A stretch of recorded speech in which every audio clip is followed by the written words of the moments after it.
On the university bus from Binhai University, heading toward Mount Tai, Jiang Nan held a small red booklet in his hand, his gaze falling on the bold, embossed characters printed on the inner page. It was a second-level speech disability certificate, the holder's name clearly marked as Jiang Nan. Looking at the little red booklet that had accompanied him for so many years, the corner of Jiang Nan's mouth twitched uncontrollably. A moment later, his expression went blank as he stuffed it back into the very bottom of his backpack. This was probably the greatest misdiagnosis in the history of human medicine, because in truth, he was a transmigrator. Unlike others, however, the memories of his previous life were far from clear. Only scattered fragments remained, images wholly at odds with this peaceful society.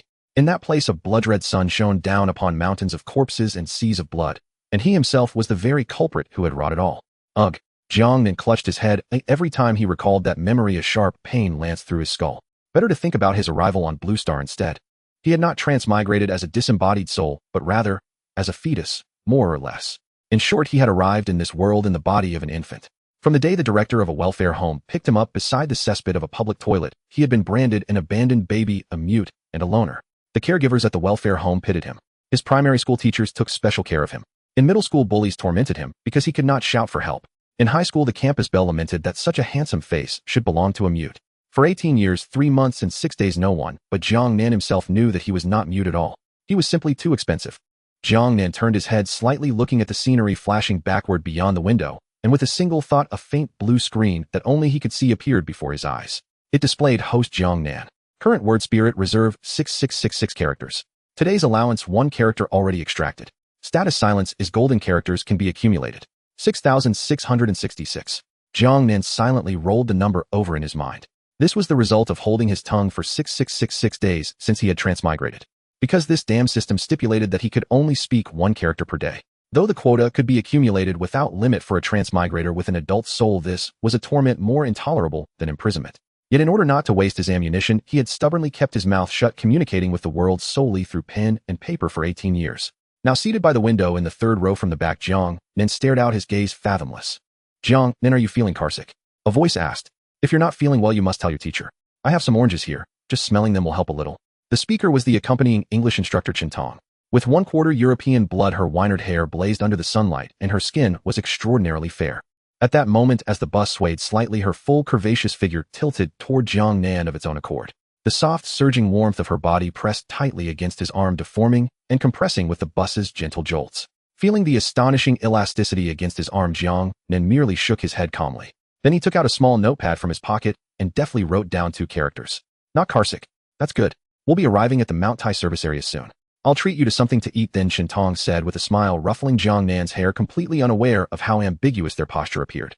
Jiang Nan quietly edged closer to the window. He had no mood to enjoy the benefits of a beautiful teacher. All his attention was fixed on that damned system interface. Aside from the word reserve function, the system's core word spirit skills could only be obtained by signing in at specific locations. Yet this broken system behaved like an old radio with terrible reception. For 18 years, no matter where he went, the interface always displayed the same line of crimson text: current area, not within service range. In search of this damned sign-in point, he had been working part-time to save money since childhood. During winter and summer breaks, he registered for all kinds of elderly tour groups traveling across the vast landscapes of his homeland. This time, the moment he heard about the school's trip to Mount Tai, he signed up at once. Ding! Gazing at the Mount Tai looming not far away, Jiang Nan tentatively clicked the sign-in button in his mind. Error. Current area not within service range. Damn it. Jiang Nan silently flipped the system, the middle finger in his heart. Still no? Was this system broken? Just as he was mentally cursing and about to close his eyes to rest, a droning hum suddenly resonated in the ears of everyone in the bus. ZZZ. Oh, my ears. What's that sound? The previously cheerful atmosphere in the bus exploded into chaos as the students clutched their ears in pain. At the front, the class monitor Li Xian had been singing karaoke into a microphone. Now he let out a shriek, the microphone slipping from his hand and clattering to the floor. But that was only the beginning. Next, the sound grew crystal clear, not static, but a chilling proclamation. Alert! The future crisis is already set in stone. The will of Blue Star is initiating an emergency protocol. Transmission program initiated. Countdown 1 minute. All humans, prepare yourselves. Gather the supplies, food, weapons, vehicles by your side, and your families. You will be transmitted to the desolate wilds realm, a world brimming with both opportunity and death. Only those who survive there until the sun rises will earn the right to return to Blue Star and become the seeds that will save the future. Good luck to you all. When the voice fell silent, the bus remained dead quiet for 2 seconds, then erupted into Damn, who was that? Who's pulling a prank? Class monitor Li Xian, a tall, strapping boy, yanked off his headphones, stood up, and looked around with a grin. Who connected to the bus's Bluetooth? That radio drama voice acting was pretty professional, almost sounded real. Teacher Chun, was this some surprise activity? Ha, the desolate wilds realm. I might as well be going to Doloa continent. Who's Tang-san? My Wii game one-click rune kill is ready. The students tittered and joked, taking none of it seriously. After all, in peaceful times the first reaction to such a supernatural voice could only be that it was a prank. Only Chin Tong furrowed her brows as she rose to her feet. Her sense of responsibility as a teacher compelled her to restore order. Everyone quiet down. Chin Tong clapped her hands, her gaze sweeping the bus with stern resolve. Regardless of who is joking around, we are in the middle of a drive. Do not distract the driver. Whoever connected their Bluetooth disconnected immediately. However, the driver Wang Shifu was pale as a sheet, his hands trembling on the steering wheel. Teacher Chen, it's not Bluetooth. Wang Shifu's voice quavered. The radio's been broken for ages, and that voice, it sounded like it came straight out of my head. Just then a synchronized chorus of phone vibrations rang through the bus. BZZ, BZZ, BZZ. Every phone received a text message in the same instant. Jiang Nan lowered his head to look at his own screen. It was a highest priority pop-up notification from the Ministry of National Defense of Huaxia, a glaring red exclamation mark dominating the display. Emergency notice, all citizens please pay attention. The voice you heard in your mind is not a drill. It is not a prank. Immediately follow the instructions and seize all survival resources at hand. Repeat, this is not a drill. For the sake of survival, live until the sun rises. The air inside the bus froze at once. Thighs, this is real. Li Xian's hand holding his phone stiffened mid-air, the smile on his face collapsing in an instant. A message from the Ministry of National Defense. Not a scam. I want to go home. I don't want to go on the spring outing. A timid girl burst into tears on the spot. Screech. The bus lurched to a sudden stop on the shoulder of the highway. Driver Wang Shifu did not even bother to turn off the engine before frantically dialing on his phone with trembling hands. Hello, honey. Pick up the phone quick. Take our daughter, hurry. Bring food. Something really has happened. The bus instantly descended into pandemonium. Some screamed, some tried to jump out the windows, others sat stupefied. Everyone, don't panic. Don't run around. Though Chun Tong's face was deathly pale, she forced herself to spread her arms wide, trying to calm the hysterical students. Stay on the bus. Wang Shifu locked the doors. We're safer together. Amid the chaos and terror, only Jiang Nan remained seated in the third row from the back, motionless. He neither screamed nor made phone calls. His expression barely changed. He simply gazed quietly out the window. The once azure sky was now turning a grotesque blood red, as though the curtain of the world itself were being torn apart. Current area not within service range. Jiang Nan recalled the system's failed prompt from moments ago, and then that mysterious voice speaking of transmission to the desolate wilds realm. Since there was no sign-in point here, could it be that the new world they were about to enter was the very map the system had been awaiting all along? Amid the chaotic sobs and screams, there was no fear in Jiang Nan's dark eyes. Only a faint anticipation. Countdown 10, 9, 8. Jiang Nan tightened his grip on the pen in his hand, his other palm resting lightly on the sticky note bearing the number 6666. If it was real, then perhaps the silence he had maintained for 18 years would today erupt like a thunderclap. 3, 2, 1, 0. As the countdown dropped to 0, it was as if someone had violently thrown the main switch of the world. Darkness devoured everything, followed at once by a sensation of weightlessness. Ugh. After an unknown length of time, when Jiang Nan finally opened his eyes again, what greeted him was a chorus of shrill bird cries by his ears. Gah! Gah! It was the cry of a crow, yet far sharper than any crow on Blue Star. The bus compartment fell deathly silent, then suddenly erupted into piercing screams. Where is this? The sun. Look at the sun outside. Jiang Nan looked out the window. There was no longer any Mount Tai, no trace of a highway. The bus was now parked within a bizarre forest shrouded in dark purple vines. All the trees were twisted into a sickly, contorted state, like countless agonized human bodies entwined together. In the sky hung a dim, yellowing sun, dead and listless, dyeing the entire forest a blood-red hue. This was a realm of eternal dusk.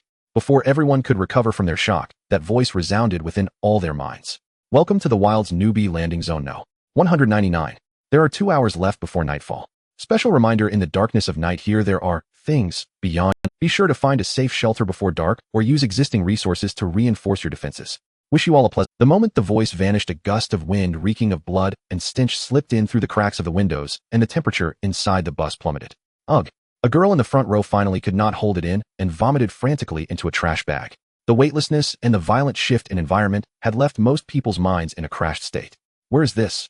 Mount Tai. Where is it? The signal. My phone has no signal. The microphone in class monitor. Li Xian's hand slipped to the floor, letting out an ear-piercing shriek. He turned his head, stiffly staring at the twisted purple trees outside that resembled distorted human bodies, his teeth chattering uncontrollably. At that moment, a chubby boy wearing glasses seated behind Li Xian spoke up without warning. It was Wang Ming, the class' self-proclaimed novel buff, who suddenly blurted out a line. Damn Mount Tai, a bus the whole class crossing over. In this script, are we supposed to go to Great Lane Temple next to scavenge junk, then ride 9 dragons dragging a coffin to the Beidou Star Domain? This complaint full of ridicule loosened the congealed air in the bus just a little. Wang Ming, how can you still joke at a time? Teacher Qintong's face was ashen. Supporting herself on the back of a seat, she stood up. Everyone calm down. First check whether you are injured. I'm not joking, Teacher Chen. Wang Ming pointed at the eerie red glow outside, his voice unsteady. This vibe is too strong. I keep feeling that any second now a classmate named Yi Hei is going to show up and drag us off to cultivate immortality. Cultivate immortals, my ass. Driver Wang suddenly let out a low roar. He yanked madly at the bus door, then slammed on the horn again and again. Beep, beep. The shrill blare of the horn echoed far into the silent forest. The door won't open. Damn it. The door won't open. Sweat streamed down Wang's face. My wife and kid are still at home waiting for me to have dinner. What the hell is this place? I want to go home. I want to go home. This kind of fear was contagious. Seeing the usually steady driver break down, the students in the bus finally realized this was no drill nor any film shoot. Panic fermented within the cramped compartment. Everyone stopped panicking. At that moment, class monitor Li Xian suddenly shot to his feet. Though his face was pale, his eyes were blazing with excitement. He strode quickly to the front of the bus and clapped his hands hard, trying to pull everyone's attention toward him. Classmates, Teacher Chun and Driver Wang. The situation is very clear now. We have crossed over, and we've landed in an extremely dangerous place. Li Xian swept his gaze across everyone, raising his voice. That voice said it. There will be danger at night. We're all grasshoppers tied to the same rope now. We can't just sit here and wait to die. Only by standing together can we survive. At the word together, many classmates who had been utterly at a loss seemed to find a pillar to lean on and began nodding one after another. The class monitor is right. What should we do? Someone asked. Seeing people respond, Li Xian straightened his back. First, to ensure rational distribution of resources and prevent anyone from hiding or wasting them. I suggest that everyone take out all the food and water in your bags. We will manage them centrally and distribute them in a unified way. At these words, the classmates who had been nodding froze at once. Everyone instinctively clutched their backpacks tighter, their eyes turning wary. In peaceful times, they might have gone along for the sake of face. But now that was life-saving food. Says who? Someone snapped. In the back, 3 tall, broad-shouldered boys stood up. Their leader was named Yang Wei, the center of the school basketball team. At 1.90 meters, his sheer height radiated oppressive presence. Yang Wei. He looked at Li Xian with a cold smirk and shook his head. Li Xian, has your brain not caught up yet? This is the apocalypse. What kind of child's play are you trying to pull, eh? Yang Wei, I'm doing this for everyone's good. Li Xian's face darkened. Without rules, we're just a pile of loose sand. How are we supposed to survive the night? Save me the speech. Yang Wei let out a derisive snort, openly tearing away the pretense. We're all adults here. Don't bring that bureaucratic student union act into this place. To be blunt, we may be classmates, but we've only known each other for less than half a year. We don't even know everyone's names. Yang Wei pointed at the eerie forest outside. In a hellhole like this, supplies are life. Hand them over to you. What if you quietly give yourself an extra bottle of water and someone else ends up with one less mouthful of bread? Who starves then? Piling everything together will only create conflict. When people start fighting just for a bite to eat, we won't even manage to stay temporary partners. His words were harsh, but like a blade, they stabbed straight into the most selfish corners of everyone's hearts. He's right. I only have 2 packs of biscuits in my bag. I'd be uneasy handing them over. The water I brought is for me. Why should others drink it? Classmates who had been wavering now turned their bodies, guarding their supplies with both arms, as if afraid someone would snatch them away. Li Xian watched this scene, his face flushing bright red with anger. Having his authority challenged like this left the lifelong top student burning with humiliation. Fine. You want hand them over, right? You really think I'm as selfish as that? Gritting his teeth, Li Xian grabbed his own backpack and dumped it onto the seat. Chips, cola, beef jerky, a dazzling variety of snacks scattered across the seat. As a rich second generation, he had indeed brought the most stuff. See, I brought the most, but am willing to lay it all out. Li Xian shouted righteously. Some people have darkness in their hearts and refuse to unite, but don't drag down those who want to live. This act of leading by example did indeed overawe quite a few people. Seizing the moment, Li Xian pressed on. In an environment like this, we need a strong leadership core to direct our actions. I, Li Xian, nominate myself as temporary captain. Those who follow me will have water to drink and food to eat. With that, he did not look at Yang Wei, but instead turned toward Driver Wang, hunched in the driver's seat. Driver Wang was a burly man gripping a large maintenance wrench in his hand. At the moment, he was the most intimidating combat force on the bus. Driver Wang, you must be hungry too, right? Li Xian quickly picked out a vacuum-packed marinated chicken leg from the pile of snacks, pasted a smile on his face, and held it out. You've had a hard drive. You eat this chicken leg first, or we've got to hold this bus. We can't let those who break the rules run wild, can we? It was naked bribery. As long as he won over Driver Wang and secured armed support, his position as captain would be unshakable. However, before Driver Wang could reach out his hand, smack, a large hand suddenly thrust in from the side. Yang Wei snatched 2 packs of biscuits and a bottle of Lauda black tea from his 2 underlings and slapped them down in front of Driver Wang. Driver Wang, don't let this hypocrite fool you. He just wants to play emperor. Yang Wei glared at Li Xian, unwilling to back down. You want to form your own clique? I can do that too. Driver Wang, follow us and you won't have to listen to anyone's orders. We'll treat each other as brothers and share the meat together. You. Li Xian was beside himself. Yang Wei, are you deliberately making things hard for me? I just can't. The two clashed heat in seconds away from throwing punches. The bus compartment split into 2 factions, the atmosphere crackling with hostility. No one noticed that Driver Wang, still hunched in the driver's seat, was trembling violently. His bloodshot eyes were not on the chicken leg nor on the black tea. They were fixed unblinking on the twisted dark purple trees beyond the windshield. Beep, beep. Driver Wang suddenly seemed to snap, hammering the horn twice. Shut up all of you. He did not accept anything from either side. Instead, he gripped the large maintenance wrench in reverse and slowly stood up. Years of long-distance bus driving had forced him to keep his strength up. As a result, Driver Wang was impressively burly, and when he straightened to his full height, combined with a face twisted by sheer terror, he radiated a pressure even more frightening than Yang Wei's. Li Xian was startled, the hand holding the chicken leg frozen midair. Drive where? Huh, you tell me which way to drive. Driver Wang's eyes were bloodshot as he pointed at the utterly vanished highway outside, his voice a hoarse roar. Can't you see? The road is gone. Mount Tai is gone. I've been driving buses for 20 years, and I've never seen a ghost place like this. I want to go home. My wife and kid are at home waiting for me to eat dinner, and you little brats are here babbling about being officials. Talking about brotherhood.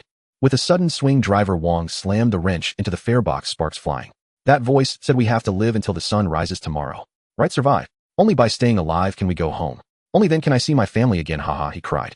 Almost deranged, he collapsed to the floor, clutching his head and laughing foolishly.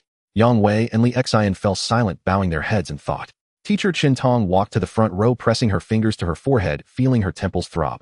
She knew that as a gentle English teacher, her words no longer carried any weight. Honestly, can't they just calm down a little? She sighed. Instinctively, she glanced back at Jiang Nan sitting in the last row corner. The boy who was always quiet was still curled up in the corner, clutching his backpack. Expressionless, neither fighting nor scrambling, and not even flustered. If only everyone were like Jiang Nan, Qin Tong thought bitterly. He doesn't speak, but at least he doesn't add to the mess. She had no idea.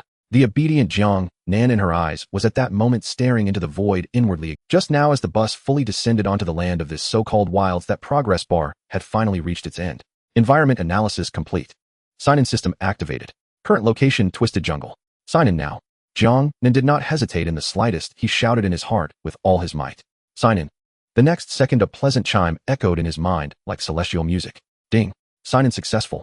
Congratulations to the host, you have obtained grade A word spirit bullet. As the notification faded, a warm current surged through Jiang Nan's entire body. A detailed block of information unfolded upon a light screen. Word spirit bullet, grade A. Effect compresses the power of the word spirit to fire a colorless, invisible, soundless air bullet that ignores physical defenses.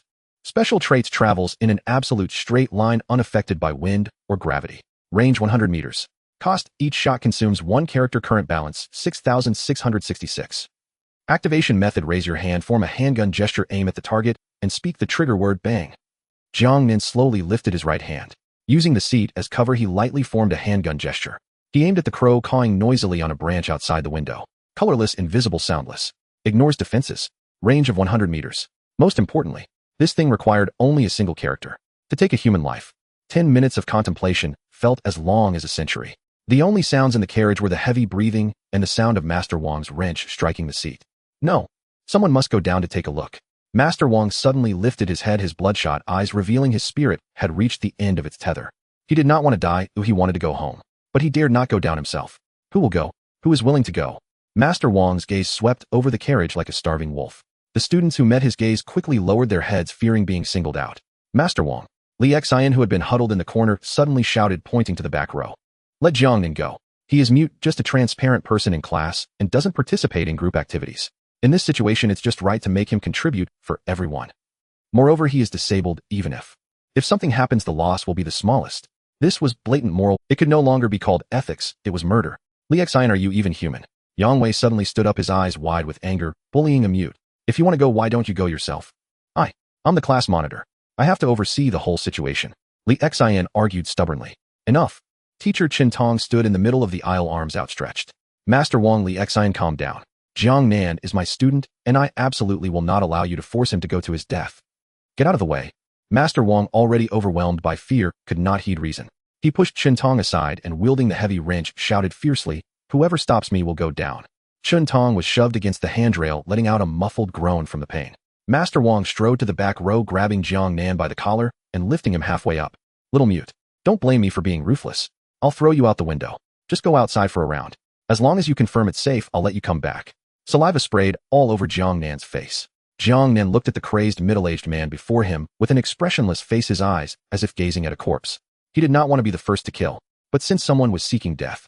Jiang Nan's right hand, hanging at his side, slowly raised, merely scratching an itch.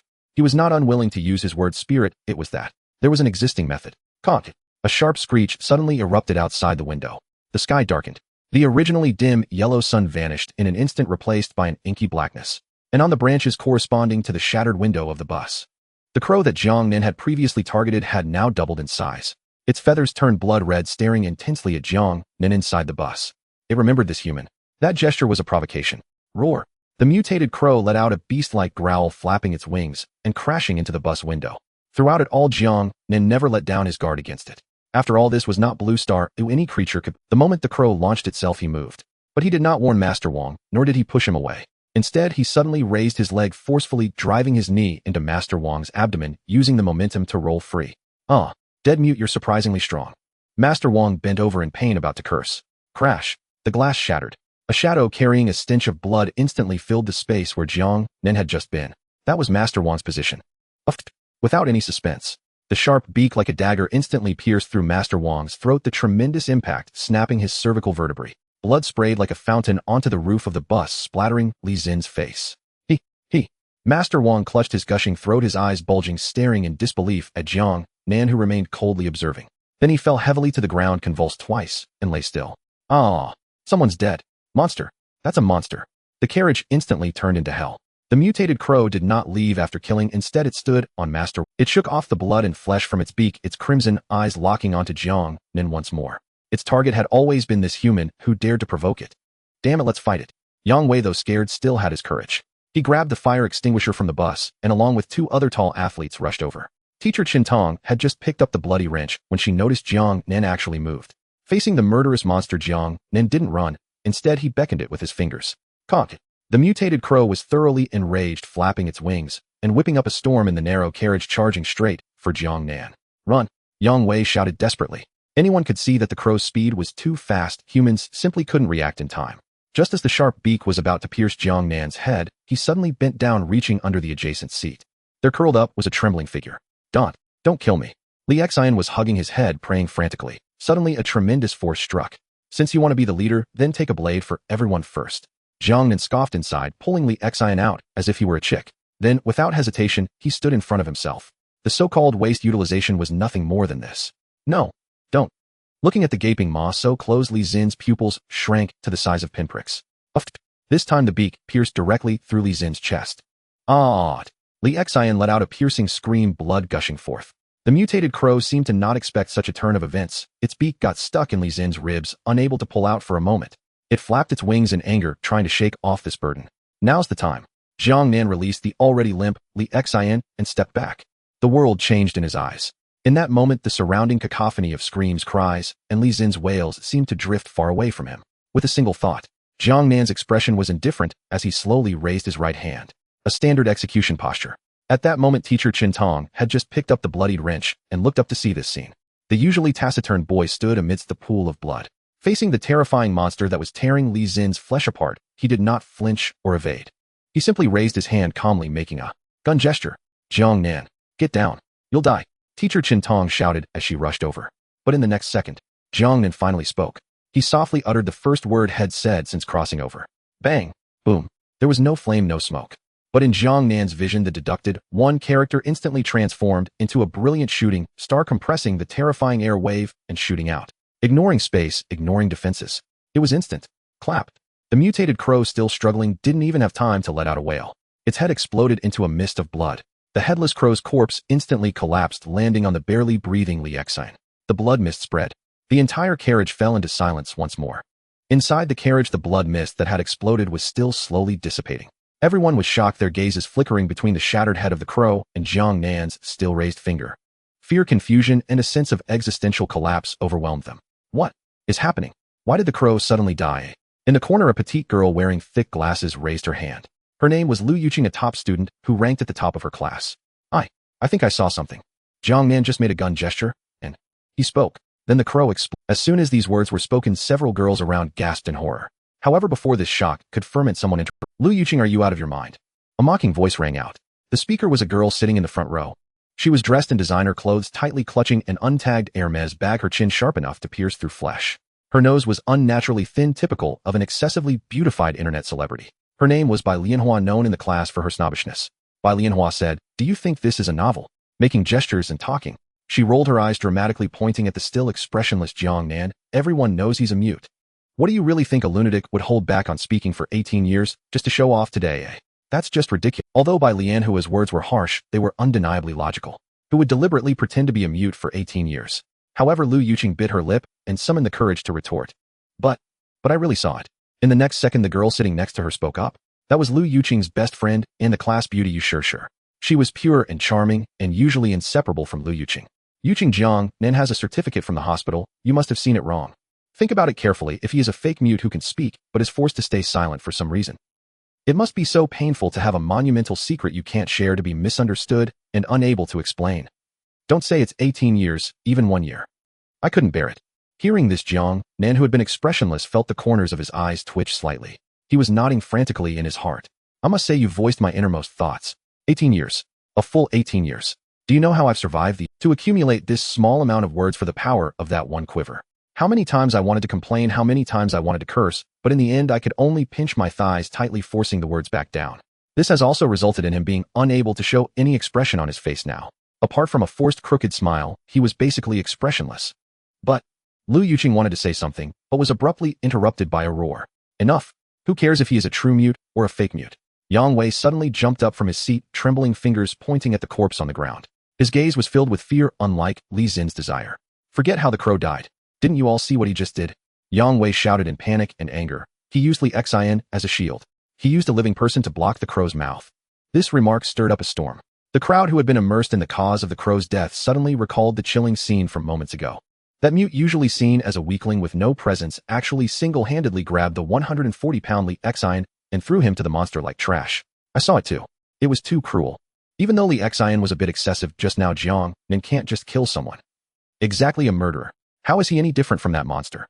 In an instant, the public opinion in the carriage shifted. Fear often turns into aggression towards others. Jiang Nan looked at these classmates who had just been submissive but were now standing on a moral high ground, pointing fingers. Yet in his eyes there was only mockery, especially that big guy who was trying to rally others by utilizing the herd mentality. It reminded him of something he had seen online before. When a stray dog barks at you on the street, would you bark back? Of course not, because Jiang Nan would just kill it. He then slowly raised his right hand, extending his index finger towards Yang Wei's brow. At that moment, every hair on Yang Wei's body stood on end. What do you want to do? Seeing the trembling tone and eyes filled with fear from the other party. No wait. I understand now. Jiang Nan frowned, then the corners of his mouth curled up. It seemed things are not as simple as he imagined. He had underestimated this big guy and had some stereotypes. After that, Jiang Nan lowered his hand, shook his head, and spread his arms. The meaning was simple: do as you please. However, just at that moment, whoosh, a burst of fragrant wind swept in. Following that, Jiang Nan felt a darkness in front of him as two soft masses instantly enveloped his entire face. It was Qintong. This voluptuous beauty teacher rushed up in a hurry and directly gave Jiang Nan a facial. She forcibly pressed his head into her bountiful bosom. Jiang Nan suddenly felt warm, but nearly lost his breath. Oh, this damned feeling of suffocation. And this damned softness. Qintong tightly hugged Jiang Nan and turned her head to angrily reprimand Yang Wei and the others. What are you all doing at a time like this? Still fighting among yourselves? Can't you all think calmly about what we should do next? I must say, Qintong, as a counselor and English teacher, still had some authority. Moreover, she usually treated the students well, and last year's winter vacation exams helped many students. Being a beauty, when she got angry, many people lowered their heads. Phew. Yang Wei had just breathed a sigh of relief when he heard Qintong speak, and then he straightened his neck and shouted, "Teacher Qin, you're being biased." Jiang Nan clearly. "Shut up. Everyone be quiet." At that moment, another voice interrupted. It was that bespectacled chubby boy Wang Meng. He was sweating profusely as he ran over from the driver's seat, interrupting the argument between both sides. "Our goal is not to fight among ourselves, it's to survive until the sun rises." Wang Meng said breathlessly, "By the way, my family runs a car repair shop. After Wang Shifa's death, I just went up to check the car condition. Bad news, the electrical system is completely down and the engine is also scrap." This car is now just an iron coffin, or it can't be driven at all. Hearing this, everyone's faces turned pale. Does that mean we will be trapped here? Everyone should think about what to do next. I definitely don't recommend staying in the car. Wang Ming pushed up his glasses and pointed at the broken window. You all saw it, that crow broke the glass so easily. The defensive power of this car is no different from being made of paper in front of those monsters. Hearing Wang Ming's words, everyone immediately shifted their attention away from Jiang Nan. After all, life and death are the most important matters. Damn! Yang Wei angrily slammed the bench, cursing, that Wang is such a bastard. He must have known it long ago. I wondered why the door wouldn't open. He was in such a breakdown earlier. Yang Wei paced back and forth in the aisle, his eyes fluctuating. During this, he secretly glanced at Jiang Nan, who was still struggling, several times trembling all over. Finally, he suddenly stopped, his gaze fierce. No, we can't wait any longer. The bus is too big a target. And he looked at the bodies of Wang Shifu and Li Xian on the ground with disgust, along with the blood everywhere. The smell of blood here is too strong. It will definitely attract more monsters. We must leave. Saying this, Yang Wei looked around, his gaze landing on the large wrench in Chun Tong's hand, seemingly wanting to snatch it. But in the next second, he met Jiang Nan's eyes that had broken free from Chun Tong's embrace. Yang Wei's whole body shivered, and he immediately dismissed the thought.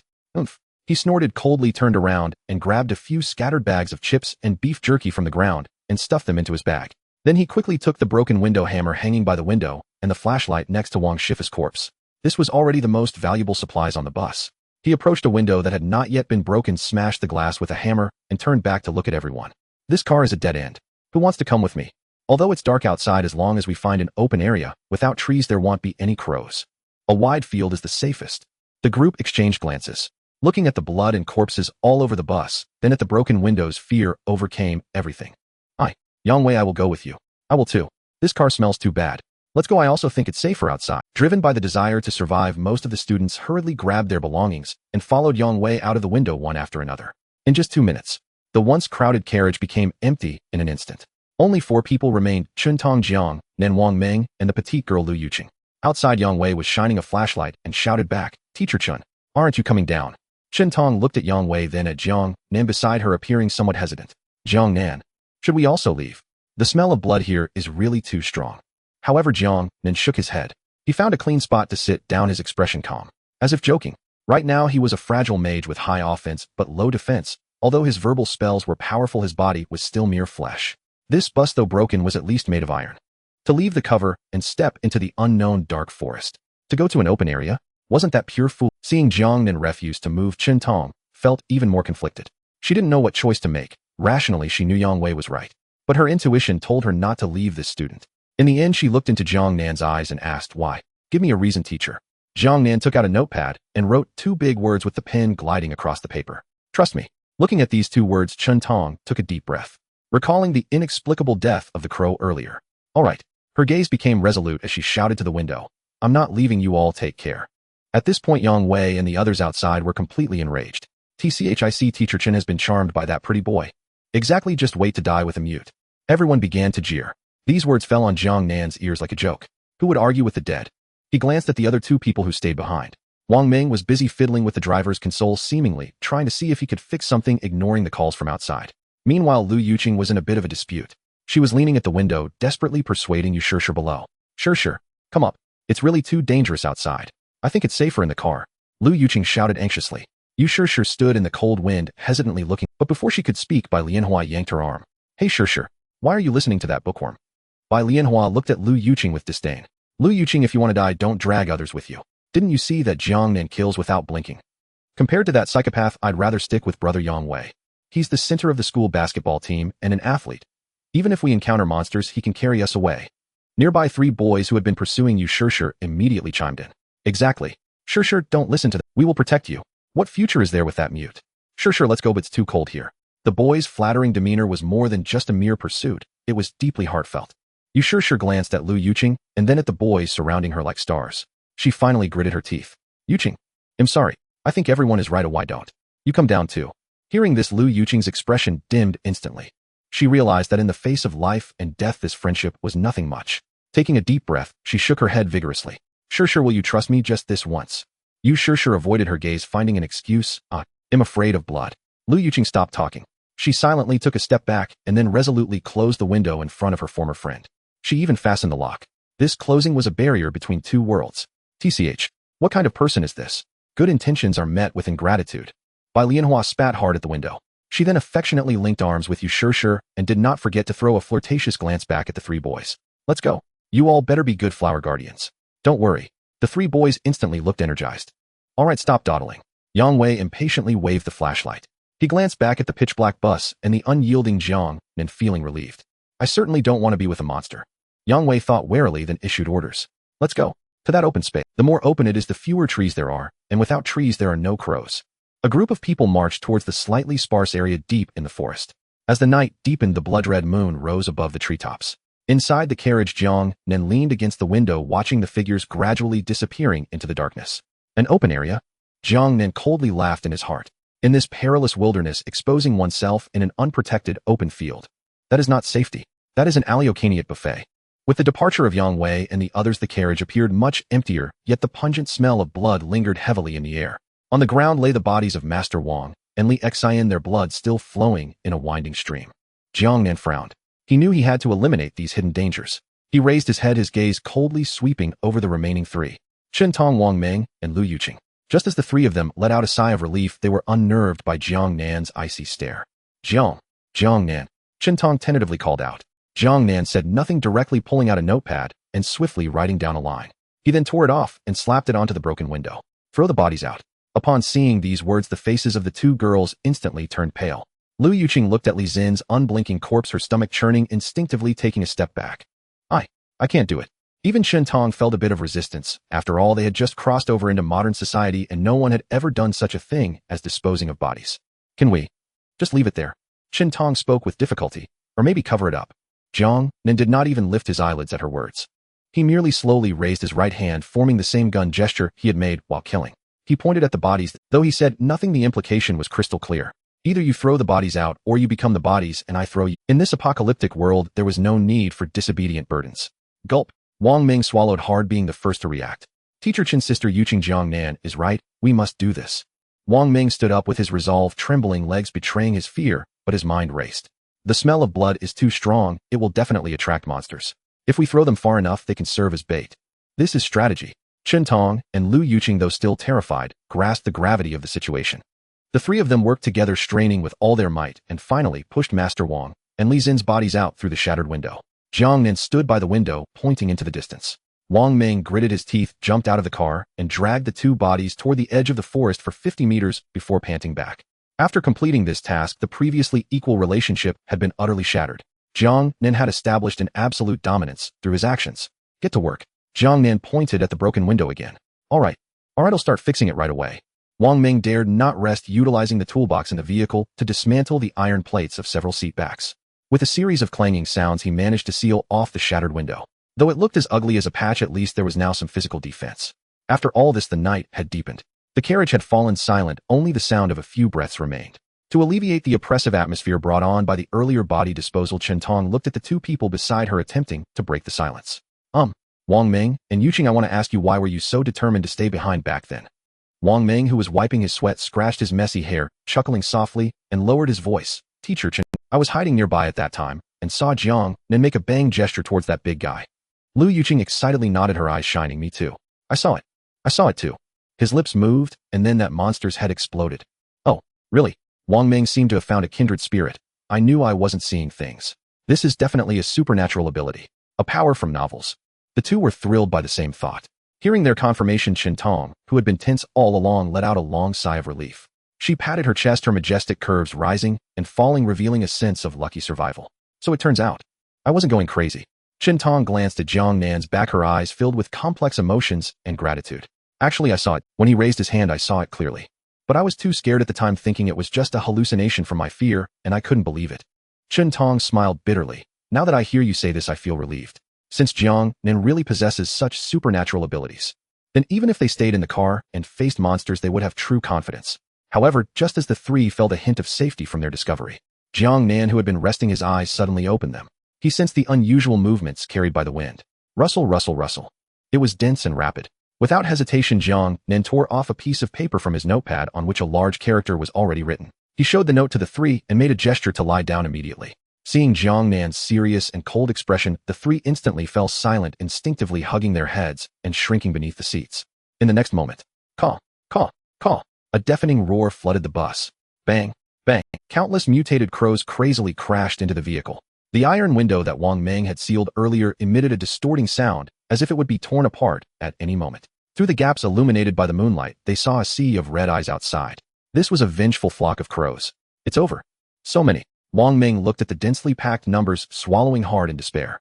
How to fight this? Jiang Nan frowned as well. He glanced at his attribute panel.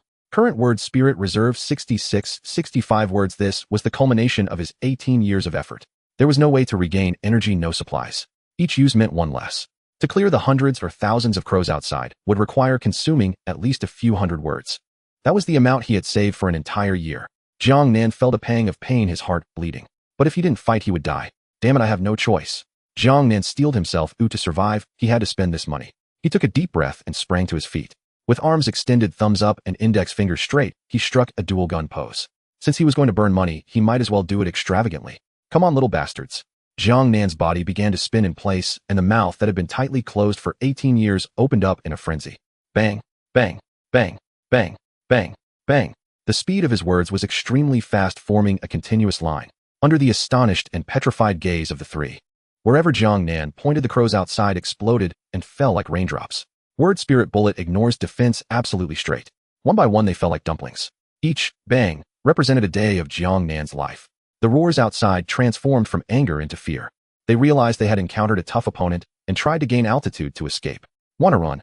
Jiang Nan suddenly pointed to the sky, the corners of his eyes twitching. I spent all my savings and you want to escape. All of you die for me. Bang, bang, bang, bang, bang, bang. Another series of rapid explosions. It continued for a full minute, firing over 300 rounds. Until the last crow exploded into a spray of blood 100 meters high, the world finally fell silent. Outside the vehicle, corpses littered the ground. Phew. Jiang Nan slowly lowered his sore arms, staring at the instantly diminished numbers on the panel. Current word spirit reserve 340 words, 325 words. Almost a year's worth of silence had turned to dust in this 1 minute. Jiang Nan felt a sting of pain at the corners of his mouth, and the rapid speech had chafed his lips, leaving his throat burning. He turned to look at the three, who were staring blankly at the ground. Then he picked up a bottle of mineral water nearby to cool down. Meanwhile, Yang Wei's team was not as lucky as they were. In the dark, twisted jungle, a beam of light flickered chaotically. It was the escape team, led by Yang Wei. They trudged through the decayed leaves, the surrounding silence only broken by their breaths and the crackling of broken branches beneath their feet. Yang Wei walked at the front, gripping tightly the powerful flashlight he had picked up from beside Master Wang's corpse. In his other hand, he held a window-breaking hammer, his nerves taut. Old Yang. A deliberately lowered voice came from beside him. It was Guo Shui, the guard of the school basketball team, and also Yang Wei's closest friend. He glanced back cautiously in the direction of the bus and leaned closer to Yang Wei's ear. Actually, you saw it too. That woman by Lianhua, though she talks too much, she did say something right just now. That crow died too strangely, and Jiang Nan's gesture. Yang Wei's hand holding the flashlight trembled violently, the beam casting a fleeting shadow on the trunk. He fell silent for 2 seconds, then gritted his teeth and nodded. I saw it. Yang Wei's voice was grim. That's why I brought you all along. Guo Shui, think about it. If that was a supernatural ability or a system, why is he the only one with it? Fear seeped into Yang Wei's eyes. There was no server-wide announcement, no mobile alerts. Everyone is just an ordinary person. Why could he, Jiang Nan, suddenly see us like we're dead, and he can kill from a distance? And did you notice his expression? Yang Wei recalled Jiang Nan's indifference when using Li Xin as a human shield, and the look in his eyes when he pointed a gun at his own forehead. That was not the gaze a human should possess. There was no anger, no hesitation, not even a ripple of emotion. It was as if he were looking at a pile of walking meat. That kind of expression. I've only seen it on one type of creature before.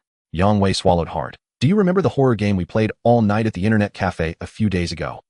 Guo Shui was momentarily stunned, then his pupils constricted, as if he had thought of something extremely terrifying. You mean a mimic? Exactly. Yang Wei squinted his eyes. I have reason to suspect that the real Jiang Nan died the moment he crossed over, or even earlier.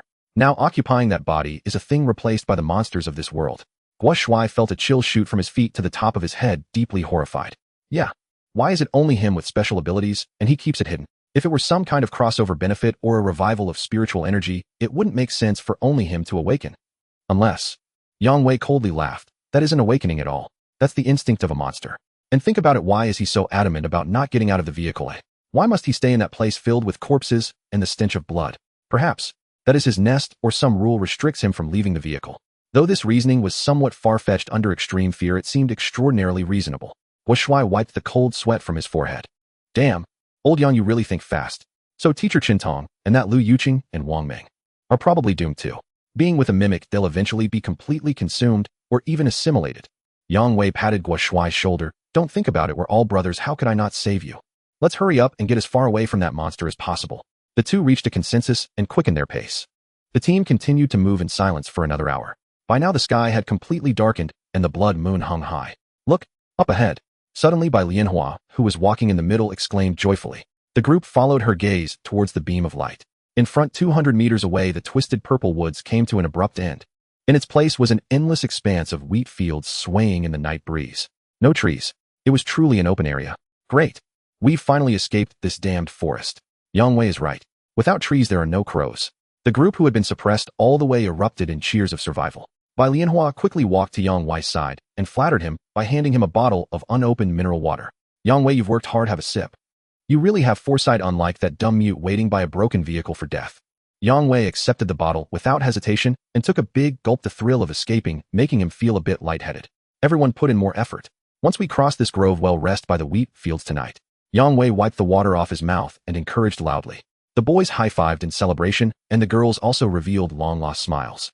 It seemed that as long as they reached that wheat field, all danger would vanish. However, just as they were less than 50 meters from the edge of the wheat field, a shrill roar suddenly exploded above them. It was the horn of death. Before the group could react, countless pairs of crimson eyes suddenly lit up in the dark. It was the flock of crows that had scattered and fled after being suppressed by Jiang Nan's firepower. They had been lying in ambush here all along. Or rather, Yang Wei and the others had just stumbled into a pack of hungry predators. Ah! Two screams rang out almost simultaneously. The two girls on the outer side of the team didn't even have time. They were grabbed by 4 or 5 large mutated crows by their shoulders and hair. Help me! Help! One of the girls desperately reached out trying to grab something. But the next second, more crows swooped in. They acted like butchers working in perfect harmony. Some grabbed heads, some grabbed feet, and some grabbed hands. Caught. Accompanied by a synchronized flapping of wings, the two girls were violently lifted into the air. Rip! The sound of flesh tearing echoed in the night sky. 5 pieces. Under the tremendous pulling force, the two girls instantly became a rain of blood in the air. Entrails and severed limbs splattered onto the faces of the crowd. Ugh! Run! Run! The boys who had just been high-fiving instantly collapsed. Oh, my leg. My third leg. 2 more boys at the back were brought down to the ground instantly, submerged by the black wings. Only a few short screams were heard before they fell silent. In the blink of an eye, 4 people were dead. To the wheat field. Quickly to the wheat field. Yang Wei, frightened out of his wits, crazily rushed toward the direction of the wheat field, flashlight in hand. The team was in complete disarray. Everyone cursed their parents for not giving them 2 more legs. Yu Shishir was running at the back. She was wearing ill-fitting little leather shoes, stumbling over the tree roots on the ground. Wait for me! Wait for me! She cried out, looking ahead. The 3 boys who usually swore to protect her were now running faster than rabbits. No one even glanced back at her. Help me! Bai Lianhua, pull me along. Yu Shishir spotted her best friend. However, Bai Lianhua glanced back at the crows chasing closely behind, and her eyes flashed with malice. She not only did not extend her hand, but deliberately pushed over a dry log in the direction Yu Shishir was running. Don't come over. Don't lead them here. Bai Lianhua screamed, taking advantage of this gap to speed towards the group of boys. Smack! Yu Shishir tripped over the dry log and fell heavily to the ground. Despair. At that moment, the image of Lu Yuqing's eyes closing the window flashed in her mind. I was wrong. I was truly wrong. Caught. A crow swooped down, its sharp claws about to pierce her back. The instinct to survive unleashed an astonishing strength in Yu Shishir, and she rolled and crawled forward. Just barely dodging that fatal blow, ignoring the pain, she scrambled towards the golden waves of wheat. That was the only way to survive. The 12 of them, like a pack of startled wild dogs, madly dashed out of the woods and plunged into the golden wheat fields, until they had run for dozens of meters until their lungs felt like they were on fire. Stop! Stop! Guo Shuai suddenly grabbed the still racing Yang Wei, his voice trembling as he pointed behind them. They didn't chase after us. The group, still in shock, came to a halt and looked back. They witnessed a horrifying scene unfold. Hundreds and thousands of mutated crows were neatly lined up at the boundary between the woods and the wheat field. They soared, they roared, and they feasted on the 4 corpses. Yet not a single crow dared to step over that line. Not even a meter away. Huh. Ha. We survived. Yang Wei collapsed onto the ground, laughing as he looked at the crow flock that dared not cross the line. See, I told you so. Without trees, they don't dare to come over. We're safe. The other surviving students also slumped to the ground, panting, heavily relieved that they had chosen the right path. Only Yu Shishir, who was the last to crawl in, was huddled in a corner, covering her bleeding knees and trembling. She watched the crows lingering at the border. In their crimson eyes there seemed to be not only greed. There was also a deep-seated fear. It was as if this seemingly calm and peaceful golden wheat field concealed something 100 times more terrifying than they were. The 12 survivors, having narrowly escaped death, slumped on the ridge of the field, gasping for breath. Once they confirmed that the terrifying crows dared not cross the boundary of the woods they're taught, nerves relaxed, and the accumulated conflicts erupted in an instant. Who pushed me just now? You Sure with disheveled hair and bleeding knees pointed with red eyes at the drinking by Lianhua. That piece of wood was pushed down by you, wasn't it? You wanted to use me as bait. While Bai Lianhua, who was enjoying her survival, felt a twitch in her eyelid, she quickly replaced it with a pitiful expression. What are you talking about, Sure? It was so dark at that time, everyone was running, I almost fell too. How could I possibly harm her? But you were so slow that you almost dragged everyone down. Now you're turning the tables and slandering me. Whoa. She leaned towards Yang Wei, appearing as if she had suffered a great injustice. The three boys who had originally pursued you Sure, known as the Sycophants group, also opened their mouths in an effort to establish themselves in the team. Yes, Sure, it was too chaotic, just now you must have seen it wrong. Bai Lianhua is so weak, how could she push down the wood? Everyone was scared, let it go. As you Sure watched her former friends betray her, and her pursuers turn against her, she trembled with anger. You all. Enough. A furious shout interrupted the quarrel. Yang Wei suddenly threw away the empty water bottle in his hand, standing up with a face full of rage. He pushed you Sure on the shoulder, sending her staggering and falling to the ground. You Sure, have you had enough? Yang Wei pointed down at her, spitting as he spoke. In that situation, no one could help you. Everyone just wanted to survive. This is not Blue Star. This is not school. And you are not that little princess who is spoiled by everyone at home. If you want to survive, keep your mouth shut and follow orders. No one is willing to pay for your little princess temper. Yang Wei's words cut through Yushishi's last shred of dignity. She looked around with tears in her eyes, only to find that none of the remaining dozen or so people were willing to stand up and say a word for her. Everyone chose silence or coldly watched. Only Guo Shuai pretended to step in and stop Yang Wei. Hey Lao Yang, calm down, don't ruin the atmosphere we just escaped. Sure, you really should apologize to everyone, and we can move on from this. Apologize? You Sure looked at the hypocritical face in disbelief, her stubborn temper flaring up. Why should I apologize? It was clearly her who harmed me. You are all bad people. A group of bad people. I won't stay with you anymore. I want to go back. I want to find you, Qing. Whoa. After saying this, she stood up from the ground, wiped her tears, and rushed headlong into the dark edge of the woods without looking back, running towards the direction of the bus. Hey, don't. Wang Jinxing, a substitute on the basketball team, and one of the previous sycophants, subconsciously tried to intervene. But Yang Wei's cold gaze sent him back. Let her go. Yang Wei snorted coldly. This ungrateful burden leaving is just saving us some rations. Who knows if it will really be safe when the sun rises tomorrow? We barely have enough supplies. Wang Jinxing shrank his neck, not daring to speak further. At this moment, you Sure, who had run into the darkness, was running blindly. In the darkness, she ran wildly, her mind filled with anger and grievances, completely losing her rationality. Thud. Suddenly, she tripped over something, crashing hard to the ground, one of her shoes flying off. In the faint moonlight, she saw that the thing she tripped over was actually a scarecrow. It stood quietly among the weeds at the edge of the wheat field, holding a lantern, its head bowed towards her. If it were any other time, you Sure would have fainted from fear. But at this moment, having just been humiliated by Yang Wei and betrayed by her best friend, the accumulated anger in her heart completely shattered her reason. Even you are bullying me. Even you, a pile of straw, dare to bully me. You Sure screamed, grabbing the fallen shoe beside her and smashing it hard against the scarecrow's head. Slap. The scarecrow's head, which was only attached by a few threads, was directly knocked at a 90-degree angle, now hanging awkwardly from its neck, appearing comical and ridiculous. Get lost. Good dogs don't block the way. After venting her anger, you Sure, covered in straw and dirty, awkwardly put her shoe back on.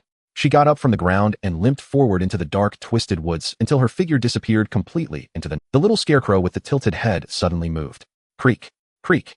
Accompanied by the sound of friction, its head, which had been knocked askew, slowly turned back, revealing a terrifying face.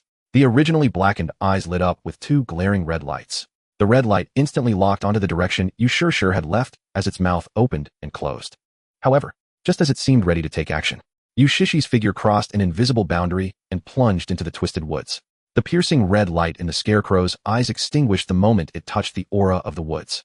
It stood rigidly in place, staring blankly at the direction of the woods for 2 seconds. The originally fierce corners of its mouth slowly drooped, as if feeling wronged. Then it retreated back into the shadows, resuming its post. But something was different. It slowly opened its straw-made mouth, and in a hoarse voice it said intermittently, "Bully. Bully. Me. Bullying. Me. Bully me."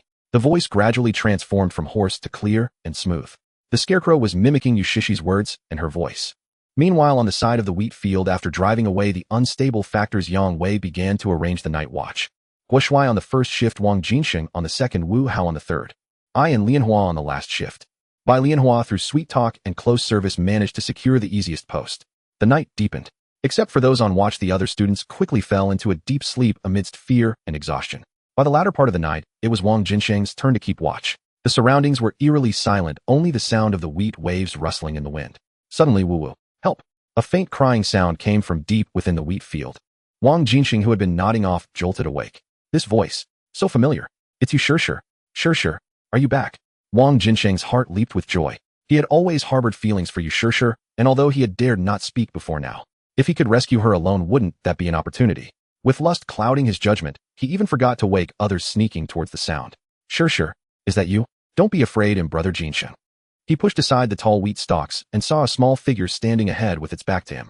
Dressed in the same clothes as you, Sure, it seemed to be sobbing with its shoulders shaking. Sure, I knew you couldn't bear to leave. Wang Jinxing swallowed hard, reaching out to pat the figure's shoulder. However, just as his hand was about to touch it, the figure suddenly stopped crying. Its head turned around with an angle that no human could achieve, twisting a full 180 degrees. That was not Yushishi's face at all.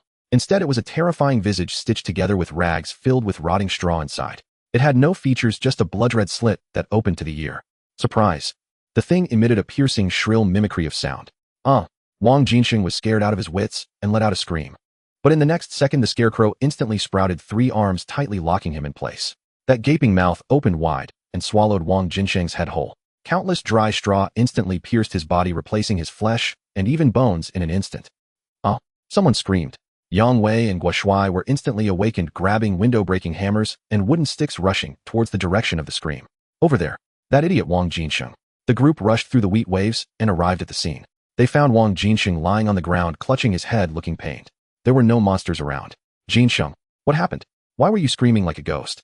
Guo Shuai asked, nervously, shining his flashlight on his face. The Wang Jinxing, on the ground, slowly lifted his head, revealing a simple smile as he waved his hand. It's nothing. Sorry, everyone. It was too dark just now. I tripped over the wheat stalks and hit my head. It hurt so much that I couldn't help but scream. Upon hearing this, everyone breathed a sigh of relief, followed by a barrage of complaints. Damn, you scared me to death. Are you crazy? A fall and you scream like you're being slaughtered. Alright, let's... Yang Wei cursed as he put away his weapon and turned to leave. Guo Shuai, walking last, cast a suspicious glance at Wang Jinxing and asked with concern, Are you really okay? Did you hit your head? I'm fine, really fine. Wang Jinxing stood up, his movements slightly stiff, but his tone was, Okay, just be careful and don't fall again. Guo Shuai smiled, patting him on the shoulder. At that point of contact, there was a strange, stinging sensation. He looked in the moonlight and noticed that there were several dry yellow straws sticking to Wang Jinxing's shoulder. You really need to be more careful, you're covered in straw. Guo Shuai didn't pay much attention, casually brushing off the straw and turning to leave. Just as he turned around, the Wang Jinxing, standing in the darkness, suddenly lost his innocent expression. The corners of his mouth slowly cracked open, revealing a sinister smile. Beneath the skin of his neck, moving straw could be faintly seen. Meanwhile, outside the bus, in contrast to the eerie horror in the wheat field, the scene by the bus was quite different. Jiang Nan sat atop a mountain of crow corpses like a contemplative figure. Below, Chen Tong, Wang Ming, and Lu Yuqing looked at him with an almost fanatical admiration. Incredible. Truly incredible. Wang Ming sighed. Hundreds of mutated crows. They vanished just like that. I peered through a gap and saw that the remaining crows all fled, not daring to come near. Jiang Nan, you are too powerful. Lu Yuqing couldn't help but exclaim. However, unlike their high spirits, Jiang Nan, sitting atop the mountain of corpses, was deeply frustrated and even felt like crying. What a huge loss. A bloodbath. To put on this show and save his life, he burned through over 300 characters in one go. That was a whole year's worth of savings. Moreover, Jiang Nan looked up at the top of the bus. Due to that wave of indiscriminate fire from the human-shaped Gatling gun, although he wiped out the crows, the already overburdened roof had been turned into a sieve by his air bullets. At this moment, it was on the verge of collapse, with cold wind rushing and diminishing the last of its defensive properties. Sigh. Jiang Nan sighed deeply in his heart. Just then a buzzing sound echoed in his mind. He instinctively glanced at the time displayed in the lower right corner of his field of vision. 00000, a new day has arrived. Ding. Daily settlement completed. Word quota refreshed. 1 current balance, 6,341. Current location, Twisted Jungle. Sign-in successful. Congratulations, host, you have acquired Blevel Words Spirit Silence. Hearing this prompt, Jiang Nan, who had been feeling heartbroken, instantly felt rejuvenated, straightening his back. Another new skill. A stream of detailed information flooded into his mind. Word Spirit Silence Blevel effect creates a powerful silence field centered on the host. Within this field, regardless of who it is, their ability to speak will be stripped away, forcibly turning them mute. Characteristic lasts for 1 hour. A compulsory rule, no exemptions. Range 30 meters radius. Cost 1 character. Activation method, raise the index finger to the lips and softly utter the activation phrase, show. Outside the vehicle, Wang Ming held up his phone to try and illuminate the surroundings, only to find the screen utterly black. No matter how he pressed the power button, it would not respond. Strange. Dead battery. He slapped it in disbelief, then looked at Chen Tong. Teacher Chen, is your action camera still working? Chen Tong fumbled with the hidden stone hanging at his neck and shook his head. No, it seems completely broken. The indicator light doesn't come on. But Lu Yuqing reached into her bag and pulled out a cheap little lamp. When she flipped the switch, it still glowed. I understand. Wang Ming watched this, pushed up his glasses, and with a grave expression analyzed phones, cameras, even the coach's engine. These sophisticated electronic devices have all been disabled. Yet simple electrical gadgets still function. That indicates this world has certain rules, or perhaps a field that forbids the use of Langsing's high-tech products. Having said that, he turned toward Jiang Nan, who sat atop a heap of corpses, and asked ingratiatingly, "Boss, what do you think?" Jiang Nan nodded faintly from his high perch. Then, to the three curious onlookers' surprise, he produced from his backpack a small blackboard and a pink pointer stick. It was a tool he had prepared to save words. Jiang Nan hung the little blackboard aside, and with chalk swiftly wrote a few large characters. Agree, refuse, eat, drink, sleep, toilet. Expressionless, he tapped agree twice. Wang Ming's mouth twitched as he watched that grim killer waving a pink stick. Do macho men really have girlish hearts? Indeed, the formidable are often singular. The contrast was disarmingly charming. Chen Tong found Jiang Nan unexpectedly whimsical and felt a growing fondness. Lu Yuqing asked anxiously, Jiang Nan, should we stay here? The bus roof's been smashed and it's about to collapse, and the smell of blood is so strong. Jiang Nan tapped agree again. His meaning was clear, stay here until dawn. He knew that the mutated crows, though bloodthirsty, were not without intelligence. The previous massacre had stripped them of courage. They would not dare come to die again tonight. Paradoxically, the most dangerous places could be the safest. Then I'll keep watch. Chen Tong volunteered, looking at Jiang Nan's slightly weary face with concern. You should rest a while. I don't know what technique you used, but it must have been exhausting. Yes, boss, you sleep. We've got you. Wang Ming and Lu Yuqing raised their hands as well. Jiang Nan merely gave the three a cold glance. The pointer slid to refuse and struck heavily. Was he tired? Of course. But he was not yet willing to entrust his back and his life to these three who were utterly powerless. Then the pointer moved down to eat. The three froze for a moment, then frantically rummaged through their packs. Boss, here. This is the vacuum-packed marinated beef I stashed. Jiang Nan, eat this, there's a big chicken leg. Jiang Nan, this is the milk tea teacher brought back from a trip. They offered their best provisions. Jiang Nan did not refuse. He accepted everything and tore into the calorie-rich meat, replenishing his drained strength. Below, the three watched and swallowed, hard bellies rumbling with scarce supplies. They could only huddle in a corner nibbling dry bread. Yet seeing Jiang Nan eat heartily gave them a strange sense of security. As long as this great figure was sated, they would live. Time ticked away. The four sat back-to-back, alert to sound from all four directions. At last the long night passed, and pale light tinged the east. Dawn had come. As the first ray pierced the purple thicket, a grand, solemn voice exploded in the minds of all survivors. Good morning, warriors, and the fortunate alike. Congratulations, you have survived your first night in the Huangman realm. From this moment, you will gain the opportunity to take root in this world and the qualification to return to launching. The instant the words fell, a strange fruit materialized in the hands of every living person, an awakening fruit. Consuming it might grant a random superpower. Powers ranged from grade to scrade, and even mysterious forces beyond conventional tiers. Before anyone could recover from the joy of receiving the fruit, the voice continued. Furthermore, to reward those newcomers who excelled on the first day, we will now publish the first day kill rankings. The top 100 would receive extraordinarily generous additional rewards. A humming followed, and a vast golden screen spanned the sky, appearing in the vision of all humans. At the same time, in landing zone 101, Huaxia Nation's second base, situated in the central continent of the Huangman realm, stood as a towering city of steel. On the high walls, armed soldiers stood ready, muzzles pointed toward the wasteland outside. On the watchtower, an elder with graying temples leaned on a cane supported by a middle-aged officer as he scanned the distance. He was Wan Changjing, the base's supreme commander and one of Huaxia Nation's anchors in this world. The man beside him was Chief of Staff Zhao Yan. Looking at the enormous screen that filled the sky, a flicker of recollection passed through Wan Changjing's clouded eyes. Zhao, the spectacle. It's far grander than when we were among the first summoned. Indeed, Commander. Zhao Yan sighed. Back then we received only a dry voice. There was no holographic projection like this. But as the numbers grew, the scale of this system expanded. Especially this time. Zhao Yan's voice grew low. All of launching. Everyone has come. Wan Changjing tightened his grip on his cane, pained. Yes, all have come. And the dead are multiplying. We used to receive batches of 1,000 a year. We could barely cope then. This time billions descended at once. It's a catastrophe. That damned Huangman realm destroyed all modern firearms and vehicles on the first day. It even hurled people into all manner of death traps. Wan Changjing pointed outward. Our landing zone 101 Kanglan continent sits in the interior. Its danger rating is B, relatively mild. Yet even so, on the very first day, a reconnaissance company was ambushed by a pack of werewolves. Half the brothers died before they could escape. The old general's eyes reddened. Zhao Yan sighed and unfolded a crumpled parchment map. Commander, compared to other places, we are indeed fortunate. He pointed to several regions on the map. Landing zones 150 lie to the west in Maguang Forest danger rate. There are only ordinary beasts. Their mortality is merely 8. 1. A true haven. Zones 51100 lie to the south in Redai Rainforest danger rating C. Venomous insects are everywhere there and mortality soars to 23. 3. Then there is ours 101,150 Kanglan Continent danger rating B. Although natives and mutated beasts exist here in recent years, most nations have built bases keeping mortality around 19. 1. Zhao Yan's finger moved north to a bleached expanse. 151175 GD Icefield. They say true dragonkind prowls there. Moreover, most people freeze to death on arrival and temperatures below -20 degrees. Mortality reaches 61. 8. Finally, Zhao Yan's finger trembled as it pointed to a red-circled island at the map's eastern edge. As for the last 176 and beyond lie to the east of Kanglan Continent, the Gi Island. Danger rating S. They say it teems with indescribable aberrations and chaotic rules. To this day, no newcomer has returned from there.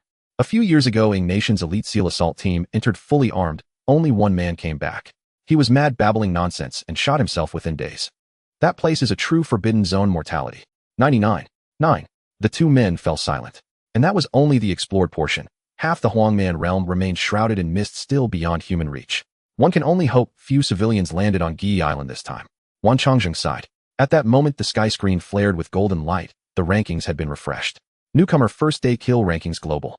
Wan Chongzheng and Zhao Yan looked up at once and both paled. The top 20 were almost entirely dominated by names from Ing Nation and Inghua Nation. 20th, Karue Lub, Ing Nation. Location Gi Island S. Record killed wandering corpse EX1. Points 100. 3rd, Kungku Rishu, Inghua Nation. Location Gi Island S. Record killed corpse wolf EX6. Points 600.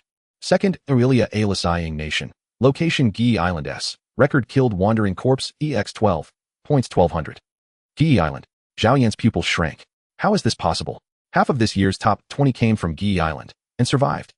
Killing a single monster in its grade zone yields 100 points. In past years, that score could secure a top 5 place. This year, it only reaches 20th. Wan Changsheng's face darkened. This is suspicious. Ing Nation and Inghua Nation must have used some special stratagems or had prior intelligence to concentrate their elites on Gi Island. Look, the types of kills are very uniform. It suggests organized, coordinated hunting. He anxiously searched for Huaxiao Nation's entries. Yet only 2 made the top 10. 9th, Huaxiao Dai Xinqing Huaxiao Nation. 10th, Siwa Hanfei Huaxiao Nation. Both on Gi Island with a meager score of 300 points. The gap is too large. Wan Chongzheng stared at the red-inked list with a hollow feeling. A slow step now means slowness all the way. If other nations monopolize the first day, rewards Huaxiao Nation's position in the Huangman realm will be strained. After all, they had dominated the charts for decades. If this sudden fall was unsettling, never mind. If we cannot manage well, rely on the old guard. Besides, the foundations we built are for the younger generation to use. Wan Chongzheng waved it off, unable to watch any longer, and turned to go down from the tower. But the moment he turned, Zhao Yan suddenly trembled and pointed to the very top of the screen. Calm. Commander, wait, look. What is it? Have we topped the rankings again? Wan Chongzheng frowned. No. This is unexpected. We actually topped it. It's a gulf-level gap. Zhao Yan let out a shrill breaking cry. What a... Wan Chongzheng spun back, forgetting his cane, stumbling to the railing to look up. At the pinnacle of the enormous screen, a golden name radiated a crushing, overwhelming light that made every name beneath it seem dull. First, Wushu Duoyen Huaxiao Nation. Location Gi Island S. Record killed mutated corrosive crow EX 333. Points 33300. Silence followed.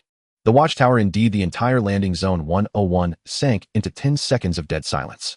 Wan Chongzheng rubbed his eyes again and again. 10. 100. 1,000. The old general's hand trembled and his cane fell. 30. 33,000 points. Compared with the second place's 1200, it was an abyssal domination. One could say the combined points of the next 99 would not amount to this first place's total. How? How is this? Zhao Yan's eyes nearly popped out. Mutated crows in its grade zone. They are gregarious monsters. He alone killed the equivalent of an entire regiment. Wushu Duoyen. Who is this person? What godly force is this? The first rays of morning sun spilled onto the battered roof of the bus.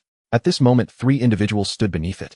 Chun Tong Wang Meng and Lu Yuqing were like 3 statues fixated on the enormous golden light curtain in the sky. As long as one is not a complete fool, it is evident who this no need for words refers to. Meanwhile, Jiang Nan remained expressionless. Before the system announced the rankings, that voice had privately asked him whether to use his real name Jiang Nan on the leaderboard. Without a second thought, Jiang Nan directly tapped reject. What a joke. In this explosive era of the internet, how many people are named Jiang Nan? He didn't want to be pointed at and labeled as the sycophant of the top player. The reason for the phrase no need for words was simple. He preferred action over unnecessary chatter. Wang Ming was trembling with excitement, his lips quivering. It must be the big shot. There's absolutely no doubt about it. Lu Yuqing covered her mouth, her eyes filled with sparkling admiration. The top player in the entire server is actually right beside us, and he outscored the second by tens of thousands of points.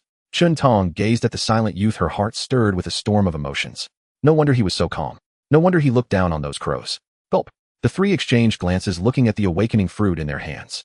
To say they didn't want to eat it would be a lie. In this cannibalistic apocalypse, consuming it would grant them supernatural powers, essentially giving them another life. But Wang Ming's hands trembled uncontrollably. He swallowed hard, forcibly suppressing the greed in his eyes. He had witnessed Jiang Nan coldly slaughtering those monsters last night.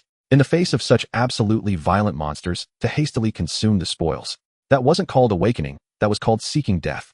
Without Jiang Nan's protection, even if they awakened their abilities, they wouldn't survive the night. In this crumbling world, the greatest trump card was never any supernatural ability, but rather the man standing before them. The next moment, Wang Ming stepped forward without hesitation. He raised the awakening fruit high with both hands and presented it to Jiang Nan.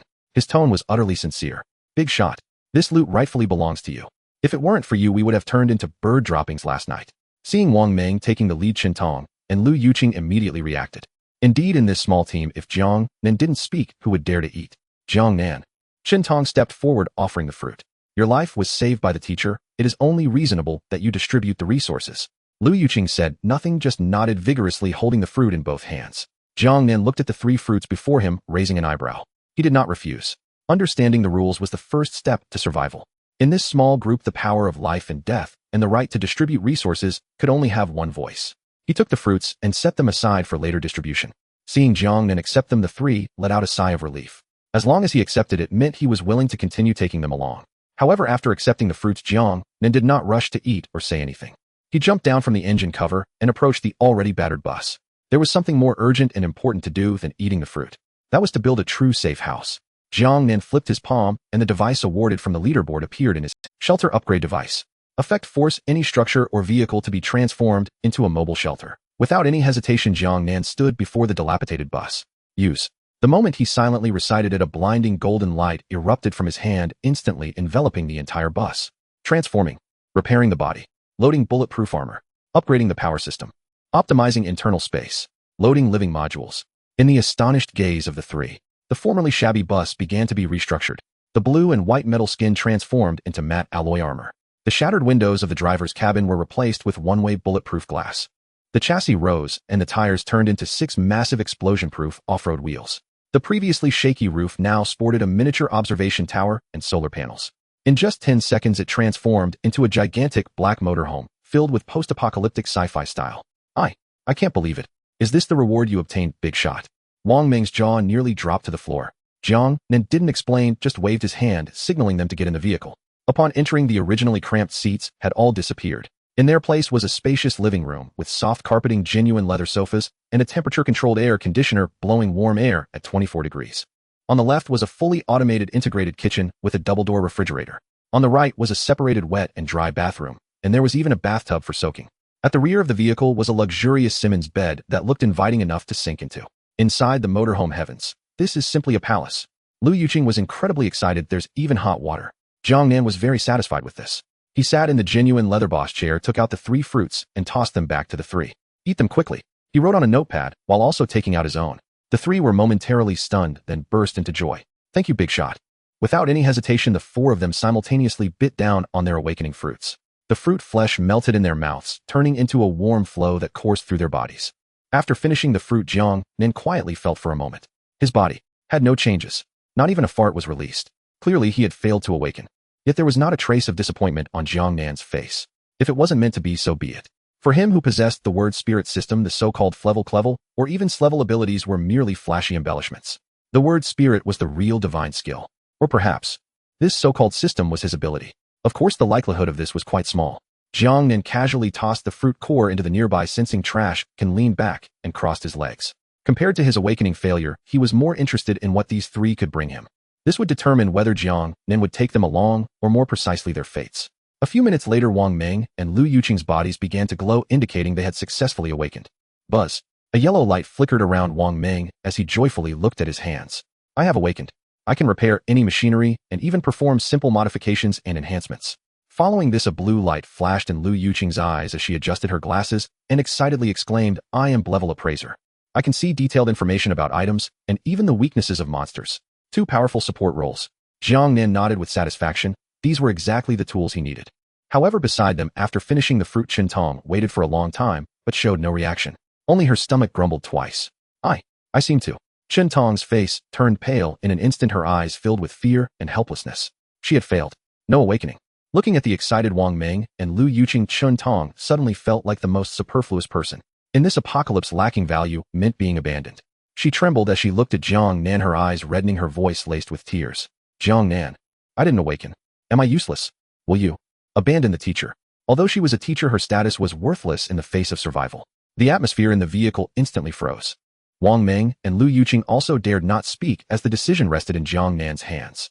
Jiang Nan looked at the pitiful mixed-race beauty teacher before him and remained silent for a moment. Then he picked up a pen and wrote a line on the notepad, handing it over.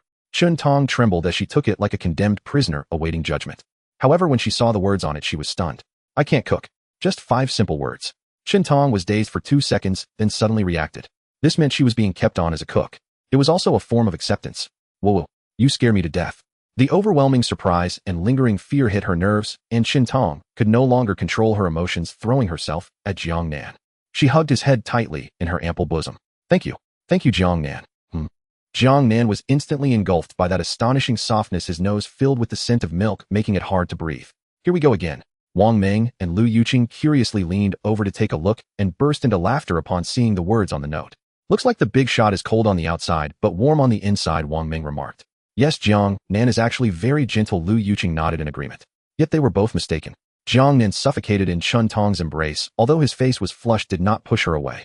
Cold on the outside, warm on the inside. No, he was simply repressed for too long. He was not a hypocritical person. Rather than being a false gentleman, deceiving himself, it was better to speak plainly. For 18 years, he had lived a life akin to an ascetic, to save money for travel and to attend school. Now that the apocalypse had arrived, he was the top player in the server. What was wrong with enjoying a little? Rewarding himself with a beautiful teacher was not asking too much, right? After calming his emotions, he began to assign tasks.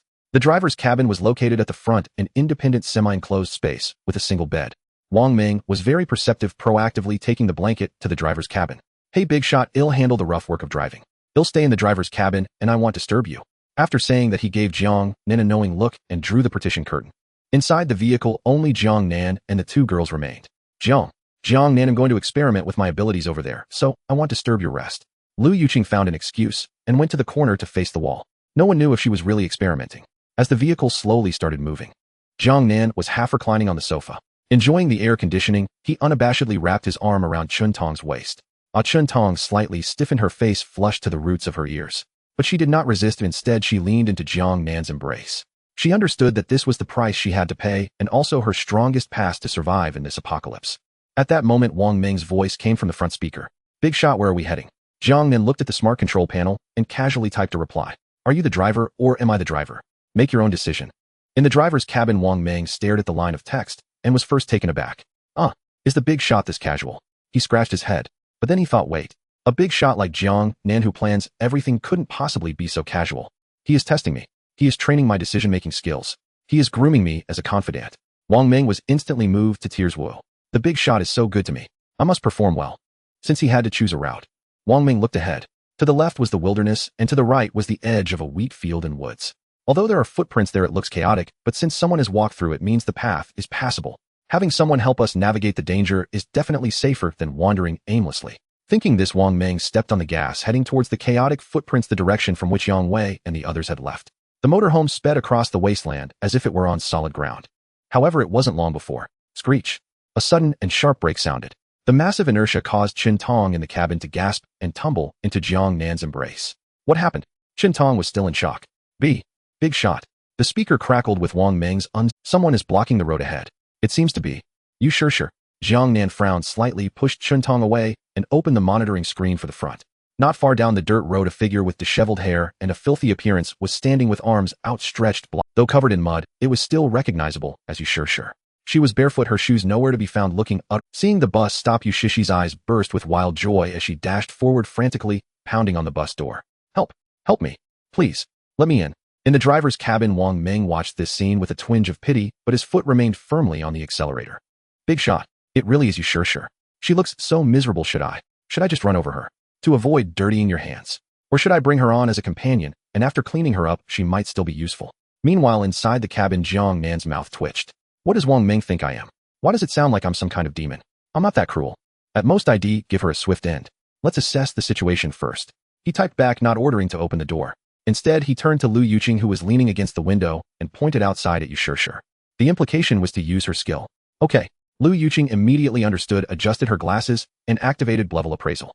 A blue light visible only to her swept across Yushishi's body. Lu Yuqing pushed her glasses. I just used identification to take a look at Yushishi's current condition. She has a mark called Scarecrow's Gaze on her.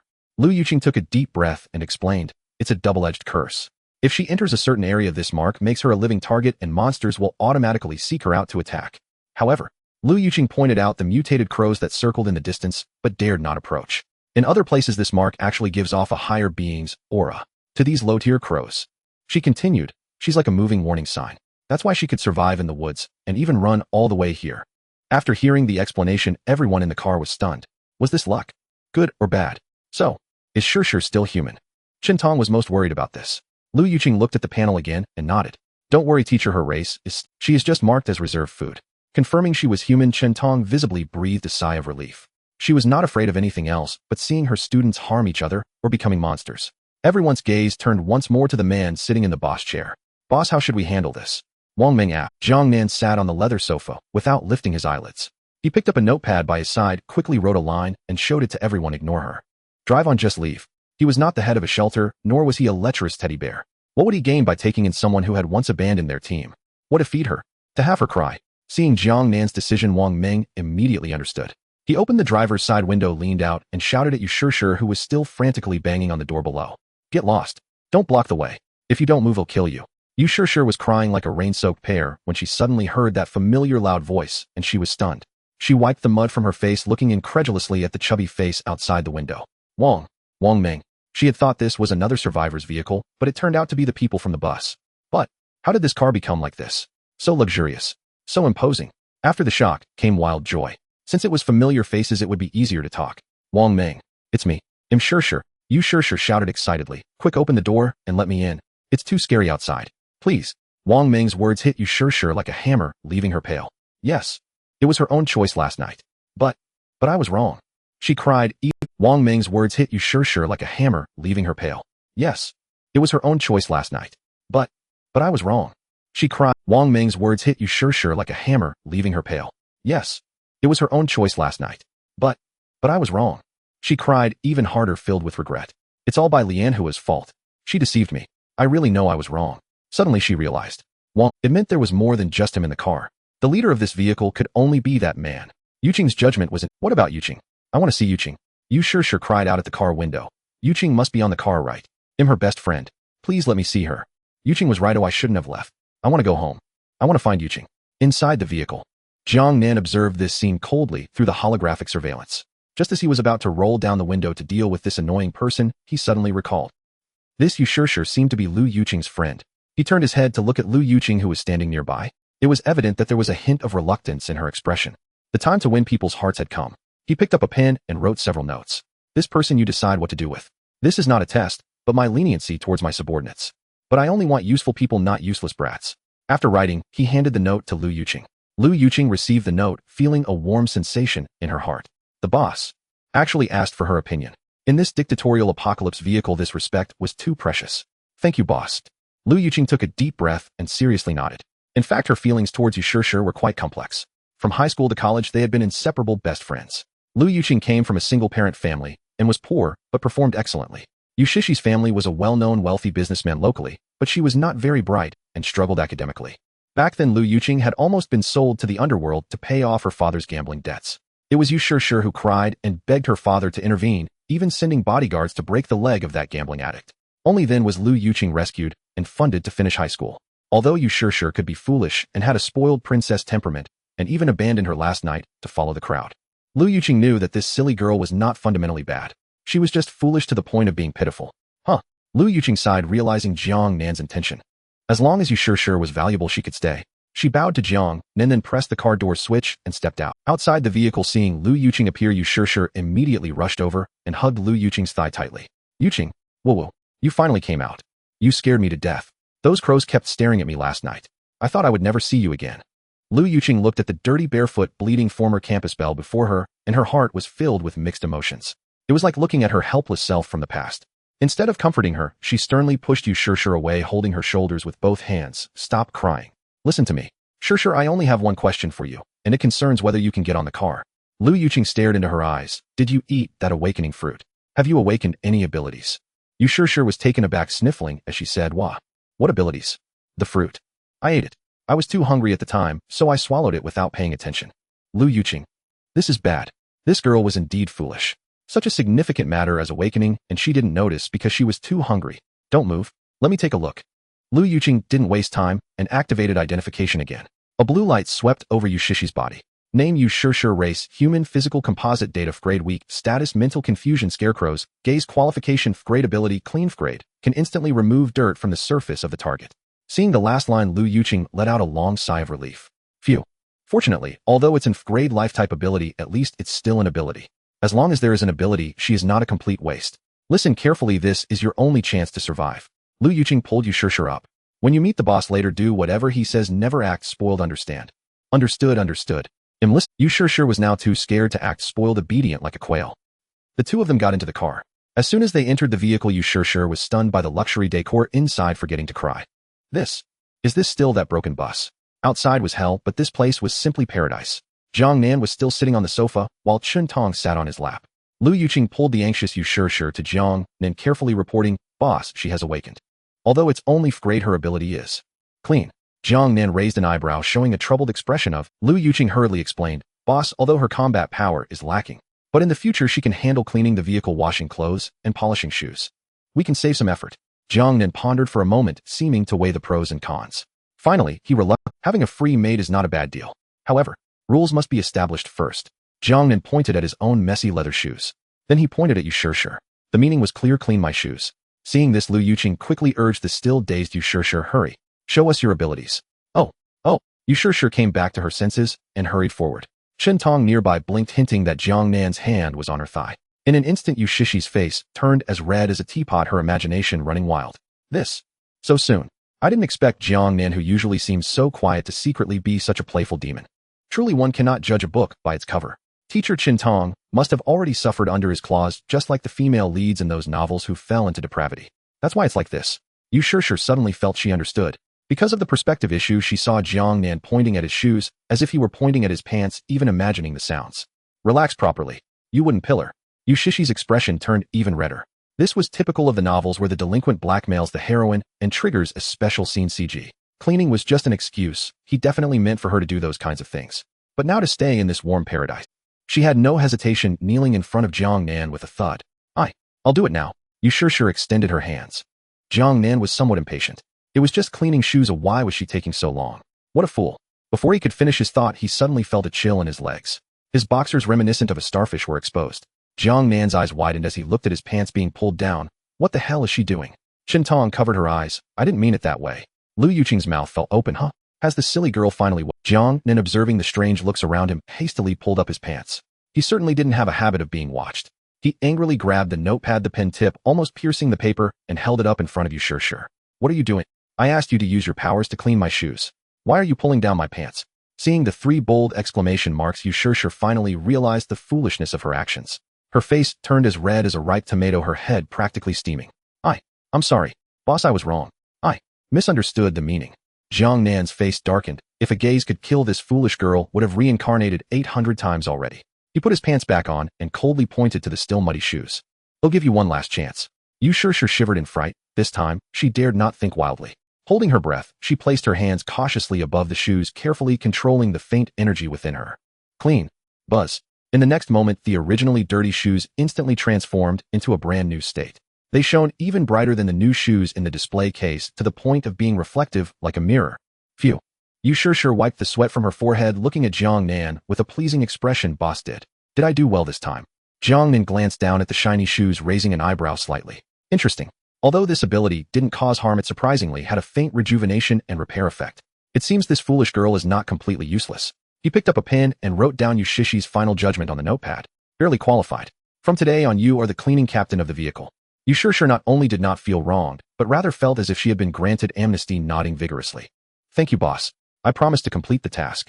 As long as she could stay in this luxurious RV, she would gladly do the cleaning even if it meant anything else. Misunderstandings cleared, everyone returned to their positions. Wang Ming started moving, resuming their journey. However, just a few kilometers down the road, an astonishing scene unfolded. As the trees thinned out, several rotting corpse wolves appeared along with a few stray mutated pigs. Normally, these monsters would pounce on human vehicles like mad dogs. Wang Ming was prepared to crash through. Yet just as the bus approached, those few corpse wolves instantly rolled and scrambled into the grassy bushes by the roadside. Even the stubborn mutated pigs were spooked, turning tail and fleeing as if their lives depended on it. What the hell? Wang Ming stared in astonishment through the windshield. This is insane. Does this RV come with Conqueror's hockey? It's not the vehicle's aura. At this moment, Lu Yuqing, sitting on the sofa, adjusted her glasses. Looking at Sure, who was vigorously wiping the floor in the corner, she said softly, "It's the cleaning captain's credit." Wang Ming was puzzled. Lu Yuqing explained, "Using the power of another, do you understand?" The scarecrow's gaze on Sure, although a hunting mark, also emits a powerful aura. Wang Ming was puzzled. Lu Yuqing explained, "Using the power of another, do you understand?"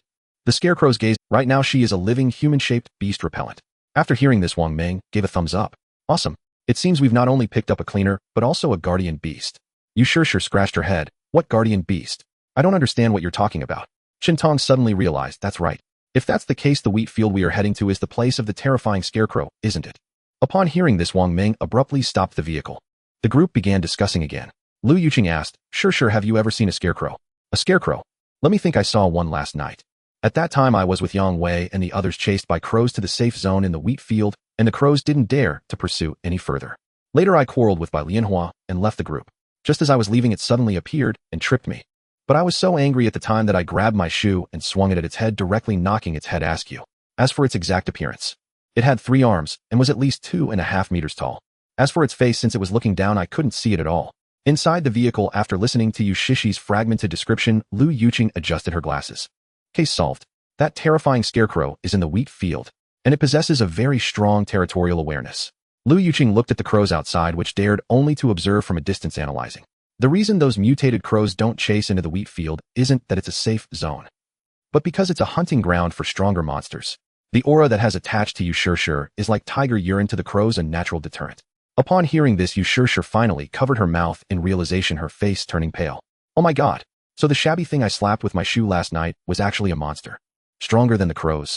The others were silent. It must be said that a fool has their blessings. The fact that she didn't die was already a miracle. Jiang Nan, sitting on the sofa, nodded thoughtfully as he listened to this analysis. Since this scarecrow aura is so useful, he wrote a line on the intelligent control panel. Kill it, skin it. Make it the vehicle's camouflage coating.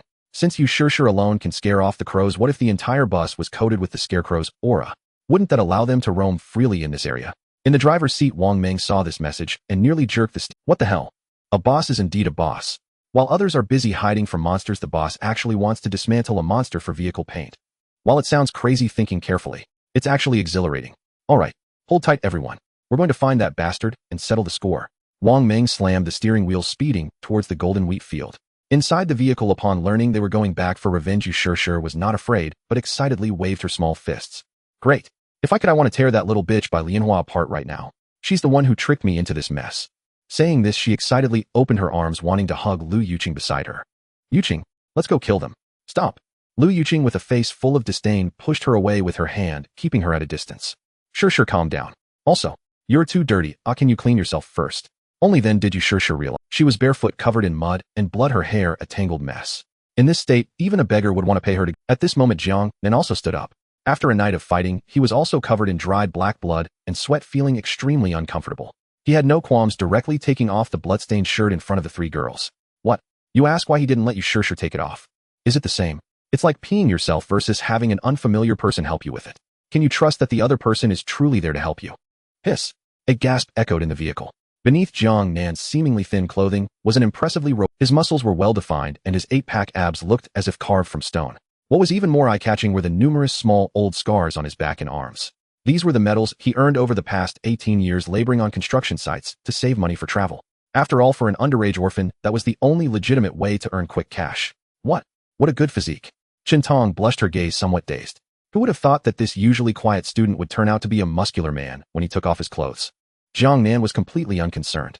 He was well aware of his body. He was still within the realm of an ordinary person, just a bit stronger than average. Moreover, after a whole night of high-intensity mental strain, he only wanted to take a shower and sleep, showing no interest in those fiery gazes.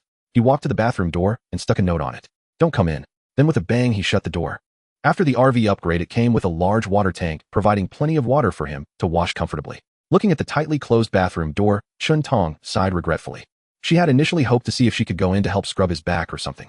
After all, she had no powers. If she didn't seize every opportunity to demonstrate her value, she would always feel uneasy. "All right, stop staring." Lu Yuqing patted Yu Shishir, who was still daydreaming. "Quick, get to work. Wash the boss clothes and help us clean up too." "Oh, okay." Yu Shishir was now eager to redeem herself, full of energy. She activated her cleaning ability, and with a flash of white light, the dirty clothes Jiang Nan discarded were instantly restored to new, even the wrinkles smoothed out. Following that, she brushed herself, Lu Yuqing and Chun Tong, with the cleaning technique again. The once dirty refugee team instantly became fresh and bright, as if they had just come out of a spa. "Wang Meng, do you want to get cleaned up?" Yu Shishir shouted towards the driver's seat. "No need."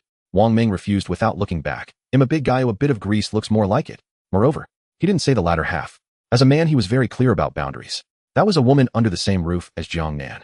As a subordinate, it was best not to even get close. Avoiding suspicion was the way to survive. Half an hour later, the bathroom door opened. Jiang Nan emerged wrapped in a towel, his damp hair falling across his forehead, losing some of its previous sharpness. He glanced at the neatly folded clothes and nodded in satisfaction. This cleaner was worth the price. After changing into clean clothes, Jiang Nan felt his eyelids growing heavy. He walked straight to the large bed at the back of the car, lifted the covers and burrowed in. The bed was warm, and there was a soft, warm body beside him. It was Chun Tong. She had already changed into her pajamas and curled up in the blankets to warm the bed for him. Seeing Jiang Nan come over, Chun Tong shivered slightly, feeling both nervous and a bit expectant. However, Jiang Nan simply hugged her voluptuous figure like a pillow. He found a comfortable position and closed his eyes. There was no flirtatious foreplay nor any further actions. A few seconds later, even breathing could be heard. He was too exhausted. The upcoming battles required him to be in peak condition, and he had no extra energy to waste on such matters. Chun Tong paused for a moment, then wrapped her arms around this youth, who was several years younger than herself, closing her eyes in ease. In the living room, Yu Shishir looked at the large bed, eager to try on. "I want to go too." "You wish." Lu Yuqing pulled her back, pinning her to the sofa. "Is that a place you can go? That's a special plot trigger point. Do you want to be labeled as a traitor? Stay here and squeeze on the sofa with me." "Oh." Yu Shishir curled up in Lu Yuqing's embrace, feeling aggrieved. Inside the car, the atmosphere was warm and peaceful. Meanwhile, deep in the wheat field, the sun was shining brightly. Compared to the paradise inside the RV, this place was like a hellish battlefield. 11 survivors who had escaped into the depths of the wheat field were now gathered in a circle, bursting into fierce arguments. The awakening fruit had become the fuse for their division. "Wu Hao, what do you mean?" Yang Wei's face turned dark as he pointed at a bespectacled boy across from him, shouting, "I was the one who led everyone to escape. I was the one who discovered the safe zone in the wheat field. What gives you the right to snatch the captain's position at this time?" The boy named Wu Hao sneered, pushing up his glasses. He was from the same circle as Li Xin and looked down on Af. "I'll admit, last night you were just lucky and guessed the right path. But so what? Now it's the apocalypse. Strength is easy." Wu Hao raised his hand and several bolts of purple lightning exploded from his palm. "Survival of the fittest, the strong, are king. I have awakened a level combat ability, lightning control. The most destructive elemental ability. And what?" Wu Hao pointed disdainfully at Yang Wei. "You're just a clever strength enhancement, at best a brick mover." He then pointed at Gua Shuai beside Yang Wei. "And you, Gua Shuai, level danger sense. And your sensing range is only 20 meters. I have eyes. I have ears. What use is your useless ability?" Wu Hao pointed disdainfully at Yang Wei. "You're just a clever strength enhancement, at best a brick mover." He then pointed at Gua Shuai beside Yang Wei. "Wu Hao, you." Gua Shuai's face flushed in anger, but he didn't retort. Behind Wu Hao, Liang Rui and Wang Jinxing also revealed smug smiles. Liang Rui held a fireball in her palm, a clever fireball technique, while Wang Jinxing's arm instantly transformed into several dry yellow straws, flexibly twisting. Clever straw binding. Yang Wei faced reality. Liang Rui leaned against Wu Hao, taunting, "Only by following brother Wu how will you have meat to eat? Your meager skills are better off saving them." The situation was overwhelmingly one-sided. Bai Lianhua, who had been clinging to Yang Wei's arm, suddenly rolled her eyes and quietly loosened her grip. "Yang Wei, why don't we just listen to Wu Hao?" Bai Lianhua said in a teasing voice. "We are all classmates, and there's strength in numbers." Yang Wei couldn't believe it. Lianhua, he never expected she would stand on the opposite side. If that's the case, then we cannot work together." The last shred of hope shattered in his heart. He clenched his fists and shouted, "Gua Shuai, let's go. I want to see who can't survive after we leave." "Fine, let's go." Gua Shuai, also a person of spirit, spat angrily. "You bunch of fence-sitters. I really misjudged you. Let's go." Yang Wei words of persuasion cannot convince a dead ghost. The two turned and left resolutely, turning their backs on the others. Yang Wei turned back looking at the woman who had been fawning over him all along and gave a bitter laugh. Huh. He spat at Bai Lianhua, you wretch. Last night you sure was right, you're nothing but a disaster. After saying that, he and Guo Shuai strode away toward the other end of the wheat field without looking back. He two fools. To abandon a perfectly good wheat field and go to another place, truly foolish beyond measure. Wu Hao put away the lightning, scoffing coldly. Meanwhile, in a corner unnoticed by everyone, the Wang Jinxing, whose arm had turned to straw, was smiling. As the two left, the wheat field swayed and the sound reached his ears. Wang Jinxing looked at them, staring intently at Guo Shuai's figure. Hee. Run away. Run away. He whispered in a voice only he could hear. As long as you are still in the wheat field, you are my nourishment. No one can escape. In the wild realm on the second day at 10:30 in the morning. The location is at the edge of a former wheat field.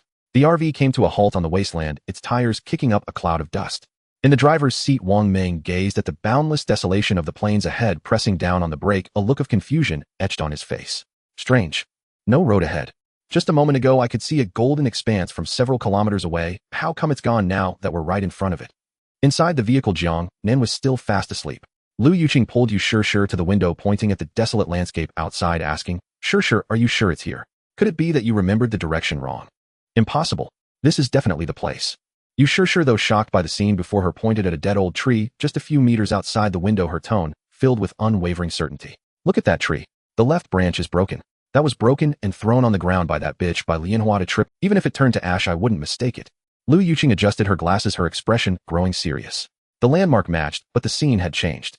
The dozens of acres of golden wheat that should have existed had vanished into thin air, leaving only barren land. Could it be that this area is related to time? Wang Ming stroked his chin, analyzing, like a mirage. Or perhaps this wheat field is alive. Or perhaps specific conditions must be met to enter. Very likely. Lu Yuqing nodded. Shall we wake the boss and ask him? No. Wang Ming immediately waved his hand to stop her, lowering his voice. Let's wait a bit longer. The boss has only rested for less than 2 hours. Even though I drove slowly to be cautious, it's still too early for that. Wang Ming's eyes sparkled with the desire to prove himself. We can't rely on the boss for everything. As loyal subordinates, we need to showcase our own value. If we can't even handle something as simple as scouting, how will we survive by the boss side in the future? That makes sense. Lu Yuqing agreed wholeheartedly. She turned to you sure and said, Sure, you stay in the car, don't go anywhere. Wang Ming and I will go investigate for a bit. Okay. You must be careful. You sure nodded obediently. She absolutely dared not leave the vehicle. The car door slid open quietly. Wang Ming and Lu Yuqing stepped down carefully, starting their investigation at the edge of the mysteriously vanished wheat field. Meanwhile, deep in the wheat field, unlike the desolate land Wang Ming and the others saw, this place still resembled a golden ocean. Yang Wei and Guo Shuai, both drenched in sweat with cracked lips, trudged between the wheat rows, having walked for a full. However, no matter how far they walked, the surrounding scenery seemed to be a copy-paste, an endless sea of wheat. Old Guo. Huff. Let's take a break. I can't go on anymore. Yang Wei gasped for breath, plopping down on the ground. Guo Shuai wiped the cold sweat off his forehead, his face pale. All right. I hope those ungrateful wolves can hold off the monsters a bit longer. Guo Shuai. Yang Wei angrily stomped down on the surrounding wheat stalks, clearing a space. Thanks to your danger perception. That idiot Wu Hao has no idea what this ability is worth. This isn't danger perception, it's practically an inside man radar. Yang Wei was still filled with dread. Guo Shuai sat down as well, forcing a bitter smile. Yeah. Ever since awakening his ability, the radar with a mere 20-meter range had been faintly alarming. At first he thought it was a fake person that had blended in when they left the bus. But now he had an extremely frightening premonition. The monster mingling in their group was not one that escaped with them from the bus, but rather, it had always belonged to this wheat field. Old Yang, I've been afraid to say this all along, Guo Shuai's voice. If that monster is indeed a local native, then it explains why those crows dare not enter. This isn't a safe zone. This is the monster's hunting ground. It's the boss's lair. Hearing this, Yang Wei shivered violently. Damn, we can't rest any longer. We must hurry out. As long as we escape this wheat field, we'll be safe. The two struggled to get up. However, at that moment they both froze. The surrounding light seemed to dim the originally golden waves of wheat, now tinged with a blood-red hue. Old Guo. Yang Wei's voice sounded a bit dazed. What time is it now? Guo Shuai raised his wrist and glanced at the mechanical stopwatch that hadn't stopped ticking. It's 10:31 in the morning, Old Yang. 10:30. Yang Wei held his compass, staring at the sun that was rapidly descending in the sky, his face turning ashen. Then why? Is it in the west? Does the sun rise in the west? An eerie silence followed. Guo Shuai blankly looked up at the blood-red sun that had already touched the horizon. The blood-red sun. 10:30 in the morning. It should have been a bright sunny time. But here it was already dusk. Old Yang, is there a possibility that it's not rising but setting? At this moment, Guo Shuai's expression had become stiff as stone. It's confirmed. It's all confirmed. The flow of time here is off. It's too fast. The daytime passes too quickly. This wheat field doesn't give us a chance to travel during the day. This is the hunting ground. It wants to force us to remain in the dark. On the other side of the wheat field, Wu Hao's camp. At this moment, Wu Hao sat like a feudal lord on a pile of flat. He held a bag of chips he had scavenged, munching away at them. Hurry up. Haven't you all eaten? Flatten all the wheat, clear a flat area. Otherwise no one will sleep tonight. Wu Hao pointed at the classmates working hard, giving orders. What's so impressive? It's just luck that he awakened lightning powers. A boy muttered quietly. Zing. The next second a burst of purple electricity struck him instantly. Off. The boy screamed, collapsing to the ground, convulsing wildly with foam at the mouth. Anyone else have objections? Wu Hao's hands crackled with arcs of electricity, coldly scanning the crowd. Everyone fell silent, lowering their heads and hastening their work, not daring to resist. Beside them, Bai Lianhua watched this scene unfold, her eyes not filled with fear, but rather excitement. How powerful. This is the kind of man the apocalypse should have. As long as she could take down Wu Hao and become his woman, she could dominate this world, never having to appease anyone again. Thinking this, she tidied her somewhat disheveled collar, swaying her hips as she approached Wu Hao. Slap. Suddenly a loud slap landed hard on her face. Bai Lianhua spun around, covering her face in disbelief as she stared at the woman in front of her. It was Liang Rui, Wu Hao's girlfriend, the woman who had awakened the fireball technique. You little slut, where are your eyes looking? Liang Rui crossed her arms, flames igniting in her palms, her gaze fixated on Bai Lianhua with malice. Wu Hao is my boyfriend. Keep your promiscuous thoughts to yourself. Otherwise I'll roast that place of yours in a charcoal, ensuring you can never flirt with a man again. Do you understand what I mean? Bai Lianhua instantly came to her senses. This was a world where people judged based on power. She stepped back in fright, lowering her head and trembling as she spoke. Sister Liang, I wouldn't dare. I absolutely wouldn't dare. How could I have any thoughts about your boyfriend? Humph. Liang Rui scoffed. Then why were you staring at Wu Hao just now? Bai Lianhua's mind raced, her panicked gaze catching sight of Wang Jingsheng, who was working nearby. I was looking at Wang Jingsheng. Bai Lianhua blurted out. I think he's honest and hardworking, and I want to get close to him. Liang Rui paused for a moment, then turned to glance at the silly grinning fellow, her face breaking into a playful smile. All right then. Since you have this intention, I'll help you out. Let's aim for to have you both in the bridal chamber tonight. Though Liang Rui was also clever, she was quite self-aware. She knew she wasn't as enticing as Bai Lianhua and couldn't charm people as easily. By handing this potential rival over to the clumsy Wang Jingsheng, she could eliminate a threat while also gaining a fighter, killing two birds with one stone. Upon hearing this, Bai Lianhua felt her heart sink. She had just said that casually. With her standards, how could she possibly like someone like Wang Jingsheng, a pathetic loser? He was just a backup plan.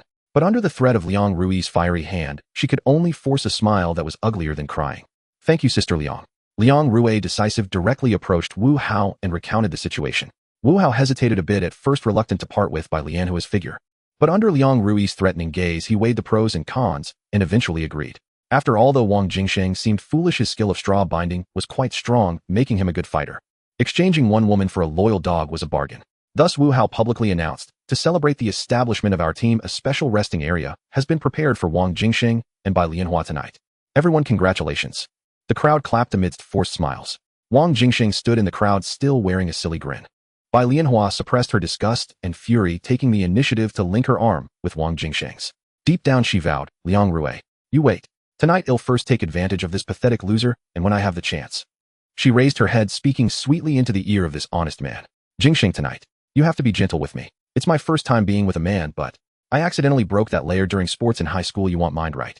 This was her usual trick designed to deceive honest people. The real number would need to be increased by 2 zeros to be. Wang Jingsheng turned his head, his lifeless eyes fixated on Bai Lianhua's delicate neck. He cracked a stiff smile. Haha, I don't mind. Don't mind. As long as it's you, it's fine. I want you for myself. Bai Lianhua derided within. As expected, he's just a foolish dog. However, she had no idea. In the eyes of this monster, wanting you did not mean winning her heart or gaining control over her, but rather, in the literal sense, he wanted her whole being. Flesh and bones, nothing left. The night fell without warning. This bridal chamber area, deliberately marked out by Wu Hao, was located in a low-lying spot 100 meters away from the camp. The towering wheat stalks around were flattened with a layer of clothing spread over them as a bed sheet. The red moonlight poured down, casting a layer of ambiguous and eerie filter over the scene. Jingsheng, be gentle later, don't hurt me. Bai Lianhua sat on the pile of clothes, pretending to be shy as she unbuttoned her clothing while rolling her eyes internally. This wretched place was filled with wheat stubble digging painfully into her bottom. Moreover, Wang Jingsheng, who stood in front of her, had been just standing there foolishly since he arrived. Backlit, his expression was obscured, but she could hear his heavy breathing. Wang Jingsheng let out a dazed chuckle as he slowly approached. Bai Lianhua suppressed her disgust and actively wrapped her arms around Wang Jingsheng's neck, exhaling sweetly. Silly, what are you waiting for? Didn't you say you want me? Come on, as long as you listen to me from now on, I can make it enjoyable for you. However, before she could finish her sentence, the large hands that were supposed to embrace her waist suddenly tightened around her neck. Cough. You. Bai Lianhua's eyes widened in terror, and as she was about to curse, she caught a glimpse of Wang Jinsheng's face under the red moonlight. The innocent face that once belonged to him was now splitting open from the middle.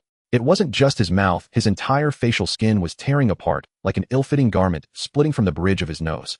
Beneath the torn flesh, there were no bones, no muscles. Only bundles of dried blood-stained straw. Yes. I want you. Wang Jinsheng's voice had changed. It was no longer the honest voice of a person, but rather like two pieces of rotting wood scraping against each other, harsh and hollow. The skin. It's too tight. I need a new one. Monster. Boo-hoo. Bai Lianhua finally reacted and let out a piercing scream. But as soon as the scream escaped her lips, it was forcefully blocked by countless rough wheat stalks that erupted from Wang Jinsheng's mouth. Bai Lianhua struggled frantically, her nails scratching at Wang Jinsheng, but all she grasped were handfuls of rotten straw. Pooh. Wang Jinsheng's completely straw-like hand suddenly plunged into Bai Lianhua's abdomen. It was as if he was stuffing cotton into a rag doll. He crazily stuffed straw into Bai Lianhua's body, first her belly, then her chest cavity, and finally her limbs. Even to fit in more, he brutally ripped at the corners of her mouth and the edges of her eyes. Under the blood-red moonlight, two figures intertwined, shaking violently. The sounds of breaking bones and dull thuds echoed through the air. Listen to that noise. In the camp, several boys on guard exchanged sly glances, their faces adorned with lewd smiles. Wang Jinsheng usually looks so honest, but who would have thought he's such a ruthless guy? With that noise, he must be quite strong, being an athlete. Bai Lianhua's plastic surgery face must be enjoying it now, huh? The crowd let out knowing laughter. However, Wu Hao, sitting by the campfire, wore a grim expression. Holding half a compressed biscuit in his hand, he frowned deeply. It wasn't because Bai Lianhua had been taken down, but because he sensed something was deeply wrong. Too fast. Wu Hao glanced at the luminous watch on his wrist. It was only 2 in the afternoon, yet the sky had already turned completely dark.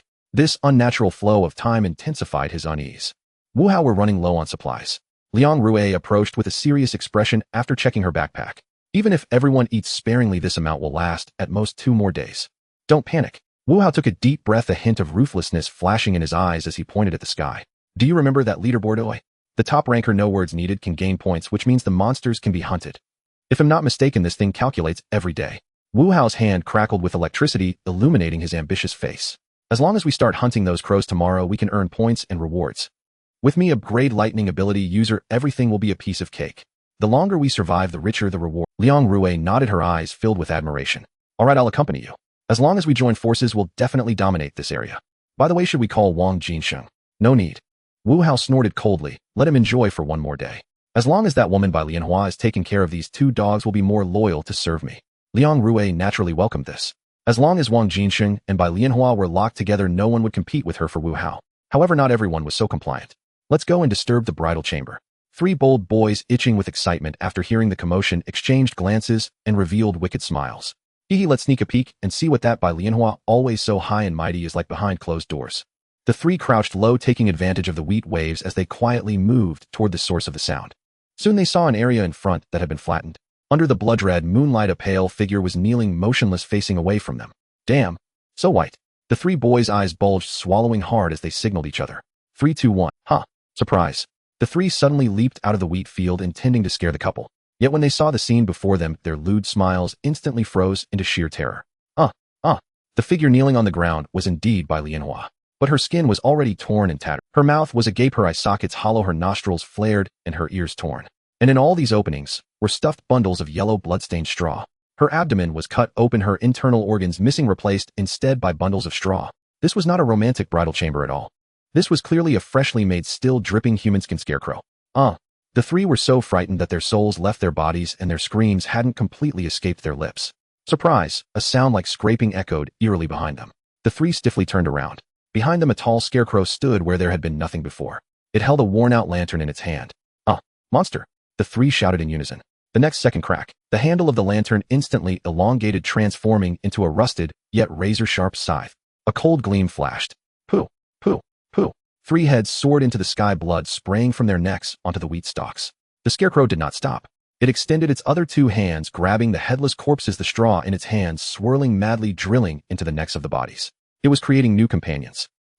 Someone's killing. Not far off, another boy who had been watching from a distance due to being a step slow. He witnessed the scene, scared so badly that he wet his pants, letting out a shrill scream before turning to flee. Help! Wuga, help! There's a monster. This scream shattered the night silence. The scarecrow busy making corpses paused momentarily. Crack, crack, crack. Its head spun 180 degrees, its eyes glowing red locking onto the fleeing boy. Roar. This time it no longer imitated human voices. Instead it let out a beastly roar. Its once rigid body instantly crouched down, and a third wooden-like arm burst forth from its back. With all three arms working together it crawled frantically across the wheat field like a gigantic deformed spider, moving so fast that it left afterimages behind. What sound is that? In the camp, Wu Hao and Liang Rui suddenly stood up. Over there. It's that idiot who went to disturb the bridal chamber. The remaining boy pointed in that direction. Don't come over. The desperate cries abruptly ceased, followed by the sound of bones breaking. Damn it. Who dares touch my people? Wu Hao's eyes burned with fury, feeling more confident in his great abilities. Liang Rui, follow me. Others grab your weapons and follow. Yes. The three charged fiercely into the depths of the wheat field. However, when they arrived at the scene, all they saw were broken pieces of flesh and the new scarecrows impaled on wooden stakes. What? What the hell is this? One boy was so scared he vomited on the spot. Who? Come out. Wu Hao's lightning surged in his hand, illuminating the surroundings. Whoosh, a gust of chilling wind blew by. The wheat waves rolled. A massive shadow fell from above them. Watch out. Liang Rui screamed, sending out a fireball. Boom. The flame struck the scarecrow, but merely scorched a few stalks of straw before extinguishing. No damage. How is this possible? Wu Hao was terrified to discover that his lightning attack was forcefully blocked by the scarecrow's wooden limb. This was no ordinary monster. This was a boss. This was a leader. Run. Run fast. Wu Hao finally realized the gap in strength and turned to flee. But it was too late. The scarecrow wielded its scythe. In this wheat field it was a god. Off. My leg. This was a one-sided massacre. The three were like lambs to the slaughter in front of this terrifying monster. The scythe swung and heads rolled. In just 3 minutes, the lightning extinguished, the flames died down. A Liang Rui. Save. Wu Hao was bisected by the scythe. His lower half continued to run while his upper half was already filled with straw. His once arrogant demeanor had completely dissipated, replaced by desperate pleas. And the transformation of the scarecrow. 5 minutes later the wheat field returned to its eerie silence. Only the heavy scent of blood lingered. In a furrow next to a pile of corpses, Liang Rui curled up, covering her mouth tightly as tears streamed down her face, not daring to make a sound. She had seen it. She had been hiding in the shadows, witnessing the monster stop after killing Wu Hao. It was listening intent. Wherever there was a scream, the scythe would fly toward that direction. The sound. It locates by sound. Liang Rui's heart surged with joy as she had found a way to survive. As long as I don't make a sound. As long as I remain absolutely silent. It won't find me. She held her breath, forcibly suppressing her heartbeat, lying completely still in the mud. Sure enough, the terrifying scarecrow turned in place twice, seemingly losing its target, waving its hand with the lantern, preparing to leave. I survived. I survived. Liang Rui felt a wave of joy for having escaped death. However, just as the scarecrow was about to turn away, whoosh, a night breeze swept through the wheat field. The wheat stalks rustled. One of the ears of wheat brushed against the sleeve of Liang Rui's windbreaker. Pata. The sound was very faint. So faint it was like a needle dropping. But in Liang Rui's ears it sounded like death knocking at the door. She fearfully raised her head, just in time to meet the scarecrow's sudden gaze. That mouth split down to the roots of its ears smiled at her. Shoo. The scarecrow raised its branch-like finger, making a silencing gesture. The next second the scythe fell. Blood stained the wheat field. At 3:30 in the afternoon, at the edge of the wilderness, the blazing sun hung high in the sky, marking the hottest moment of the day in the wild realm. Outside the vehicle, Wang Meng and Lu Yuqing were sweating profusely under the scorching sun, wandering around the nearby barren land. They were trying to locate the missing wheat field. How strange. Wang Meng wiped the sweat from his face and plopped down on a scorching stone. We could clearly see it was golden yellow when we drove here from a distance. How come when we hit the gas and drove closer it turned into barren land? Could the wheat field have sprouted legs and run away? Lu Yuqing, equally exhausted, adjusted her glasses and said, that shouldn't be the case. Sure mentioned that old tree with the broken branches right there. The landmark hasn't changed, only the environment has. Could it be time? But that doesn't make sense either. It was daytime when we came, and we should have been able to see the wheat field. Wang Meng scratched his head as the two pondered in confusion. The door of the RV slid open with a hiss. Yu Sure was sitting at the door, staring blankly at the monitor screen when she suddenly felt a shadow behind her, nearly jumping out of her chair. Turning around, she realized it was the neatly dressed Jiang Nan. Boss, you're awake. Yu Sure quickly stood up, nervously rubbing her hands. Jiang Nan nodded without speaking and walked straight down from the vehicle. The heat wave outside hit him immediately. Seeing Jiang Nan descend, Wang Meng and Lu Yuqing hurriedly approached, their faces filled with guilt. Big guy, I'm sorry we were too foolish. After searching for so long, we still couldn't find the entrance to the wheat field. All that's here is dirt and grass. There's nothing else. Jiang Nan waved his hand dismissively. He walked over to the dead old tree, stroked his chin, and surveyed the vast empty wasteland. He felt that something was off, especially with the glaring sun overhead. Earlier, from several kilometers away, he had indeed seen the wheat field. Why did it disappear as they got closer? Was it because the wheat field had a consciousness and sensed the threat posed by him, the outsider, and thus hid? Or, Jiang Nan glanced at a few crows circling in the distance. Were these feathered beasts informing the scarecrow inside and closing the door? No way. Jiang Nan shook his head, immediately dismissing that thought. Although the mutated crows were clever, they were chaotic and evil beings. If they could truly inform, they would never let the scarecrow hide. On the contrary, they would prefer to lead Jiang Nan, their powerful enemy, into danger. Let him and the scarecrow fight to the death, allowing them to reap the benefits. Since it wasn't a case of watching who to attack, there could only be one answer. Jiang Nan lifted his head, squinting at the misaligned sun in the sky. It was time. The flow of time here, or the rules of space, differed from the outside world.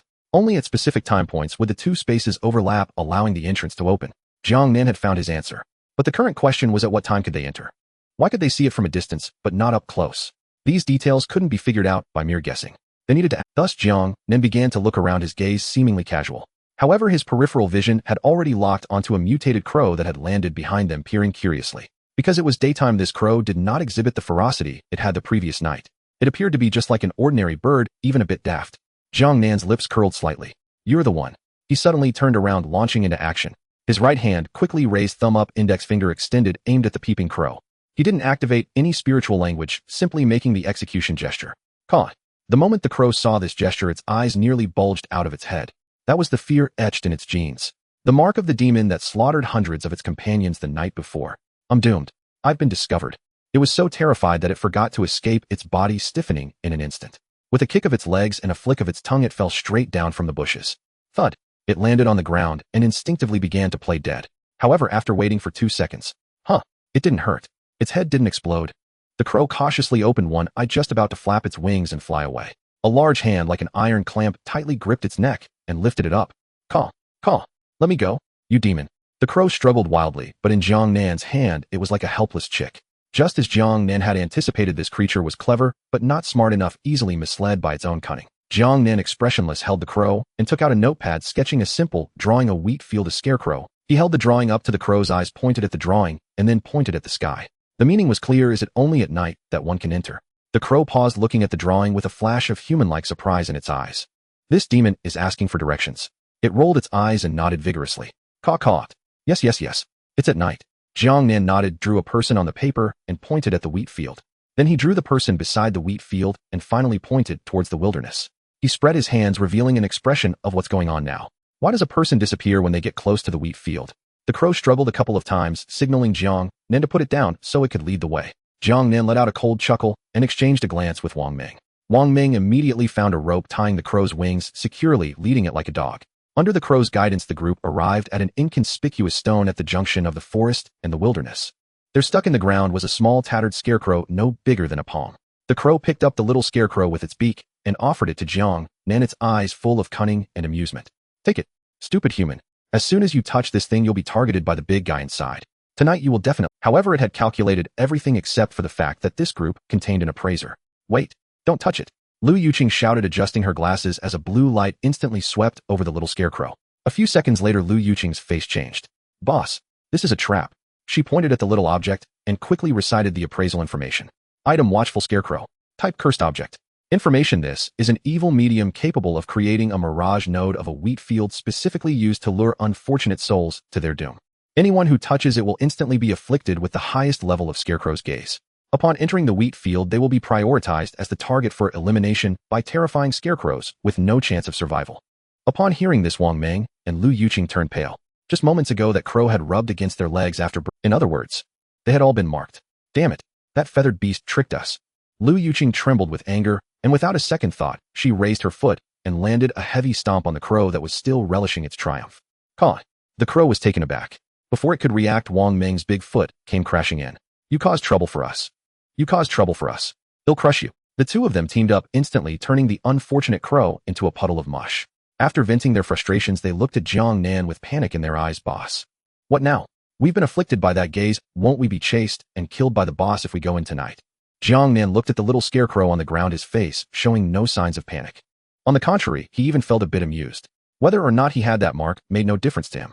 He was originally planning to dismantle that scarecrow to use as insulation. If having that mark could lure the boss to him to deliver itself for slaughter, that would save him the trouble of searching just what he wanted. Jiang Nan picked up the little scarecrow, casually hung it at his waist, and then wrote on the notepad, "Rest in the car. Conserve energy and wait until midnight." Meanwhile, in the wheat field, there was a deathly silence.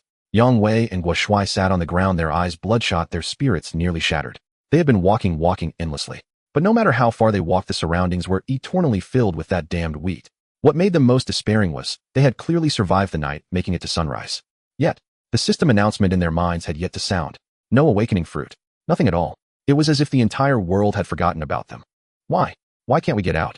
Yang Wei clutched his hair, his voice hoarse. Are we already dead? Is this hell? Guo Shuai remained silent. He fixed his gaze on the mechanical stopwatch on his wrist, an item he hadn't parted with since arriving in this world. The time displayed on the dial was 1533. 3:30 in the afternoon. Guo Shuai's brain raced, reorganizing all the time nodes from that day and night in his mind.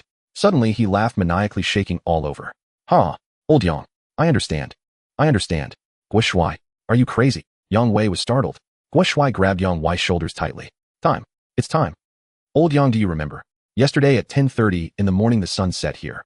And now my watch shows 3:30 in the afternoon, which is 15:30, but here it just became light. It's probably around 7 in the morning. What does this indicate? It indicates that the flow of time here is chaotic. It's probably twice as fast as the outside world, or completely misaligned." Yang Wei felt a headache coming on. "But what does that matter? Didn't you say earlier around 10 o'clock? Would that monster let us out? We haven't even seen it. No? You don't understand what I mean." Guo Shuai excitedly pulled out a branch and began drawing a timeline frantically on the ground. "The night we entered was around midnight. I surmised that at that moment the time between the real world and the wheat field world coincided perfectly. Only at that specific time point would the barriers between the two worlds open. We just happened to stumble in that day due to sheer luck. And to get out." Guo Shuai stared intently at the drawing on the ground.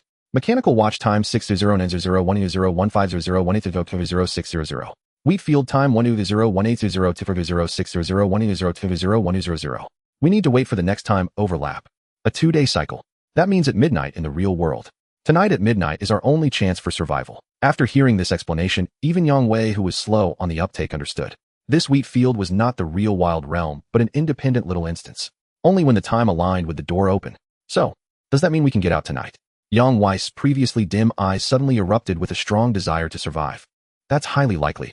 Guo Shuai nodded firmly, but his expression soon darkened. "However, I have a feeling that the monster won't let us out so easily. When the door opens tonight, it will also be its final hunting moment." Yang Wei gritted his teeth, his gaze fierce. "Let's go for broke." He dumped all the remaining food and water from his backpack onto the ground. Eat it all. Don't hold back. Only when we are full will we have the strength to run. Tonight we fight with our backs against the wall." The blood-red setting sun illuminated the horizon, dyeing the entire wheat field a crimson hue. Yang Wei and Guo Shuai sat back to back in a pit in the wheat row, their palms already soaked with sweat. The surroundings were terrifyingly silent, with only the rustling of the wheat in the wind. Who? Guo Shuai wiped the cold sweat from his face. To alleviate the maddening sense of oppression, he forced a smile and nudged Yang Wei behind him. "Hey Lao Yang, there's something I've been wanting to ask you." "Go ahead." Yang Wei stared warily ahead. "You usually seem so carefree. Why do you hate the student council and Li Xian and the others so much? Is it just because they love to show off?" Yang Wei's body stiffened slightly, shaking his head. "What does it matter at this point? Why are you asking this? Come on, just tell me." Guo Shuai looked at the setting sun with a bitter smile. "Today might be our last day. Lao Yang, you have the power enhancement. Your physical condition is better. Your chances of survival are higher than mine. If I die, just consider it fulfilling my last wish." "Nonsense. Don't say such unlucky things." Yang Wei cursed, but after a few moments of silence he still lowered his head, his eyes clouded. "Am I not allowed to say anything?" He took a deep breath as if trying to expel the accumulated gloom in his heart. "This matter has to start from before I was born. My parents and my grandfather were all arrested a month before I was born." Guo Shuai was taken aback. "Huh. My father used to be a government official, not too big, not too small." Yang Wei laughed self-deprecatingly, his gaze drifting. "But he was corrupt, colluding with local gangsters for money and status, committing many dirty deeds. Later, when things were exposed, the police came to arrest him. That good father of mine was ready to abandon his pregnant wife and run away himself. And my mother, to buy time for my father, actually attempted to poison the police officer who was a good friend of hers. My grandfather was also quite greedy. In the end, the whole family of 3 received heavy sentences." Yang Wei pulled up a wheat stalk and snapped it harshly. "My mother gave birth to me and then continued to serve her sentence. I was raised in an orphanage, and it was that poisoned police officer who provided for me. For a full 20 years, wherever I went, whispers and finger-pointing followed me. The offspring of a corrupt official, the descendant of a drug lord." Yang Wei's voice trembled slightly. "Actually, I was a good student when I was young, really. But I didn't dare to be first. I was afraid of being noticed, afraid of people digging up my background and talking behind my back. So I chose sports, pretending to be a simple-minded musclehead.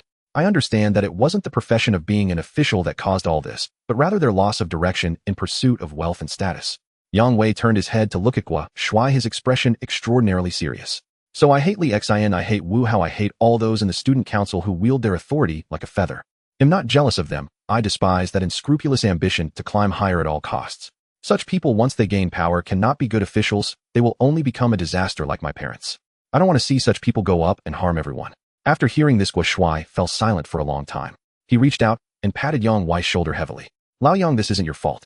You didn't enjoy the benefits of their crimes, you shouldn't bear their sins. You are much cleaner than they are. After hearing this, Yang Wei's tense lips relaxed slightly. Alright, enough with the sentimentality, it's kinda disgusting. Just then the last ray of twilight was swallowed by the horizon. The sky turned dark. The mechanical watch showed 1900 with 5 hours left until opening. Darkness enveloped the wheat field. Time passed quickly in their conversation, but the fear did not dissipate, instead it thickened with the night. Rustle, rustle, accompanied by the sound of the wind. In the distance a sudden series of dense scraping sounds emerged. Yang Wei and Gua Shuai instantly sprang up back to back, staring intently in the direction of the sound. With the faint starlight, they saw several swaying figures appear in the wheat field 200 meters away. Those figures moved stiffly yet marched uniformly toward them. As they walked, they raised their hands and waved as if greeting. Is that? Yang Wei squinted. Is it Wu Hao and the others? Are they still alive?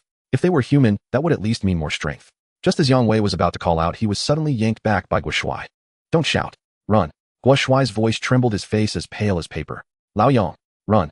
My danger perception hasn't gone off yet, but I'm terrified. That waving motion. It's too strange. That's not something a living person can do. It's too stiff. Gua Shuai dragged Yang Wei and sprinted in the opposite direction. That's a dead person's wave. Run. The two ran wildly, leaving 2 long trails in the wheat field. However, the footsteps behind them grew faster and closer. Roar. No longer a silent wave, the sound of rustling and electrical crackling came from behind. Yang Wei glanced back, his pupils constricting. He saw that the several figures had stopped pretending. They rushed toward them on all fours, or in extremely twisted posture. With the purple lightning emanating from one of them, Yang Wei could see their faces clearly. It was Wu Hao, Liang Rui, Wang Jinsheng. But their skin was loose, their eyes filled with straw, and their joints exposed with dried yellow stalks. Damn, it's Wu Hao and the others. They've turned into monsters. Yang Wei shouted angrily. More despairing was the fireball and lightning that came roaring from behind. They can still use abilities. Boom. The fireball exploded beside the two, igniting the dry wheat stalks. We can't escape. Gua Shuai panted heavily, his stamina was far inferior to Yang Wei's. They don't get tired. If we keep running like this, we'll be exhausted. Then we won't run. Yang Wei suddenly stopped, turned around, his eyes bloodshot. Let's crush them. Lao will cooperate with, Yang Wei shouted as he activated his clever ability enhancement. Although it's called power enhancement, it's actually an all-attribute boosting buff. His overall physical abilities would surge dramatically in a short time. It was just that strength was the most prominent. Here they come. Gua Shuai closed his eyes and instantly activated danger perception. 2 on the left. That lightning is charging. Be careful. Like a human tank, Yang Wei charged toward the group of human scarecrows. Boom. He directly crashed into the first 2 people, smashing them to bits. Straw flew everywhere. But these monsters had no sense of pain. The remaining ones still rushed forward fearlessly. The battle instantly reached a fever pitch. Zila. Lightning struck at Yang Wei from Wu Hao's hand. Roll to the right. Gua Shuai shouted. Yang Wei rolled on the ground. Although he avoided a fatal blow, his left arm was still swept by the arc, instantly torn and blackened. Ow! Yang Wei cried out in pain, his ferocity ignited. He grabbed a scarecrow that lunged at him and smashed it fiercely toward Wu Hao. In the intense struggle, the observant Gua Shuai discovered a key point. Lao Yang. They have no vision. Gua Shuai pointed at the group of monsters which, although fast, always needed to pause and listen. Their eyeballs are made of straw. They locate by sound. Got it. Yang Wei picked up a stone and smashed it hard toward an empty patch of ground in the distance. Sure enough, Wu Hao and Liang Rui both turned their heads to look in the direction where the stone landed. Opportunity. Yang Wei and Gua Shuai exchanged glances. These monsters retained their abilities from life, but had lost their brains. Lao Gua. Here we go. Gua Shuai suddenly charged out from behind cover, shouting loudly, grandson. I'm here. Roar. The fireball in Liang Rui's hand instantly gathered and hurled toward Gua Shuai. Gua Shuai dodged desperately, but the heat wave from the exploding fireball immediately scorched half of his face. Ow! The scream attracted the attention of all the monsters. At this moment, Yang Wei, who was hiding on the other side, moved. He didn't attack, but kicked the Wu Hao, who was surrounded by lightning, hard. The direction was right toward Liang Rui, who was about to launch the second fireball. Zila. Boom. Lightning and fireball exploded between the 2 monsters. The massive energy clash triggered a violent explosion, instantly turning these 2 elite monsters into a sky of burning straw. Well done.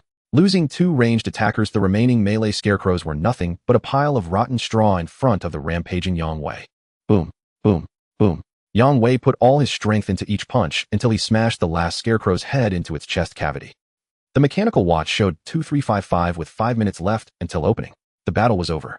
The once golden wheat field was now charred black, littered with severed limbs and scattered straw. Yang Wei and Guo Shuai sat back to back on the ground, not even having the strength to raise a finger.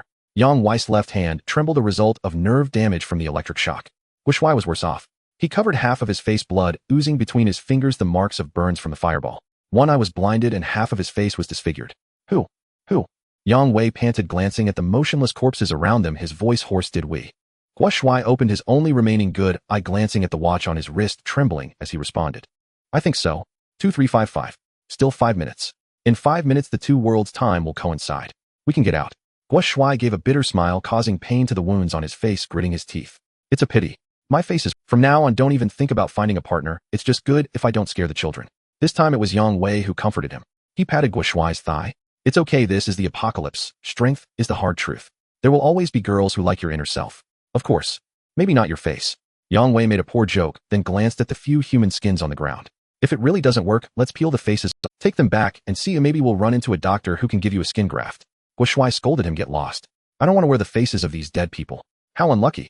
The two exchanged glances, wanting to laugh, but wincing at their injuries. However, as they laughed, Guo Shuai's smile suddenly froze. His remaining eye was fixed on the corpses on the ground, his lips beginning to tremble uncontrollably. What's wrong, Lao Guo? Are you in pain? Yang Wei noticed something was off. No.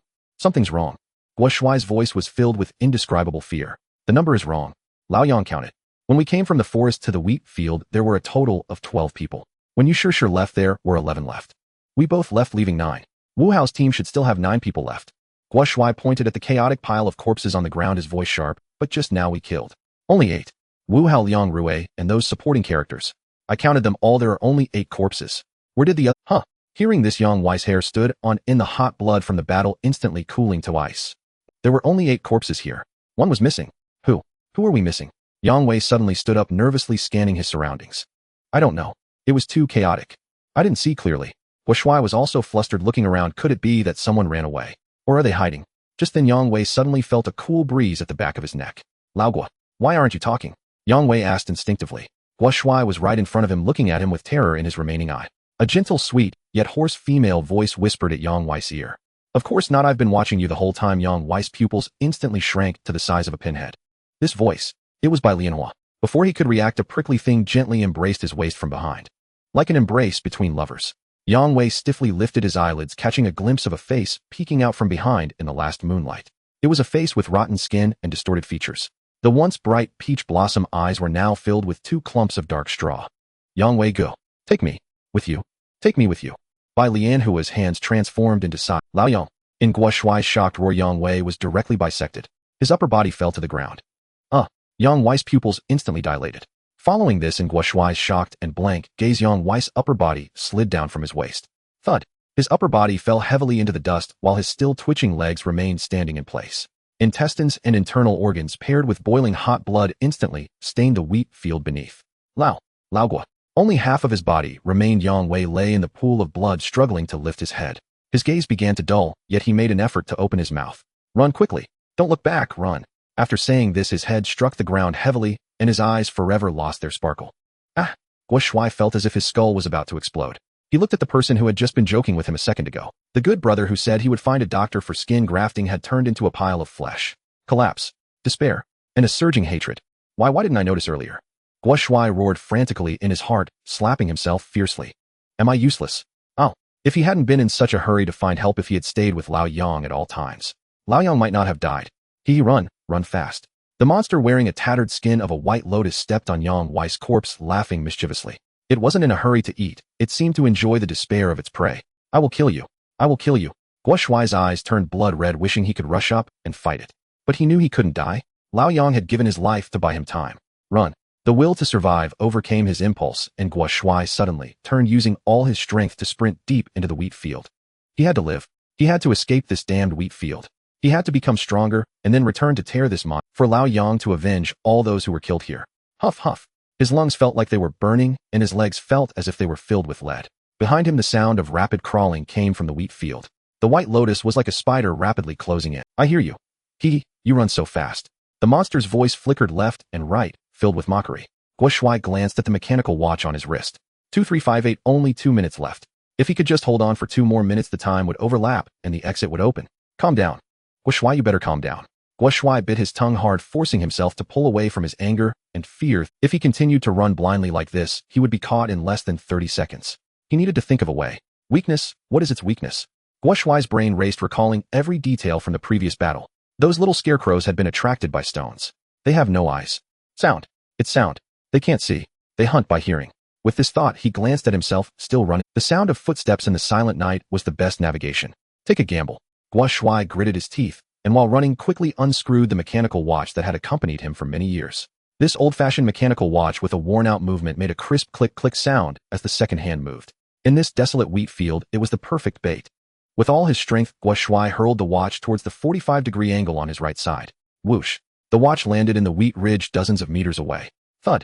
At the moment the watch hit the ground, Guo Shuai lunged forward, diving into the dense wheat thicket on his left. He tightly covered his mouth and nose, pressing his body against the ground, not daring to breathe a single breath.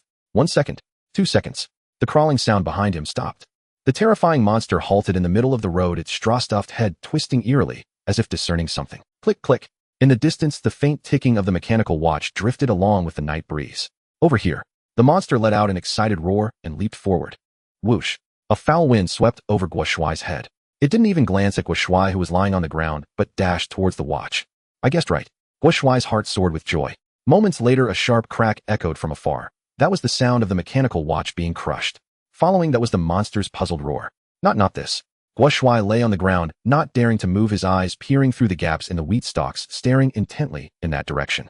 By the moonlight, he witnessed a scene that would haunt him for the rest of his life. The monster's body began to twist violently. The human skin of the white lotus was torn and discarded like rag. Easy. A gigantic scarecrow more than 2 meters tall with 3 withered wooden arms emerged from the... This was its true form. The terrifying scarecrow. Can't find where. The scarecrow furiously waved its 3 arms, seemingly going mad for losing its target. Guo Shuai held his breath, silently repeating to himself, can't find me, can't find me. However, the next second, the scarecrow suddenly stopped its movements. It raised its 3 arms high, beginning to make that strange waving motion towards the open wheat field. Whoosh! The originally calm night sky suddenly stirred up a chilling, eerie wind. The wind blew over the wheat field, causing countless stalks to sway and collide, producing a swish sound. Snap! A stalk of wheat bent under the wind, gently hitting Guo Shuai's back. The sound was very light, but at that moment Guo Shuai felt as if it were the gunshot of a death sentence. The scarecrow in the distance suddenly turned its head. That gaping mouth grinned in the direction where Guo Shuai was hiding. Found you. Boom. It dropped to all fours and suddenly burst forth with incredible speed, pouncing towards Guo Shuai. Guo Shuai's pupils contracted sharply and his body turned cold. So that's how it is. Its waving was not a greeting at all. It was creating wind. It uses the sound of the wind for echolocation. Even if I don't move, as long as the wind blows past me, it can find me. This was an inescapable deadlock. Watching that terrifying mouth draw nearer, seeing that scythe of death waving, Guo Shuai closed his eyes in despair. Lao Yang, I'm sorry I still couldn't run away. I'm coming to join you. He silently counted down to death in his heart. 3, 2, 1. The anticipated pain didn't, nor did the sound of blood splattering. Everything around suddenly turned very quiet. Even the eerie wind seemed to have stopped. What's going on? Guo Shuai trembled all over, cautiously opening one eye. The next moment he was stunned. That terrifying scarecrow was now less than 5 meters in front of him.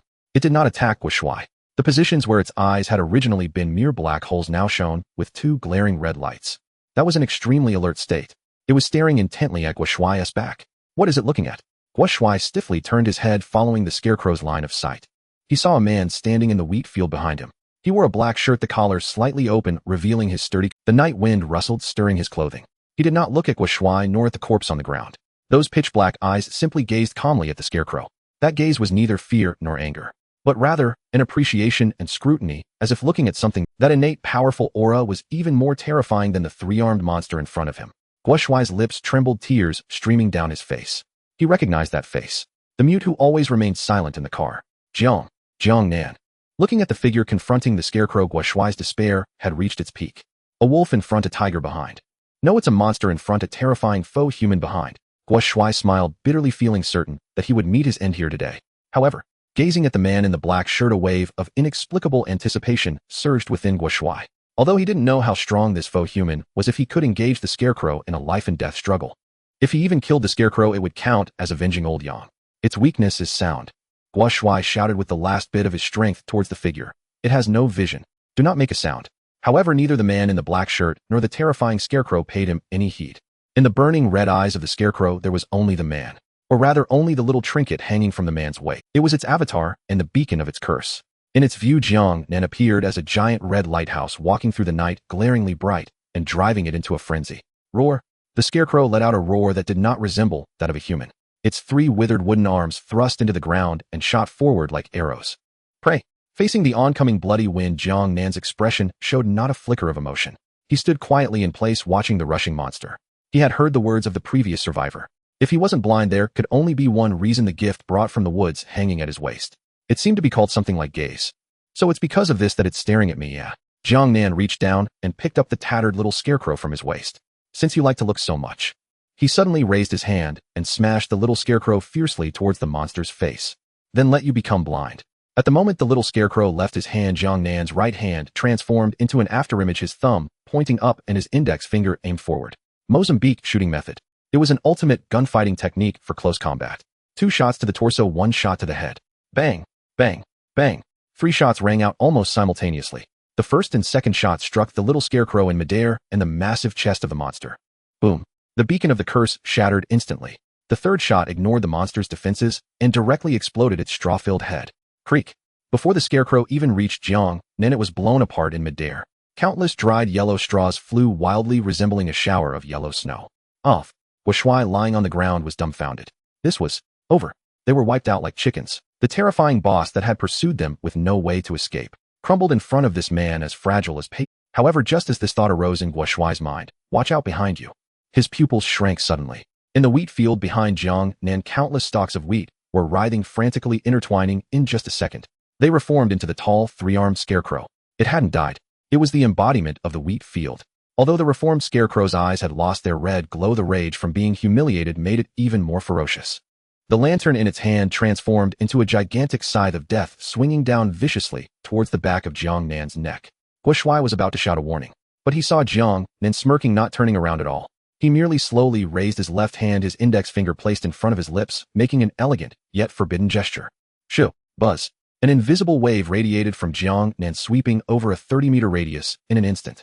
Word: spirit silence. In an instant the world was muted.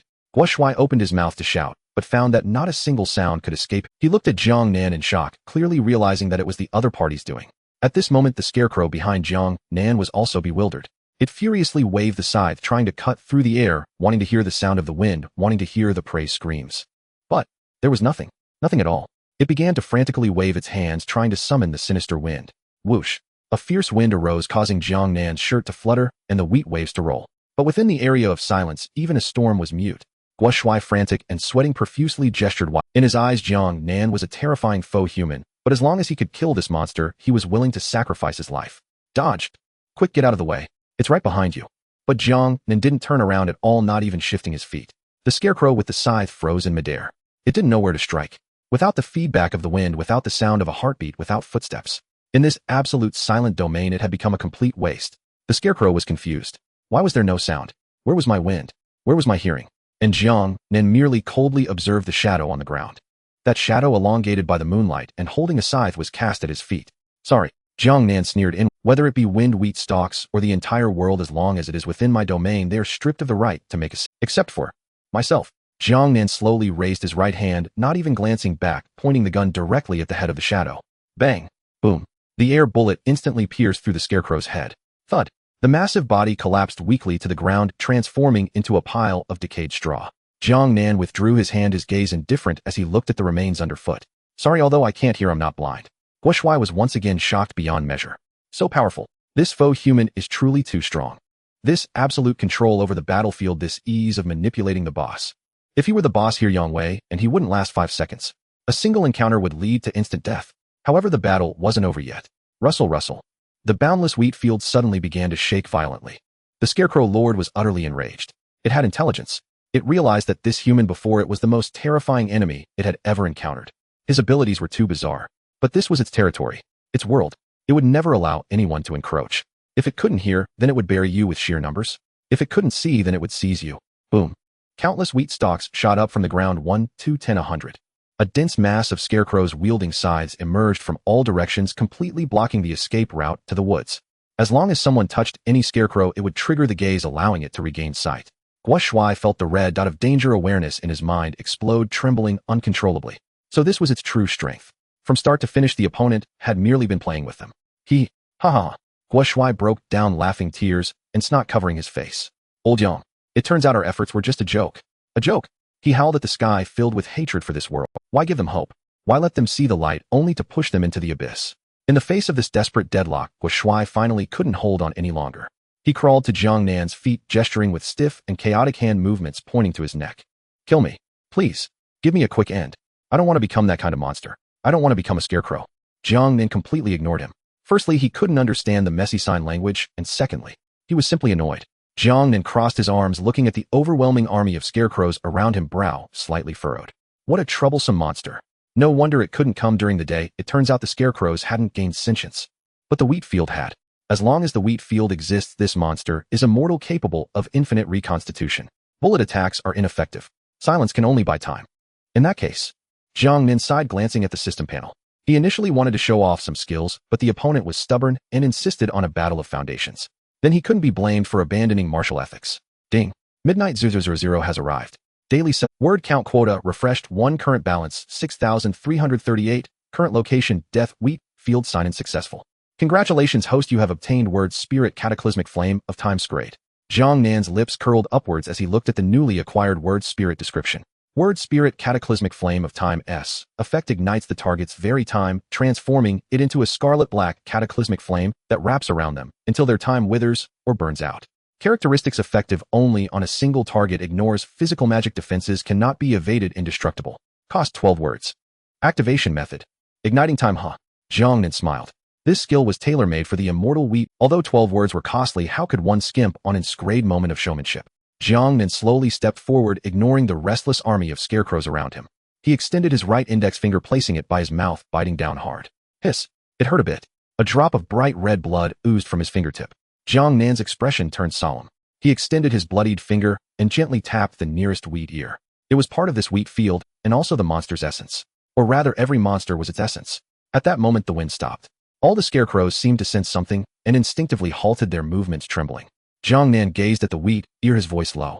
As this serves as a candle, I honor your remaining life. Burn. To ashes.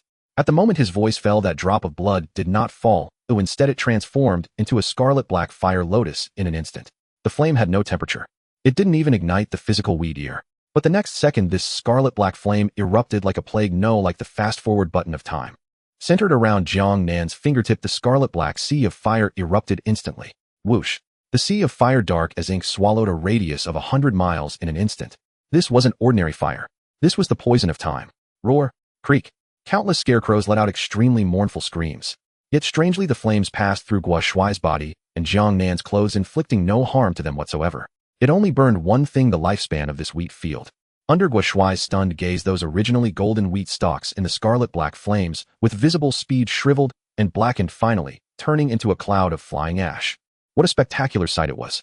The entire world transformed into a scarlet black purgatory. The scarecrow army that had just been so invincible struggled frantically in the flames, their bodies rapidly aging and disintegrating. A second equaled 1,000 years. This death wheat field that had survived for countless ages was being forcibly burned dry of its remaining lifespan by that man with a drop of blood and a flame. It was forcibly reduced to nothing. The scarlet black calamity flames slowly dissipated. With the extinguishing of the flames, the surreal wheat field vanished entirely, revealing its original form. A charred and desolate plain riddled with intersecting cracks. Guo Shuai stood amidst the ashes, staring blankly. The Yang Wei, who once fought back-to-back with him, was now transforming into a scarecrow. At this moment, he too turned to an indistinguishable pile of dust along with the wheat field. He trembled as he bent down, picking up a compass from the warm ashes. It was the most cherished item of Yang Wei during Old Yang. Guo Shuai tightly gripped the compass, instinctively glancing in the direction indicated by the needle. The needle trembled as it turned a few circles before finally pointing steadfastly ahead. The man standing in the center of the wasteland with his back turned to him. Jiang Nan. At this moment, Jiang Nan was stepping on the scorched earth, walking towards him. Seeing that figure under the glow of the fire resembling a demon god, Guo Shuai's heart suddenly tightened. Is the false person coming to kill me? Guo Shuai let out a grim smile. He did not resist, nor did he flee. In the face of this terrifying existence that could instantly obliterate a boss, any struggle was futile. Come on, give me a quick death. Guo Shuai closed the remaining eye quietly, awaiting the arrival of death, However, the anticipated extreme pain did not come. Instead, there was the roar of an engine and an extremely excited grating voice. Boss. Awesome. Guo Shuai suddenly opened his eyes wide. He saw a black RV speeding towards him, kicking up. In the driver's seat, Wang Ming was leaning out, waving frantically in this direction. But after that shout of awesome, Wang Ming was suddenly like a duck with its neck pinched, mouth agape, but unable to make a sound. The engine noise disappeared in an instant, leaving only the sight of the tires spinning. In an absolute silence domain, Jiang Nan walked up to Guo Shuai, glanced at this despairing survivor, his face devoid of any expression. He took out a notepad from his pocket, swiftly wrote a line of text, and displayed it to Wang Ming, who was still shouting at the end. Didn't I tell you not to come in? In the driver's seat, Wang Ming was taken aback, then awkwardly scratched his head. No need to think, this silence was definitely the doing of their boss. He hurriedly grabbed a notebook from the side and wrote clumsily, "We saw the black fire rising from the outside and thought something happened to you, boss. I thought that even though I am not strong, I could at least help block a bullet for you. So I drove in." Seeing this line, Jiang Nan felt a slight stir in his heart. Though a bit foolish, these few tools still had some conscience. He replied on the notepad, "No problem. That was my tech. Next time, don't worry. Oh, as long as I'm alive, you won't die." After saying this, he snapped his fingers to turn off the silence. Such long-term speech spells could be turned off. At that moment, the car door opened. Qintong Lu Yuqing and Yu Sure jumped down. Upon seeing Jiang Nan safe and sound, Qintong's eyes instantly turned red, and she rushed over recklessly. She directly gave Jiang Nan a suffocating face wash hug. "You scared me. With so much fire. I thought I would never see you again." Jiang Nan was smothered in that soft embrace, rolling his eyes, but not pushing her away. Meanwhile, Lu Yuqing adjusted her glasses and began observing the surrounding environment, her eyes filled with shock. Yu Sure, being the most sycophantic, saw Jiang Nan covered in ash and quickly ran over. She activated her cleaning ability to help Jiang Nan brush off the dust on his clothes. "Boss, you've worked hard. Have some water." Looking at this scene filled with life, Guo Shuai was completely dumbfounded. What's going on? Face wash, cleaning clothes, and that fat guy driving. Guo Shuai rubbed his eyes vigorously, watching the natural interactions between this group of people, that emotional exchange only the living could have. Could it be? Jiang Nan is not a false person. There was no doubt. These people did not look like monsters at all. They were even more popular than the group of students trying to escape. If there were police here now, in comparison, he with half of his face burned, and only one eye looked more like the monster Ming. "Old Yang, oh old Yang. You fool. In your next life, don't make wild guesses. Even I believed you. Old Yang, oh old Yang. You fool. In your next life, don't make wild guesses. Even I believed you, mistaking the real boss for a boss. What we have here is begging with a golden rice bowl. Old Yang, oh old Yang. You fool. In your next life, don't make wild guesses. Even I believed you, mistaking the real boss for a boss." What about Yang Wei and the others? Guo Shuai hadn't even noticed that Jiang Nan had lifted the silence. He instinctively took the pen and wrote a line on the paper. "They all died. All of them. Only I survived because Jiang Nan saved me." Wang Ming, after reading it, sighed, a flicker of regret in his eyes. After all, they were classmates, and although Yang Wei could be reckless at times, he wasn't a bad person. "What do you plan to do next?" Wang Ming continued writing. Guo Shuai fell silent. He touched the half of his face that was already numb and glanced at the relic of Yang Wei in his hand. With one eye blind, disfigured, and his best brother dead, this world had become a grim place for him. "I don't know." He wrote those 3 words, his gaze hollow. Wang Ming looked at him and felt quite uncomfortable. Guo Shuai had always been a good-natured person in class. Yang Wei's rebellious personality could coexist peacefully with the student council for so long, largely thanks to Guo Shuai mediating in between, just as the two were communicating silently with paper and pen. Over there, Jiang Nan finally broke free from Qintong's embrace. He tidied his collar and did not immediately get into the car. Instead, he walked directly towards a metal cover in the center of the wasteland. That was the center of the previous wheat field, also the lair of the boss. He kicked open the cover, revealing a dark and eerie cellar entrance beneath. Without any hesitation, Jiang Nan jumped down. The 3 girls exchanged glances, and although scared, they could only muster the courage to follow. The cellar was incredibly dark, filled with a nauseating stench of decay and blood. Lu Yuqing turned on a flashlight, sweeping the beam around. The next second, ugh! The 3 girls almost simultaneously covered their mouths, their faces turning pale. This was not a cellar at all, but a torture chamber. The walls were lined with various rusted torture instruments, saws, bone saws, and even racks used to stretch limbs. In a corner, a large vat was filled with dark red, foul-smelling bits of flesh and blood. Jiang Nan walked calmly to the vat. This scene, for someone who frequently visited murder scenes in his past life, and had even seen more twisted serial murders, could only be considered child's play. He reached in and pulled out a piece of flesh. Observing it closely, is this human muscle tissue that has been stripped away? It appears to belong to an adult male in his 20s, with skin and bones removed. The incision smoothed, the technique very professional. Jiang Nan casually tossed the flesh aside and walked over to the nearby torture bed. There lay a complete human skin. Even after the erosion of time, it could still be seen that this once belonged to a man. Ugh! Upon seeing the skin, Lu Yuqing finally couldn't hold it in any longer and turned to the wall, vomiting violently. You sure, and Qintong also closed their eyes, daring not to look another moment. Seeing this, Jiang Nan shook his head. He took out his notepad, wrote a line, and held it up in front of the three. This is something you must experience. In this world, death is the most common thing. If you're going to vomit, then do so, but do not close your eyes. Go call Wang Ming and that survivor down as well. Ruthless and cold, but the three knew this was for their own good. If they couldn't adapt to this, they would eventually be scared to death. You sure suppressed her nausea and ran to call for people. Soon Wang Ming and Guo Shuai also came down. The two big men saw this scene and reacted no better than the girls, immediately vomiting. Once everyone had vomited enough, Jiang Nan pointed at the human skin on the torture bed and looked at Lu Yuqing, writing. Lu Yuqing turned pale. Identify. Human skin. But under Jiang Nan's undeniable gaze, she could only tremble and move closer, activating her ability. However, the next second her eyes suddenly lit up. This is a treasure. Item Watcher's Demon Skin, level type material information. This is the last piece of human skin stripped from the level Anomaly Guardian Scarecrow during its lifetime. Though it had lost the power of its original body, it still retained that suffocating pressure and aura of fear. Lu Yuqing wrote the information for Jiang Nan to see. Jiang Nan nodded in satisfaction. Just when he was worried that burning that big guy to ashes made it impossible to peel its skin for clothing, now it was perfect, a ready-made level material. He could hand it over to Wang Ming later. Sticking a film should be no problem. Subsequently, Jiang Nan walked to a broken table deep in the cellar. On the table lay a dust-covered sheepskin diary and a jar covered with a black cloth. Jiang Nan picked up the diary and opened it. It was filled with ancient English, the handwriting starting off neat, but gradually becoming scrawled and frantic. As a top student in his past life, this little reading barrier posed no issue for him. In the year 1156, the diary of Fight Albert Day 1. My name is Fight, and I am an apprentice wizard. Just now our village along with the entire land suddenly arrived at this damned place. The voice from the sky told us to. At night those crows came. Oh my God, the knights of the church were like paper in front of them. Half of the 500 villagers died. Day 2, the voice gave us fruit. I awakened a level elemental resonance. I am the chosen one. I used magic to save the villagers and knights who were about to be eaten. Day 3, the voice from the sky came again.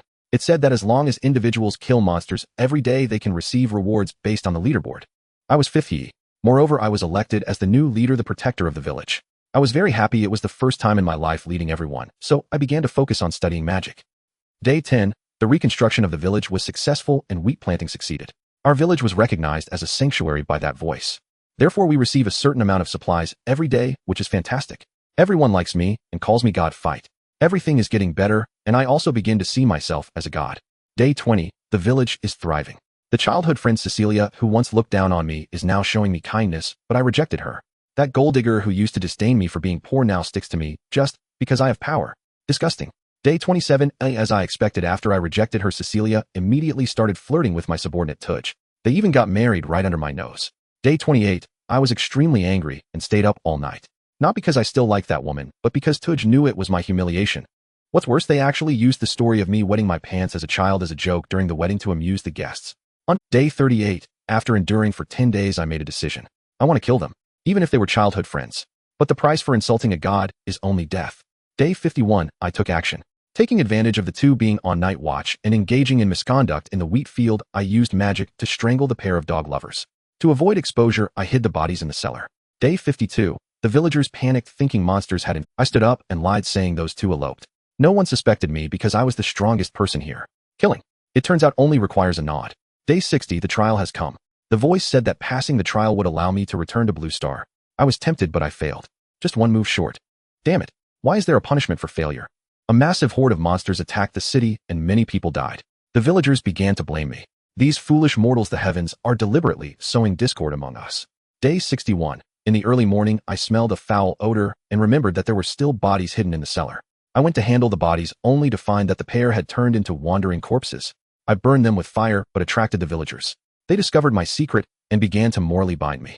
I was completely enraged. Why should a god be criticized by mortals? I killed all the dissenters. Not a single one was spared. The village was left with only 50 obedient old, weak, sick, and disabled. Day 70, the voice appeared again. It announced that the second trial was about to begin. This time it provided 10 days of preparation time. I was thrilled, even ecstatic. The reason I failed last time was purely due to insufficient preparation, caught off guard by those damned rules. This time I will be fully prepared. The incident with the pair turning into wandering corpses gave me tremendous inspiration. Corpses undergo mutations in specific environments. So, what if I artificially intervene in this process? To return to Blue Star, I must find a way out. Thus I began to take any means necessary. Under the cover of night, I exhumed the corpses buried outside the village. All the villagers I had killed were dug up. The experiment began. Day 73, just as I thought. Those corpses upon contact with a special magic circle and air quickly transformed into wandering corpses. However, the fusion experiment failed. I attempted to implant iron swords into their arms trying to integrate stone. As a result, they only turned into a pile of meat mush, unable to even become wandering corpses. Why? Is it because the corpses have lost vitality and cannot withstand external rejection? Could it be that only implanting while still alive would succeed? No, that's too cruel. I may have killed, but I am not a demon. I can't do it. Day 75, the day of the trial, is drawing closer. My mind is on the verge of breaking down. Last night, I had a nightmare about the trial opponent being immensely powerful. With my current elemental magic, I simply cannot break through defenses. I will lose. I will die here. No, I cannot lose. For the greater good to return with this honor. What does it matter to sacrifice a few people? As long as I can win everything, I need new power. The power of the living. Day 76, I have made up my mind. Sacrifice is necessary for the greater good. Under the cover of night, I kidnapped an old man who often threatened to turn me into a scarecrow when I was young. Good, then I will fulfill his wish. I turned him into a scarecrow amidst his screams. I succeeded. In just 3 hours, he became a powerful monster. It had no sight, only hearing. I almost got killed by it. At this point, my inspiration soared. I began to wonder if integrating individual limbs with objects could transform them into weapons. Thus, new experiments began. Day 79, the experiment was successful. Living humans can transform into stronger weapons.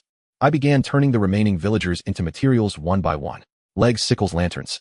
Day 80, morning, 1 hour until the trial. I succeeded.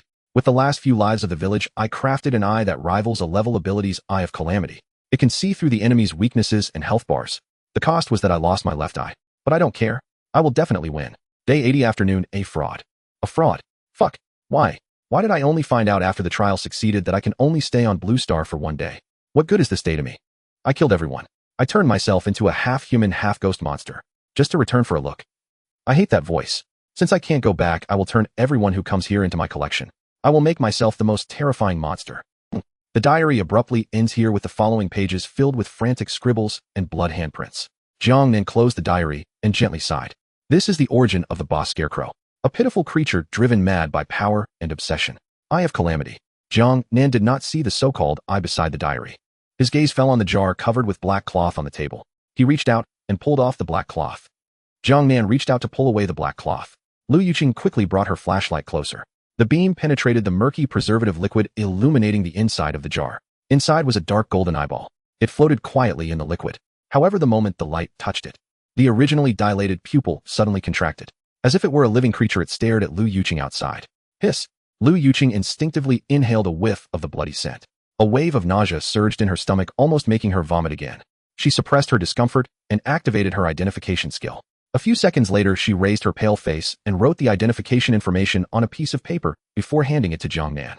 Item: Eye of Calamity, level A class, type mysterious artifact information, a bizarre eyeball crafted by a powerful esper in a state of extreme madness. Function: capable of seeing others' weaknesses, health bars, energy flow, and possessing an automatic combat function. Side effects: only those with extremely strong willpower can control it. After implantation, a willpower test is required. Failure will result in being consumed by the negative emotions within the eyeball, falling into becoming a mindless killer. Jiang Nan looked at the information and nodded slightly. An A-class mysterious artifact that can see weaknesses and fight automatically. This is indeed a good item, but the side effects are quite obvious. It's a double-edged sword. Either you control it or you become its slave. He pocketed the note and turned around. He looked at Guo Shuai, who was standing in the corner, as well as his charred blind left eye. Jiang Nan took out his notepad and wrote 2 words. Name. Guo Shuai was momentarily taken aback. Although they were in the same class, he was like a transparent person. Jiang Nan was even more of a lone wolf. They had hardly spoken to each other. I am Guo Shuai, he replied, a bit flustered, his voice hoarse. Jiang Nan continued to write ability. Seeing these 2 words, Wang Meng quickly elbowed Guo Shuai, raising his eyebrows and winking. Hey, what are you dawdling for? The big guy is checking your credentials. He's about to take you along. Hope ignited instantly in Guo Shuai's previously dull eyes. If I can follow Jiang Nan, my chances of surviving in this apocalypse will increase infinitely.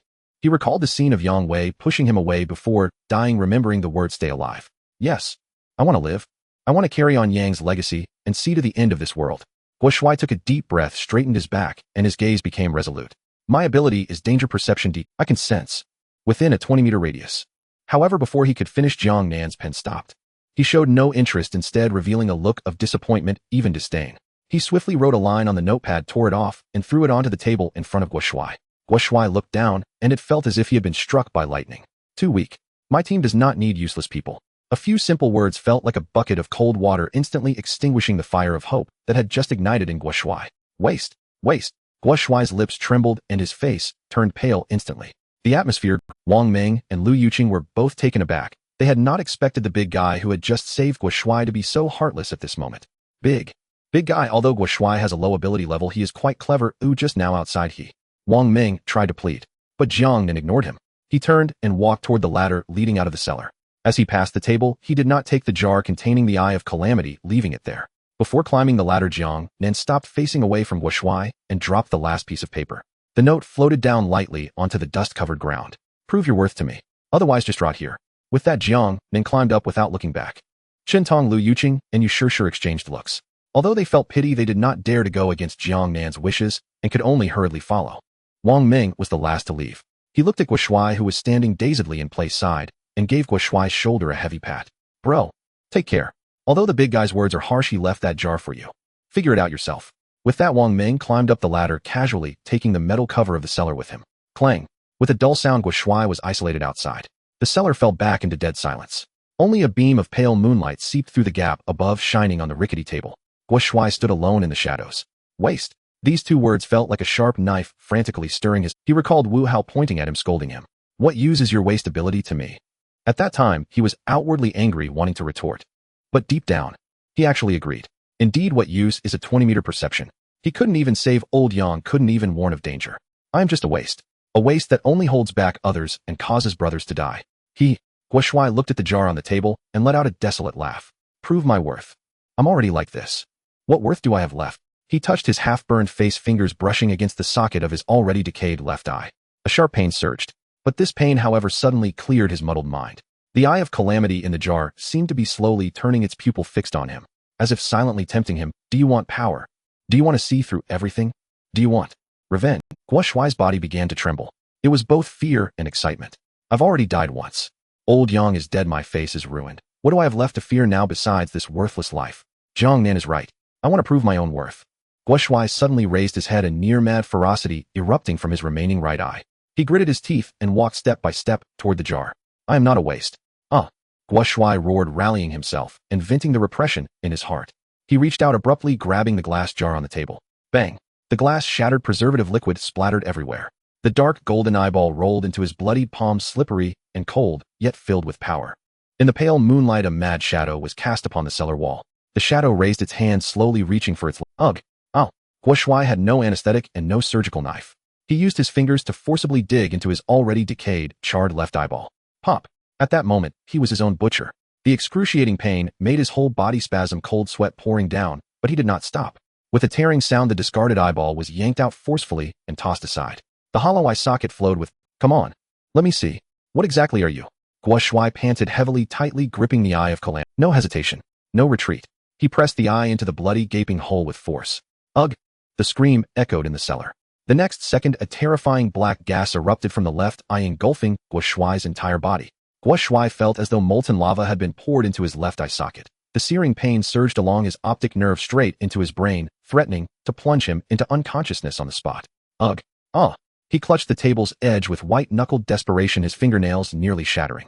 Yet just as his mind teetered on the brink of collapse, the agony receded with startling swiftness. In its wake came a creeping numbness, tingling itching. Yet Guo Shuai watched in horror as sensation bled from his limbs. That Eye of Calamity was not merely fusing with his nerves, it was devouring his soul from within. It sought possession. His danger sense screamed crimson, blackened with urgency. You think you can control me? With a brutal strike against his own demonic core, Guo Shuai seized back a sliver of bodily autonomy through sheer excruciating will. I fear death itself, but not you, not even a little. I will never let you run rampant. His resolve burned with merciless intensity. If willpower alone faltered, then he would forge clarity in fire, through pain more extreme still. Staggering, he snatched a torture device hanging on the wall beside him, and slammed it hard around his own throat. Still, he seized a thick hemp rope, stained by countless hangings, tied a noose, and looped it over a rusted iron hook embedded in the ceiling. Then with grim finality, he slid his neck into the knot. He kicked the stool away. Clang! A suffocating vice clamped down instantly, barbed spikes biting deep into flesh, oxygen vanishing from his brain as blackness clawed at the edges of his vision. Yet precisely because this near-death torment was so absolute, the invasive, soul-sapping numbness was crushed beneath its weight. Cough. Cough, cough. Half a minute passed. The eerie itch vanished entirely. A cool, cleansing calm flowed through his left eye. His vision returned. Not merely restored, but sharpened, crystalline, impossibly clear. He had succeeded. He had tamed an rank cursed artifact. Yet, Guo could not smile. For there he hung, midair, face swollen, purple legs flailing wildly, eyes rolling upward in sheer grotesque panic. Am I really going to die like this? Not slain by monsters, not possessed, only hanged by my own hand. Is this what they call collapsing mid-path? A wave of absurd, crushing despair flooded his thoughts. As his vision blurred and consciousness began slipping, just as he imagined meeting old Yang, he heard a soft thud from the cellar entrance. A shadow dropped down. Without glancing, the figure grabbed a boning knife from the nearby table, flicked his wrist, swift, effortless, and a flash of cold steel sliced the air. Thwip! The rope parted cleanly. Guo crashed onto the floor, gasping, hands locked around his throat. Cough, cough. When breath finally returned, he lifted his head and met a pair of bottomless black eyes. Jiang Nan. At that very moment, Guo's newly fused left eye, the eye of calamity, activated instinctively. A stream of dark gold data flooded his vision, overlaying Jiang Nan's form. Analyzing target. Target: human, male, health, 100 abilities, none, baseline combat efficacy, vulnerabilities, every part of the body is vulnerable given your current configuration. Comprehensive assessment: a physically average human, marginally stronger than a complete combat novice. System recommendation: estimated victory probability is 70 in your favor. Initiate automated combat protocol and eliminate target now. Staring at this cascade of data, Guo froze where he knelt, eyes bulging, jaw slack. E-combat rating: an ordinary human. His mind roared inwardly. Is this damn eyeball counterfeit? Who was this man before him? The one who'd reduced the boss to ash with a single finger, then casually set the entire monster-infested wheat field ablaze like a cigarette. You call him ordinary? Then I must be your father. And what the hell is this 7030 nonsense? Does that mean he kills me 7 times in 3 seconds? Chills erupted across Guo's skin. He trembled, not from injury but from terror that this accursed eye might actually trigger its automated combat. If it did, he'd be dead before he blinked. Shut down. Shut it down now. He willed the eye of calamity closed with desperate focus, silently vowing later he'd find someone, anyone, who could calibrate or repair it. Its margin of error was simply unacceptable. Then he looked up at Jiang Nan, towering, silent, implacable, and immediately bowed his head, refusing even to meet those obsidian eyes. Thank you for saving my life. Jiang Nan paid no heed to his inner turmoil. He simply observed the crouching man, clearly, deeply, irrevocably afraid. Good. Precisely the effect he intended. From his pocket, Jiang Nan withdrew a notepad, scribbled a line, swiftly tore off the sheet, and tossed it before Guo. Then he picked up Fei Ti's journal and climbed the ladder back upstairs. Trembling, Guo retrieved the slip of paper. From today onward you will reside with Wang Ming and obey his commands without question. At those words, Guo's eyes blazed with sudden radiant elation, not mere relief, but revelation. This was not just an order. It was acceptance. He had joined the master's inner circle. Thank you, senior brother. Guo pledges absolute obedience. Bowing deeply, arms crossed in formal salute, awkward, earnest, reverent, he honored Jiang Nan's retreating back. Back on the surface, Wang Ming stood guard beside the vehicle. Seeing Jiang Nan emerge, followed by Guo, battered yet blazing with fervent light, he exhaled, shoulders relaxing. Senior brother, how's this kid shaping up? Wang Ming asked with a grin. Jiang Nan nodded once, then strode toward the vehicle door. Where to next, senior brother? Jiang Nan paused, turned, and handed Wang Ming a folded note. Nowhere. First coat the vehicle's exterior with this. I need time to study something. Do not disturb me. With that, he tossed the demonic hide into Wang Ming's hands and disappeared into the vehicle, journal in tow. Chen Tong and the 2 other women followed swiftly. The door sealed shut. Outside remained only Wang Ming and Guo, 2 men standing beneath the open sky. Wang Ming studied the cold, unsettling human hide in his palm, not repelled but electrified. As a brank machinist, he sensed only one thing: peerless raw material. What a treasure! He murmured, then turned to Guo. Guo, if the senior brother has spoken, then from this day forward, we're brothers cut from the same cloth. Any way you can help. Guo stepped forward, eagerly calling out with perfect deference, Brother Wang. Hearing that title, Wang Ming's chest swelled with quiet pride. Once he'd been merely the class's affable, round-cheeked social butterfly. Now he commanded respect as a trusted. Yet he remained grounded, clapping Guo's shoulder with warm sincerity. No need. You were brutal on yourself just now. I heard every scream. You're injured. Just stand watch nearby. Keep any reckless monsters from wandering too close. Understood, Brother Wang. Consider it done. Touched beyond words, Guo hurried to a nearby rise, activated his danger sense, and scanned the perimeter with razor-sharp vigilance. Meanwhile, Wang Ming drew a deep breath and unleashed his ability. Machinist activate. As arcane energy surged through him, a gleaming silver wrench, sleek, futuristic, humming with latent power, materialized in his grip. This was no mere tool. It was the machinist's symbiotic artifact, the Omni Adjuster. Its sole function: to modify. Given raw material, it could repair anything and reshape anything. Wang Ming spread the colossal strength demonic hide across the RV's hood. With a light tap of his wrench against the chassis, ding, ding, ding, a miracle unfolded. The impossibly resilient hide shimmered under a veil of white light and liquefied, flowing like mercury. It seeped seamlessly into the matte black alloy armor. Across the surface, intricate patterns of dark gold bloomed, luminous, ancient, alive. At the prow, a grotesque scarecrow's grin coalesced, radiating palpable dread. The entire process flowed like water, complete in under 5 minutes. Modification complete. Acquired trait fear aura strength done. Wiping sweat from his brow, Wang Ming patted the vehicle proudly. Guo Shuai stared awestruck. So fast. Brother Wang, what is your ability? Ha, just a brank machinist. Nothing special. Wang Ming waved modestly. No wonder you're the senior brother's most trusted aide. That ability is utterly indispensable. Guo Shuai declared, voice thick with admiration. Yours isn't half bad either, especially now with that rank cursed artifact. Wang Ming gestured toward Guo Shuai. At that, Guo Shuai's expression twisted awkwardly. He chuckled nervously. Brother Wang, I think this I might be defective, or just plain broken. Huh, broken? How so? Wang Ming asked, intrigued. Mind if I test it on you? Guo Shuai ventured cautiously. Sure, go ahead, Wang Ming replied, stepping forward unflinchingly. Guo Shuai inhaled sharply and reactivated the Eye of Calamity. Once more dark gold data cascaded across. Target human male health 100, baseline combat efficacy F ability, brank machinist vulnerabilities, old leg injury, reduced mobility. Comprehensive assessment A, combat incompetent individual possessing an exceptionally potent support ability. System recommendation, estimated victory probability is 90 in your favor. Immediate cranial demolition advised. Guo Shuai blinked, stunned. Though the evaluation stung, it was undeniably coherent, far more precise than before. It even detected his old leg wound. Brother Wang, does your leg ache sometimes? Guo Shuai asked. Wang Ming slapped his thigh. Uncanny. Absolutely correct. As a kid, my dad and I were fixing a car, got crushed by a hydraulic jack. It healed, but I've never run fast since. This eye is truly divine. Phew. Guo Shuai exhaled, relieved. So it's not broken. But if it wasn't broken, why, when scanning Jiang Nan earlier, had it registered no abilities and labeled him ordinary? The implications struck him like lightning. He smacked his forehead. I get it. It's not the eye. It's the scene. His strength is so overwhelming, even an rank cursed artifact cannot pierce his true power. Only glimpse the thinnest veneer of disguise. Yes, that must be it. Awe filled Guo Shuai's gaze. Even the eye's original master was obliterated by him in an instant. How could it possibly see through him? He shared his theory with Wang Ming. The latter listened stunned, then nodded slowly, deeply convinced. No wonder he's our senior brother, unfathomable indeed. And so beneath the open sky, the two men sat on barren earth, spiraling deeper into feverish speculation about Jiang Nan's power, their excitement, mounting, their loyalty, hardening into something fierce, unshakable, almost sacred. Meanwhile, inside the vehicle, while outside, two fanatics built legends in their minds. Jiang Nan reclined on the plush mattress, one leg lazily crossed over the other. One arm cradled Chen Tong's slender waist, fingers idly tracing the supple curve of her hip. The other held Fei Ti's journal, scanning for key intelligence, daily settlements, safehouse protocols, post-trial procedures. Then with a flick of his wrist, he tossed it into the trash. The journal had served its purpose and was now obsolete. Yet his mood had soured, because that damn scarecrow had cost him 16 characters, 16 days, 384 hours. Accursed thing. A low heat simmered in Jiang Nan's chest, needing release. He pulled Chen Tong closer, rolled atop her in one fluid motion. Chen Tong gasped, her gaze locking onto his face, flushed with barely contained fire, yet devastatingly handsome. She understood instantly.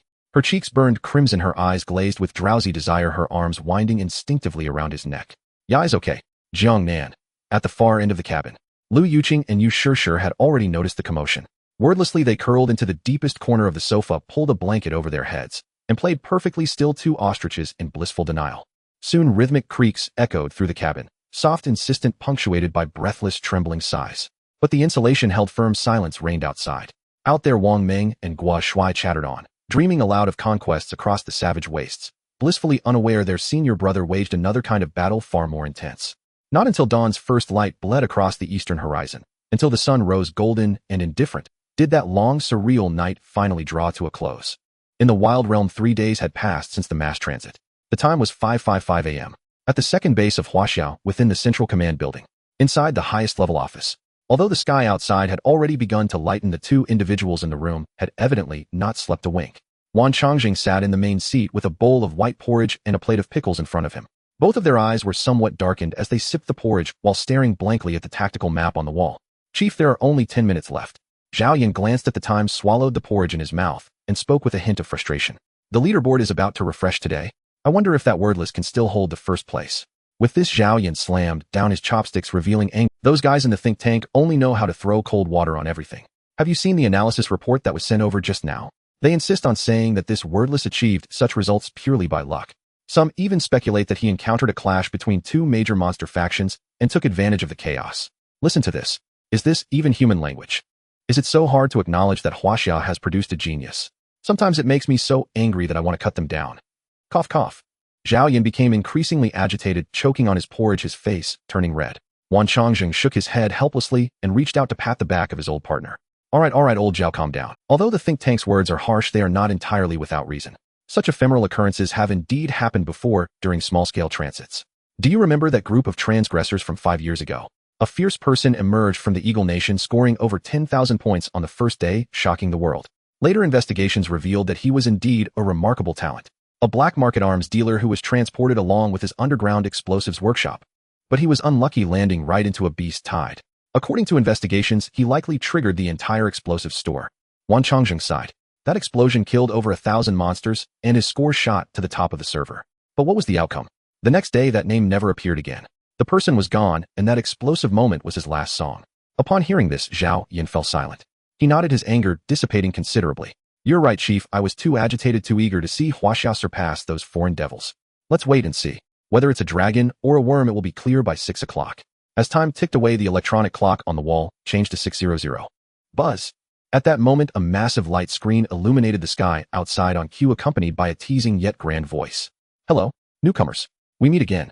Congratulations. You have successfully survived your second night in the Wild Realm. Last night saw many interesting events. This land is full of surprises, but regrettably, many brave souls have left us forever. Before announcing the leaderboard, I have something important to share with you all. Upon hearing this, Wan Changzheng and Zhao Yan straightened their bodies. Generally speaking, new functions will not be opened on the third day unless I bet you all are troubled by the resource allocation and trust crisis within your teams, right? Do not worry, because starting today, the sanctuary system is officially online. The rules are as follows. As long as you meet the conditions, having a fixed base adequate personnel, you can apply to establish a sanctuary and create your own faction. 2. The system will conduct a comprehensive evaluation based on the level, personnel, defense capability, and characteristics of the sanctuary. 3. Settlements will occur once a month. The higher the score, the richer the system airdrop resources will be, including blueprints for firearms. 4. The internal structure of the sanctuary operates on a hierarchy: leader, administrator, member. When initially established, the leader will be elected by all members. Just as the two were digesting this heavy news, the voice from the sky suddenly took on a playful tone. Of course, there are exceptions to everything.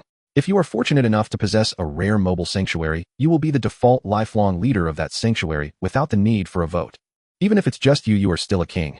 I'm referring to you who is currently rushing to be. Drive slowly, don't ruin. The words on the light screen slowly faded away. In the office, Wan Changzheng and Zhao Yan exchanged glances, their eyes filled with shock. The sanctuary system has actually come early. Wan Changzheng put down the bowl of porridge in his hand, his expression becoming extremely serious. Even this has been expedited. It seems the number of deaths last night was extraordinarily high. Yes. Zhao Yan took a deep breath, his tone heavy. Based on our years of summarizing the rules of the Wild Realm, the activation of the sanctuary system has a threshold. It is entirely determined by the death ratio. Only when the mortality rate of the batch of arrivals reaches the threshold, the Sky Curtain will activate the sanctuary function the next day at the latest to encourage group solidarity to protect the remaining individuals from extinction. In previous years, it always opened on the 7th or 10th day, but this time, Zhao Yan glanced at the calendar, only on the 3rd day. The number of deaths must be. He did not dare to say that number. With billions arriving, a 30 mortality rate. This meant that over 1 billion people or more turned into monster waste overnight. Alas, the world is unpredictable. Wan Changzheng sighed deeply, standing up and walking to the window, gazing at the dense refugee camps outside the base. We just have to do our best. Yesterday, the base forcibly took in over 1,000 compatriots who arrived nearby, and resources are already stretched thin. I hope fewer come today. It's not that we don't want to save them, but we truly can't afford it. This was not cold-bloodedness on his part. As the head of the base, Wan Changzheng and Zhao Yan were now having breakfast of just white porridge and pickles. It was exactly the same as what was eaten in the refugee camp outside. In the Wild Realm, only those who are strong truly hold power. The country can only provide a harbor to the best of its ability, but it cannot protect everyone for a lifetime. Zhao Yan nodded, then he remembered the last sentence from the announcement earlier, rubbing his chin in confusion. Chief, what does the last sentence from the Sky Curtain mean? Rush B. That seems to be a tactical term from games. It means charge. Could someone be executing some special operations? Wan Changzheng frowned at this. Perhaps. After all, special forces from around the world have come, and some elites can indeed do things that ordinary people cannot. I suspect it is likely the commotion caused by that group located on the strange island. When mentioning the strange island and special operations, Wan Changxing seemed to think of something, and his tone suddenly turned somewhat grim. Speaking of which, old Zhao, encrypted messages have come from the central base yesterday. Our ace agent Hawk transmitted a piece of top-secret intelligence before sacrificing himself. What intelligence? Zhao Yan asked. About why the Eagle Nation and Cherry Blossom Nation can dominate the top. Wan Changxing clenched his fist, smashing it heavily on the windowsill. Their luck was off the charts during the polar ice exploration last month. Near the dragon's nest, they found inscribed one-time arrival scroll. The scroll's function is: it allows a specified number of newcomers to carry a complete set of modern firearms and choose their landing locations autonomously. What a... Zhao Yan was so shocked he stood up incredulous. Such ridiculous luck allowed them to rise to the top. This isn't cheating. He understood all too well what this meant. During the initial phase, when everyone was struggling with wooden sticks and stones against monsters, the elite teams of the Eagle Nation and Cherry Blossom Nation, however, landed with assault rifles, sniper rifles, and even rocket launchers on the most resource-rich yet dangerous strange island. This was practically a high-level character slaughtering a novice village. Not only that, Wan Changxing gritted his teeth.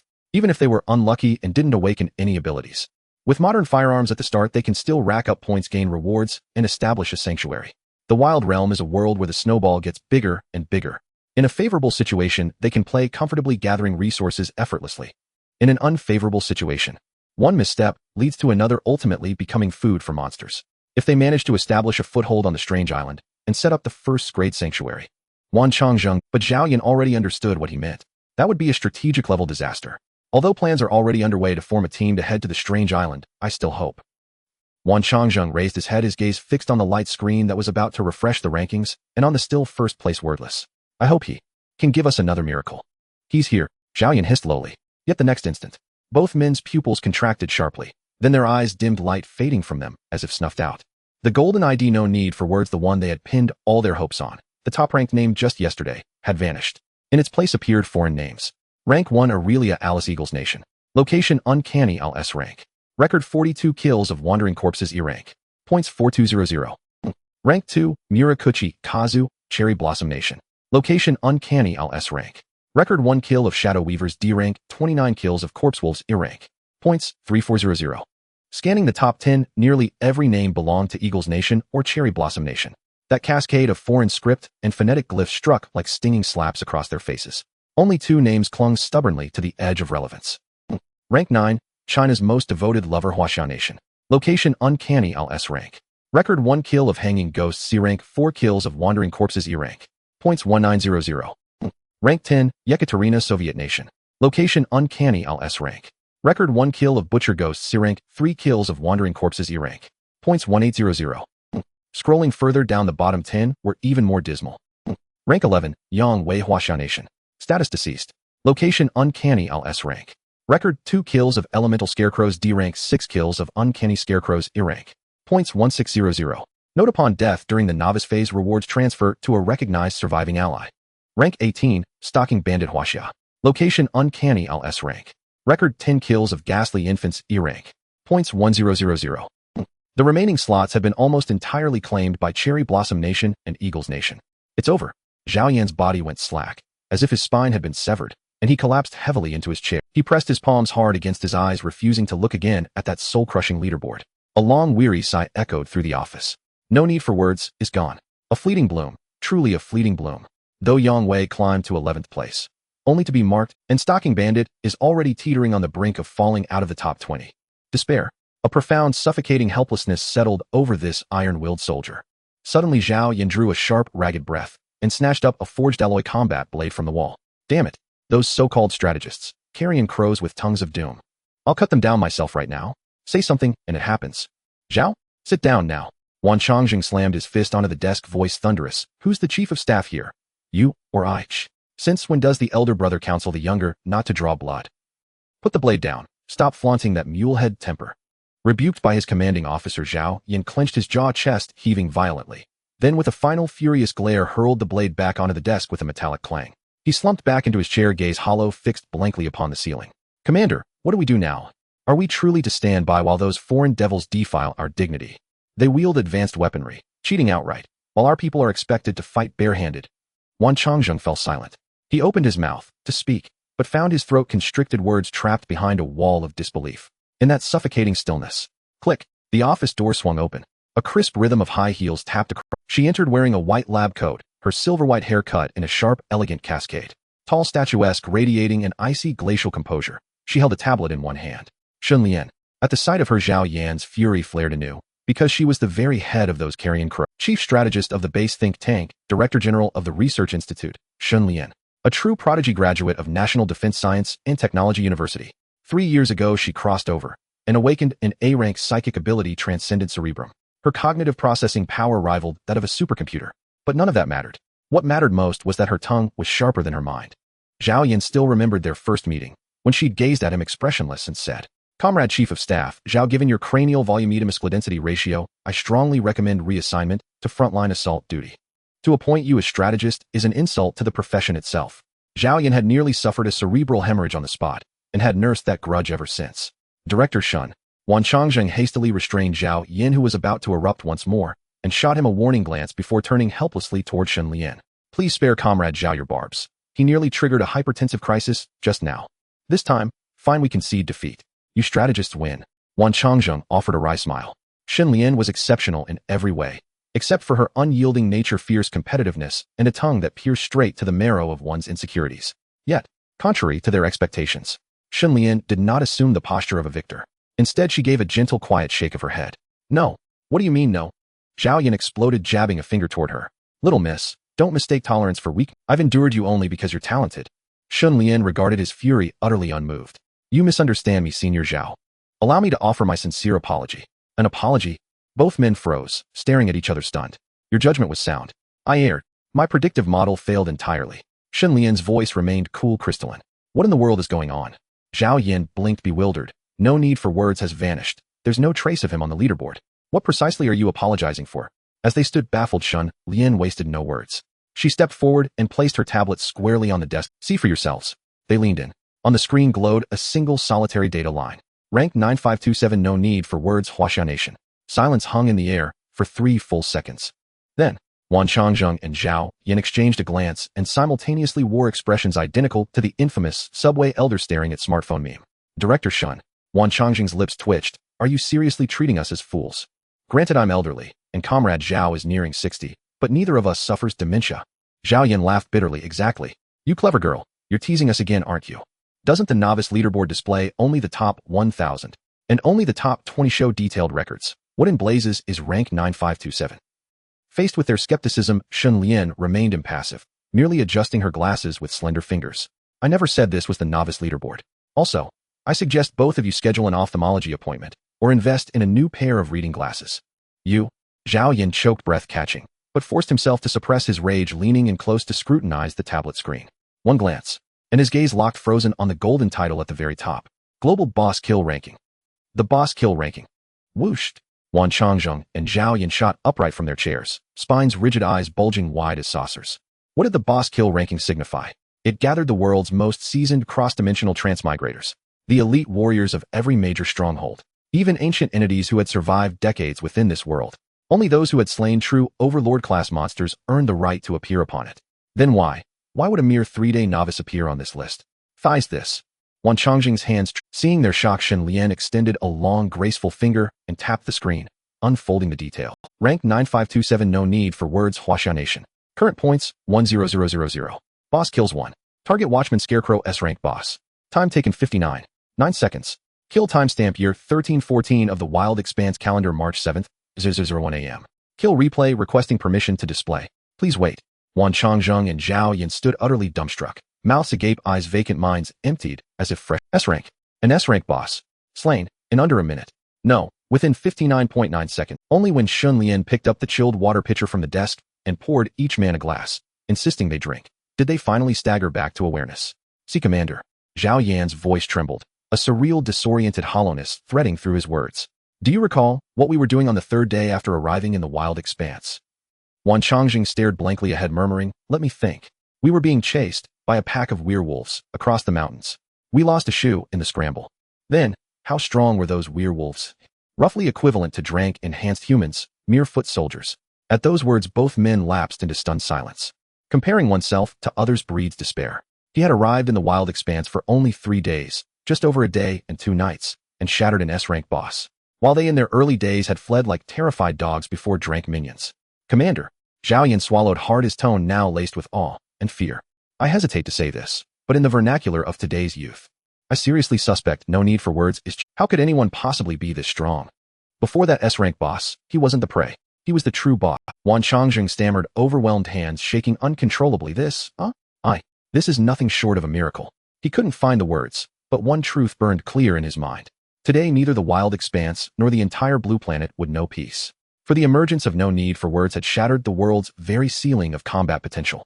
As the two men remained transfixed in awe, Shen Lian spoke again calmly. So gentlemen, he did not drop off the novice leaderboard. Rather his timing aligned precisely with day 3, leaving no entry for day 2. Moreover, no need for words has just chosen to publicly release his kill replay. Shen Lian slid the tablet forward, a faint knowing curve lifting the corner of her lips. Miracles? None. But would you care for a healthy dose of shock? Shen Lian's words made the atmosphere tense once again. Foolish. Simply foolish. Zhao Yan slammed his thigh, his face filled with anguish. After all, the youth is still young. To seek fame, they actually chose to publicly execute a kill replay. Although the reward is quite generous, but this is like showing their own underwear to others. Zhao Yan paced anxiously in the office, movement exposed, abilities leaked. Those scoundrels from Eagle Nation and Cherry Blossom Nation must be watching closely now. Once they figure out his background with jealousy, rising assassination methods will come pouring in. How can this child defend? Wan Changjing also frowned, nodding repeatedly. Indeed, a tree that stands out will be blown down by the wind. This child is playing a very dangerous game. But then Wan Changjing changed his tone. He raised his head and looked at Zhao Yan. However, old Zhao, you must understand one principle. To assassinate a tiger, the hunter must possess the strength to shatter its teeth. You're right, Chief. The always calm Shen Lian adjusted her glasses in agreement. According to our think tank's rough estimation, this silent one starts as an rank extraordinary being. Moreover, Shen Lian paused, her tone becoming exceptionally serious. I have reason to suspect that he is most likely not a regular awakener, but a chosen one. And the ability he possesses is most likely a high-ranking, highly destructive rule-type ability. Chosen one. Hearing those 3 words, both Wan Changjing and Zhao Yan's breaths hitched. Wan Changjing nodded solemnly. Your analysis is reasonable. In this savage realm, after years of exploration and summation by humanity, the human combat power system is roughly divided into 4 categories. The first category, ordinary people. Their overall physical qualities hover between F and E rank with no extraordinary abilities. This is the largest group among humans, and they are the most fragile foundation. The second category, enhanced individuals. Their overall physical qualities hover between D and S rank. Although they have no extraordinary abilities, they possess powerful physiques through consuming rare resources or genetic drugs. Almost all grassroots combat personnel and special forces belong to this category. The third category, extraordinary beings. Those who have awakened extraordinary abilities. Their strengths vary widely, with a very low minimum F rank and a very high maximum S rank. This is the current mid to high level force against monsters. The fourth category, chosen ones. This is a very rare group that stands at the top of the pyramid. They are born as king. Their abilities are so powerful that they require a ranking by sequence, and most capabilities involve rules and causality. More terrifyingly, investigations show that many chosen ones could use extraordinary abilities even before they arrived in the savage realm. I remember. Wan Changjing's voice trembled a bit. That pillar of our central base is indeed a chosen one. Yes. Zhao Yan's eyes were filled with awe. Sequence ranking 081, ability code, War God. The ability is to put friendly forces within a certain area into a blood-lock state. As long as the body is not completely destroyed, they can continue fighting even if their heart is shattered. Remembering the terror of that existence, Wan Changjing was even more agitated at this moment. Chosen ones are already rare. Each one is a strategic treasure for the nation. Now it's very possible that Huaxiao will produce another one. Hurry, quickly check the video. Wan Changjing urged, his hands trembling. I can hardly wait. If it's true, we must protect him at all costs.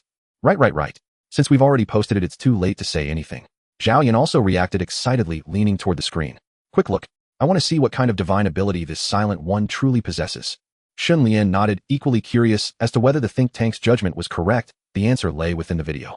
She lightly tapped, and the video began to play. Kill replay starts. The first view was a raised god's perspective. The blood moon slowly descended from the night sky, eventually settling over a wheat field shrouded in darkness. The scene was shocking. The originally golden wheat field was now splattered with blood and scattered limbs. The camera zoomed in on a corpse lying in a pool of blood, its body split in two. It was the body of a young boy. His organs had been pulled out and discarded nearby, while the empty shell was being filled with strange straw. As for the head, it was shrouded in a massive shadow. This was a special blurring treatment done by the sky to protect information. Sigh. Wan Changzheng and Zhao Yan sighed deeply upon seeing this. Although the face was not visible, the youthful physical traits made it clear that it was a young child. Chief Shin, can you analyze this? Zhao Yan asked. Shin Lian's brain was racing, her gaze sharp. Male, approximately 1.9 meters tall. Robust physique, likely a sports student. The surrounding environment is a wheat field. Suddenly Shin Lian's pupils constricted, and she hit the pause button. Wait a moment, chiefs. Her voice was a bit low. Based on my calculations, this person is likely the 11th ranked newcomer and is already dead. What? Zhao Yan's hand trembled, nearly flipping the table. Is it him? Wan Changzheng remained silent, gripping the back of the chair tightly, his chest heaving violently. He forcefully suppressed the acidity in his eyes. The moment he learned that the other party was his own child, the pain was elemental scarecrow. Strange wheat field. Watchman scarecrow. Zhao Yan lowered his head, murmuring. That means Yang Wei was together with the silent one. That's right. Shin Lian calmly analyzed. They are very likely classmates who came to the savage realm together. From their attire, they should be a group of students on a spring outing. However, Shin Lian changed her tone. I don't believe this Yang Wei is a partner of the Silent One, at least not a teammate of the same level. Wan Changzheng agreed. You are right. From the time of the kill, the Silent One possesses the ability to kill a boss in seconds. There's no reason to not protect Yang Wei. Unless there's a low probability event. For example, this Watchman Scarecrow has a significant initial killing flaw. Yang Wei may have sacrificed himself to buy time or to probe for information. Chief, your perspective is very sharp. Shin Lian nodded. So let's see what kind of surprise the Silent One will bring us next. The video continued to play. The camera zoomed in on a dense wheat field. At this moment, a figure was crouched in the wheat furrows, trembling, afraid to move. Is this the Silent One? The three were puzzled at the same time, then looked to the other side. Not far away, a scarecrow draped in tattered human skin was crawling on all fours like a giant deformed spider searching the ground. Hiss! Zhao Yan gasped, feeling his scalp tingle. Is this the Shrank Watchman Scarecrow? The monsters from the Eerie Island truly live up to their reputation. It looks too terrifying. That twisted body, those orifices stuffed with straw, even through the screen one could smell the stench of blood. Shin Lian, however, was fully focused on the screen, her ears twitching. The sound. Although very faint, there's the sound of a mechanical watch. That scarecrow is heading towards the mechanical watch. However, in the next moment, a jaw-dropping scene unfolded. The actual Watchman Scarecrow crushed the mechanical watch in one hand. Then it let out an angry roar and astonishingly tore off the human skin from its body. Ziz. A true demon with a height of at least 2.5 meters, sporting 3 wooden arms, emerged from beneath the skin. This sight made the three of them feel a chill down their spines. These kids. Wan Changzheng found it hard to watch. They were facing such a terrifying creature. Zhao Yan slammed the table in anger. Damn. How desperate must they have felt back then? This feeling of helplessness, being able to only watch and not save, is truly unbearable. Shin Lian, unaffected by the emotions, refused to miss any movement of the scarecrow. It's starting to wave its hands. The next second, a chilling wind swept through the video. The wheat stalks collapsed, lightly brushing against the boy lying on the ground. Shin Lian's beautiful eyes suddenly widened. The sound. Now I see. The Watchman Scarecrow has no vision. It uses sound and wind feedback to determine position. Wan Changzheng and Zhao Yan also noticed these details at this moment. No wonder the Silent One isn't running. It turns out he has seen through the opponent's weakness. But Wan Changzheng wondered, how will he counterattack next? Since he has been discovered, isn't it a dead? Could it be related to his extraordinary ability? Everyone's hearts rose to their throats. Silent One, what secret? At this moment, the kill record timer in the lower right corner of the screen began to count down. This indicated that the video had entered the main act. Something big is about to happen. It's moving. It's moving. Zhao Yan shouted. The three-armed scarecrow let out a roar, dropping to all fours and lunging at the boy lying on the ground. At that moment, the breath of death was upon them. But in the next instant, creak. The rapidly running scarecrow suddenly slammed to a halt, as if it had hit the brakes. Its gaze passed right over the shadow on the ground, and 2 red lights suddenly flickered to life in its originally hollow eye sockets. My! The three were dumbfounded. What was it looking at? At this moment, the perspective of the video changed again, intelligently switching to the first-person view of the scarecrow. It was at this moment that the three finally saw the existence that the Shrank monster was fixated on. In the distance of the wheat field, a figure slowly walked out. He was wearing a thin black shirt, the collar open, letting the night wind blow his clothing corners.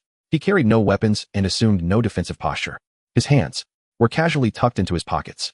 He simply stood there, silently locking eyes with the Shrank scarecrow. Due to the backlight and the sky's privacy protection, his face was not clearly visible. Yet even so, through the screen, Wan Changzheng, Zhao Yan, and Shin Lian could all distinctly feel the aura emanating from that man. A sense of utter fearlessness, even carrying a hint of disdain and contempt. That kind of aura was even more monstrous than the Shrank creature itself. Shin Lian adjusted her glasses. This is the true Silent One. The image on the screen was frozen by the pause. It lingered on the figure in a black shirt, hands shoved into his pockets. Wan Changzheng and Zhao Yan exchanged a glance. For the first time, their faces wore an unprecedented gravity. Xiao Xiao, you have led troops. You saw it too, didn't you? Wan Changzheng asked in a low voice. Yes, Commander. Zhao Yan pointed at the silhouette on the screen, his tone ironclad. From that boy's stance and aura, and that cold composure facing its level monster, I'd stake my head on it. He simply cannot be a student. Impossible. Even through the screen and the network, I can sense that smell on him. This man's hands are surely stained with mountains of corpses and seas of blood. He has likely killed more than the dead I have seen. How could an ivory tower student possess such unruffled poise and treat human life like straw? Beside them, Xin Lian was building a psychological profile in her mind. Agreed. From his body language and psychological resilience, I have drawn several high-probability conclusions. Xin Lian turned the tablet. A list of occupations appeared. These could well be Wuxodian's true identities before he arrived in the Huangman realm. 1. Criminal investigator, deep covert operative for more than 10 years, possibly corrupted. 2. Special forces soldier, a mercenary commander long active in war zones like the Middle East and Feiyu. 3. Assassin, a chief killer ranked among the top 3 in the world. 4. Forensic pathologist, a famed anatomical master perhaps with certain psychological proclivities. Wan Changzheng and Zhao Yan nodded repeatedly after reading. Makes sense. Zhao Yan rubbed his chin. All of those professions deal with the dead year after year. And with the specific qualifiers you put in parentheses, it matches his calm perfectly. Any others? Zhao Yan asked. There are many, but their statistical probabilities are low. Xin Lian said calmly. These 4 have the highest likelihood. Together they exceed 90%. The rest? I doubt you would want to know. At that, Zhao Yan's contrarian streak flared up. He glared. What do you mean I wouldn't want to know? I just want to hear the least probable one. Just tell me that. Xin Lian sighed, looked at him as if he were a fool, and without preamble spoke a single word. A psychiatric patient. Severely schizophrenic with multiple personalities, and among those personalities are simultaneously all the professions just listed. Zhao Yan's mouth twitched uncontrollably. Damn. Pretend I didn't say anything. How could such an abstract being, is that even human? Alright. Wan Changzheng waved his hand, cutting off Zhao Yan's rant. Don't get hung up on his identity. Whoever he is, as long as he is one of our Huaxiao people, that will do. Continue the video. He clicked play. The footage resumed. Immediately the boy sprawled on the ground, shouted horror. Because of intelligence concerns, the Tianmu system blurred the audio. Its weakness is B. It has no, don't be. All that remained were muted fragments. It seems this kid is Yang Wei's comrade, Wan Changzheng sighed. Though weak, he can still return a favor at a critical moment. He is loyal and righteous. That makes sense. Zhao Yan nodded. Yet in the next second the scarecrow charged. The man without any flourish raised his hand and fired 3 shots. Bang bang bang. The Mozambique drill. 2 to the chest, 1 to the head. This level boss was astonishingly dismantled by invisible bullets, its pieces scattering across the ground. The crucial point, Wuxodian did not have a gun at all. What? The 3 in the office opened their mouths in unison, their expressions blank with disbelief. Is it over? Zhao Yan was dumbfounded. Is that this level boss? Xin Lian glanced at the timestamp in the lower right. Only 9 seconds have passed. It's not over. Sure enough, countless stalks surged. The terrifying scarecrow reassembled behind Jiang Nan, raising its sickle to strike from ambush. An immortal body. Wan Changzheng's face changed. This is the horror of its level creature, this wheat field. Is it? As long as the field exists, it is immortal. Watch out. Zhao Yan shouted instinctively. Then an even more shock. The man did not turn. He raised his index finger to his lips in a shushing gesture. Instantly, the berserk scarecrow froze midair as if someone had pressed pause. It swung its sickle frantically, but like a headless fly had lost its target. Then without turning his head, the man flicked his hand and fired again, blowing the boss's head clean off. Pause. Xin Lian whispered. The video froze again. This marksmanship is divine. Wan Changzheng, purely hearing and judging position. No. He does not even seem to be listening. He is watching the moonlit shadows. To deduce the scarecrow's position from shadows alone. And those bullets. No visible trajectory, yet their power is absurd, capable of easily piercing and level creatures' defenses. Vacuum rounds. And those bullets. No visible trajectory, yet their power is absurd, capable of easily piercing and level creatures' defenses. Vacuum round. Commander, do you remember? Back when you were a company commander, you saw him reverse the rifle trigger and scolded him. He snapped back that it prevented an enemy from using the weapon if it fell into their hands. An opponent unfamiliar with it would be unable to fire immediately. You gave him a dressing down on the spot. Your rifle. Is this some bayonet fight from decades ago? Who, having killed you, would bother about your broken rifle? In modern warfare, as a special forces soldier, how could your adversary be someone short of guns? Who would play at close quarters with you? Let me think, what was that fellow's name? Oh, it was me. Never mind then, haha. Zhao Yan laughed, scratching his head. Ahem. Wan Changzheng cut him off speechlessly. Enough, Xiao Zhao. Spare us your glorious past. This is about Wuxodian now. Chief Engineer, Xin, what do you make of it? Xin Lian had been silent, her brow furrowed, as if wrestling with a very difficult question. After a long moment, she looked up, her voice grave. Commanders, I cannot see through this Wuxodian. Because in those few seconds, he displayed 2 utterly different anomalous abilities. What? Wan Changzheng and Zhao Yan were stunned together. Utterly different. Dual abilities. According to years of records from the Huangman realm, no one has ever possessed dual anomalous abilities. Zhao Yan objected that would violate the rules. I thought the same. Xin Lian dragged the progress bar back to the moment Jiang Nan made the shushing gesture and slowed the playback. She pointed at the boy sprawled on the ground. Guishuai. Look, his Adam's apple shakes violently, his mouth wide, face flushed and neck straining. Clearly he was screaming to warn his teammates. Yet, Xin Lian tapped the screen. The Tianmu system shows no censorship marker 4B, and there are no sound ripples in the footage. Combined with the scarecrow's sudden stuttering bewilderment, there is only one possibility. Xin Lian inhaled deeply. Wuxian used his second ability. This ability likely creates a zone of absolute silence. First air bullets, then a rule-like silence domain.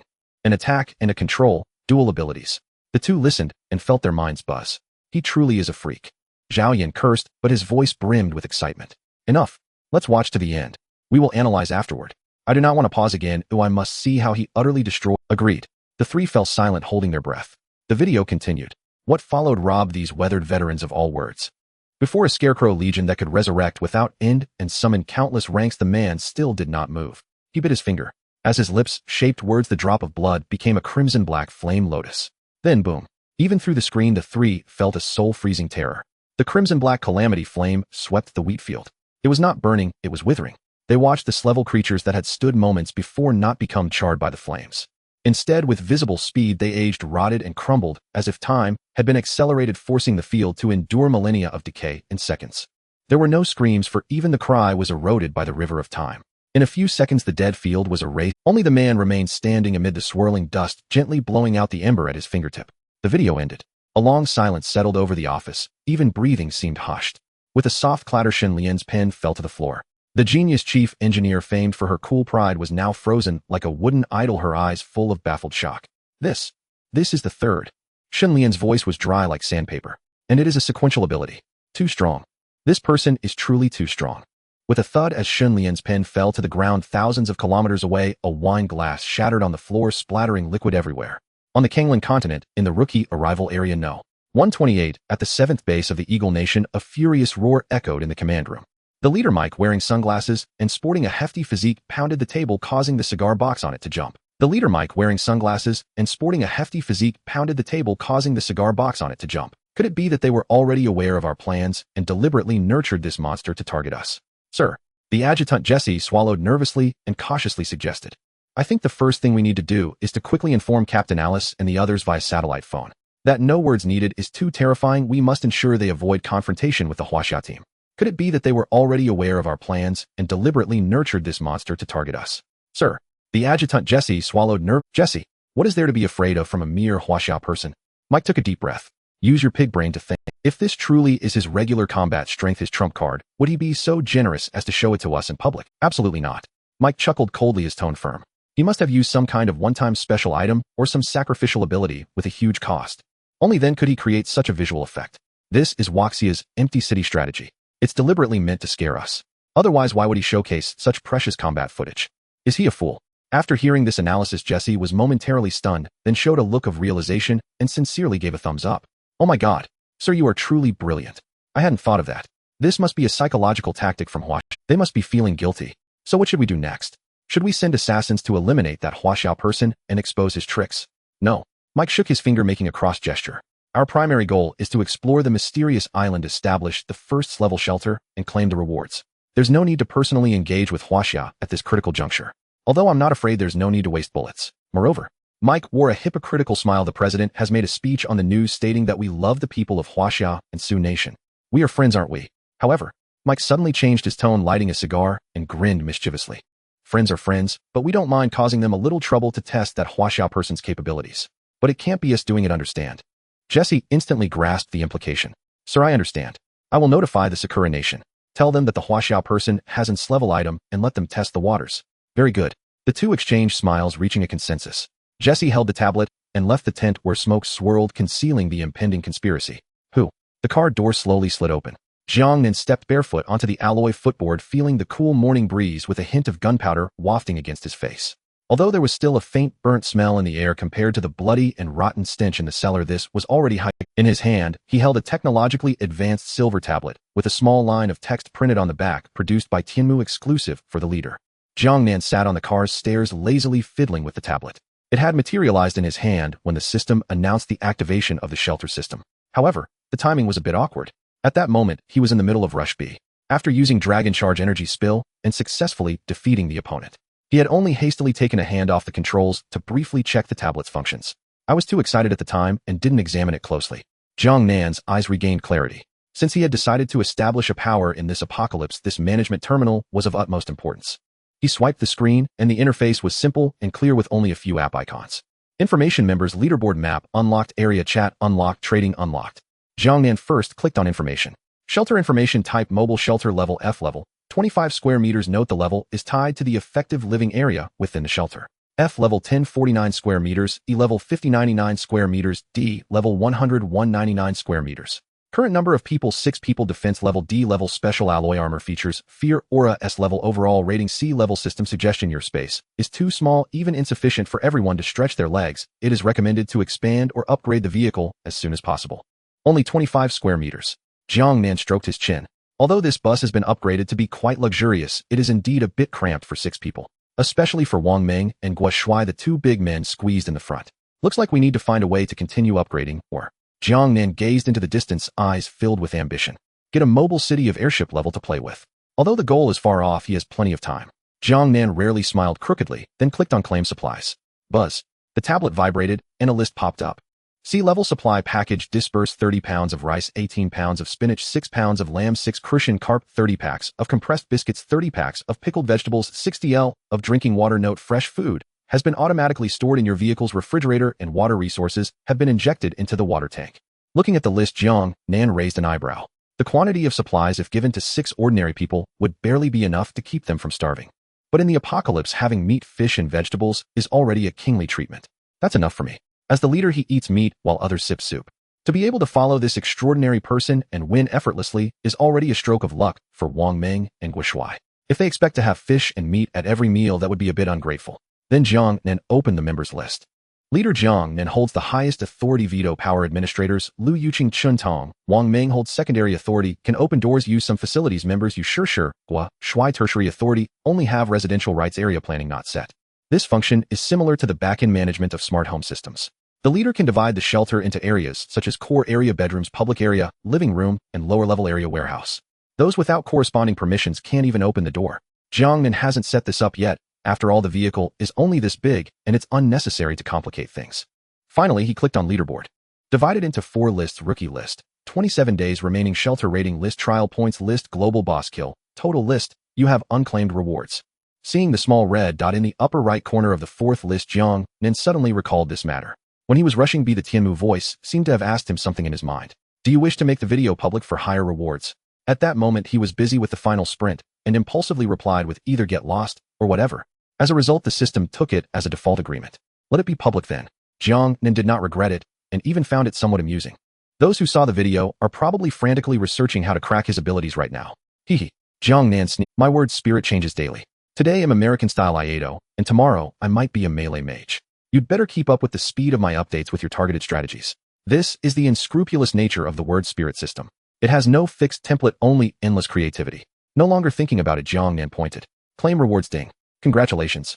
You have successfully obtained the 9,527th placement reward in the global boss kill total list. Item obtained: level enhancement potion. A metal syringe emitting a ghostly blue chill appeared in Jiang Nan's hand. Level enhancement potion quality S level perfect function. After use, it ignores the base level and immediately elevates the user's overall physical qualities to D level. Side effects none. You'll come to sleep with a pillow. Jiang Nan looked at the syringe in his hand, nodding in satisfaction. Although his abilities are invincible, this body is still a mortal one. After a night of intense battles last night, plus the energy spent on killing scarecrows, he did indeed feel a bit sore in his waist and slightly fatigued. The body is the foundation of revolution, especially the kidneys, which are of utmost importance. This potion comes at just the right time. Jiang Nan showed no hesitation, rolled up the sleeves of his robe, exposing. He aimed the needle at his vein and thrust it down with force. In the wild realm on the 3rd morning, Jiang Nan slowly exhaled a breath of murky air and clenched his fist. He had not transformed into a muscular man. His figure remained tall and well-proportioned. Yet beneath his clothes, the streamlined muscles contained astonishing explosive power. Let's test the effect, Jiang Nan said as he walked to an open space, slightly squatting with his thigh muscles taut. Whoosh. Without any running start, he jumped from a standstill. The entire person shot up like a compressed spring. When he landed, he glanced at the height he had just reached in the air. The vertical jump height is probably around 2 meters. Jiang Nan raised an eyebrow. It was worth noting that even for a large individual, a running jump barely exceeded 1 meter. His ability to jump 2 meters from a standstill was simply extraordinary. Next came speed. Jiang Nan took a deep breath, leaned forward, and suddenly exerted his strength. Boom. The ground beneath his feet exploded into a small pit, and he transformed into a black shadow, drawing a straight line across the wilderness. The sound of wind whistled past his ears. A few seconds later, Jiang Nan stopped and mentally calculated the distance and time. Without professional equipment, but roughly estimating, the speed should have reached 20 meters per second. What does that concept mean? The sprinting god Bolt from Blue Star reaches a peak speed of about 12.5 meters per second for the 100 meters. Jiang Nan's current speed was nearly double that of Bolt. Moreover, it was instantaneous. There was no need for gradual acceleration. If it were a 100-meter sprint, he would only need 5 seconds. Finally, there was strength. Jiang Nan walked to the edge of a twisted forest and found a dead tree stump about the diameter of a thigh. He extended one hand, gripped the bark, and exerted his fingers. Crack! It was like crushing a piece of tofu. The stump instantly shattered in his hand, with chips flying everywhere. Yet his palm left no mark, not even a trace of red, and he felt as if he hadn't even used much strength. If it were a bench press. Jiang Nan estimated the feedback from his muscles. My maximum strength should be around 1,000 kilograms. The world record holder Jimmy Colbert from Blue Star, even in professional gear, barely exceeds 600 kilograms in bench press. In other words, a D-level data point is about 70 higher than the human limit on Blue Star. Jiang Nan stroked his chin, feeling very satisfied with this result. This not only meant that he had the ability to protect himself without using the power of words, but more importantly, the stronger his body, the greater his ability to withstand the backlash from the power of words. For ordinary people, this potion is a talisman for survival. But for those with abilities, it represents a qualitative change, where 11-2. As for endurance, Jiang Nan thought of a certain aspect. This didn't need testing and could be gradually verified in future daily life. Just as he was preparing to return to the vehicle to plan the next course of action, Gua Shuai walked over from the back of the car. At this moment, Gua Shuai wore a makeshift eye patch made from a belt by Wang Meng on his left eye, tightly gripping a yellowed parchment scroll in his hand. He walked up to Jiang Nan, extended both hands, and looked somewhat despondent. Boss, this is Yang Weiss' new player leaderboard reward. Just now the Sky Curtain informed me that as his only teammate this thing was passed to me. Gua Shuai lowered his head, his voice somewhat choked. It's no use for me to keep it, please accept it. Although Yang Wei was no longer around, this item was earned with his life, and Gua Shuai did not want to bury it. Jiang Nan looked at the scroll, made no objections, and directly reached out to take it. As the leader, helping subordinates deal with sentimental tokens was also a form of kindness. He opened the scroll. There was only a single blinking red dot on it, surrounded by blank space, with no textual X. Jiang Nan looked at Gua Shuai, his eyes questioning how to use this thing. Gua Shuai scratched his head, looking bewildered. Boss, I don't know either. The Sky Curtain didn't say anything, it just said it was a special reward for the top 20. Jiang Nan wasn't angry. This could be considered a relic inheritance, and not having an instruction manual was quite normal. He took the scroll and turned around to get into the car, directly finding Lu Yuqing, who was sprawled on the sofa. At that moment, Lu Yuqing had 2 big dark circles under her eyes, and her hair was messy. Clearly, she hadn't slept well last night due to the rhythmic lullaby that tormented her. Beside her, the carefree girl was sleeping soundly, sprawled out with drool at the corner of her mouth. It seemed that last night's vibrations were merely white noise that helped her sleep. Boss. Upon seeing Jiang Nan enter, Lu Yuqing quickly rubbed her eyes and stood up, asking, what do you need? Jiang Nan didn't waste words and directly handed her the scroll. Lu Yuqing took it, her eyes flashing with blue light. Identification. A few seconds later, her originally squinting eyes widened suddenly. Item terminal search scroll, level clevel type, one-time consumable source reward from the Sky Curtain system, cannot be obtained directly from the Wild Realm. Function, after use it will automatically mark the nearest Wild Realm terminal signal tower on the map. Note the terminal signal tower is the only interactive facility to activate the regional map function. Place the leader's tablet on it to unlock and download detailed map information for the surrounding 200 kilometers. Boss, this is a great item. Lu Yuqing was so excited that she almost jumped up, quickly taking out paper and pen to write the information down for Jiang Nan. With this, we can activate the map function. We won't have to run around aimlessly in this desolate place anymore. Shall we set off now? Jiang Nan glanced at the information and nodded. Indeed, a strategic level item. Without a map, even having a vehicle would be like being blind. He thought for a moment and directly stuffed the tablet and the scroll into Lu Yuqing's arms. Then he wrote on a note, this item will be managed by you in the future. To be honest, apart from just now, when he received supplies and checked the leaderboard, this tablet hadn't been of much use. For Jiang Nan, who only needed to focus on killing monsters and showing off handling maps, planning routes, and managing supplies, was too much trouble. It was better to leave it to Lu Yuqing, this clever civil servant. For me. Lu Yuqing held the tablet, stunned. This was the leader's terminal, equivalent to an ancient jade seal. The boss actually entrusted it to her so readily. An emotion named a scholar dies for a friend surged in her chest. Not only was the boss powerful, handsome, and physically strong, but he also had such a great heart. He was simply, thank you for your trust, boss. Lu Yuqing hugged the tablet, deeply bowing, her eyes firm, as if she were joining a party. I will definitely serve you faithfully even to my last breath. After expressing her loyalty, she turned to glance at Yushishir, who was still fast asleep, feeling a surge of anger. Everyone else was working, yet this silly girl was enjoying herself. Slap. Lu Yuqing unceremoniously smacked Yushish's perky behind. Wake up. Stop sleeping. Yushishir groggily rubbed her behind, looking aggrieved. Oh, Yuqing, why are you hitting me? I was sleeping so soundly. I even dreamed about my parents. Dreamed about your parents? Lu Yuqing, driven by curiosity, instinctively asked, what were they doing in your dream? Yushishir blinked her big eyes, recalling with a blissful expression. I dreamed of them comforting me to sleep when I was little. They not only told me stories, but even after I fell asleep, they were clapping beside me, fearing I might be scared. Clap, clap, clap, it had a rhythm. Lu Yuqing's hand, which was pushing up her glasses, froze in midair. Even Jiang Nan stopped in his tracks. The two exchanged a glance, their expressions extremely strange. What the heck? Was that clapping meant to help you sleep? That was definitely them giving you a little show. Moreover, how carefree were your parents? The child was still in the room. Oh, wait a minute. Jiang Nan suddenly realized. Last night it seemed he was also the one clapping beside her.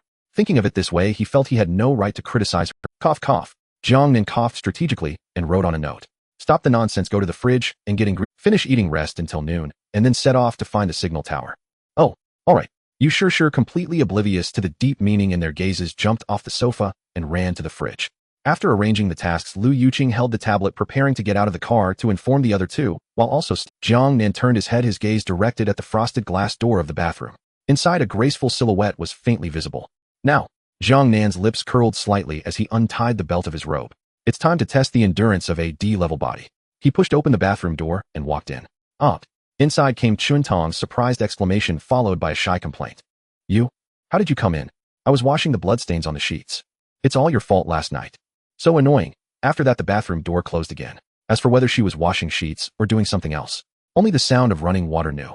Huff. Lu Yuqing stepped down from the motorhome and closed the door behind her. Seeing Wang Meng and Guo Shuai standing guard beside the vehicle, she approached and unfurled the scroll in her hands for them to examine. She then relayed Jiang Nan's instructions verbatim.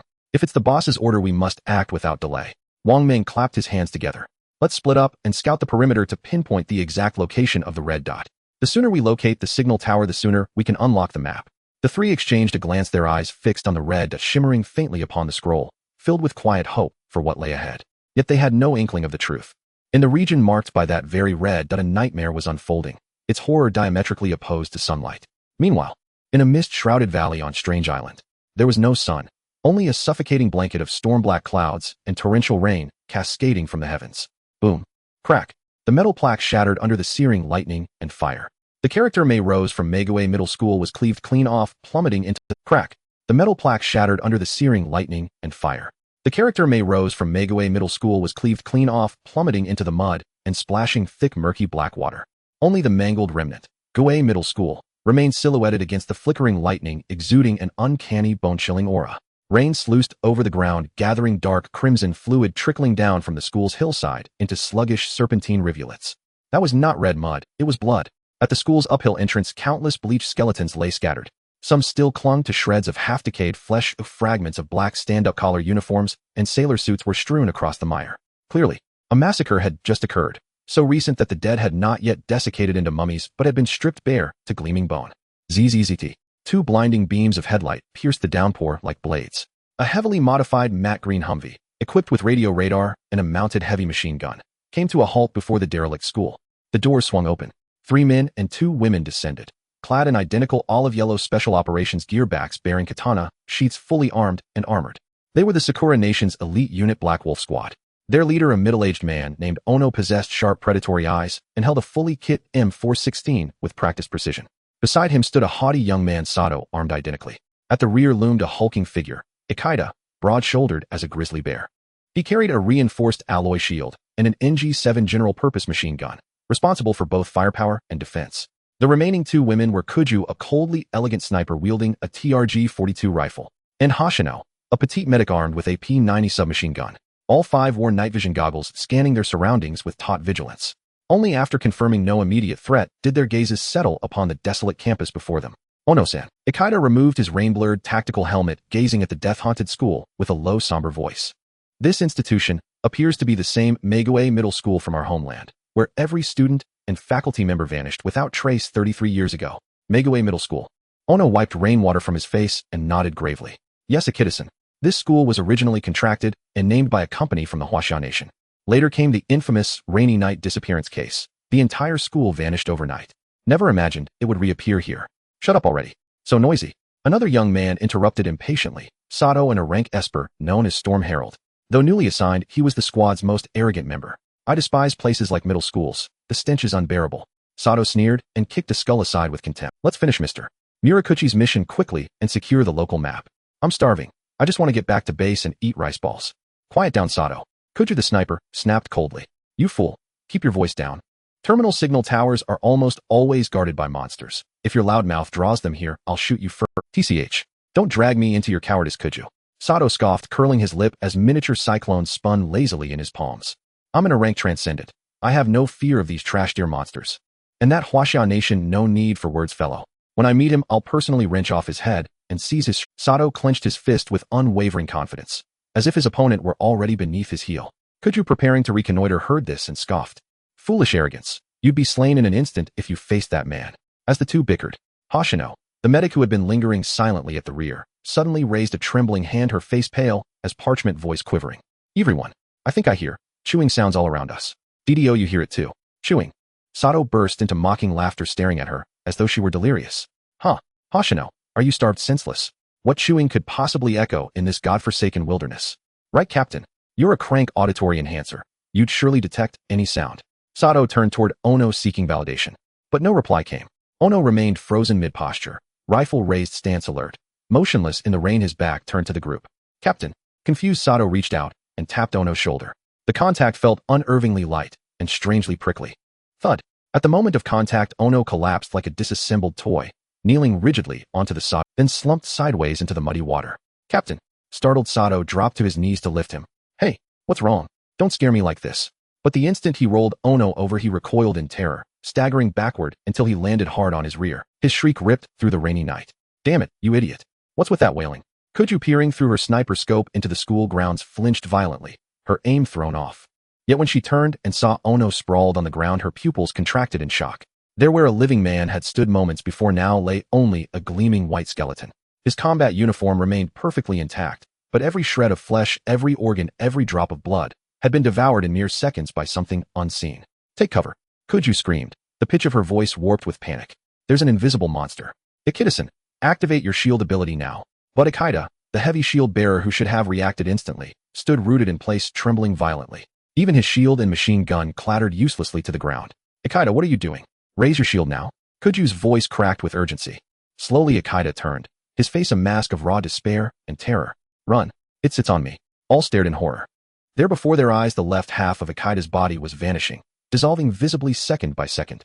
Raindrops struck his exposed ribs with hollow rhythmic taps. Though his flesh was being torn and devoured in great ravenous chunks, nothing could be seen. As if the air itself— Oh, monster, die. Seeing the horrific death of Akita, Sato completely broke down. Extreme fear stripped him of his sanity as he raised his rifle and frantically pulled the trigger at Akita, who was— Rat-a-tat-tat. Sato, stop. That's a teammate. Kujo shouted angrily. But Sato couldn't hear anything. After his bullets were exhausted, he even unleashed his special ability. Several wind blades whistled out, directly shredding Akita, who had already been half-eaten into pieces. Blood mixed with rain exploded and flesh splattered. He's dead, right? Huh. Sato gasped, his face twisted into a pathological grin. Bang. Kujo rushed over, kicking the madman to the ground, gun barrel pressed against his forehead, eyes filled with hatred. Enough. Who gave you the right to treat Akita like this? Why insult his corpse like that? Kujo had secretly harbored feelings for that simple-minded big guy, never expecting him to die, so tragically, even ending up unrecognizable. What do you know? Sato roared with a twisted face. I'm just finishing him off. Haven't you ever played a game? What if he turns into a monster? Now under my wind blades, even an invisible monster will perish. Kujo couldn't refute, she could only stare at the pile of flesh on the ground, her heart in agony. But Sato struggled to get up, wiping the blood off his face. Let's go. The monster must be dead. We need to complete the mission and get out of this cursed place. Sato turned to head towards the school, as if everything that just happened would disappear if he didn't look back. However, after just 2 steps, he found the 2 women staring at him with eyes that seemed to see a corpse. What's wrong? Sato said irritably. Why are you looking at me like that? Did my heroic posture shock you? He stood in the rain confidently, spreading his arms, as if embracing the sky. Don't worry. After this mission, my name will definitely be on the leaderboard tomorrow. At that time, the village elder will certainly promote me to the new group leader. Sato was incredibly confident. In his mind, this was the position he deserved. Why should he in a rank extraordinary work for a crank waste? Just because of his seniority. However, in the next second, Sato's voice suddenly became weak. Hey, what are you two bastards doing? I'm a hero. He saw Hoshino timidly raise a gun at him, and Kujo's eyes were filled with fear. Sato instinctively wanted to point at them and curse, but he discovered he had lost control of his arms. He looked down. He saw that his arms, which he had just opened wide, had now turned into two bare bones, and that invisible devouring force was rapidly spreading from his shoulder to his neck. An emotion named fear instantly occupied Sato's mind. Yeah, Yumiko. Stop. No. I don't want to. Help me. Hoshino. You're a healer. Save me. Sato cried, tears and snot streaming down his face, dragging his battered body towards Hoshino, the arrogant demeanor now replaced with a grotesque will to survive. Hoshino trembled in fear, preparing to pull the trigger to give him a quick end. Don't shoot. Kujo blocked Hoshino, pulling her towards the Humvee. Run quickly while you can. Bastard. Sato completely lost it upon seeing this scene. Kujo, you wicked woman. Do you want to use me? You want me to be devoured alive to buy time? Dream on. I won't let you have your way. Let's die together. Sato roared. In the second before his neck was bitten off, he opened his mouth, gathering all the storm force in his body. Vacuum bomb. Boom. A highly compressed air bomb erupted from his mouth, directly piercing through the engine hood of the Humvee, and it exploded on Kujo's thigh as she just opened the car door to get in. Ugh. Kujo groaned in pain, blood pouring out as she collapsed to the ground. The car was wrecked. Her leg was, you madman. Kujo looked despairingly at the smoking engine. Hoshino rushed to support her. Sister Kujo, it's too late. Kujo pushed her away, quickly pressing the highest emergency signal on the radio. No, there's no time. The car is broken. We need to go to the school. Why? Hoshino asked in confusion. Isn't that seeking death? Kujo didn't answer, immediately covering her wound, her eyes turning fierce. Her crank ability, Eagle Eye, provided a brief enhancement of dynamic vision. Just now the surrounding environment slowed down in her view, including the raindrops. Through those raindrops suspended in the air, she saw the true face of that monster. It was a boy dressed in a black high-collared school uniform. His face was pale. He wasn't invisible. Instead, he was hiding in a raindrop. At this moment, Sato had been completely devoured, leaving only a skeleton lying in the mud. And in Sato's now dull eyeball, a raindrop was reflected. In the raindrop, that boy was grinning, his mouth filled with sharp teeth, smiling at them. The next moment, the boy in the raindrop began to shift and leap constantly within the raindrops, rapidly approaching Hoshino and Kujo. 20 meters. 15 meters. 10 meters. This was a race for survival. One side faced death, the other also faced death. Kujo was constantly watching behind her. Too fast. There's no time. She looked at Hoshino, who was supporting her, a resolute glint flashing in her eyes. I'm sorry, little Hoshino, you'll have to walk this path alone from now on. Kujo suddenly exerted force, pushing Hoshino towards the teaching building ahead. She stayed behind, drew her katana from her back, and turned to face the pouring rain. Not because she was particularly kind, but because the pride of being from a prestigious family made it impossible for her to abandon her dignity like Sato did, letting her teammates take the fall. She didn't want to become like most of the others, lowly, shameless, and hypocritical people from Sakura country. Time became incredibly slow at this moment. The raindrops close at hand reflected the greedy face of the monster, and the astonished expression of Hoshino as she turned around. Just as Kujo closed her eyes, waiting for death. Crash! The window on the second floor of the teaching building suddenly shattered. 3 flying knives shot through and pierced the raindrop that was about to touch Kujo's forehead. The boy inside was forced to shift to another raindrop. Then he began to shift towards Kujo again. Ding! Immediately after, a white-haired woman jumped out of the window and landed on the ground. She grabbed Kujo with one hand and Hoshino with the other, instantly pulling them into the entrance of the teaching building. Bang! The iron door closed heavily. The two were still in shock, not reacting to what had just happened, sitting on the ground. They looked at the beautiful white-haired European-faced girl before them, bewildered. She had a typical Slavic face, cold and powerful. At that moment, footsteps echoed from the shadows of the nearby staircase. A disheveled man in an old trench coat walked out. He had a lit cigarette in his mouth, and the flame flickered in the dim hallway. The man exhaled a puff of smoke, his gaze weary as he looked at the two unlucky girls from Sakura country, a smile creeping at the corner of his mouth. Hello, you two unlucky girls. Welcome to Rose Academy. Are you ready to accept this nightmare that you are? From Huaxia, Ninetails looked at the bearded uncle in front of him with a complex expression while clutching the wound on his thigh. In the wild realm, the power of rules allows all languages to communicate. Whether it is Huaxia language or Sakura language, it automatically transforms into one's mother tongue when conveyed into another's mind. That's right. The uncle took a puff of his cigarette, the flame illuminating his face, which was etched with stories. My name is Lu Shiyan. Or, you can call me another name. He exhaled a puff of smoke, the corners of his mouth slightly lifting.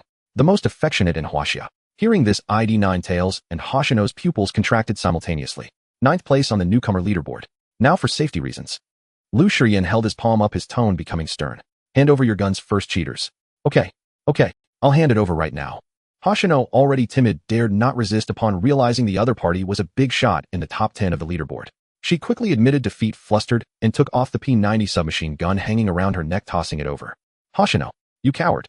I was blind to decide to save you. Ninetails shouted angrily. As a descendant of a prestigious family, her pride did not allow her to bow to a Huaxia person. All foreigners are enemies, especially Huaxia people. Ninetails' eyes were wild as she raised the handgun in her hand, directly aiming at Lu Shiyan. What if I don't hand it over? Looking down the dark barrel of the gun, Lu Shiyan's smile remained unchanged, not even he. Indeed, just like a dog can't change its nature of eating excrement. Lu Shiyan took the cigarette from his mouth and lightly flicked the ash. Sakura people can never change their ingrained ingratitude. The moment the words fell, a wave of invisible magnetic fields suddenly erupted. Ninetails felt as if her handgun had suddenly come to life, emitting a distorted sound. Crack! The barrel was bent 90 degrees by an invisible force right before everyone's eyes. What a... Ninetails was horrified. Before she could react, Lu Shiyan flicked his wrist. Whoosh! A surgical knife flew out, heading straight for Ninetails' brow. You'll pay for your foolishness. The aura of death came rushing in, and Ninetails didn't even have the chance to close her eyes. However, ding. At the moment the knife was about to pierce her skin, a long pale hand stretched out from nowhere, steadily catching the flying knife. The blade cut through the glove, but did not harm the hand in the slightest. Lu, you can't kill her yet. The white-haired girl from the Sioux country said calmly, otherwise that guy will come. Yekarina. Lu Shiyan paused for a moment, then slapped his forehead, the murderous intent on his face dissipating, instantly replaced by a somewhat regretful expression. So I look at my memory, I almost forgot about that bastard. Sorry, Yekarina, getting older makes one impulsive. Looking at the uncle who had just been decisive in killing, yet was now apologizing with a playful grin, Hoshino and Ninetails were dumbfounded. The speed of his change was too fast. Yekarina responded with an elegant smile. No, Lu, you are not wrong. It's this woman who brought it upon herself. After speaking, Yekarina slowly squatted down, looking at Ninetails, who was collapsed on the ground. Since we can't kill her, let's teach her a lesson.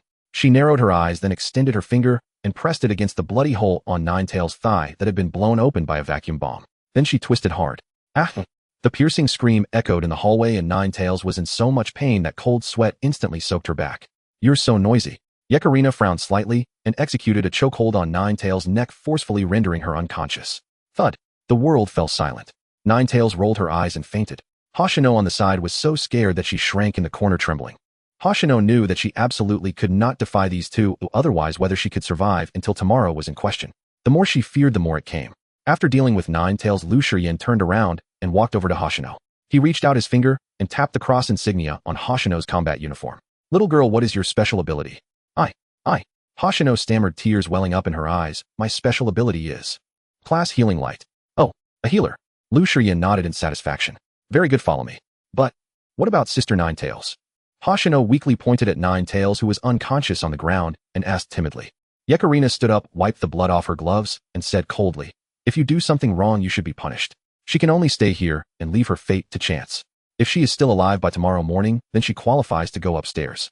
Hoshino did not dare to disobey, but out of fear of the monsters, she still trembled and asked, are there monsters on the first floor?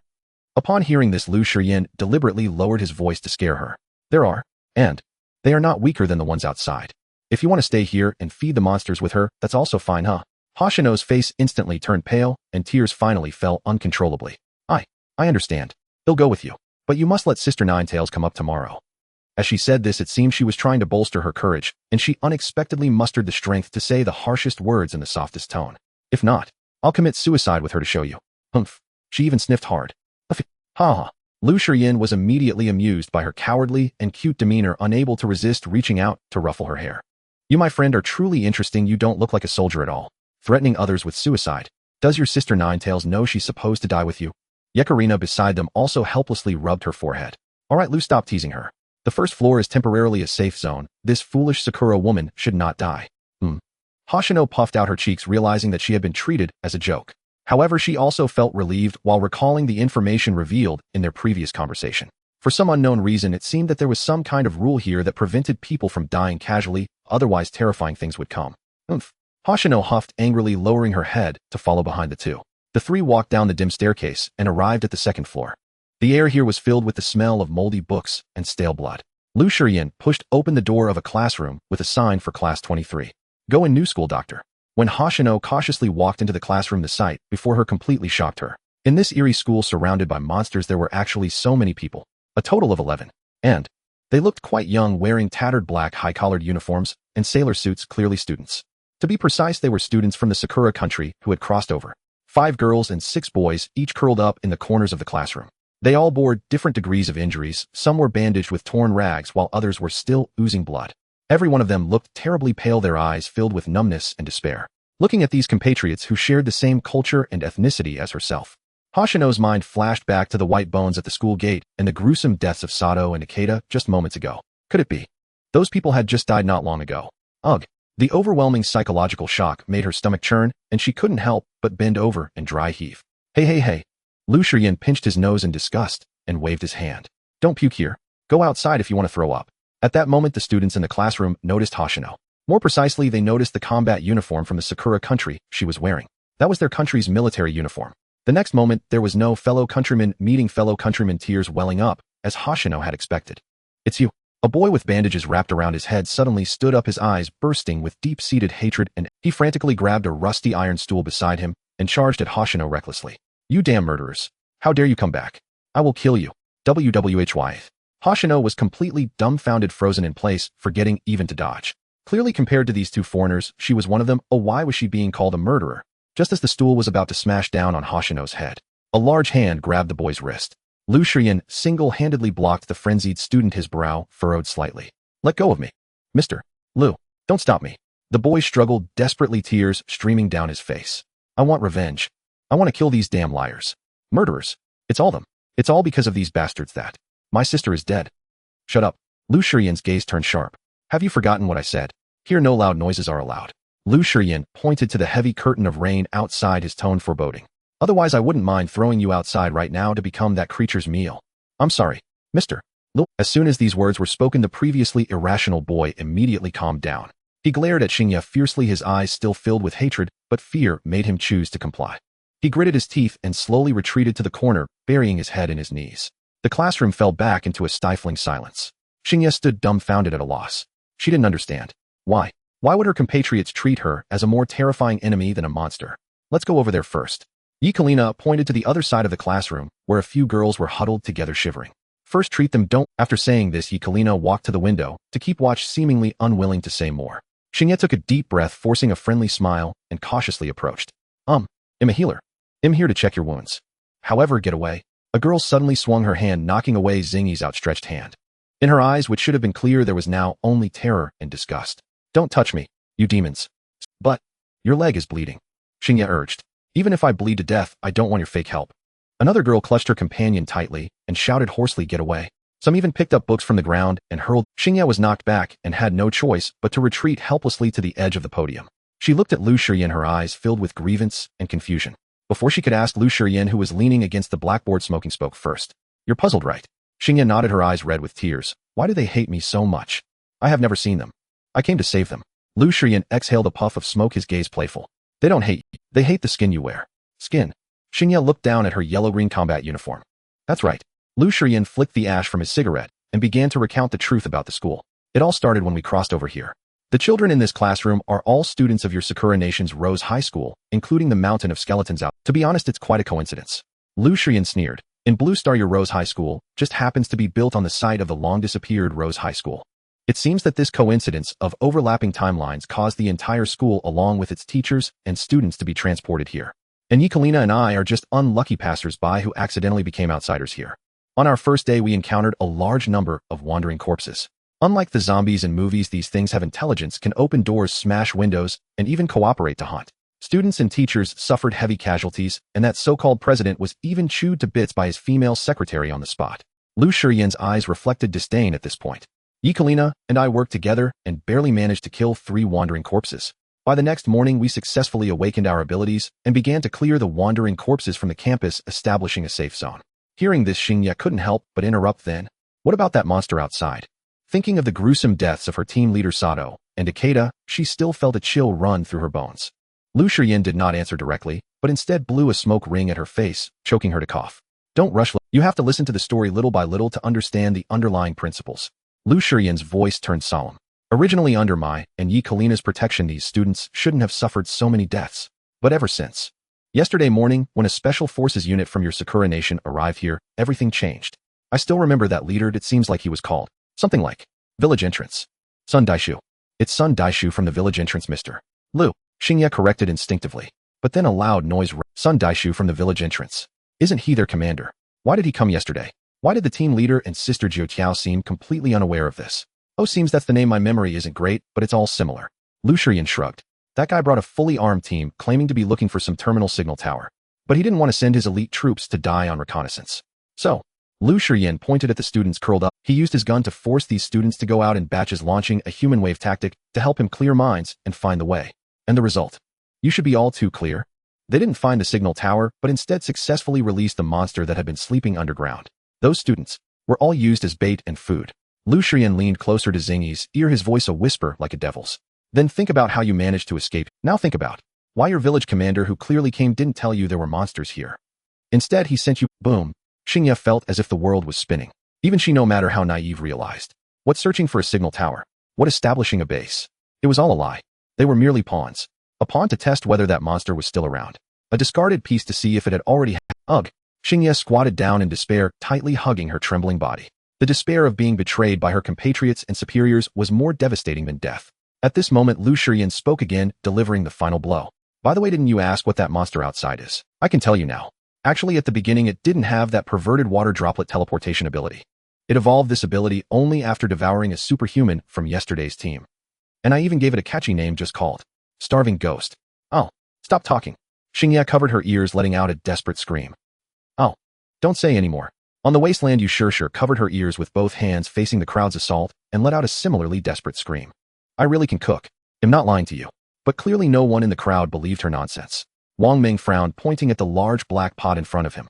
Inside the pot was a mass of brown-black, emitting a strong, fishy, and burnt smell boiling away. Sister Shir. Wang Ming's mouth twitched. You call this food? Ugh. Lu Yuqing covered her mouth, fighting back the urge to vomit as she rushed to the side. This smell is even worse than the stench of corpses in that basement yesterday. I thought of my great-grandmother.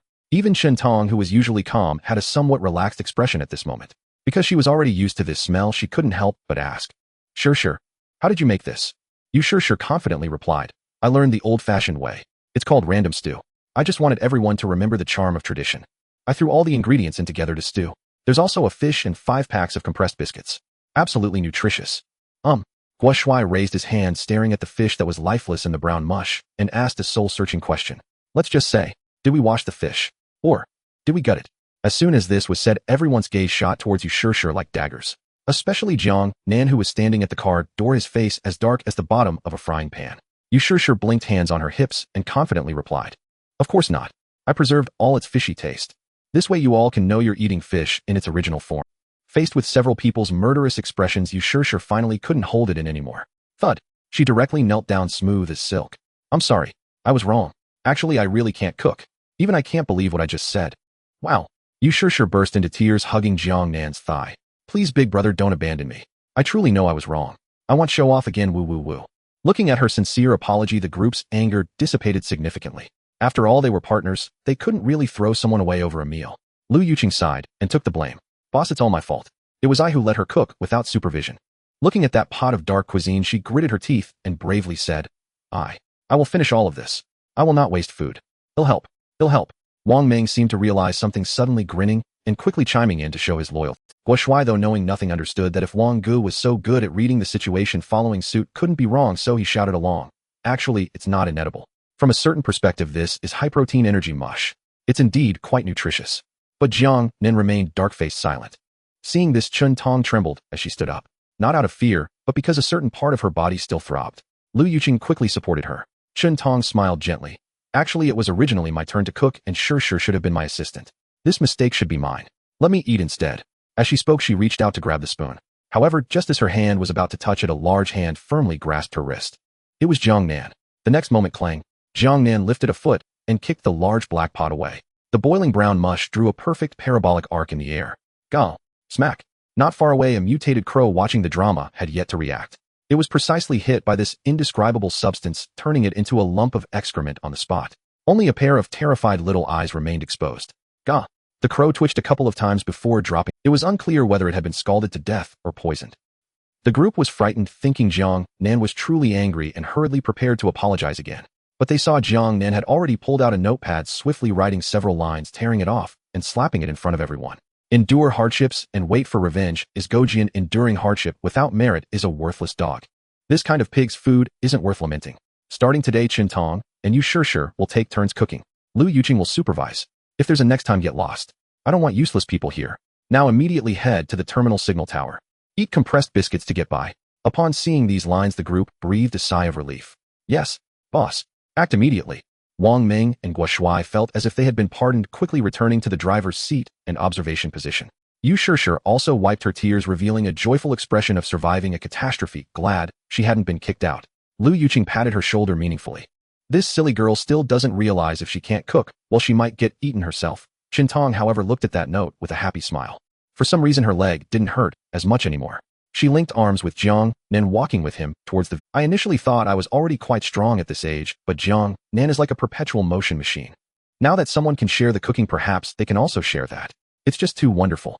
At the second base of the Huaxia Nation, Wan Changzheng leaned back in his chair and exhaled deeply as he watched the image on the screen freeze again.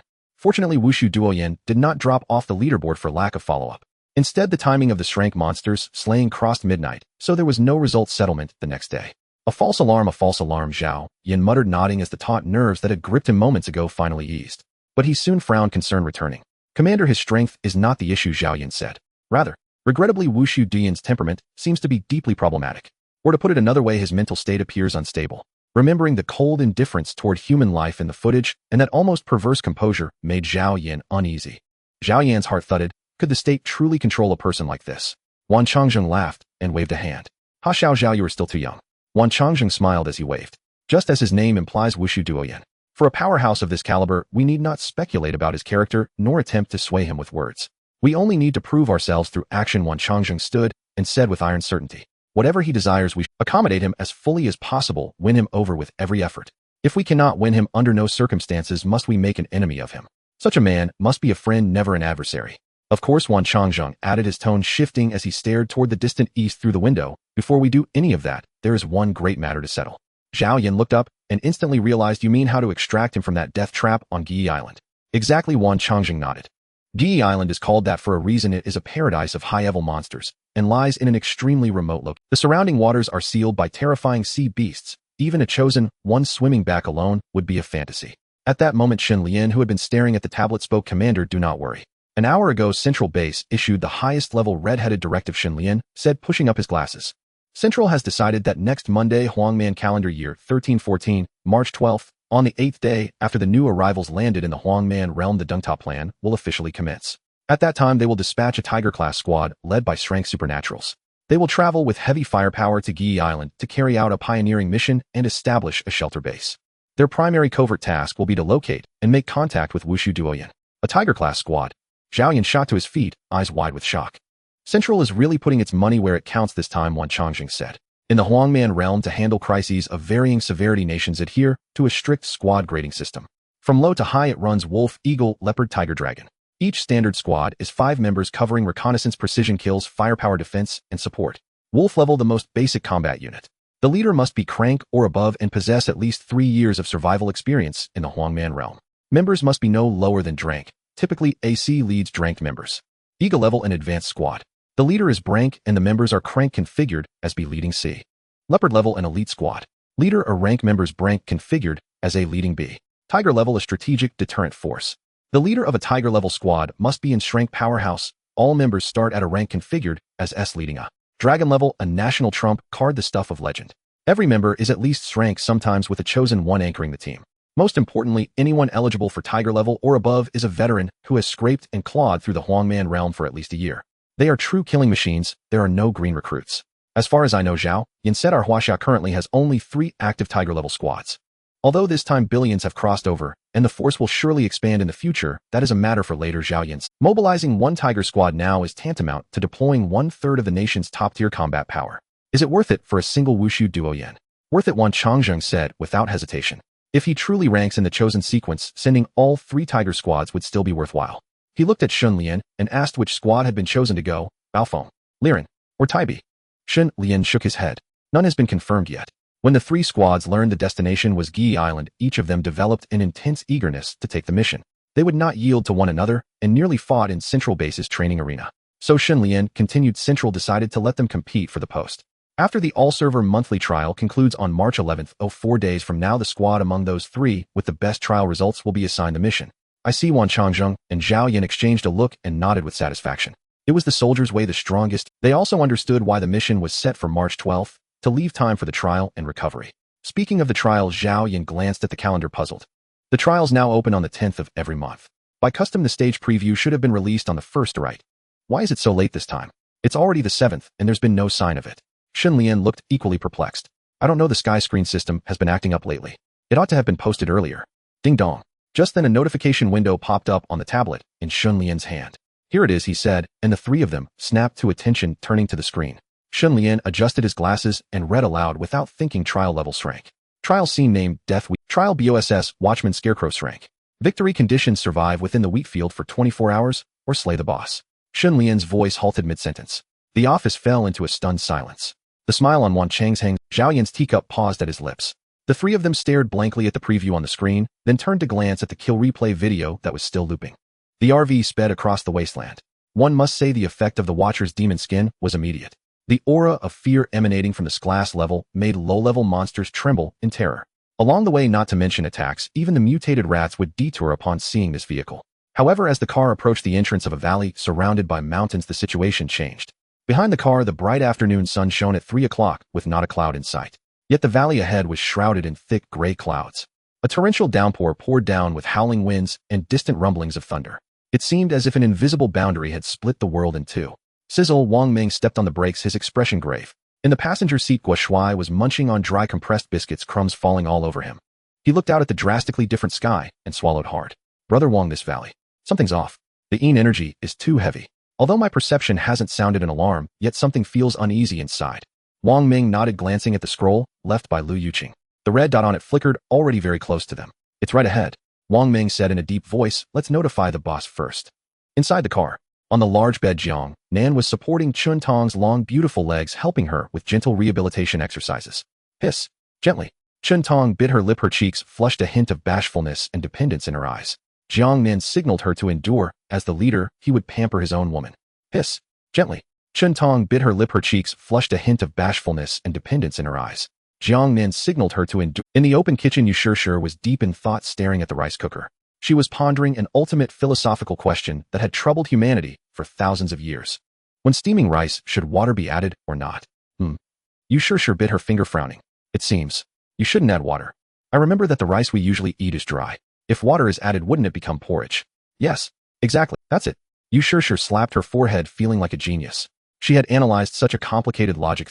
This time I will definitely make perfect rice that will amaze everyone. Just as she was feeling proud, the soundproof door of the driver's cabin opened, and Wang Ming conveyed a message. Yu Shishir hurriedly set down the rice cooker and ran to the bedside to report. Boss, Brother Wang Ming says the weather outside has changed. It seems we've arrived.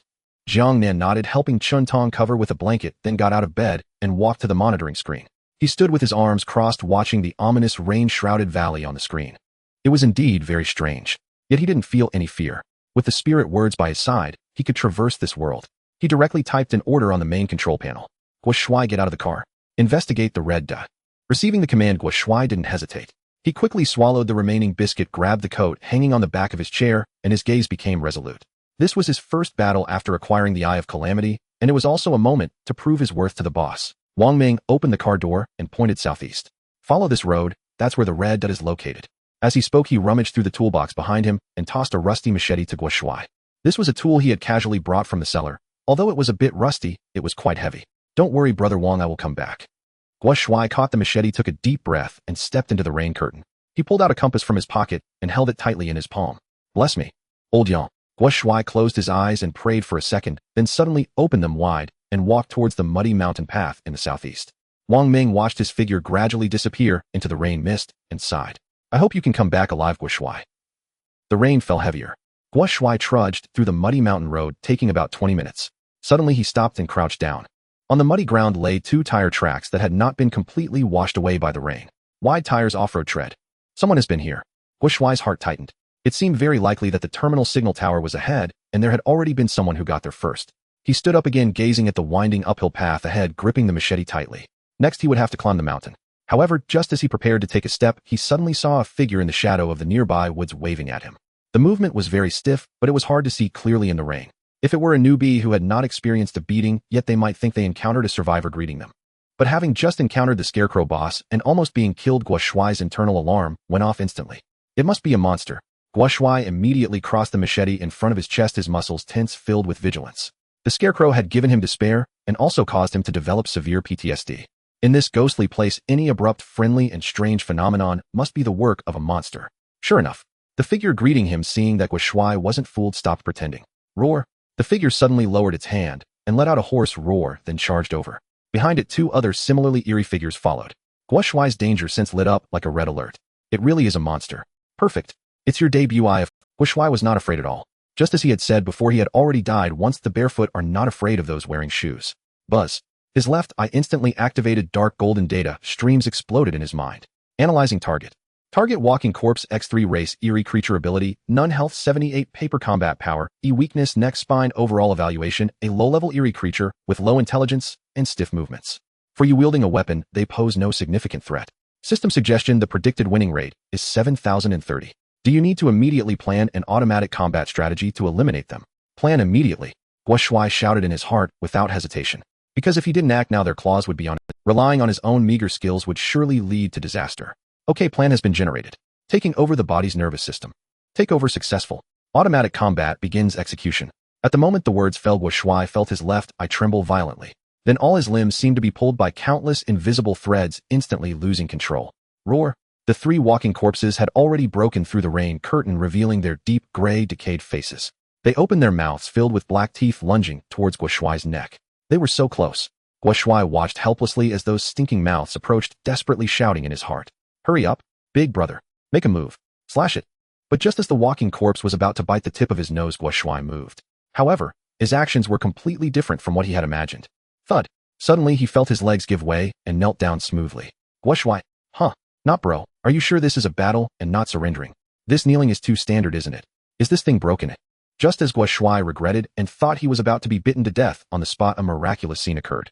The leading walking corpse clearly didn't expect its prey to suddenly drop in height. It lunged forward, lost its balance, and stepped on a smooth stone covered in moss. Off. The walking corpse lost its balance, crashing into Guo Shuai's head. At that very moment, Guo Shuai, kneeling on the ground, lifted the machete upright, the blade facing up. Slicing. Utilizing the inertia of the walking corpse flying away, the rusty machete instantly sliced open its belly. It also severed the already decayed spine. Thud. The walking corpse fell into the muddy water behind Guo Shuai, convulsed a couple of times, and then lay still. Holy crap, Guo Shuai's expression changed instantly. Cough. Sorry, Eye of Calamity, I shouldn't have treated you like my little black buddy. However, before he could finish his complaint, the other two walking corpses lunged over. This time they had learned their lesson and did not run. Instead, they jumped left and right, blocking Guo Shuai's escape route. This time I can't keep kneeling, can I? Guo Shuai thought. However, just as he thought, the Eye of Calamity didn't choose to keep him kneeling. Instead, it made him fall back. Lying flat. Literally lying flat. Guo Shuai lay in a big letter style in the muddy water, looking up at the gray sky and the cold rain, feeling a sense of despair. I'm tired, let it be destroyed. But the next moment, whoosh, whoosh, the two walking corpses, again failing to predict, lunged over him, crashing hard into each other. And Guo Shuai, lying on the ground, found the machete in his hand, inexplicably drawing a semicircle in the air. Thud. The head of the left one was directly sliced off halfway. The right one, due to the violent collision, landed with its neck hitting a rock. Crack. The crisp sound of a bone breaking echoed, causing it to die on the spot. Triple kill. Battle ended. All targets have been eliminated. Automatic combat mode disabled. Host evaluation: your physical condition is too poor, severely limiting the performance of this eye. Please improve quickly, otherwise it will lower my standards. The body regained its sensation. Guo Shuai lay in the muddy water, looking at the condescending prompt, feeling 1,000 grass mud horses galloping in his heart. I haven't even complained about you making me win so wretchedly like a maggot. And you still look down on me. Is this even a battle? This is just a scam. Guo Shuai sighed, got up from the ground, and shook the black blood off the knife. Forget it, whether it's a black cat or a white cat. A cat that can catch mice is a good cat. After all, I won. He wiped his face of rainwater and looked ahead. The terminal signal tower should be up the mountain. Oh, let's go take a look. Another 20 minutes passed. Following the two deep tire tracks, Guo Shuai finally climbed to the top of the mountain. Finally. I'm here. I'm exhausted. Guo Shuai leaned on his knees, breathing heavily. He suddenly felt that the Eye of Calamity was right. His physique was indeed too weak, and he would need to find a way to exercise in the future. However, when he raised his head and saw the scene before him, his pupils instantly constricted to pinpricks. In front of the ominous school gate, a dark green Hummer SUV was parked. Beside the car, and on the ground, lay 3 skeletons dressed in yellow-green special operations uniforms. In addition, there were several assault rifles and sniper rifles scattered in the muddy water along with a machine gun. The rain poured down relentlessly. Guo Shuai lay in the muddy grass, staring at the Hummer ahead. Upon seeing the scattered firearms next to the few stark white skeletons, he did not lick the loot like the rats.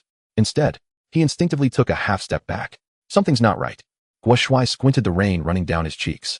Although the arm badges on those corpses were tattered, he recognized at a glance that they belonged to the ant flag of Yinghua country, an armed special forces team, equipped with heavy machine guns and sniper rifles, yet wiped out in an instant. And there isn't even a hint of resistance, not even a single gun is old. The extreme sense of incongruity made Guo Shuai's scalp tingle. Although his subconscious danger sense had not yet gone off, that primal instinctive fear was screaming wildly. Run. There is great terror here. Guo Shuai gritted his teeth, his heels slightly lifted, ready to turn and run. But the next second, Jiang Nan's words, "My team doesn't need waste," pierced his heart deeply. No way. Guo Shuai abruptly halted his retreat, his eyes turning fierce. I can't leave. In the scout. In the eyes of the team. If I'm scared off without even stepping through the door, what face do I have to go back and see the boss? What right do I have to take Lao Yang to see the world? At least I need to bring back something useful. Confirm if this is the location of the signal tower. Guo Shuai took a deep breath, trusting his sense of danger and that somewhat unreliable eye of calamity. He crouched low, using the cover of the rain curtain to quickly approach the Hummer. TSK. Lu Shiyan stood by the window holding a military binocular, the cigarette in his mouth, flickering on and off. Another one who's lost their mind. In the lens, Guo Shuai's disheveled, yet determined figure was clearly visible. Look at the stance. He's probably heading for those guns belonging to your companions. Lu Shiyan shook his head. People die for wealth, birds perish for food. Beside him, Xingye lowered her head, still immersed in the sorrow of being despised by her compatriots, without a word. TCH boring. Lu Shiyan put down the binoculars and was about to turn away. Yi Kalina, leaning against the other window, also noticed Guo Shuai. Her bright blue eyes suddenly underwent a transformation, her pupils contracting into a slender golden slit. She focused on a certain point within the rain curtain, her red lips slightly parted. He's coming. At the school gate. The rain fell heavier, pattering on the roof of the car. Guo Shuai had already arrived beside the corpse. He moved swiftly, first grabbing the NG-7 machine gun from the ground and slinging it around his neck. Then his hand reached for the fully equipped M416 rifle next to the small corpse. His gaze shifted to the high-explosive grenade on the tactical vest of the corpse. Struck gold. Just as his finger... At that moment, a figure concealed within the falling raindrops was jumping and shifting through the refraction of light. It was approaching Guo Shuai's back of the head at an untraceable speed. It was in this instant. Buzz. Guo Shuai's danger sense went off the charts. The red light exploded. That chill of death was more intense than any time before. Before his brain could issue a command in his left eye, the dormant eye of calamity seemed to have received a tremendous stimulus and instantly activated itself. Warning. Warning. Detected lethal level life crisis. Host response too slow. Forced takeover of the body. Automatic counterattack mode activated. In the next moment, Guo Shuai felt his soul being pushed into a corner. His body, without any muscle preparation, performed an ergonomically impossible action. Facing forward, yet instantly executed a rapid backflip. In midair, his body hung upside down, raising both the M416 and the machine gun around his neck. He pulled the trigger fiercely at the rain curtain, where he had been standing. Rat-a-tat-tat-tat. Meanwhile, his teeth clenched the pull ring of a grenade on his tactical vest. Ding. With a flick of his neck, the grenade flew toward the rain curtain like a cannonball.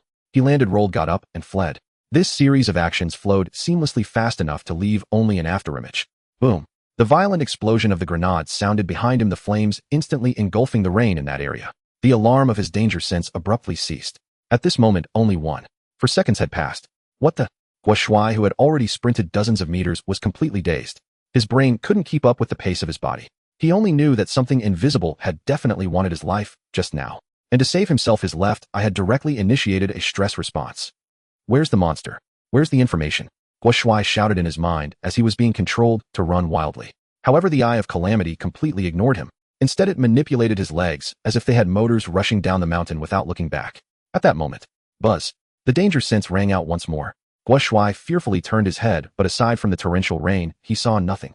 Only when he rushed to the bottom of the slope, leaving the school grounds, did the alarms in his mind completely disappear. Crisis averted. Automatic counterattack has ended. Control of the body returned. Huff. Huff. Guo Shuai sat down in the muddy water, panting heavily, his heart nearly leaping out of his throat. But immediately after, a surge of unnamed anger surged up. Not only was it fear of the unknown monster, but more so the anger at this eyeball for controlling his body without permission. What is this? Am I the host or a puppet? Do you have self-awareness or not? Guo Shuai yelled at the air like a madman. Show yourself. Stop playing dead. But the eye of calamity remained unresponsive, as if everything that had just happened was an illusion. Oh, So you're playing dead. Guo Shuai, furious to the extreme, laughed madly, a glint of madness flashing in his eyes.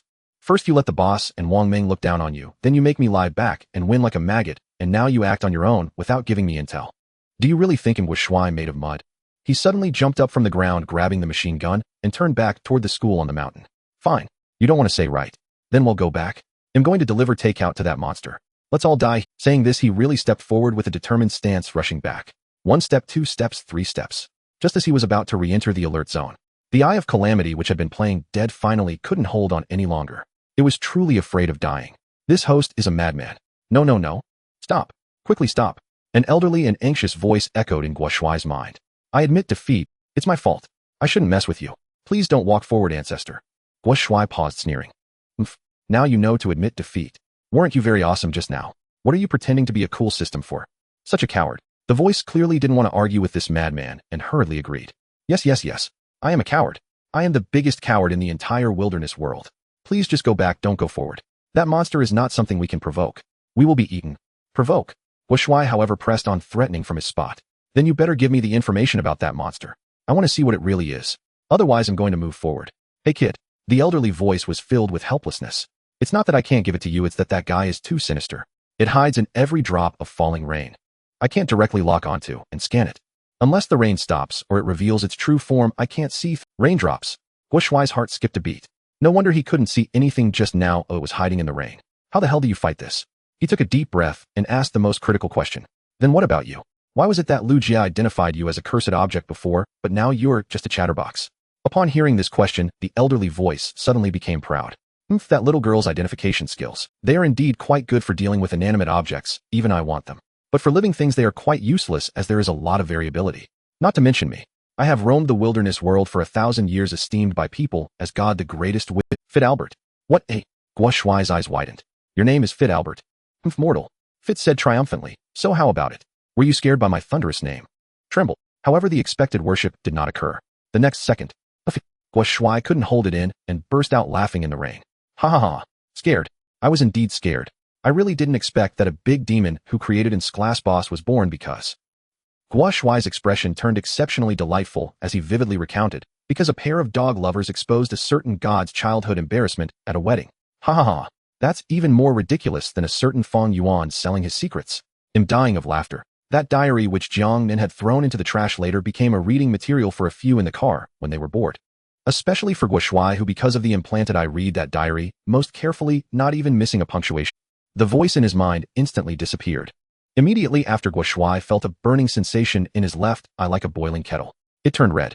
The arrogance that had just been so imperious shattered into pieces in an instant, leaving no trace.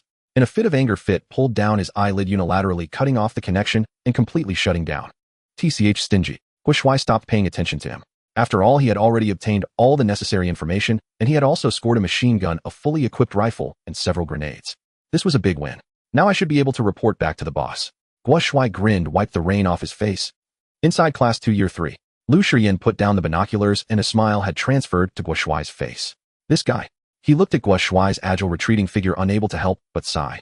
Turns out he's a hidden expert. Not only is his reaction speed absurdly fast, but he also managed to escape unscathed from the starving ghost's ambush. He even conveniently snagged 2 guns. Yikalina beside him retracted her vertical pupils, her gaze also carrying a hint of seriousness. He should be a high-level perception or reflex-type mutant. The level. At least a class. The two exchanged glances, seeing the wariness in each other's eyes. Lu Shiyan lit another cigarette, lamenting. Fortunately, he ran fast and wasn't eaten by the starving ghost, nor did he foolishly charge into the school. Otherwise, he exhaled a puff of smoke, his gaze drifting towards the depths of the corridor behind them. Our troubles would multiply. Xingye, who had been huddled nearby, although unable to see the exact situation in the rain curtain. She clearly heard the loud explosion and gunfire just now. Summoning her courage, she asked, Mr. Lu, Miss Yikalina, that person's strength seems very strong. You both are also very strong. Since you aren't afraid of that monster outside, why don't you leave this school? In her view, wouldn't it be enough to just kill their way out? Lu Shiyan and Yikalina smiled simultaneously after hearing this, a smile that was somewhat helpless and somewhat desolate. Little girl. Lu Shiyan turned around, looking at this naive newcomer. Haven't I said before? This place isn't just haunted by one ghost. Saying this, Lu Shiyan opened his coat collar, revealing his neck. Yikalina also rolled up her sleeves, exposing her snow-white arms. On their skin, a mark emanating a black mist was distinctly imprinted. It was a face. screaming in pain twist. In the dim classroom, only the glowing tip of Lu Shiyan's cigarette flickered with light. Xingye focused on the dark mark on Yekalina's arm, illuminated by this faint glow. It was a face that seemed to scream silently. Just a glance sent chills down her spine. What is this? Xingye's voice trembled. Yekalina lowered her sleeve and succinctly said, a curse. Don't be afraid, little girl. Lu Shiyan exhaled the smoke, ring a mischievous grin playing on his lips. Anyone who enters this school will be marked by the hospitable owner. Of course that includes you too, huh? Xingye shrank back in fear, tears glistening in her eyes. She looked at Yekalina with a pitiful expression, her gaze pleading, tell me this isn't real. However, Yekalina abruptly shattered her last shred of hope, coldly stating, Lu isn't trying to scare you this time. If you don't believe it, check your body yourself. Now Xingye was truly panicking. She trembled as she reached for her collar, wanting to look, but hesitated, as if something monstrous was lurking there. What does that ghost want to mark us for? Xingye asked, her voice choked with tears. Lu Shiyan raised an eyebrow, deliberately lowering his voice with an air of mystery. To throw a party, of course. By 4:44 in the morning you'll know what it intends to do. Think about where we are. It's a school after all, there must be morning readings and flag-raising ceremonies. Trust me, you will definitely like it. I don't like it. Guo Shuai, about to leave the valley in the rain, heard a roar in his head. Damn, are you trying to scare me to death? Guo Shuai was startled, nearly slipping in the mud. Who does that suddenly? Can't you have some decency? Decency? You want me to talk about decency? In his mind, Albert yelled in exasperation. What did that nickname you thought of earlier mean? Fei Yangyang. That clearly isn't a serious name. Little brat, you're so wicked, always bullying this old man of over 1,000 years. Isn't it just a nickname? Why act like it's a big deal? Guo Shuai retorted while walking out with a foot in and a foot out. I don't care. I don't want it. You can't call me Fei Yangyang. Albert snorted like a spoiled child, refusing to. Guo Shuai's mouth twitched. This guy's personality. How could it completely contradict the deep and bitter image in the... Instead, he seemed more like a stubborn brat who had been locked up for too long and had become a bit of a chatterbox. However, people can be deceptive. Guo Shuai thought to himself. One must always be on guard against others. He hummed a little tune, shouldering his machine gun, and quickly walked towards the black RV parked in the distance. This time I accomplished a great feat and brought back weapons and intelligence. The boss should praise me, right? Thinking of Jiang Nan, Guo Shuai's eyes filled with admiration. That figure like a deity in the sea of flames, that silhouette that turned to ashes with a wave of the hand, had become his only faith in this apocalyptic world.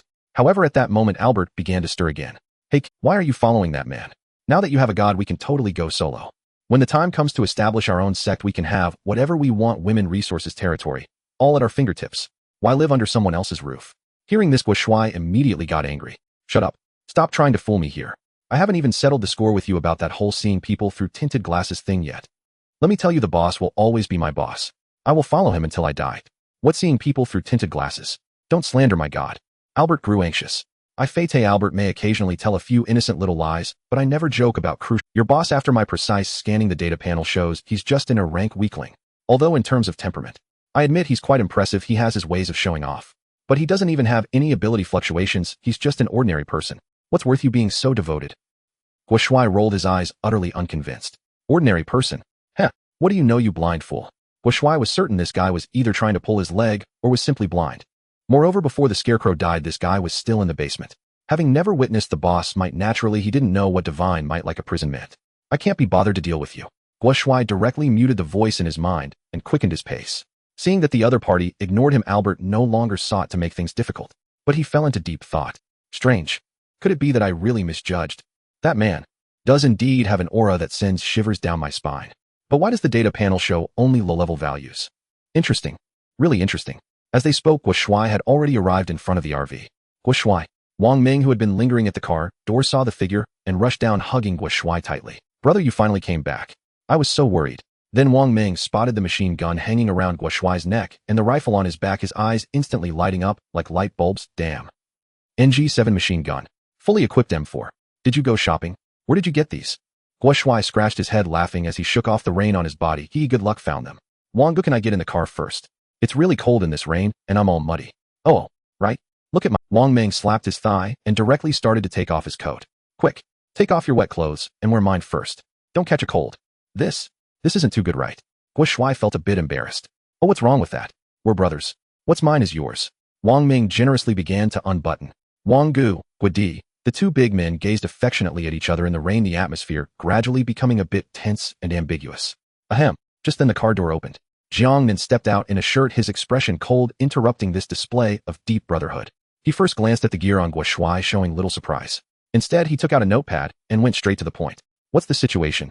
Upon seeing the boss, Guo Shuai immediately put away his playful demeanor, his expression turning solemn and respectful. He straightened his body, not bothering to wipe the rain from his face, and reported everything he had seen and heard at the school gate, including the annihilated Cherry Blossom Country squad, the strange rainwater monster, and that chatterbox Fei-Te Albert in his mind. He reported every detail. Jiang Nan listened quietly, nodding from time to time. When he heard the name Fei-Te Albert, a glint of amusement flashed in his eyes. That madman wizard who wrote diaries was actually still alive. Quite interesting. After listening to the report, Jiang Nan wrote on the notepad, this mission was completed quite well. Hand over the guns to Wang Ming. As for the matter of finding the terminal signal tower, it will be delayed for now. After finishing, Jiang Nan turned to get back in the car. Hey, boss. Guo Shuai paused for a moment, pointing to his left eye, and hesitantly asked, Aren't you worried about him? He naturally referred to Albert, who was parasitic in his eye once and shrank boss creator. This was an old monster that had lived for over 1,000 years. Although it looked a bit ridiculous now, what if it retaliated? Jiang Nan stopped in his tracks. Guo Shuai hurriedly caught it. The note had only one line, the handwriting sharp, exuding an unparalleled aura of dominance and disdain. Would you care about a... Guo Shuai hurriedly caught it. The note had only one line, the handwriting sharp, exuding an unparalleled aura of dominance and disdain. Would you care about a wild dog that you casually kicked to death on the roadside? Guo Shuai stared at the line of text, feeling a rush of blood to his head. Dominant. It was so unbelievably dominant.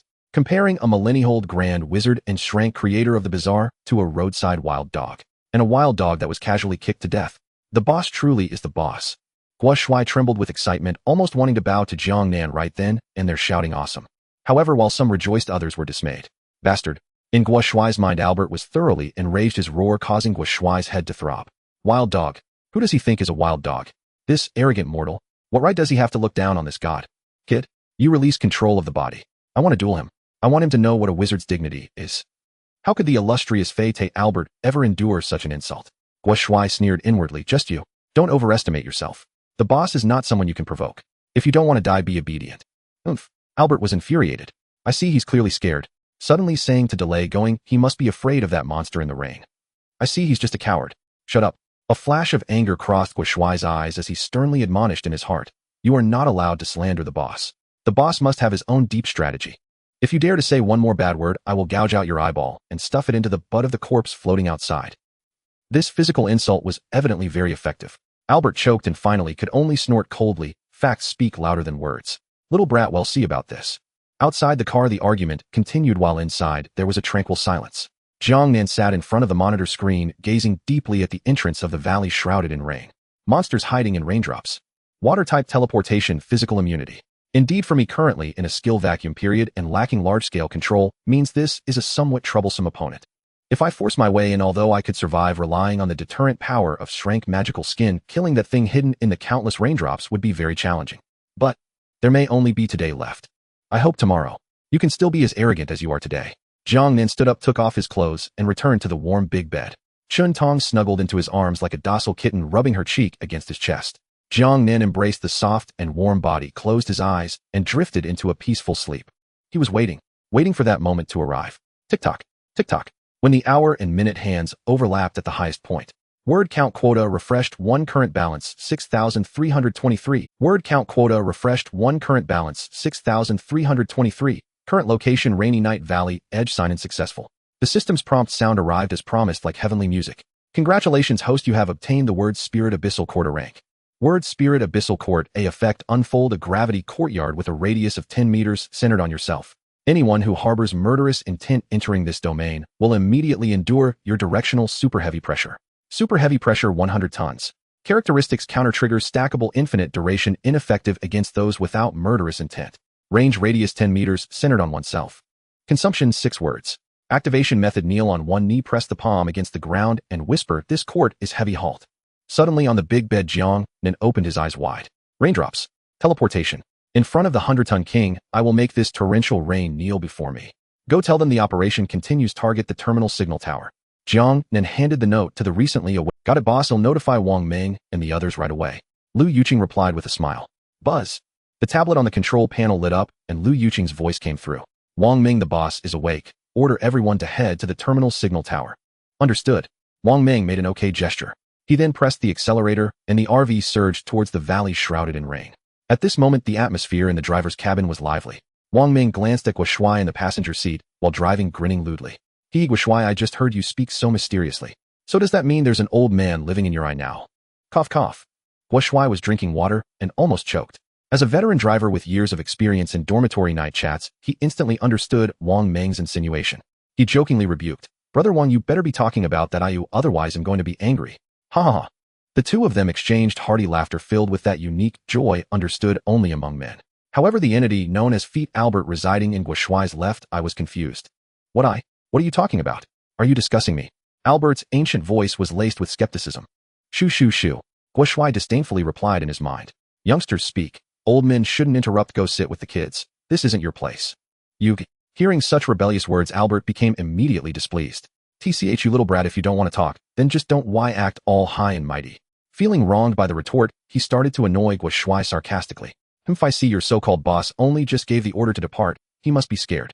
It's already been a night, only now does he dare to move. I bet when we reach halfway up the mountain, he'll definitely find an excuse to turn back. However, before Guo Shuai could retort, screech. The sound of sudden braking echoed. The RV came to a steady stop halfway up the mountain, just a few hundred meters from the school on the summit. Why did we stop? Guo Shuai asked in confusion. Wang Meng pointed to the control screen. The boss has spoken. Oh well, stop here. See. What did I say? Albert instantly became smug, his voice rising by an octave. Haha, I told you so. He stopped. The next step is to turn back and run. I told you he is a coward. Shut up. Guo Shuai shouted in his mind. The boss is not a coward.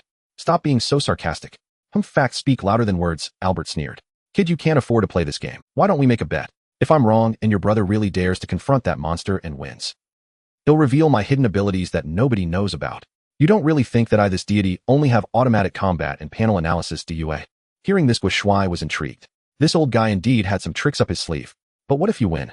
What if I win? You leave him and follow my commands from now on. Albert revealed his true intentions. Guo Shuai didn't hesitate and mentally agreed. Deal. I have 1,000% confidence in the boss. Just wait to lose your pants to me. But, Guo Shuai switched gears. How do I know you won't go back on your word? After all, you've got a history of that, so I need a reason to trust you. Presumptuous. Albert retorted angrily. That's not the same. This deity's disguise was for survival. I never intended to expose myself, who knew I would run into a lunatic like you. But now I can tell you we are already soulbound. We share glory and misfortune. I have no reason to deceive you on this matter. Guo Shuai thought back to when he was ambushed on the mountain. This guy indeed saved him at the first opportunity. All right, let's do it. He'll let you know just how poor your judgment is. Likewise. In the living area of the RV inside the cramped portable toilet, Jiang Nan was unaware of the bed outside. At this moment, he was squatting on the toilet lid with a solemn expression. The reason for stopping halfway up the mountain was that the RV was coated with the skin of the Watcher. That was the aura of an rank boss. If they drove directly up, the monster hidden in the rain would likely not dare to show itself. To kill the monster, they needed to throw the source of intimidation far away. Moreover, they had to add some spice for themselves. Jiang Nan looked at the newly acquired rank word spirit on the system panel, the corner of his mouth curling up. With the presence of the 100-ton king, the monster's proud speed and evasion abilities will cease to exist. I still need to be cautious. Jiang Nan took a deep breath, knelt on one knee, and pressed his right palm onto the floor. He then whispered softly, "This cord is profound, come to a halt." Buzz. The air slightly twisted and the first layer of the gravity field was established. It consumed 6 words. Jiang Nan didn't stop and continued to chant. "This cord is profound, come to a halt." The second layer. "This cord is profound." The third layer. He repeated it 7 times in succession. A total of 42 words were consumed. Although he felt a bit pain seeing the balance decrease, this was a life-saving move. Worth it. Stacking 7 layers is like wearing 7 pieces of life-saving armor. I don't believe this torrential rain can withstand it. Jiang Nan stood up, adjusted his clothes, and pushed open the toilet door. He typed a message on the control panel and sent it. Guo Shuai, get out of the car with me. If that monster doesn't die immediately, let your roadside eye remember its panel information. Yes, boss. Guo Shuai's voice immediately came through. Should I bring a gun? Jiang Nan replied, no need. Bring a gun. In front of the 100-ton king, a gun was like a fire stick. After all, based on the previous word, spirit silence bullets could also be considered a form of killing intent. Wang Ming, keep an eye on the vehicle and be ready to assist at any time. Chen Tong, you all stay in the car. After making these simple arrangements, Jiang Nan pushed open the car door and stepped into the pouring rain. Safe travels. The 3 women and Wang Ming shouted from behind. Halfway up the mountain amidst the rain, as soon as he got out of the car, the rain soaked Jiang Nan's black hair. Safe travels. The 3 women and Wang Ming shouted from behind. Halfway up the mountain amidst the rain, as soon as he got out of the car, tisk tisk tsk. In his mind, Albert started the mockery mode. The moment someone hasn't even spoken yet, you want to take the initiative to be a shield. How silly are you? Guo Shuai ignored him, vigilantly watching the surroundings. Jiang Nan looked at Guo Shuai blocking his way and nodded slightly in his heart. This guy is not bad, but he didn't write a note, nor could he. He just extended his hand, pointing behind him. The meaning was clear: get to the back. Moving to the front. Isn't that asking for death? His domain of abyss is centered on himself. If Guo Shuai strayed too far, he would be killed by the monster. Huh. Oh, okay. Guo Shuai, though confused, prioritized obedience and quickly shrank back behind Jiang Nan. Albert stared at the back of the man, falling into complete silence. He did not understand. Where does this kid get his confidence? Just a mere mortal without armor, without weapons, and even without any psychic fluctuations. He dares to swagger provocatively towards that monster. Is he looking for deaths? Driven by curiosity, Albert couldn't help but secretly activate the scanning function. Analyzing target. Target human male. Health 100. Abilities none. Surface combat power D. DA. How is this possible? Yesterday the scan showed in just one day he jumped 2 major ranks. Albert was bewildered. What kind of growth rate is this? It's faster than a rocket. Could it be that I made a mistake early? No. This man must have some high-level shielding device. He's playing dumb to eat the tiger. Hearing Albert's exclamation, Guo Shuai felt secretly pleased but acted angry on the surface. Old Deng. Who gave you permission to scan the boss? That's disrespectful to the boss. I'm going to report you. Saying this, Guo Shuai recounted the situation to Jiang Nan. However, Jiang Nan waved his hand, signaling that it was fine. If it really had killing intent, it would have probably crushed him into pieces by now. Cough, cough. Sorry. Albert rarely admitted to wrongdoing. Indeed, I acted without permission. Your boss is indeed. His audacious attitude shows he must have a trump card. But I still don't think he can win. Albert's tone became serious. Although I haven't seen the true form of that monster, I can sense it is very strong with immense potential. Even if it was just born, its strength is rapidly increasing. Even in my peak condition, I would still be wary of it. It's not too late to turn back now. Guo Shuai snorted coldly, not listening at all. 5 minutes later, the two finally reached the mountaintop. Before them lay the eerie school and the Hummer, along with a ground littered with bones. The rain washed over the ground, blurring the bloodstains. Jiang Nan walked forward with his hands in his pockets, his expression calm, as if strolling through his own backyard. Guo Shuai swallowed hard, following closely behind. Hey, kid. Seeing this, Albert began to reconsider. He had thought Jiang Nan would have some plan or take action in advance, but the other party just swaggered forward. It's still not too late to leave now. This man is too reckless. He walks over without making any preparations. This is simply courting death. This deity will die with you. Guo Shuai gritted his teeth, directly pointing the blade of the machete at his left eyeball. Shut up. If you dare to control my body to escape again, we will both die here. And didn't you say you wouldn't lie? Have you forgotten so soon? Calling yourself a deity. More like a coward. You lunatic. You're insulting me again. I'm just trying to advise you out of kindness. Albert angrily cursed. Since you decided not to leave, then today this deity will gamble with you. If your boss fails, your body must obey me from now on. Don't worry. That day will never come. Guo Shuai roared in his mind. The boss absolutely cannot fail. Just at that moment of their argument, amidst the pouring rain, a single drop of seemingly ordinary rainwater at the school gate suddenly deviated from its trajectory. Then came the second, third drop. Countless drops of rain began to refract a strange glow towards the man with his hands in his pockets.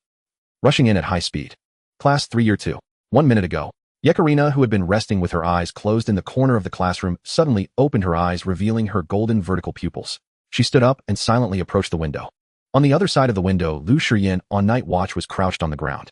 He was rummaging through a pile of scattered old backpacks and clothes, searching for something. Damn it. Why are they all empty? Lu Shiyin cursed as he tossed aside several empty cigarette boxes, his expression growing somewhat anxious. For a seasoned smoker, running out of supplies in this high-pressure apocalypse felt like losing half a life. Lu, Yekarina's voice rang out. She pulled a red hard square from her combat suit's inner pocket and handed it over. I picked this up while clearing out the wandering corpses. It hasn't been unsealed yet. Smoke lest there might be trouble. Lu Shiyin took it, and instantly his eyes lit up like light bulbs. No, thank you. This is a great find. I didn't expect these little cherry blossoms to still have our domestic goods hidden away. He quickly opened the packaging, pulling out 2 cigarettes, one tucked behind his ear and the other lit in his mouth. Taking a deep puff, the spicy smoke filled his lungs, and Lu Shiyin felt as if his soul had returned to its place, his whole being soaring with elation. Nice. In high spirits, Lu Shiyin resumed his appearance as a charming rogue and picked up the night vision device on the ground to inquire. What happened? Someone is coming again. Yekarina stared at the curtain of rain, her vertical pupils slightly narrowing. It's that guy who ran away in the afternoon, but there's an extra person. What? Coming back again? Lu Shiyin frowned, incredulous. Is that kid asking for death? Just regained a life and comes back to throw it away. He looked around, then approached the corner where Xingya was sleeping. It's too dark. The binoculars won't work. I need to switch to something else. Lu Shiyin took the night vision device off her helmet and put it on himself. The view was somewhat blurry, but in this pitch-black rainy night, it was much better than being completely blind. In the green-tinted vision, 2 figures were walking up the mountain path. 2 people. Lu Shiyin adjusted the focus. The one in the back slinking around is indeed that survivor with the sensing ability from the afternoon. Looks like he went back to get help. As for the one in front, Lu Shiyin's gaze settled on the figure leading the way, his lips twitching involuntarily. What the hell? Where did this cool guy come from? The man was wearing a thin black shirt, striding leisurely through the pouring rain and amidst the scattered corpses. He held no weapon, made no tactical evasive moves. He even had his hands in his pockets. That posture made an old saying pop into Lu Shiyin's mind. Hands in pockets, clueless about what it means to face an opponent. The intel should be sound. Lu Shiyin exhaled a puff of smoke, his eyes sharpening. Unless these two have a conflict. Or perhaps this cool guy isn't afraid of the starving ghost at all. But the harsh reality taught Lu Shiyin that the second possibility was nearly zero. It was essentially giving up. In this treacherous apocalypse, the first possibility is the choice for most people. Looks like the survivor intends to lure this cool guy over to feed him to that monstrous scheme to gain wealth and take lives. With this thought, Lu Shiyin abruptly extinguished the huazi. He had just taken 2 puffs of anger flashing in his eyes. Damn it. Using the starving ghost as a tool to deal with enemies. Did you even ask for my opinion? Lu Shiyin turned around, ready to rush downstairs. If that monster devoured another extraordinary being, its power would evolve once again. The rest of them trapped in the school would likely have no reason to live. Even for self-preservation, he had to intervene to disrupt this feeding. However, just as his hand touched the doorknob, Yekarina suddenly called out to him from behind, "No need to go, Lu. What is it? It's already here. Damn, it's already past midnight. Doesn't this ghost thing need to prepare for class at 4? It came so fast. Lu Shiyin cursed, quickly returning to the window, lifting the night vision device once more. His voice was somewhat loud, waking up all the students who were lightly sleeping in the classroom. What happened? What's going on? The students scrambled up in panic, crowding to the window to look outside. Boom. A bolt of lightning struck down, hitting the already damaged sign at the school gate once more. This time the character Wang next to Gue was completely burned black and fell off, leaving only the ominous character Gue. Ghost High School. Taking advantage of that brief flash of white lightning, everyone saw the figure walking beside the off-road vehicle. At that moment, time seemed to freeze. What kind of man was that? Torrential rain like a waterfall, wild winds howling. Surrounding him were scattered white bones, broken war machines creating a hellish scene. And he stood at the center of it all. The corners of his black shirt fluttered in the gale, yet his tall figure remained utterly. He slightly raised his head, revealing a pale, yet handsome profile under the lightning. Such indifference, such arrogance that disregarded all worldly matters, made him appear so out of place against the backdrop of blood and filth, yet simultaneously so striking. As if he had not come to meet death, but rather to be crowned. What a show-off. Even Lu Shiyin couldn't help but internally scoff at that moment. But this did not prevent the situation from deteriorating. It's coming. Yekarina whispered urgently. Countless raindrops began to refract light unnaturally. That greedy, starving ghost had already hidden within the rain curtain, closing in on that pretentious man. Boss, be careful. It's on the left. 13 meters away. Behind. Gua Shuai's danger sense instantly triggered the highest level of alarm. He shouted hoarsely, even wanting to rush forward to push Jiang Nan aside. However, Jiang Nan remained as if nothing was wrong, not even taking his hands out of his pockets, nor even tilting his head. It's over. Lu Shiyin upstairs felt a chill in his heart. At such a close distance, even a divine being couldn't save him. That cool guy would turn into a bloodless skeleton in the next second. Everyone instinctively held their breath, sweating for that reckless man. Was he going to die? However, just then, roar. The raindrop holding the starving ghost's ferocious face howled as it rushed into the 10-meter radius around Jiang Nan. Boom. A deep and muffled sound instantly drowned out the thunder in the sky. In the next second, an event that made everyone question their own eyes occurred. The rain stopped. No, to be precise, it was a circular area with the man at its center where all the rainwater, even the splattered mud, vanished in that moment. And on that dry, clean ground, not a hint of rain remained. Something extra appeared. It was a piece of paper. A paper that was twisting madly, screaming. Yet it was impossible to peel off the ground like a two-dimensional paper figure. Its features were distorted, its limbs flattened, resembling a specimen crushed by a hydraulic press. That was the starving ghost. It had been forcibly squeezed out of the raindrop by that terrifying force. Then like a fly, it was smashed down onto the ground. Above it, Jiang Nan slowly lowered his head, gazing at the struggling paper at his feet. He finally took his hand out of his pocket and gently dusted off non-existent dirt from his shoulder. Sorry, this area is off limits. The rain began to fall once again. With the dissolution of the Yuan Ting Chongyu, the sky was filled with rainwater, once more filling the 10-meter void. Jiang Nan lowered his head, gazing at the black silhouette beneath his feet, which had entirely transformed into a two-dimensional paper figure. It was the starving ghost that had once annihilated the Sakura Nation's squad and instilled fear in the extraordinary. Now it resembled a crumpled sticker stuck to the muddy ground. Although it still wriggled feebly, it had clearly lost all. Without any hesitation, he directly reached out and pinched the edge of the paper figure. Rip! A crisp sound echoed like tearing silk. The starving ghost was easily torn from the ground by Jiang Nan who casually crumpled it into a ball. In Guo Shuai's mind, the once arrogant Albert was now completely silent. Hey Lao Deng. Guo Shuai mentally taunted, his tone brimming with barely concealed pride. What's the matter? Who just said my boss was weak? Who said we would die? If you make a bet, you must accept the outcome. Hand over your best skill. Humph. After a long while, Albert finally emitted a conceding grunt. This deity accepts the bet. I never expected this man who didn't even have any ability fluctuations to possess such terrifying power. I misjudged him. Listen well, kid. This ability was a forbidden technique I devised back in the day to combat. Oh no, to study peculiar creatures known as. Albert's voice turned deep and mysterious in Guo Shuai's mind. A few seconds later, Guo Shuai's voice was filled with excitement. Is this for real? This thing is too overpowered, right? But I like it.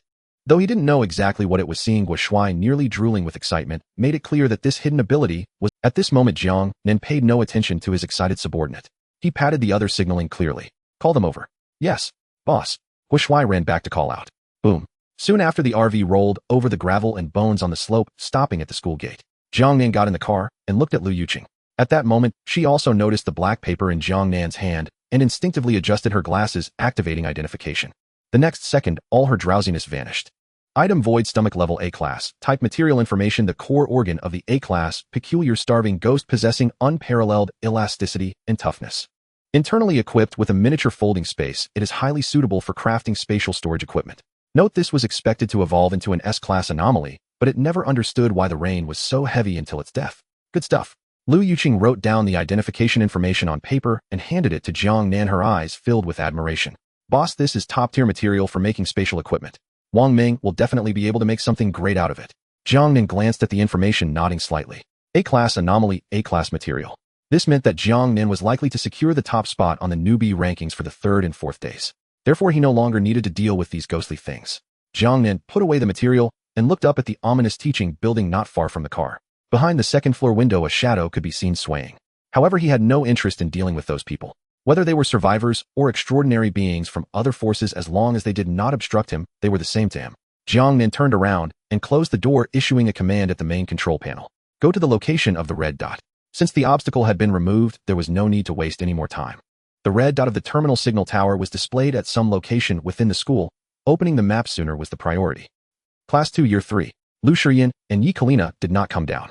The two stood behind the shadows of the curtains, quietly observing everything happening below with night vision goggles and abilities. I can't see their face clearly. Lu Shiyan put down the night vision goggles, frowning tightly. From just the body shape and skin tone, they appear to be a typical Asian. He glanced at the trembling Hoshino in the corner, and then looked at the imposing figure below, shaking his head. The little girl looked at him completely with a strange and fearful expression. This indicates that this person definitely cannot be the commander of the Sakura Nation, Murakami Nichizu. Since they are not from the Sakura Nation, then it must only be someone from the island of anomalies. Lu Shiyan stroked the stubble on his chin. That leaves us with only two choices. Either that stalking bandit, or the mysteriously fallen former number 1. No need to say more. I leaned toward the latter. Lu Shiyan exhaled a smoke ring, his eyes complex.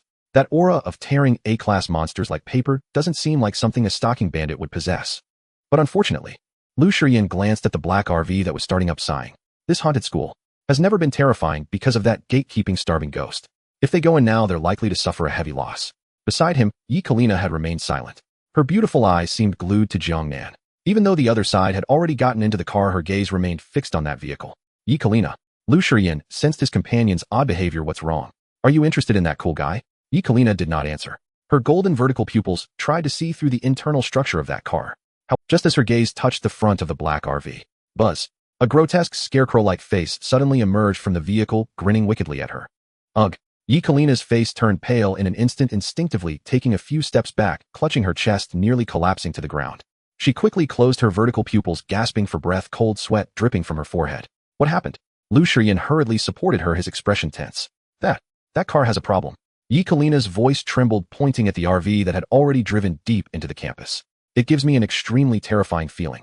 That it emanates the pressure of an S-class higher up. The shell of that car is likely made from the skin or corpses of S-class monsters. What? Lu Shiyan's cigarette but fell to the ground. The skin of an S-class monster as car armor. What kind of family conditions are these? It seems this group is not simple at all. Lu Shiyan's brow furrowed, his expression more serious than ever. They currently did not have the tablet of the shelter system. They had no idea Jiang Nan had not made it onto the newbie rankings, but had entered the boss kill rankings. Could it be that they are not newcomers? Are they those veterans, or the chosen ones from above? No, according to the intel, there should only be newcomers descending on the island of anomalies right now. Forget it. Lu Shiyan took a deep breath, forcibly suppressing the shock within. No matter who they are, as long as they are not here to kill us, that's fine. Let's wait for the rankings to settle tomorrow. Everything will be clear then. He glanced at the wall clock that had already pointed to 4 o'clock in the morning, his expression solemn. Right now, our most important task is to prepare for the crisis at 4 o'clock and 44 minutes. Yikalina sat on the ground, taking a moment to catch her breath. You've worked hard, Lu. Make sure those students from the Sakura Nation in the classroom take care of their wounds. The smell of blood is too strong. The principal will be unhappy. If they come to class with injuries, it will be very troublesome. Understood. Lu Shiyan nodded. He picked up the unfinished cigarette from the ground, not minding the dirt brushed off the ash, and lit it again. Then he turned around and walked towards the trembling Hoshino in the corner. Hoshino was hugging her knees, and when she saw the terrifying uncle approaching, she instinctively shrank back like a quail. Lu. Mr. Lu. Lu Shiyan looked down at her, exhaling a puff of smoke. Then with a blank expression, hey little girl, take off your clothes. Hoshino. Yeah. Yammy. Facing Lu Shiyan's command, Shinya utterly collapsed. She clutched at her collar with both hands, crying through her tears, inching backward until there was nowhere left to retreat. Please. Mr. Lu. I can be your beast of burden, even feed the monsters if you ask. But I don't wanna. Before Lu Shiyan could speak, the boys on the other side of the classroom grew restless at the sight of Xingyi's plight. Especially the one who had been roaring for revenge just moments ago, Gui Nanyangji. He bellowed at Xingye. What are you playing at, acting all high and mighty? To give yourself to a powerhouse like Mr. Lu is the honor of a do as Mr. Lu says, take off your clothes. Yes. The other 4 boys chimed in, their eyes shamelessly roaming over Xingyi's small frame. We're not going to live long anyway.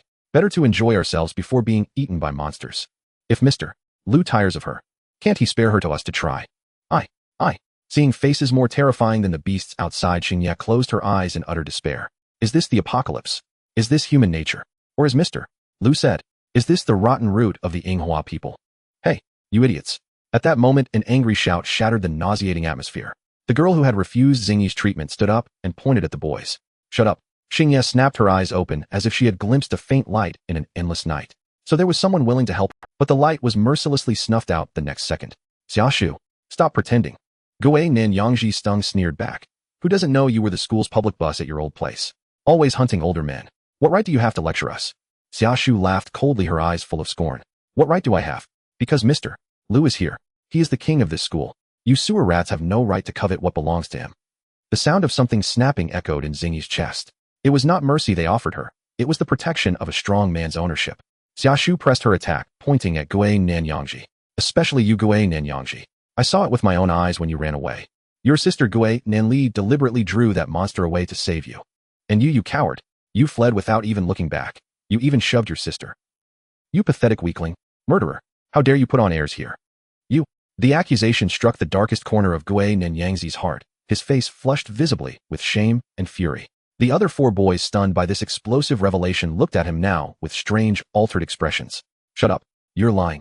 Humiliated and enraged, Gui Nanyangji grabbed a nearby stool and lunged forward. Women like you are all liars. They'll tear your mouth apart. The classroom threatened to erupt into violence. Slap. A stinging slap rang out. Lu Shiyan, appearing between them as if from nowhere, had struck Gui Nanyangji hard, sending him and the stool flying. He sent him tumbling with one backhand. Too noisy. Lu Shiyan exhaled a ring of smoke and swept his gaze across the room. The 4 boys who had been egging the scene on went weak at the knees under that look and fawned frantic apologies. Sorry, Mr. Lu. We were wrong. We should not covet your things. Lu Shiyan regarded them with the contempt one reserves for refused, too bored to say more. He turned to the corner where Xingye was cowering and spoke flatly. They'll say it again. Take off that skin you're wearing. Silence swallowed the room. Everyone understood Lu Shiyan's intent. He did not want to toy with Xingye. He wanted her to shed the provocation of her uniform and assume an ordinary. Silence swallowed the room. Everyone understood Lu Shiyan's intent. He did not want to toy with Xingye. He wanted her to shed the provocation of her uniform and assume an ordinary identity. All right. I'll take it off. Relieved as if pardoned, Xingye fumbled and hurriedly removed her combat suit, revealing plain clothes underneath. Although still disheveled, she no longer looked like an enemy. She tentatively approached an unconscious girl and began to use her strange power to heal her. This time no one interfered and no one dared speak. They feared the smoking Huaxiao man who stood there. Gui Nanyangji staggered to his feet from the floor, despite half his face swelling like a mess. He bowed deeply. Mr. Lu, well struck. It was my fault. I troubled you. Lu Shiyan still ignored him and walked toward the window. Yet the instant Lu Shiyan turned, Gui Nanyangzi's lowered eyes flashed with murderous hatred. His right hand slid toward the small dagger hidden at his waist.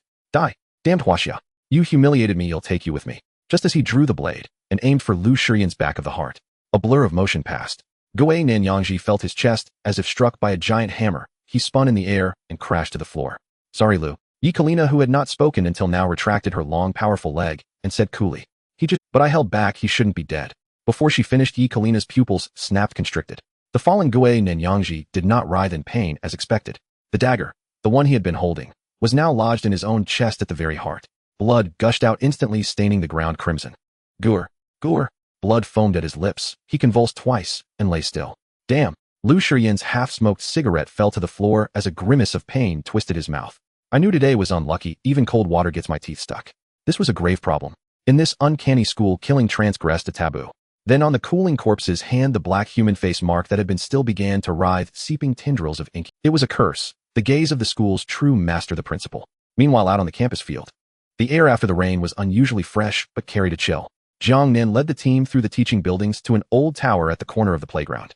It was an antiquated signal tower about 30 meters high, its body overgrown with thick moss and vines, clearly abandoned for decades. This is the place. Jiang Nan produced a note. Lu Yuqing to activate Gua Shui to guard. Copy. The two moved at once. Lu Yuqing hurried to the control panel at the tower's base with a tablet and slid it into the dust-filled slot. The red light atop the tower blinked to life. Connecting to terminal. Map activation, progress 1. 4. The progress bar crawled like an ancient dial-up. Inside the car, Jiang Nan leaned back on the sofa and closed his eyes, replaying the earlier skirmish and the figures on the second floor. There are people on the school's second floor, more than one. But why are they staying there? Waiting to die? Or trapped? Jiang Nan frowned. A vague unease tugged at him. At that moment, Qintong, who had been massaging him, gave a startled cry. Jiang Nan. Look! She trembled, and on the inner side of her normally fair wrist a jet-black mark had appeared without warning. A warped human face. This mark just appeared on me moments ago, and it's burning. Jiang Nan's eyes sharpened as he seized her wrist then, as if realizing something, he yanked open his collar. At the center of his chest, there was an identical, ghostly face. Boss, I have one too. Me too. You sure Wang Meng, and even Gua Shui, and Lu Yuqing, who stood guard outside, found to their horror the same strange emblem upon themselves. Before anyone could react further, dong, dong, dong, 3 deep, resonant bell tones rolled across the campus. Then an otherworldly, polite female voice sounded directly in everyone's minds. Dear students, teachers, due to serious disciplinary violations, this recess is hereby ended early. Class bell is now ringing. Please return immediately to your posts and seats. Prepare for class. Latecomers will receive severe demerits. The moment the words fell, the ghost face marks on everyone's bodies erupted in a plume of dense black gas that swathed them entirely. The next instant, everyone vanished from where they stood. The playground lay empty, leaving only the solitary signal tower and the tablet still lodged in its slot. On the screen, the progress bar finally jumped to 100. Map activation successful. Current location, Meguei Middle School. The screen flickered and a line of blood-red text appeared. It was the last warning left by a desperate soul 26 years ago. To those who come later, this is a hell disguised as a school. It may grant power, but it delivers more despair and death. Believe me, if you are assigned an identity, pray that you are a student. You will never wish to be a teacher here, for you will not teach humans, but a host of true demons. Ugh, where is this? What on earth just happened? Gua Shui clutched his throbbing head. He pushed himself up from the floor only to feel a thick, slick dampness beneath his palms. What the yay? He tilted his head down in confusion. His pupils contracted instantly. Beneath him lay a pool of blood, nearly congealed. Shit! Startled, Gua Shui scrambled, upright limbs flailing, then instinctively recoiled backward. Thud! His back struck what should have been a wall. Yet, the sensation was not that of rigid masonry, but something soft, springy, and faintly warm. Gua Shui swallowed hard, then slowly turned his head. Ah! The next instant, he nearly slipped and collapsed. There, suspended upside down from the ceiling by an iron hook, hung a gory corpse, its skin entirely flayed. Vivid crimson muscle fibers stood starkly exposed, and those lidless eyes, bulging grotesquely outward, stared straight into Gua Shui's face. Within their glassy depths lingered the final paralyzing terror of death. Leaning against a metal cabinet, Gua Shui gasped for breath. Even after enduring the Scarecrow's trial, this visceral cinematic horror still left him shaken to his core. Haha. Just then a familiar mocking voice echoed inside his mind. So you're not quite as fearless as you pretend, bro. Already crumbling at such child's play. How do you expect to keep up with your deranged senior partner? It was Albert. Gua Shui had no energy for banter. Wiping cold sweat from his brow, he demanded inwardly. Cut the chatter. What's going on? We were just outside the school gate. How did we end up here? Where are senior brother and the others? Because you've all been drawn into the ghost realm. Albert's tone grew uncharacteristically grave. Or in your terms, a dungeon. The ghost realm. Gua Shui's heart lurched. Is it another isolated space, like the Watchman Scarecrow? He recalled the warped temporal mechanics of the death wheat field, meaning, within this school lurked a specter equal to, or even stronger than, and shrank Scarecrow. Heh, scared already. Albert seemed to savor Guo Shuai's alarm. The moment you stepped through the school gates, then some unfortunate soul violated its school regulations and dragged every one of you into its game. Guo Shuai erupted in fury. If you knew, why didn't you warn us? Aren't you supposed to skin everything? Why, Albert retorted utterly unapologetic. That entity bears no overt malice. Or rather, it simply wishes to run a school. Only, this school isn't meant for humans.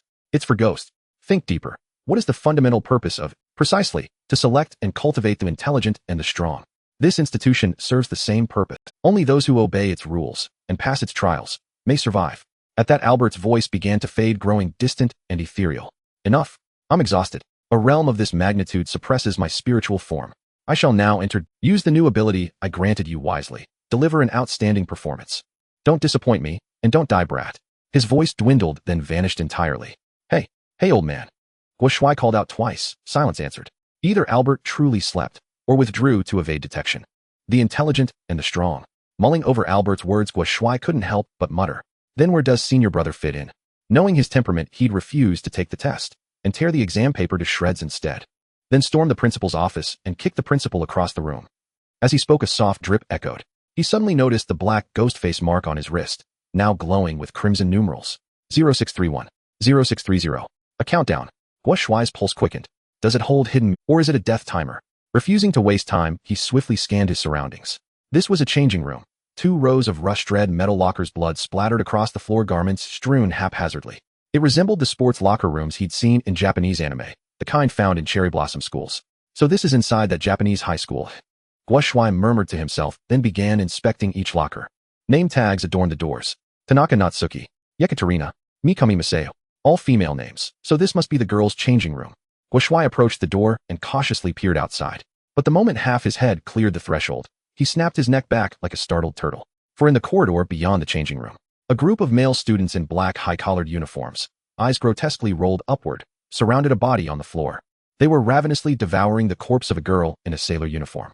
The crunching wet sound sent chills crawling up his spine. How unlucky can one get? Guo Shuai pressed himself against the doorframe, jaw twitching. Stumble right into lunchtime. Clenching his fists, he weighed his options, fight or hide. Just then, a broad, heavy hand clapped sharply onto his shoulder. Slap. Ah. His nerves were razor-taut. Before thought could catch up, his body reacted. He seized the wrist, pivoted his hips, and executed a brutal shoulder throw. Goa. Whoosh, crash. A heavy figure slammed onto the changing room floor, rattling the metal lockers with a deep, resonant hum. What is that? A wandering corpse. Gasping, Guo Shuai dropped into a combat stance, ready to strike. But then, bathed in flickering lightning from outside, he recognized the face on the floor and froze. It wasn't a wandering corpse. It was a portly man in a tight-fitting black high-collared uniform. His expression twisted in pained disbelief. Why the hell? Brother Wong. Huh, Brother Wong, how did you get here? Wong Ming wore the uniform like a steamed dumpling wrapped too tightly in bamboo leaves. Clutching his lower back, he winced as he rose, jabbing a finger at Guo Shuai. Damn it, Guo Shuai, you idiot. Ow, my back. I swear you've got me beat. I risked my life waiting for you, afraid you'd get hurt, and you greet me with a throw. Wong Ming rubbed his kidneys, face etched with wounded dignity. If not for my severe fatty liver cushioning the fall, you'd have shattered my spine. I'm so sorry, Brother Wong. Guo Shuai rushed forward to help him up, guilt flooding his expression. I thought a wandering corpse had snuck up behind me. I nearly died of fright. But Brother Wong, what did you mean earlier? Why were you waiting for me? Did I arrive late? Wong Ming wasn't truly angry. After 2 complaints, his expression hardened with gravity. Yes. Senior brother and sister-in-law regrouped long ago, in class 3B. Just now a male teacher and a female student came to guide us. But when we counted heads, you were missing. Senior brother feared you'd get lost or ambushed, so he sent me to guard this critical junction. I'd been wandering nearby, searching for something useful to wield. Then a pack of wandering corpses carried in a frail girl for their feast, blocking the corridor and trapping me here. Wong Ming pointed to the countdown on his wrist. None of that matters now. The rule is key. We must report to class 3B before the timer runs out. They call it morning study hour. If we miss it, or arrive late, I don't know the exact consequences, but they'll surely be dire. Senior brother warned it may result in immediate erasure. With that, Wong Ming picked up a set of black male school uniforms, clearly stripped from someone, and tossed them to Guo Shuai. Hurry, put these on. These were given by 2 NPCs. They're our entry passes. Without the uniform, we'll be branded intruders and hunted by every monster in the school. Guo Shuai caught the uniform, grasping the stakes. His delayed arrival likely stemmed from Albert's interference during the Ghost Realm's descent, or from the transmission of that new ability. Or perhaps both. Got it, Brother Wong. Without hesitation, Guo Shuai pulled on the mold-scented uniform in seconds. Once dressed, he flexed his wrists and declared confidently, Brother Wong, if that's the case, let's fight our way through. I'll lead and clear the wandering corpses. You navigate. Let's head straight to Class 3B and find Senior Brother. Besides, he was eager to test the true strength of Albert's parting gift.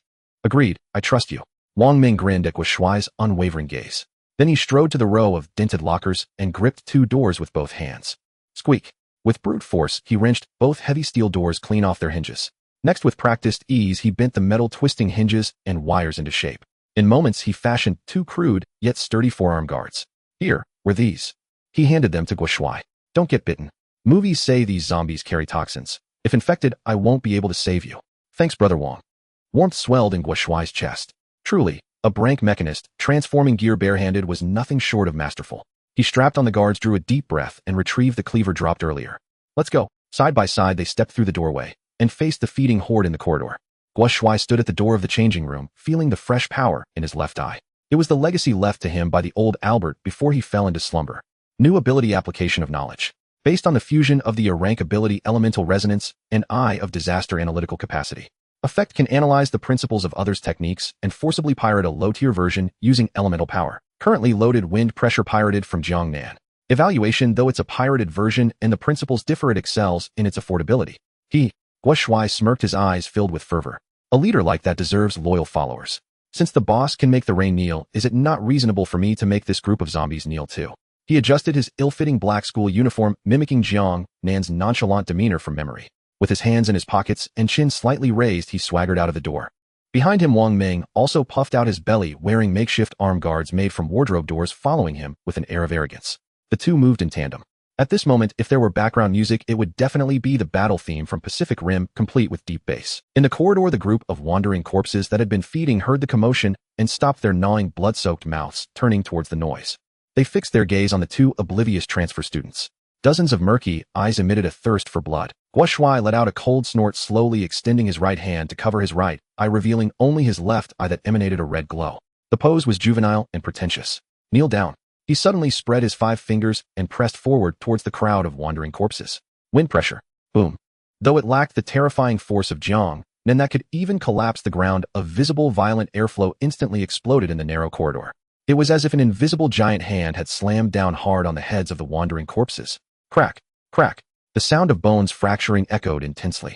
Those fierce wandering corpses didn't even have time to scream. Their kneecaps shattered instantly, and they all felt it. The tiles on the floor were cracked from the impact. Awesome. Wang Ming behind him was dumbfounded, unable to help. Guo Shuai, you really can do it. I didn't expect you had this up your sleeve. You're just like the big shots. Guo Shuai maintained his cool pose, but his eyes were reddening. He was on the verge of tears. Ever since arriving in the wild realm, he had been constantly humiliated.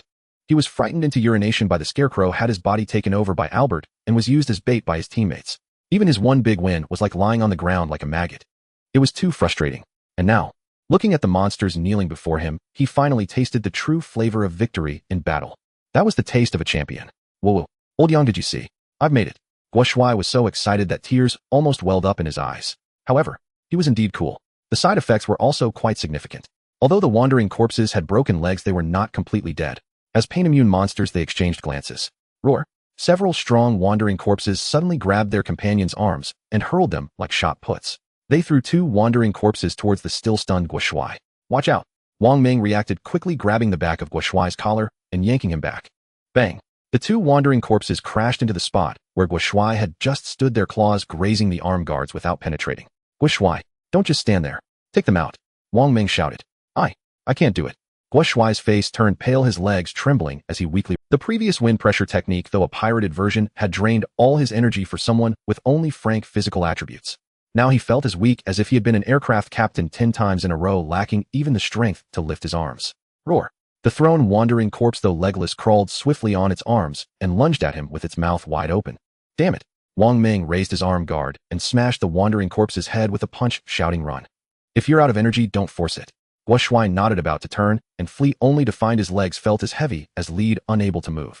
The horde of wandering corpses was crawling towards him like a tide. Brother Wang, save me. Guo Shuai almost cried out these words. It was not fear of death, but the invincible aura he had just established was about to shatter once again. Hold on. Without hesitation, Wang Ming was truly loyal. Instead of carrying Guo Shuai, he grabbed the back of his collar and dragged him towards the stairs. Roar. Behind them, the legless wandering corpses crawled swiftly. Come on, you legless wastes. Come chase after Grandpa. Although Guo Shuai couldn't move, his mouth was still tough. Dragged across the floor, he still turned back to taunt. However, the joyful sliding time was always fleeting. Ahead was the staircase leading to the second floor lined with sharp-edged. Brother Wang. Wait. That's the stairs. Guo Shuai realized something was off. But Wang Ming was impulsive and was a nimble fat guy. Don't be afraid. Brother Wang will take you flying. Wang Ming bolted up the stairs, tightly gripping Guo Shuai's collar, and suddenly yanked him upwards. Thus, thud. A muffled sound accompanied by a sense of crushing impact resonated. Guo Shuai's lower half collided with the right angle of the first step. To be more precise, it was his precious jewels that had a close encounter with the hard marble. Ah! A scream 10 times more tragic than that of a slaughtered pig echoed throughout the entire corridor. No, please.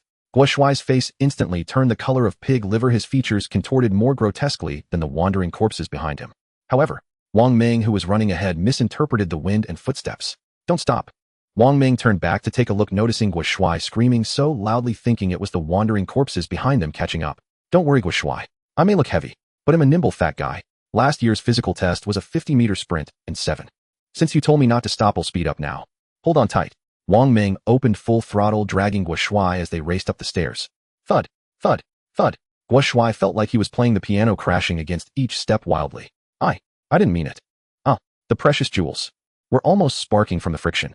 Guo Shuai desperately reached out to grab the handrail, but Wang Ming's strength was too great, dragging him into a blur. Roar. The horde of wandering corpses caught up to the stairway, watching the two madmen dash away. They glanced at their severed legs, ultimately having to give up the chase. At the entrance of Class 2, Year 3. Huff, huff. Wang Ming dragged Guo Shuai, charging to the classroom door in one breath. He glanced at the countdown on the back of his hand. 00390038, made it. Wang Ming breathed a sigh of relief, wiping the sweat from his forehead, a smile of survival evident on his face. He turned to look at his good brother, whom he had dragged all the way. We're safe. Guo Shuai, thanks to your earlier move to control the situation, or we would have been done for. Guo Shuai. Wang Ming's smile froze. What's wrong with you? He saw Guo Shuai leaning against the wall. His hands hung limply by his sides. On his face was a serene expression, as if ready to ascend to the heavens. A single crystalline tear slowly slid down the corner of his eye, and on his pants. The fabric had been worn through, revealing the crimson beneath. Even faint wisps of smoke were subtly wafting out. Guo Shuai had burned out 5 minutes ago. Class 2 of Year 3. Unlike the previously empty room where only survivors curled up, the layout of this classroom has undergone a bizarre transformation. The originally chaotic desks and chairs have been automatically rearranged by some force into neat rows of 4 corresponding to 16 seats. However, what is chilling is that there are actually only 13 sets of desks in the classroom. The last 3 positions have only chairs without desks, as if reserved for some invisible classmates. Only the position by the window has a normal desk and chair. In the next moment, a cool figure ignored the strange gazes of everyone and walked straight to that position, sitting down with a thud. He opened his black school uniform, revealing a sturdy chest, and crossed his long legs casually on the desk. The chair leaned back at a perfectly comfortable angle, swaying slightly with the shift of his body weight. Then he took a piece of notepaper from his pocket and covered his face with it. Sleeping. This person is Jiang Nan. After being inexplicably transported to the changing room, he followed the guide here. He showed no awareness of being a transfer student, directly treating this place as his own dormitory.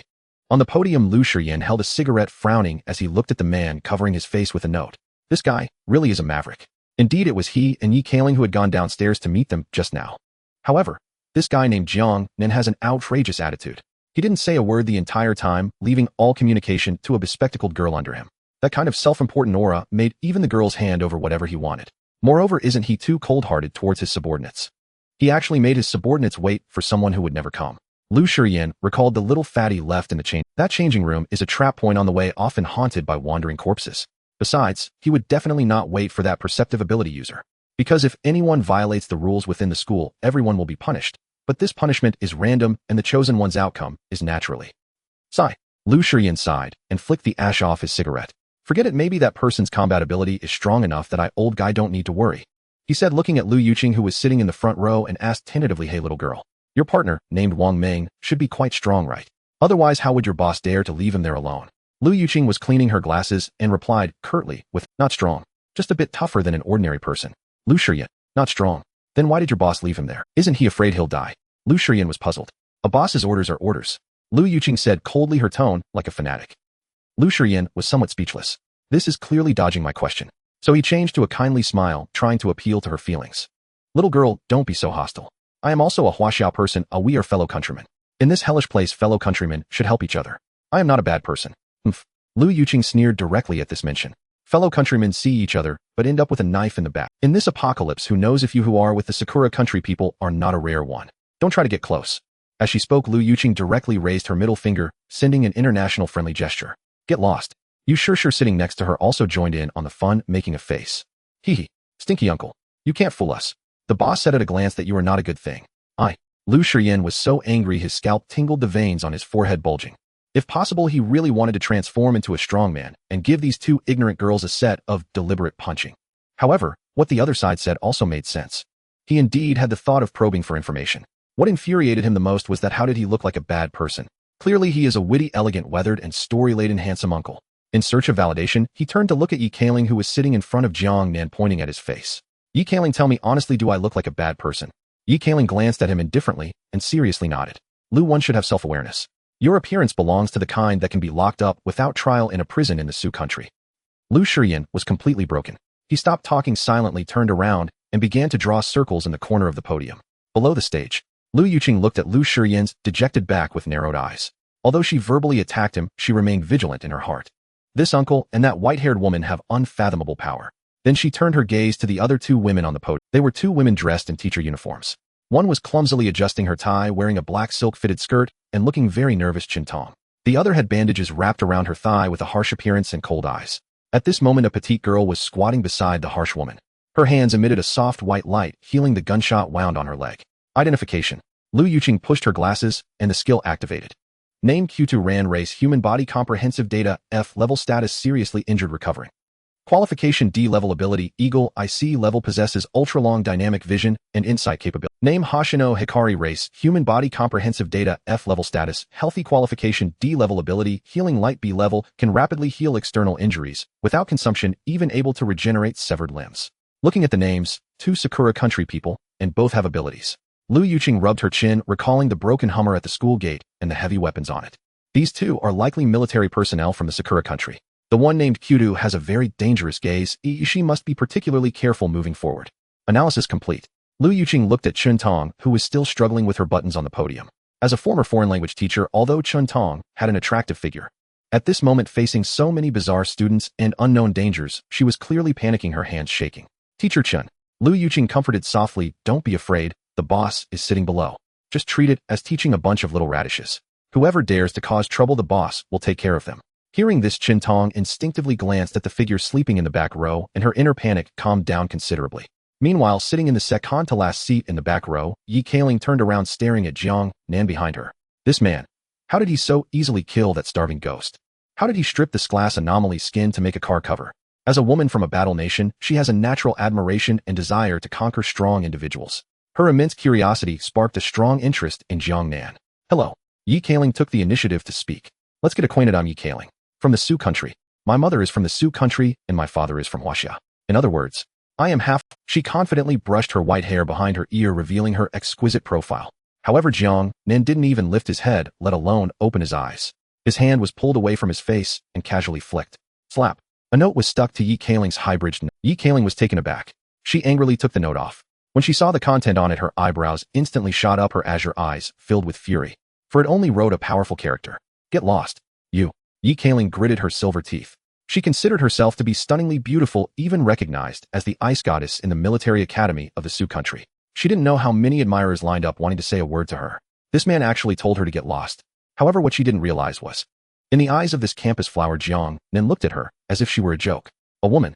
Sorry, that would only slow down my speed of drawing my sword. Jiang Nan has never had any special needs for appearances. As long as the looks are at an average level, kind-hearted, obedient, and not overly saint-like, that's fine. What? You ask why Chin Tong is so beautiful, and her figure is so outstanding. That's an exception. That's the boss's privilege. That is because Jiang Nan has forgotten his roots. Just then, a male student from the Sakura country sitting next to Yi Kailing across the aisle suddenly had his attention drawn to the scene on the podium. He licked his cracked lips, his eyes fixated on Chun Tong, who was adjusting her stockings. Yoshi. The boy let out an extremely lewd admiration. His gaze wandered shamelessly over Chin Tong, and he even tried to reach out to do something lewd. However, what he didn't know, this would be the last sound he would ever make in his life. In the position by the window in the back row, Jiang Nan remained with his eyes shut, the note on his face rising and falling slightly with his breathing. but his right hand resting on his thigh slowly raised. His thumb stood up and his index finger extended. He aimed a gun gesture at the back of the boy's head. Bang! Jiang Nan's lips moved slightly, silently uttering a word. In the next moment, PFF. It was like a watermelon being smashed to pieces. The head of the Sakura country boy, still lost in fantasy, instantly exploded. Red and white substances sprayed out, splattering his nearby companion all over. The headless corpse swayed and fell with a thud under the desk. The whole room fell into silence. Jiang Nan lightly blew on his fingers, a note drifting from his hand. It conveyed his lazy and indifferent heart's voice. You think you're worthy of looking at my woman? With a thud, the headless corpse fell, and the stench of blood instantly permeated the classroom. Screams rose one after another. Especially the girl sitting next to the boy from Sakura country, Xiaoshu. Warm, sticky red and white substances smeared half of her face. Yada! Xiaoshu screamed in despair, desperately scratching at her face with both hands, trying to wipe away the mess. So disgusting. So disgusting. The other students from Sakura country were also pale, with frightsome bending over to retch. In less than 10 minutes. Among the original 11 students from Sakura country, first Jiang Nan was counter-killed, and now another one had been shot in the head. Only 9 remained, 5 girls and 4 boys. The death rate was even higher than in horror films. What was even more terrifying was that with another death, everyone's ghastly face mark darkened significantly, as if absorbing the resentment in the air. What are you doing? Lu Shiyan looked at the headless corpse, his whole being frozen. He suddenly turned his head, pointing at the man in the back row who was still sleeping, unable to contain his questioning. Jiang Nan, do you realize that this could kill us? This is a ghostly realm. Killing people will increase the curse's density. Do you want everyone to die together? However, facing Lu Shiyan's furious questioning, Jiang Nan still maintained his aloof demeanor, not even lifting his eyelids. He lazily raised his right hand and waved it casually toward the front row. The motion was akin to shooing away flies. Lu Yuqing, sitting in the front row, instantly understood, jumping up and adjusting her glasses. Okay, boss. Your royal mouthpiece, Qing, is online. She saluted Jiang Nan with utmost loyalty. Then Lu Yuqing abruptly turned around, facing Lu Shiyan at the podium, activating her Zhuanren mode. Hey, that smoking old man. What are you barking about? Which of your eyes saw that our boss killed someone? Logically speaking, we barely entered this broken school for less than 10 minutes, and we haven't even warmed the chairs. How long have you guys been inside? That so-called curse and ghastly face is clearly triggered by the murders you committed before. The murderer can only be you guys. We are the victims dragged down by you. What right do you have to blame our boss? Lu Shiyan was taken aback by this barrage, but he clearly what? Lu Yuqing interrupted him, directly pointing righteously at the dead pervert. That person just now wanted to do something to our teacher Chun. Didn't you see it? Our boss merely committed the mistake all men in the world would make. As a man seeing his woman being objectified by such disgusting trash, shouldn't he take action? This is called a righteous anger for a beloved. This is called a real man. What's wrong with standing up for your woman? It's just killing someone. How big of a deal is that? On the side, Sure also waved her small fists, loudly supporting. Exactly. The boss is the coolest. Unlike some old men who can only smoke and act profound. Listening to this utterly bewildering and illogical argument, everyone present fell silent. Not only did no one stand up to oppose, but quite a few even nodded silently in agreement. Not because they feared Jiang Nan's American-style Iaido, but because this is the wild realm. It's a man-eating apocalypse. Here laws and morals had long become mere toilet paper. Jiang Nan's domineering, protective, and murderous behavior might be seen as that of a dangerous madman in modern society, but here, that is the mark of a brave, loyal hero. The few Sakura girls who were originally terrified now looked at Jiang Nan with changed expressions. They gazed at him with the eyes of someone conquered by a strong man. Sakura country. They almost wished to crawl over right now, offering themselves to that powerful man.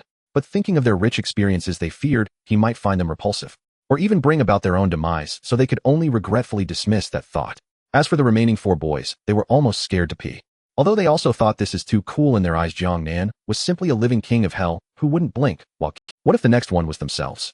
At the podium, the silent Lan held her injured thigh, her cold gaze fixated on Jiang Nan. This Chinese man. So arrogant, his strength unfathomable. Could he possibly be the one referred to in the intel as no need to say much? Kyuta had guessed almost accurately. On the strange island apart from that mysterious man, no one dared to be so arrogant. The next moment she smirked.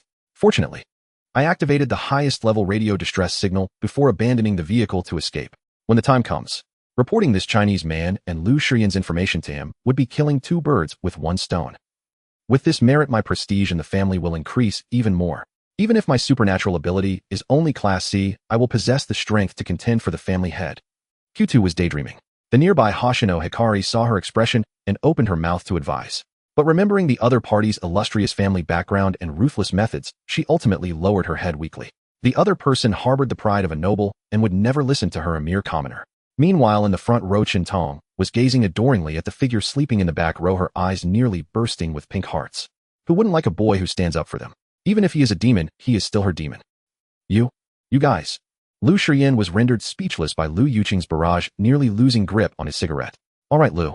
Yekarina, who had been watching the show, spoke up, glancing at Jiang Nan with interest before saying to Lu Shiyan, I was negligent in bringing them in, so if you want to blame someone, blame me. And that boy indeed deserved it. Even his teammate had betrayed him. Fine. Lu Shiyan knew he was in the wrong. He just felt a bit frustrated having to swallow his anger. He trembled as he took 3 cigarettes out of that red box, lit them all, and took a deep drag. I must indulge today, otherwise I'm afraid my high blood pressure will kill me from anger. Expelling a cloud of dense smoke, Lu Shiyan, he casually grabbed the back of a nearby male student's hand and glanced at the countdown on it. Since his mark was on his neck, he couldn't see it. 0213, 2 minutes left. Lu Shiyan's expression changed. Just then there was a loud thud. In the corridor outside the classroom, a series of footsteps echoed. Soon after, 2 figures appeared at the classroom door. And the sisters. Finally found you guys. A familiar figure rushed in, panting. From the looks of his disfigured left face, it was Guo Shuai dressed in a school uniform. And behind him was a girl in a sailor suit with twin tails. Xiaoshu, who had just cleaned most of the brain matter off her face, lifted her head upon hearing the voice. When she saw that girl, she was momentarily stunned. Huh? Yuqin, weren't you in the classroom just now? The girl called Yayo was also one of the Sakura country students. Upon hearing Xiaoshu's question, Yayo paused for a moment, then scratched her head, shyly revealing a cute smile. Yes. When Mr. Lu led you all out, I went to the bathroom, so I didn't keep up. Later I wanted to chase after you, but I ran into a group of wandering zombies in the hallway. It scared me to death. Yayo patted her chest, looking pale as she pointed at Guo Shuai nearby. Fortunately, I ran into this one. A Mr. Guo Shuai.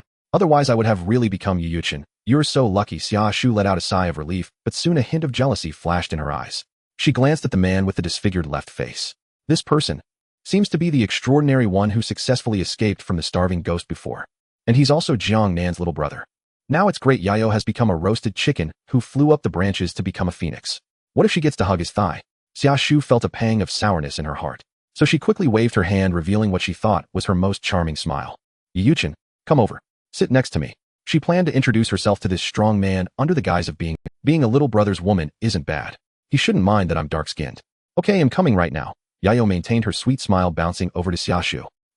Mr. Guo Shuai, you should come sit too. Xiaoshu was still lost in her beautiful dreams. However, just as the girl named Yayo had walked right in front of Xiaoshu ready to sit down, in the back row by the window, the man who had been sleeping slightly raised his right hand again. It was still that familiar gesture. Bang! Uffy! Without any warning, Yu's cute little head with twin tails instantly exploded. Splash! Some unknown black viscous substance erupted like a fountain, and the summer tree, sitting directly opposite her, was once again covered completely.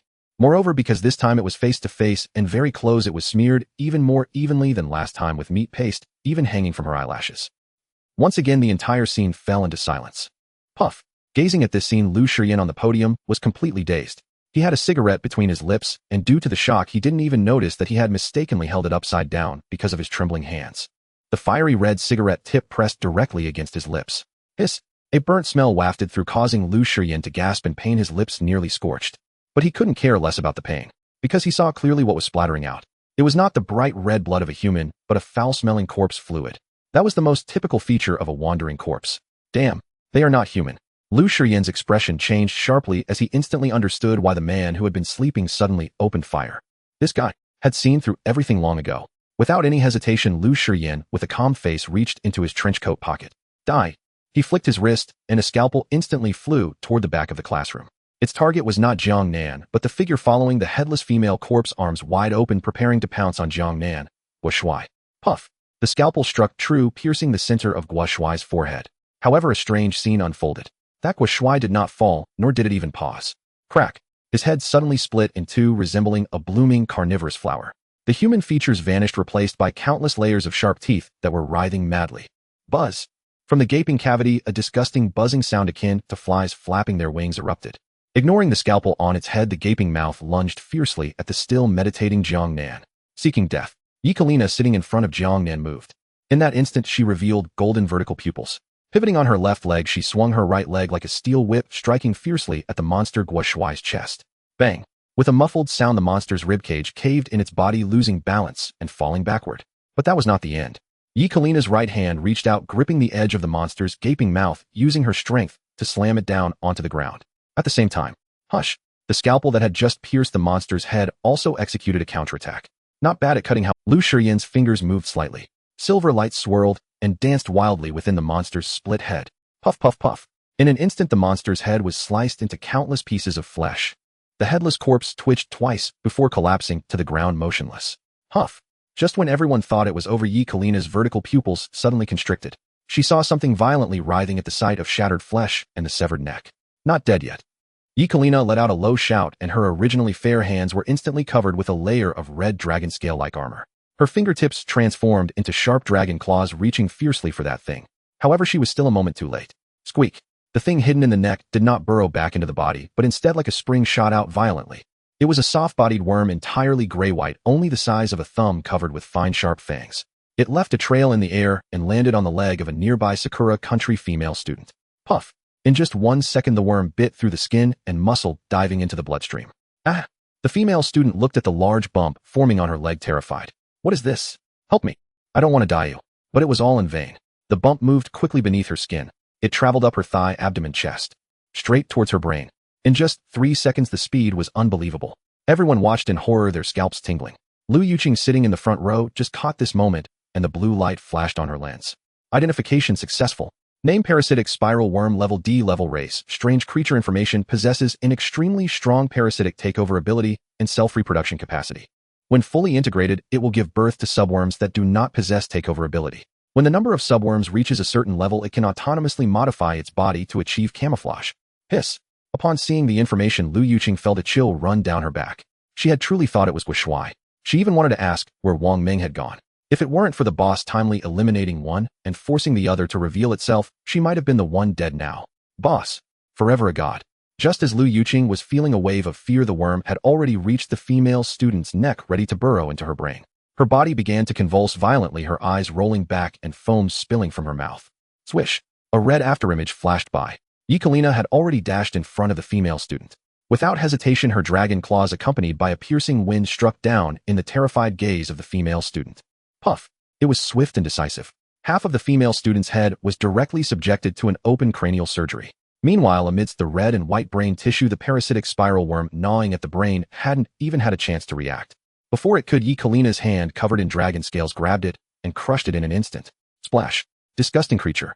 Kalina shook off the filth on her hand, and the dragon scales rapidly receded. The remaining Sakura country students huddled together, forgetting to scream, only trembling in fear. At that moment, Lu Shiyan also approached. He first cast a deep glance at the man still seated in the back, maintaining a sleeping posture. A piece of paper covered his face, rising and falling with his breath, as if everything that had just happened had nothing to do with him. This guy. Lu Shiyan's heart surged with turbulent waves. From the moment these two entered. No, even before they entered had he already realized this was a disguise. Such a terrifyingly sharp intuition. Or does he possess some kind of investigative ability? However, as long as he doesn't hinder me from searching for her, that's fine. Everything else, let him be. Thinking of this, Lu Shiyan turned to look at Kalina. Beside him, his gaze filled with a hint of concern. Are you okay? Forcefully activating the second stage of your ability can have a significant backlash on your body. I'm fine. Kalina leaned against the desk, her face somewhat pale, her chest rising and falling rapidly. Although the dragon-like traits on her body had dissipated, the weakness after the bloodline boiling made her somewhat unsteady. In that moment of distraction for the two, Lu Yuqing in the front row adjusted her glasses again. Opportunity. Two streams of data instantly unfolded before her eyes. Name: Lu Shiyan, race human, comprehensive body data, a level status, healthy, calm, qualifications, level ability, telekinesis, level possesses unparalleled telekinetic power, able to manipulate any object with a total mass not exceeding 10 times his own strength. Name: Kalina, race human, mixed blood, comprehensive body data, level currently deteriorating due to backlash, status weak, qualification, level ability, dragon bloodline, a level, depending on the purity of the bloodline, can partially or fully transform into a dragon human, significantly enhancing physical strength and gaining some dragon abilities. Remarks: current bloodline purity 23. 3. If fully transformed forcefully, there is a high probability of losing sanity and descending into a monster that only knows slaughter. With the glow of the identification technique fading, Lu Yuqing's heartbeat missed a beat. She pushed her glasses, forcibly suppressing the shock in her eyes. These two are truly unfathomable. And that uncle who looks like he only smokes and shows off his ability is actually Shrank telekinesis. Shrank. This is the same level of potential as the Scarecrow boss that the leader killed before. And when the opponent's comprehensive physical data was revealed, their strength would theoretically match. However, Lu Yuqing remained silent and did not show any signs of shock, because she knew that these two were very perceptive. The moment the leader made a move, they almost instantly realized something was off and reacted, indicating their identities were definitely not simple. I must find a suitable time to inform the leader. Lu Yuqing swallowed this information deep down, still wearing that harmless smile on her face. At that moment, Lu Shiyan, who had finished dealing with the parasites, walked over. He twirled the scalpel in his hand, letting it dance gracefully at his fingertips. Heh. Lu Shiyan looked at Lu Yuqing and chuckled. So how is it, little girl? Am I still that smelly uncle who only deceives? He pointed at the scalpel floating in midair, deliberately showing off. See, this is metal manipulation. As long as it's metal, it's under my control. This isn't any worse than your leader's air manipulation, right? Lu Yuqing squinted her eyes into crescent moons upon hearing this. But in her heart, she was wildly mocking old fox, trying to bait me from the get-go. Clearly a versatile telekinesis, yet he deliberately refers to it as the limited metal manipulation to mislead me. Surely he has ulterior motives. Since you want to play, then I shall entertain you. Lu Yuqing's expression changed as she pretended to be very angry, hands on her hips, letting out a humph. Stop being so cocky. My leader's air manipulation is much cooler than yours. It can kill without a trace and create vacuum domains. Your little tricks with blades can't even compare. Lu Shiyan feigned realization with a surprised expression. Your leader really is impressive, unlike me, aging and only fixated on trivial matters. He shook his head, twirling the scalpel as he walked towards the window, turning his back to the crowd and whispering to himself. All right, I've gathered the intel. Invisible bullets. Starving ghosts turned into meat patties. Creating vacuums. As I suspected, Jiang Nan's ability is air manipulation, and it's in strength like mine. Honestly, it's quite a troublesome ability. Lu Shiyan pondered, lowering his head and lit another cigarette. In front of my strength telekinesis as long as I wish. I can snap his neck before he drains the air around me. Of course, the premise is that he doesn't come to interfere while I'm looking for that person.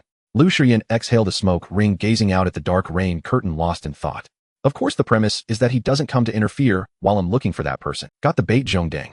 I hope you won't cry when you see the leader's other abilities. Although she hadn't seen Jiang Nan's other abilities with her own eyes, she had heard Guo Shuai, that big mouth, mention them. The leader's methods were endless, simply a manifestation of divinity. But speaking of which, Lu Yuqing glanced at the door, her brows slightly furrowed. Where are Wang Ming and Guo Shuai? Could something really have happened? Just as she was worrying, Yu Shishir, who was sitting near the door, suddenly shouted. Yuqing, look, it's Wang Ming and the others. Lu Yuqing quickly got up. At the end of the corridor, Wang Ming was dragging Guo Shuai, running in a panic, finally leaning against the door and gasping heavily. That disheveled appearance, that familiar figure, without a doubt, it was the real Wang Ming and Guo Shuai. But in the next, a scalpel suddenly flew past Lu Yuqing's eyes, heading straight for the two at the door. Stop it! Lu Yuqing reacted instantly, turning her head sharply to look at Lu Shiyan, shouting angrily. Those are our companions. Lu Shiyan's finger twitched slightly, causing the scalpel to hover an inch away from Wang Ming's brow, his tone cold. Little girl, I can understand your agitation. But no one has ever returned alive from the isolation room. Just like you saw just now, those two monsters disguised themselves as students and nearly got everyone killed. This also means the real them are already dead. Lu Yuqing, although unclear about what the isolation room was, believed in her instincts and trusted the leader's judgment. Because, in the back row by the window, Jiang Nan had already risen. His long right hand lifted the index finger, pointing at Lu Shiyan's nape from a distance. His left hand casually the note traced an arc in the air, flying toward Lu Shiyan. Without turning his head, Lu Shiyan confidently attempted to catch the paper with his peripheral vision, intending to show off. However, his hand unexpectedly grasped at nothing. The note seemed to have predicted his prediction, brushing past his fingertips and falling to the ground. The scene fell into a deep silence. Lu Shiyan's hand froze in midair, remaining still for 10 seconds before awkwardly retracting it. To salvage his dignity, he coughed and walked over to the fallen note, not bending down to pick it up, but instead clamping it with his feet. Everyone looked at him in confusion, wondering what this uncle was up to. Only Yu Shishir, with her wild imagination, understood, excitedly pointing at Lu Shiyan. I've seen it. This smelly uncle must be trying to imitate that famous scene from Gambling God where Niu Dehua catches the card with his feet and does a backflip. Upon hearing this, Lu Shiyan's lips curled into a wild grin. I didn't expect someone to understand the genre. Get ready to be dazzled by my charm, kids. Then he took a deep breath and shouted, take off. Suddenly, with his feet clamping the note, he exerted force and leaped into the air, executing a backflip. The move was cool. The pose was flamboyant. He intended to gracefully catch the note that was flying in the air. However, he forgot one thing: he was wearing a long coat. Just as he was halfway through the flip, the long hem of his coat snagged his groin. His balance in the air was instantly smack. Without any suspense, the most affectionate man in Huaxia fell face first to the ground in front of the entire class, crashing down like a dog eating shit. The sound of his front teeth hitting the floor was crisp. He had just committed suicide. The entire room fell silent. Even Yi Kalina beside him was stunned. She covered her face, unable to bear to look. Haha.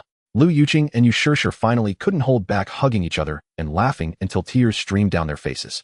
Lu Shiyan on the ground was not dead, but his current state was worse than death. He covered his bleeding mouth and silently got up from the floor. He chose not to escape reality, but instead activated his brain to selectively block out the sharp sounds. As long as I'm not embarrassed, the embarrassing one is others. He pretended nothing happened, calmly wiping the blood from the corner of his mouth, bending down to pick up the note, and took a look. I know my people well, you'd better not meddle. Otherwise what awaits you won't be legal punishment, but death at my hands. Upon seeing this short sentence, Lu Shiyan's pupils jolted. Legal punishment. Does he see through my identity? A layer of fine cold sweat broke out on Lu Shiyan's back, but there was no fear in his eyes, only deep vigilance. Just as he was about to say something to regain his dignity, Wang Ming had already dragged Guo Shuai rushing in through the door. At the same time, the countdown on everyone's wrist turned to 0. 0000, ding ding ding. A sharp and cheerful class bell suddenly rang throughout the campus. Students, teachers, there are only 5 minutes until class officially begins. Please return to your seats immediately. If any desks or chairs are lost, dear director, you will be locked in the isolation room for remedial lessons. As the voice fell, on the blackboard at the back of the podium, lines of blood-red chalk characters automatically appeared listing today's death. 2030 English class teacher Chun Tong, 30 Chinese class teacher Fujino Jiro, 444 math class teacher Kudo Lan, 44460 morning exercise morning reading leader Lu Shiyan, patrol supervisor Che Li Zhao Miao. Everyone was instantly attracted by this eerie schedule. Hurry, find a seat. Wang Ming and Guo Shuai dared not delay and wanted to randomly pick a spot to sit down. As they looked around, they discovered a terrifying fact. There was one less seat. Calculating the numbers. Original Sakura Country students 11 people, 4, dead Goei, Nan Yu, imaginative guy, possessed girl 7 people. Jiang Nan's team students Jiang Nan, Lu Yuqing, Yu Shir, Wang Ming, Guo Shuai 5 people. Other students Hoshino Hikaru, Kalina 2 people. Total 14 students. Yet in the classroom, there were only 13 desks and chairs. This meant there was one extra person. Wang Ge, there are no seats. Guo Shuai looked at the front row filled with people panicking and sweating. Suddenly, he pointed to the corner of the last row where there were only broken chairs without desks, saying to Wang Ming, Wang Ge, he'll sit there. It's right next to the leader. Don't. Wang Ming glanced at that dark corner. Those positions obviously seem off. They don't even have desks. It doesn't matter. Guo Shuai gritted his teeth and said, with the leader here, there's nothing to fear. I want to be closer to the leader for a sense of security. All right, just be careful. Wang Ming nodded, helping Guo Shuai to sit down on the broken chair located to Jiang Nan's right. He then seized the spot where the imaginative guy had died. Guo Shuai sat down, feeling the coldness of the chair beneath him. He turned his head, wanting to greet Jiang Nan next to him. Leader, However, Jiang Nan ignored him and instead pointed at the top of his head with a strange look. Guo Shuai looked puzzled. Leader, what's wrong? Do I have dust on my head? At this moment, all eyes in the class turned in horror to the back row. They saw 3 figures appearing around the chair where Guo Shuai sat, unknown to when they had arrived. The first was a male student seated to Guo Shuai's right. Hiss! Guo Shuai felt the slimy sensation on his head as he donned a mask of agony. The dead infant was tugging at his hair, chuckling incessantly. It's not that, my friend. Why am I so unfortunate? Guo Shuai felt as if he had swallowed a pound of bitter herb. Throughout this journey, he could be considered the unluckiest person in the entire venue. Though he ultimately escaped danger, the process was akin to tormenting his heart. He had no time to complain and could only cast a pleading look at Jiang Nan beside him. Boss, save me. It seems like this thing is pooping on my head. Jiang Nan remained indifferent, still hiding, or perhaps it didn't require him to intervene at all. At that moment, the pupilless female ghost standing behind Guo Shuai moved. She slowly extended her pale hand and gently lifted the ghost infant from the top of Guo Shuai's head. Then, before the terrified gazes of everyone, the pupilless female ghost lifted the tattered sailor outfit, revealing a belly covered in stretch marks, shriveled and sunken. She reached out her hands and directly tore open the gash on her belly. With a squelch, then she gently stuffed the ghost infant back inside. It was as natural as putting a book back into a backpack. After completing this act, she even bowed deeply to Guo Shuai as if apologizing for her child's mischief. After that, she turned and returned to her spot at the back of the 4th row near the door. Guo Shuai touched his still cooling head, utterly bewildered. This pupilless ghost is quite polite. However, before he could finish his sentence, the recently seated pupilless female ghost suddenly squatted down, anxiously searching for something on the ground. She's looking for something. Looking for something. Jiao Tiaolan squinted, and instantly her pupils constricted. She realized that at the position of the pupilless female ghost there was only a chair, and she's looking for something. Looking for something. Jiao Tiaolan squinted, and instantly her pupils constricted. She realized that at the position of the pupilless female ghost there was only a chair and no table. In an instant, she recalled the content of the previous announcement. If there are cases of missing tables and chairs, the director will lock you in the confinement room. She is looking for a table. Jiao Tiaolan had a terrifying guess. This classroom had only 16 designated seats, yet only 13 sets of tables and chairs. Those without tables would go after those with tables. Without a doubt, the target is. Jiao Tiaolan quickly looked at the student in front of the pupilless female ghost. Those without tables would go after those with tables. Without a doubt, the target is. Jiao Tiaolan quickly looked at the student in front of the pupilless female ghost, up in his seat trembling, "Don't kill me. Don't kill me." However, the next moment, swish, the pale face of the pupilless female ghost suddenly pressed against his cheek. Xiang Xieji instinctively turned to look. Those hollow eye sockets were fixated on him. In that moment, he recalled a famous saying. When you gaze into the abyss gazes back at you. When you don't gaze into the abyss is still freaking staring at you. Off.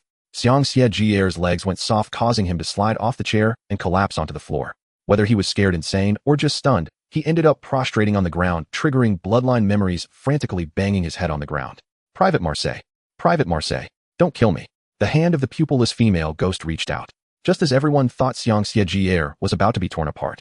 That pale hand did not touch him, but instead grabbed the edge of the desk beside him. Then the pupilless female ghost politely nodded and stepped over the collapsed Xiang Xieji. She then sat in his chair, occupying his desk. She even smiled and patted the table, indicating her satisfaction. The entire class was dumbfounded. Why is this happening? Jiao Tiaolan was puzzled. Is he actually not dead? On the ground, Xiang Xieji was momentarily stunned, then filled with wild joy. He rolled and crawled to the original position of the pupilless ghost, his face unable to hide his excitement. Haha, I'm not dead. I'm not dead. I really am the chosen one. In the protagonist of an otherworldly novel, this ghost was intimidated by my kingly aura. He clenched his fists, unsure if he was self-hypnotizing or just being pure. What on earth is going on? Jiao Tiaolan frowned. The ghost actually doesn't kill people. Does this ghost not? Fool. Lu Shiyan exhaled a puff of smoke and mercilessly mocked.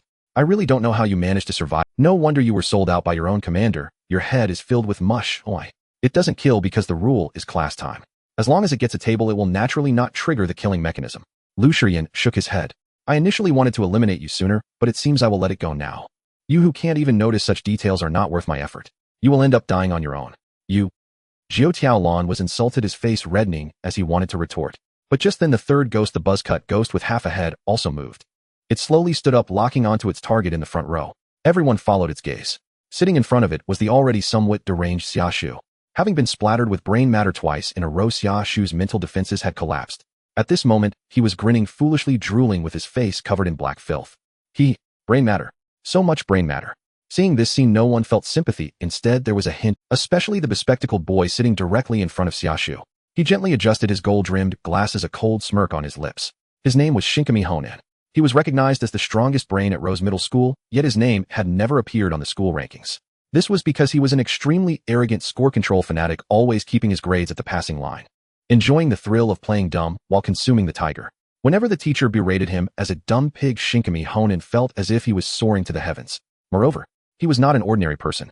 He was a deeply hidden chosen one. Yes, the kind with sequence 098 answer analysis support type. His ability is to forcibly extract the correct answer or optimal solution to any question once a day. In other words, during exams, he could directly obtain the answers on the paper. For someone who was already exceptionally intelligent, this ability was simply a feather in his cap. However, the arrogant him looked down on relying on such external forces. He actually enjoyed the process more. At this moment, Shinkami Honan's brain was racing, having already dissected all the information from the announcement and the blackboard. Desk and chair rules. If a ghost has no table, it will demand the table from the front row. If not given death, if given survival. Configuration issue. The back row is 3 ghosts and 1 person. The teacher is 3 people and 1 ghost. This seems to imply some kind of rule. Core killing intent. The announcement said the director will come to check the class. Those without tables will be taken to the confinement room.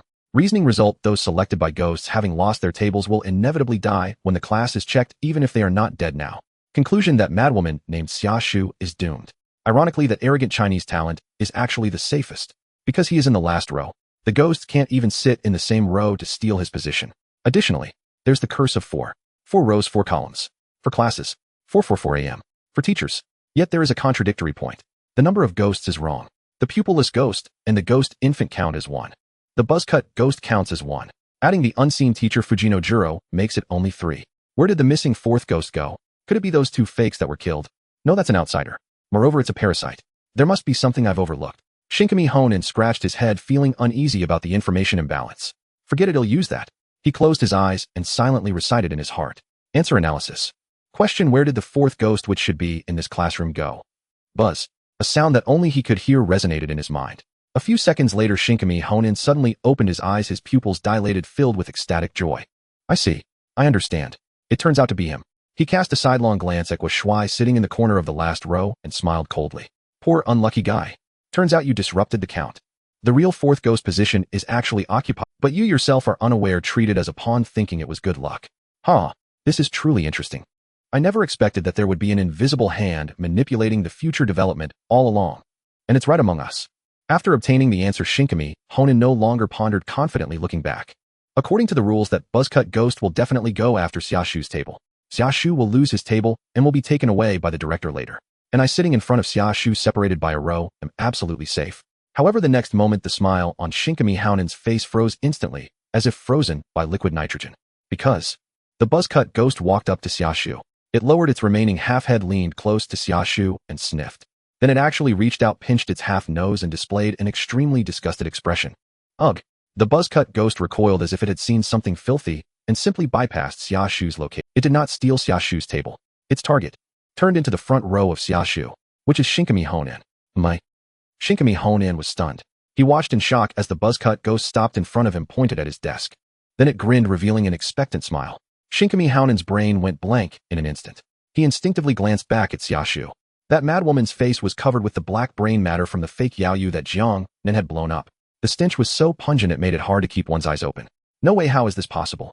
Shinkami Honan looked at the buzzcut ghost, pinching its nose, then at his clean, and it's fine. It's okay. Looking at the buzzcut ghost in front of him, who was eagerly waiting for him to vacate his seat, Kamigami Honan frantically consoled himself in his heart. I am the chosen one. I possess the analytical answer of sequence 098. I am the true protagonist. I cannot die here. Kamigami Honan forcibly suppressed his fear, his mind racing. As long as I prove my worth to this group. As long as they know I am irreplaceable. There are so many empty seats in this classroom, is it too much to ask for a chosen one like me to get one? Thinking this, he abruptly sprang up from his seat. Facing Lu Shiyan at the podium and the indifferent classmates around him, he shouted loudly, everyone, listen, I have superpowers. I am a level superhuman. My ability is insight. He did not reveal the true name of his ability, but instead fabricated a more intimidating name. Kamigami Honan pointed at the blackboard, desperately promoting himself. I have already used my powers to gain insight into all the rules of this class. Just listen to me. Just follow my lead. We won't die, and we won't be haunted by ghosts. I have a way to break through this situation. I have worth. However, the shock and worship he anticipated did not occur. What responded to him was a dead silence and mockery. Lu Shiyan leaned against the wall, taking a deep drag from his cigarette, his brow slightly furrowed, filled with skepticism. I recognize you, Kamigami Honan. When we gathered, I specifically asked everyone to assess their combat power. At that time, you claimed to be an ordinary person with no strength to lift a chicken. Lu Shiyan exhaled a puff of smoke, sneering. What? Now that death is imminent, suddenly you have superpowers. A level. Insight. I think you're just spouting nonsense to get us to save you, right? Are you trying to fool us into dying for you? Upon hearing this, the students from Sakura country who had already looked down on Kamigami Honan began to echo in agreement. Exactly. Kamigami Honan is definitely a fraud. A boy with freckles laughed loudly. Everyone knows that awakening superpowers is closely related to a person's potential. Kamigami Honan is a fool who barely passes every exam, never scoring even 1 point more. He is often scolded by teachers for being a blockhead. How could someone like him, a perennial last place, possibly awaken such a powerful A-level superpower? If he's a level, then I must be S-level. Huh. Listening to these piercing jeers, Kamigami Honan trembled with rage, nearly losing consciousness. I was just controlling my scores. I was playing dumb to catch the tiger. He roared in his heart. But now he truly hated himself for pretending to be someone he wasn't. Why did he control his scores for that pathetic sense of superiority? Now it was too late to clean up. Was this the retribution for the wolf is coming? At that moment, the buzzcut ghost standing in front of Kamigami Honan seemed to lose patience. The smile that had been on its half face gradually faded. Its hand began to tremble, black nails growing wildly. The countdown to death began. Kamigami Honan knew that if he didn't take action soon, even if he didn't vacate his seat, this ghost would tear him apart. Kamigami Honan shouted in despair, you have to believe me. I really know the rules. Lu Shiyan lit another cigarette. Although he didn't believe this poor student, they indeed needed manpower at the moment. Alright, since you say so. Lu Shiyan pointed to the figure sleeping in the back row, a gleam flashing in his eyes. Then prove it. Use your insight to tell me, what is the specific ability of that sleeping man? As long as you can get it right, I will believe you and ensure your life. This was a trap. It was also a declaration of loyalty. Lu Shiyan needed accurate information to confirm his suspicions. Before Kamigami Honan could respond, you sure couldn't hold back. Stinky uncle. You. But before she could finish her sentence, Lu Yuqing covered her mouth. Because she understood. The other party seemed to want to know information through Kamigami Honan's insight. But in reality, they wanted to derive the truth about the previous air manipulation from their Jiang Nan teammates' reactions. Lu Shiyan saw Lu Yuqing's expression and shook his head. It was clear. He already had an answer in his heart. Still sharp as ever. This Kamigami Honan was stunned. He knew Lu Shiyan was setting him up if he revealed Jiang Nan's ability. There was no doubt that the other party would kill him. Furthermore, he couldn't say it because he had already used up his chance, and the man named Jiang Nan still had the note on his face. He showed no interest in the death farce happening here. Arrogant fool. A surge of unnamed anger rose in Kamigami Honan's heart. You will regret losing a chosen one. But reality was cruel. To survive, he had to lower his noble head. He forced a flattering expression, trying to sell himself to this seemingly strongest ally. Mr. Jiang, you please don't sleep. Do you want to know where your little brother, that Shui, went during his disappearance? And also, he might die next. I'm not talking about the issue of him not having a desk in his seat, but another reason. I know the truth. About this classroom. Someone is attempting to overturn everything. Hearing his own name, Shui, who was sitting in the corner, shuddered. After the earlier rest, he had regained considerable strength. He turned his head with difficulty, looking at Jiang Nan beside him, his eyes filled with questions. Boss. Clearly, if this kid truly knew anything detrimental to him, shouldn't he listen? Just when everyone thought Jiang Nan would rise to inquire about his little brother's safety. With a rustle, a slender hand slowly peeled off the note from his face. Jiang Nan opened his eyes, his pitch black gaze showing no ripples.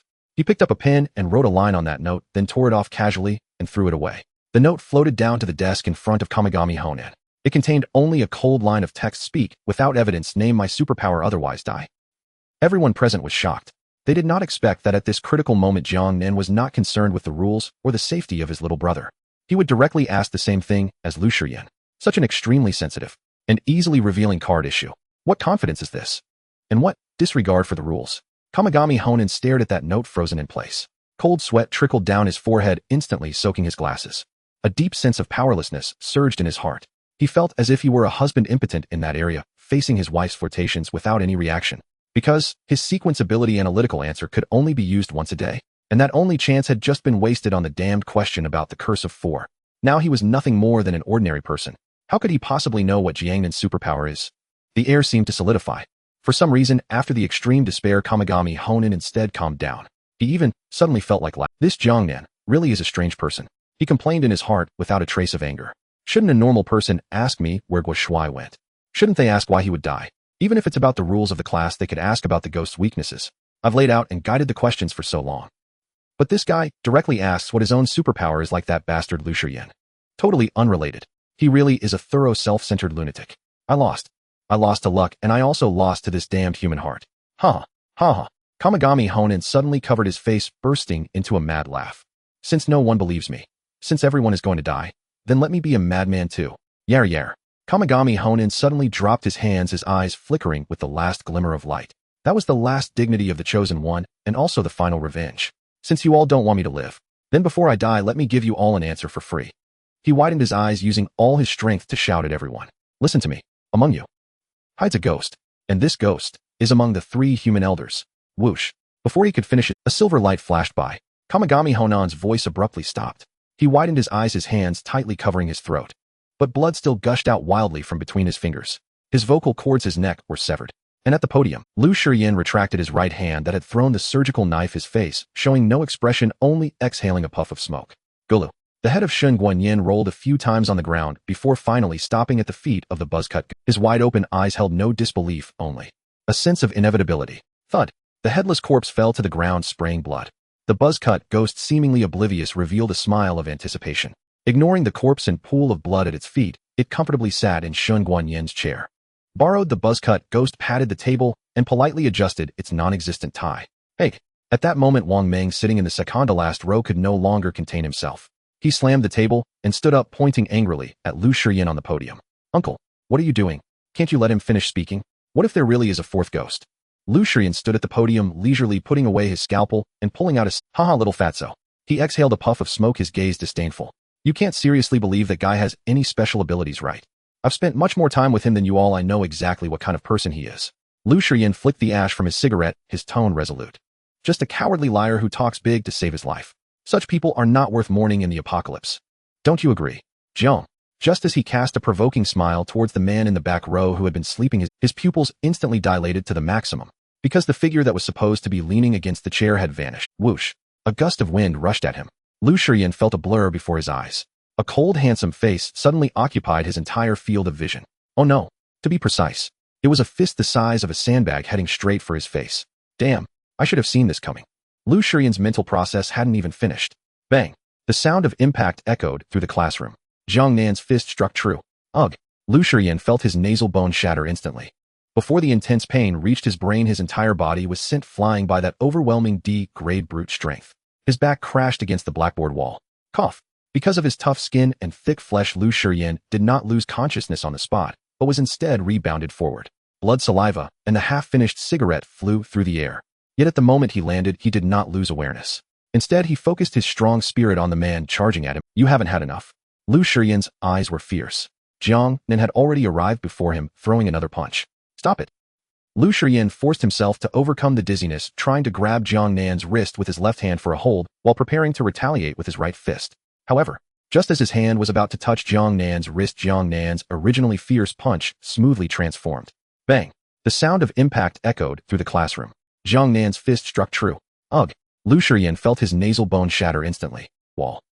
Elbow to the heart. Oh no! Lu Shiyan felt as if his chest had been hit by a speeding truck. His breath halted. Is it? Baji Quan. This guy's close combat skills are even stronger than I imagined. This was Lu Shiyan's last thought before his consciousness faded. In the next second, the world spun. Jiang Nan twisted his hand to lock Lu Shiyan's arm, synchronizing his waist and legs for a shoulder throw. Boom! Lu Shiyan's back slammed hard into the ground, kicking up a cloud of dust. Rolling his eyes back, he completely fainted. Jiang Nan stood up straight, adjusted his collar, and calmly moved his wrist. He despised being disturbed while reading, even if it was just a sticky note. Of course, the same applied to listening to stories, though he wasn't sure if Shun Guanyan's final words were true. But that was not a reason for Lu Shiyan to forcibly silence him and interrupt the information. Moreover, this old fox had been trying to set traps for his younger siblings. Most importantly, Jiang Nan looked at the unconscious figure on the ground, his gaze cold. Daring to show off in front. Don't you know that in cartoons there can only be one show-off character?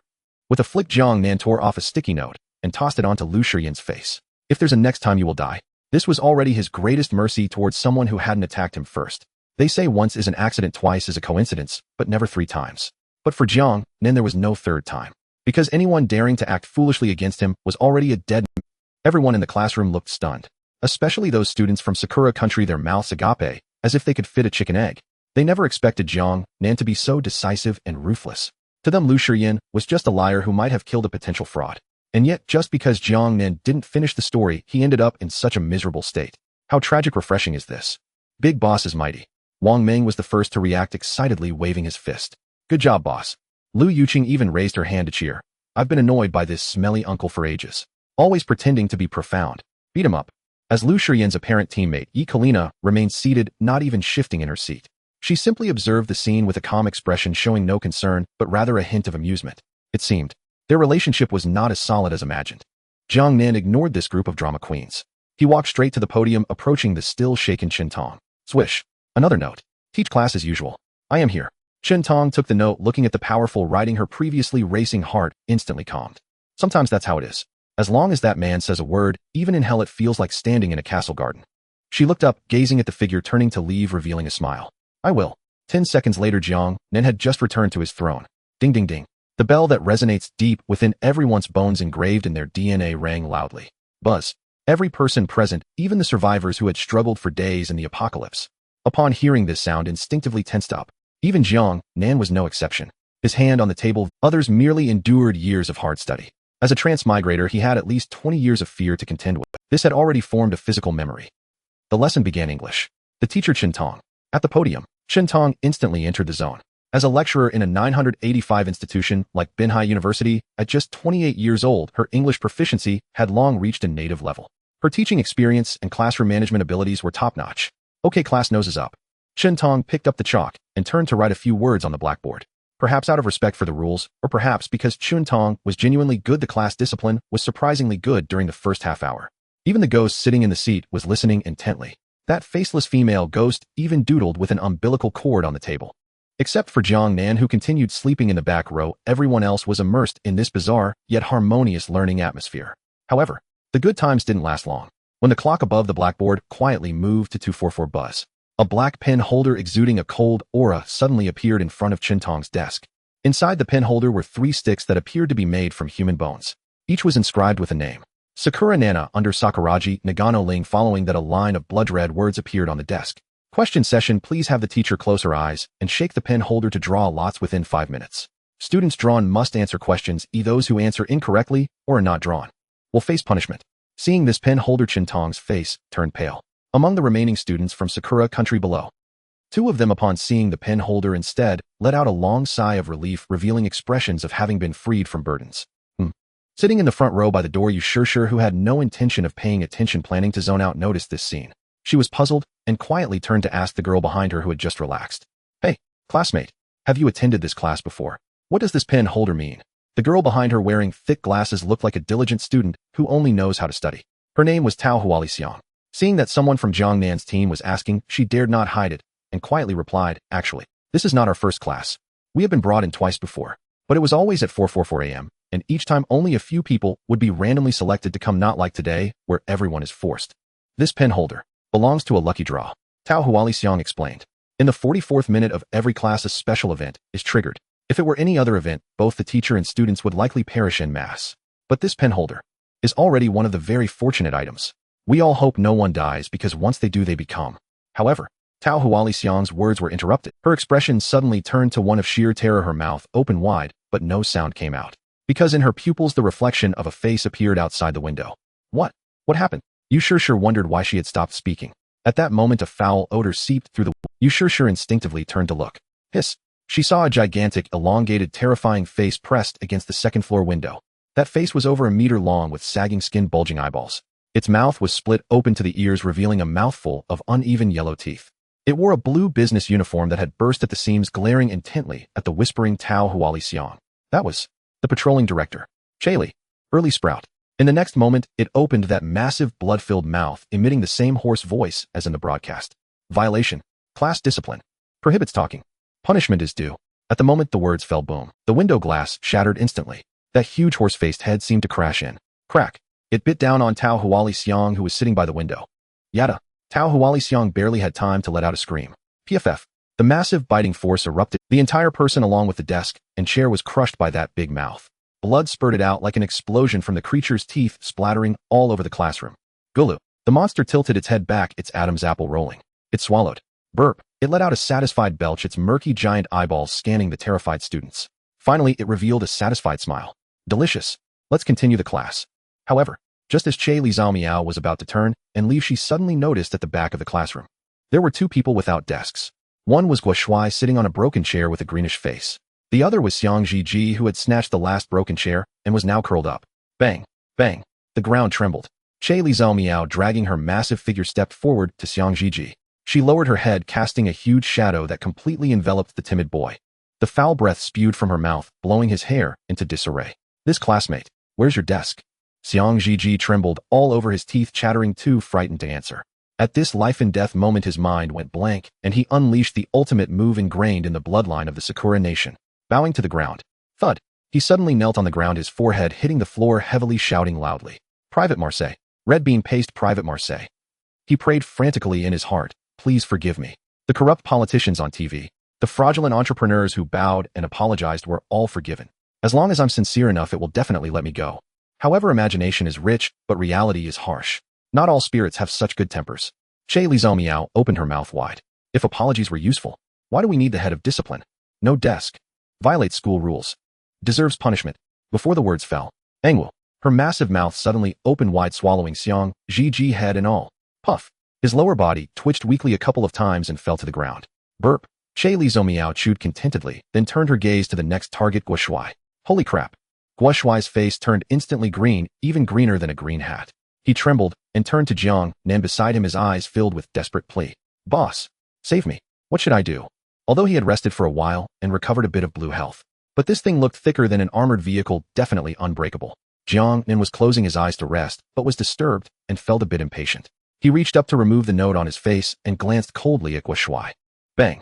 The next moment, a new note was stuck on Guo Shuai's face, which was covered with the word tragic. Think about how those spirits act. This simple thing still needs me to teach you. Fool. Seeing this line, Guo Shuai was stunned for a second.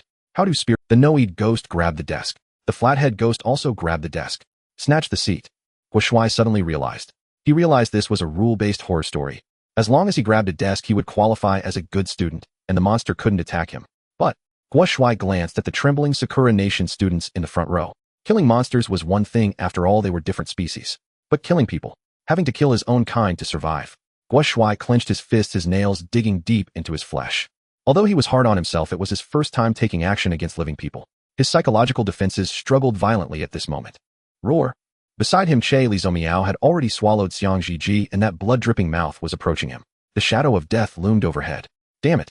Emollient! Guo Shuai gritted his teeth, cursing himself. The hearts of people in the apocalypse are far more dangerous than monsters. These Sakura Nation people wanted to kill us before. If you can't even kill the wicked, you can't even kill the pirates. What face do you have to meet the pioneers of Huaxia? What right do you have to follow the boss? Kill! Guo Shuai angrily scolded himself in his heart, his body no longer hesitating.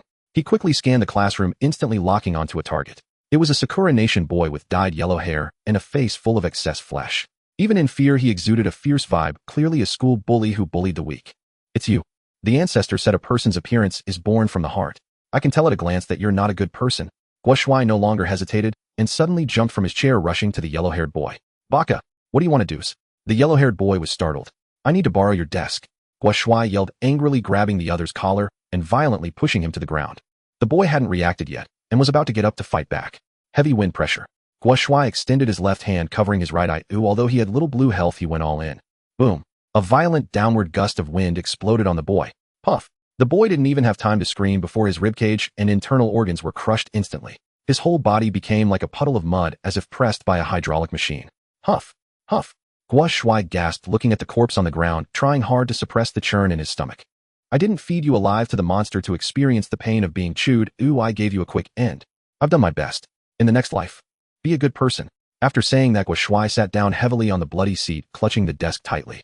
TSK. Che Li Zhoumiao, seeing this scene, looked a bit disappointed and glanced at her large maw. Due to the rules, it couldn't attack students with desks, so it could only retreat and lower its head like the remnants of the swallowing it, then burped and leisurely knocked open the back door to leave the classroom. The crisis was alleviated. Lu Yuqing sitting in the front row sighed in relief. She looked back at Che Li Zhoumiao's departing figure, then at Yu Shishir, who had been sitting still beside her. Not bad, Shishir. Lu Yuqing patted her shoulder with satisfaction. It seems that after following the boss for so long, you've become much braver. You didn't make a sound or scream during such a terrifying scene, which is an improvement. You didn't embarrass the boss. However, Lu Yuqing did not receive any response. Yu Shishir still sat stiffly, her eyes wide open, staring. Moi. Lu Yuqing frowned. Shishir, what's wrong? Speak up. She leaned in a bit closer, observing carefully. Then she couldn't help but twitch at the corners of her mouth. Yu Shishi's eyes were open, but her pupils were completely dilated, leaving only large areas of the sclera. Her breathing was weak and her body was stiff. Damn. Lu Yuqing rubbed her forehead speechlessly. So you passed out directly from fright. Opening her eyes while fainting. This is also a talent. At the podium, although the crisis had passed, the lesson still had to continue. The black pen holder still stood quietly on the podium, exuding an ominous aura. Chen Tong looked at it, took a deep breath, and had already made up her mind. Not afraid. Not afraid. With Jiang Nan here, everything will be fine. Chen Tong didn't know where her courage came from. But whenever she thought of that man, of his domineering protection, and that although brief was unforgettable, the love of negative distance, Chen Tong's cheeks suddenly felt a bit hot. What am I thinking, Chen Tong? This is a life and death moment. She cursed herself for being useless in her heart, then her expression became determined. She extended her trembling hand, closed her eyes, and grasped the pen holder. Clatter, clatter. After a series of rattling sounds, bang, a stick fell from the pen holder, landing on the desk. Chen Tong hurriedly opened her eyes and picked up the stick. For characters were carved in blood on it. Under the cherry tree, then she cleared her throat and shouted loudly. Which one is the student under the cherry tree? Please stand up to answer the question. In the audience, sitting in the back row, Yi Kalina sighed, looking at Jiang Nan, who was still asleep. What a heartless man. That poor red-haired girl seems to be his woman.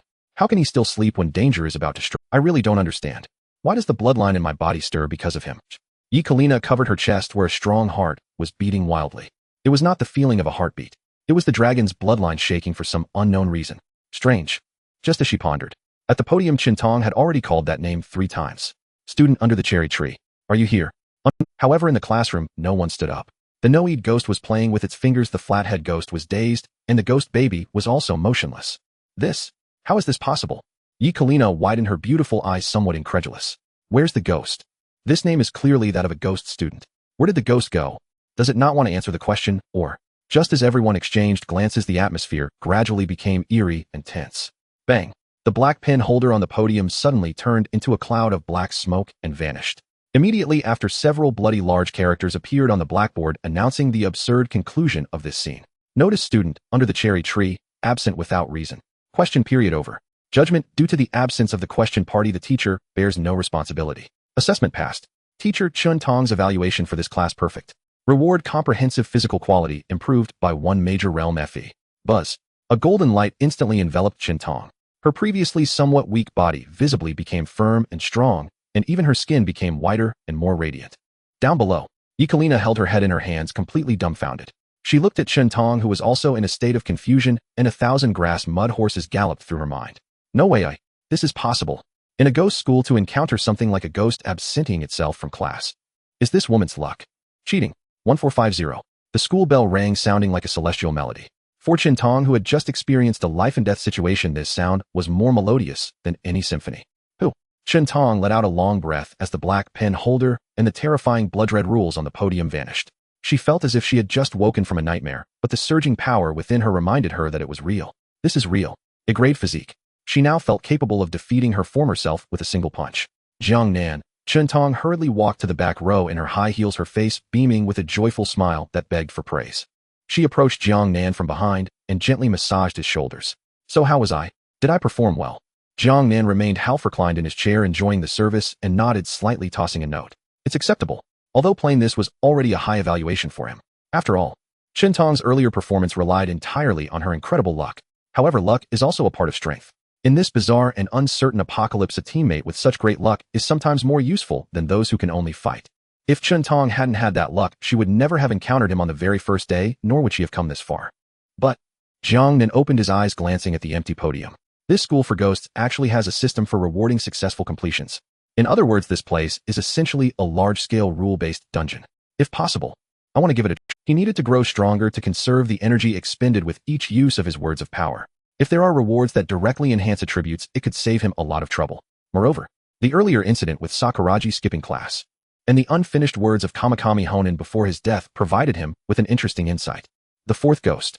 Jiang Nan's lips curled slightly as he looked at Lu Shiyan, placing another note over his face. In another corner of the classroom, Lu Shiyan covered his bleeding nose, struggling to get up from the floor. He glanced at the note stuck to his face, which bore him. Lu Shiyan forced a bitter smile, crumpling the note into a ball and tossing it into the trash can. As expected, this guy can't tolerate even a grain of sand in his eyes. This was a warning. Next time, he really will kill me. He picked up a half-empty pack of cigarettes from the ground, lit one, and leaned against the wall, gasping for breath. Amidst the swirling smoke, his gaze grew somewhat hazy. Jiang Nan's punch not only broke his nose, but even caused cracks in the bones around his eye socket. Now his vision was blurred and doubled, making everything appear as though he was wearing a pair of 300 diopter glasses, and they were astigmatic. His strikes are truly vicious. Lu Shiyan shook the scalpel in his hand, watching the blade split into two before his eyes, feeling a silent shock in his heart.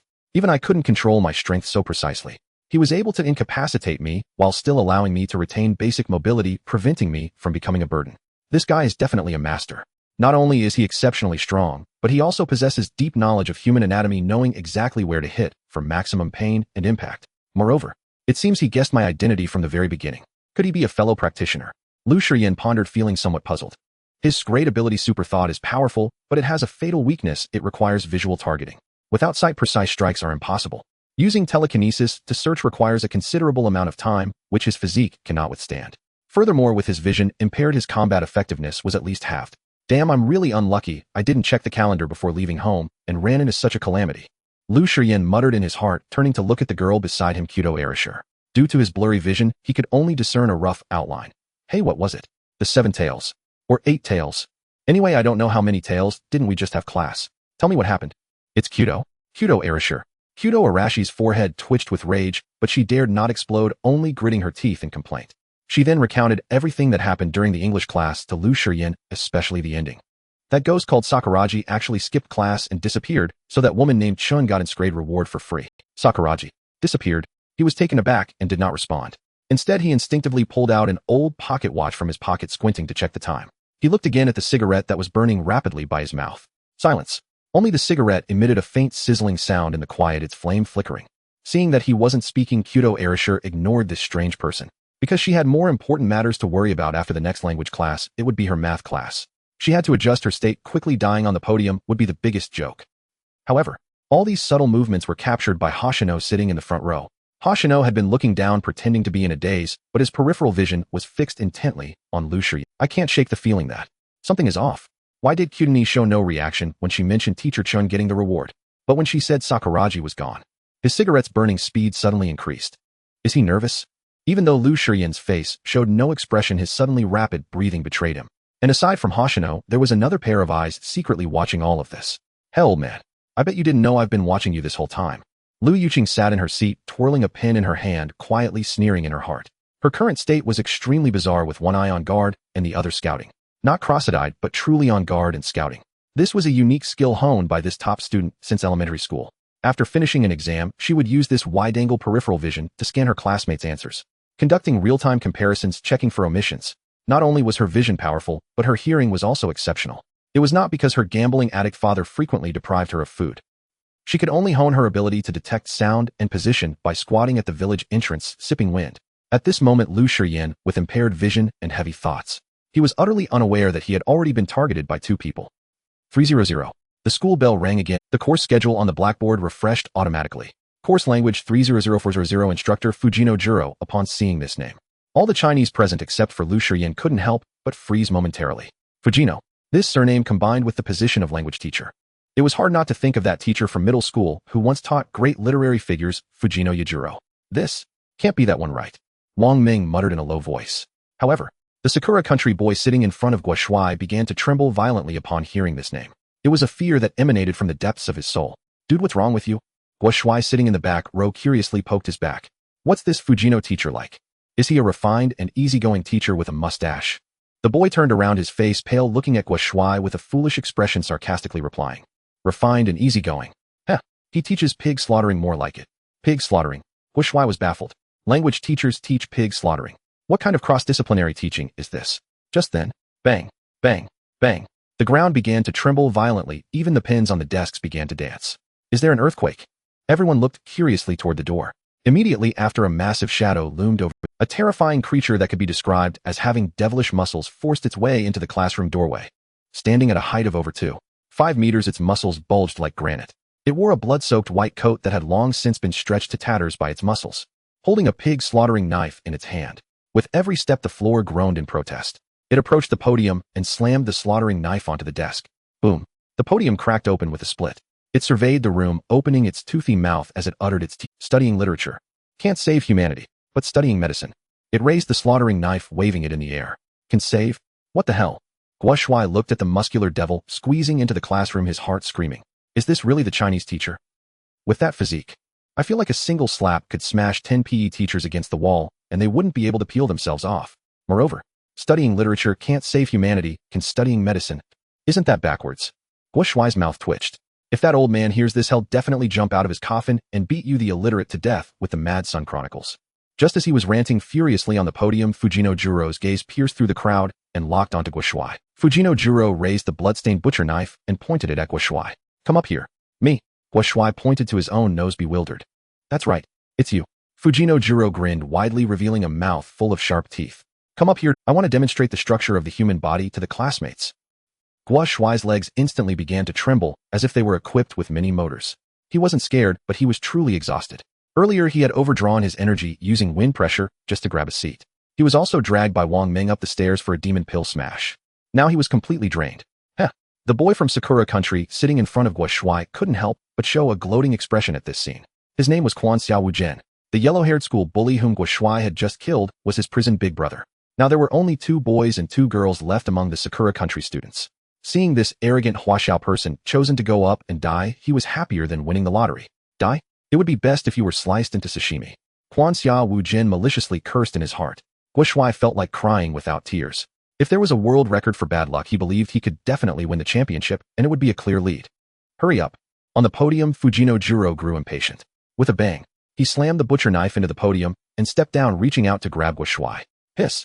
The entire class gasped, sweating for Guo Shuai. However, when Fujino Juro's hand, as large as a fan, grabbed Guo Shuai's shoulder in that moment, it suddenly stopped.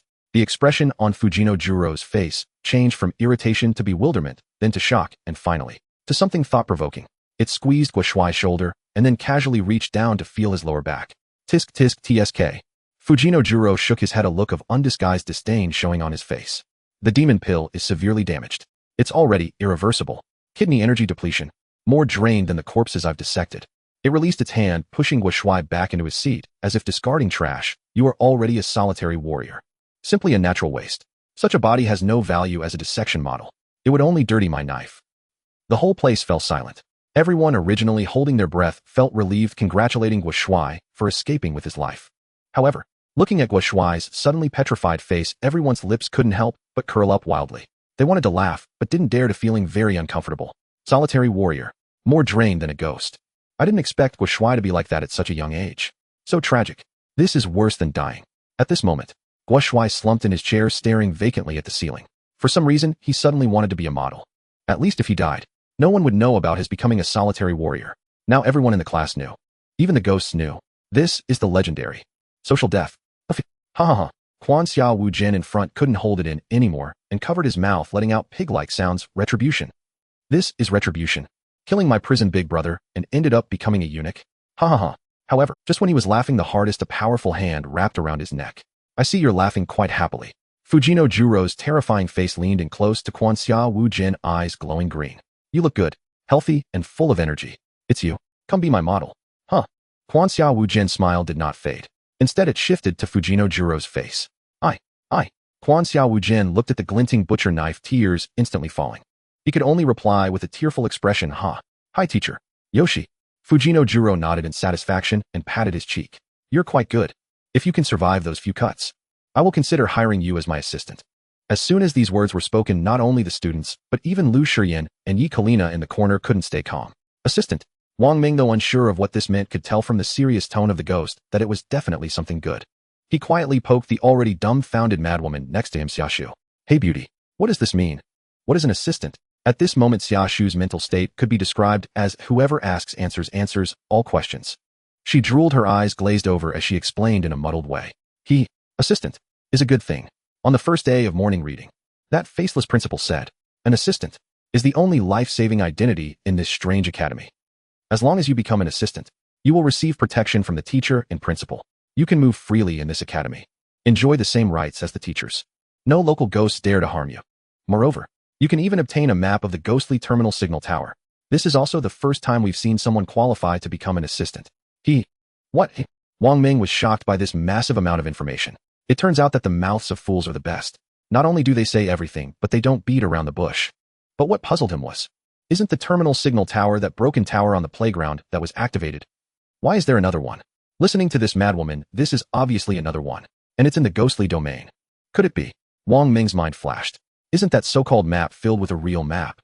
But rather all the special locations with ghostly domains on this strange island. This is core intelligence. Just as Wang Ming was in shock, Fujino Juro spoke again from the podium.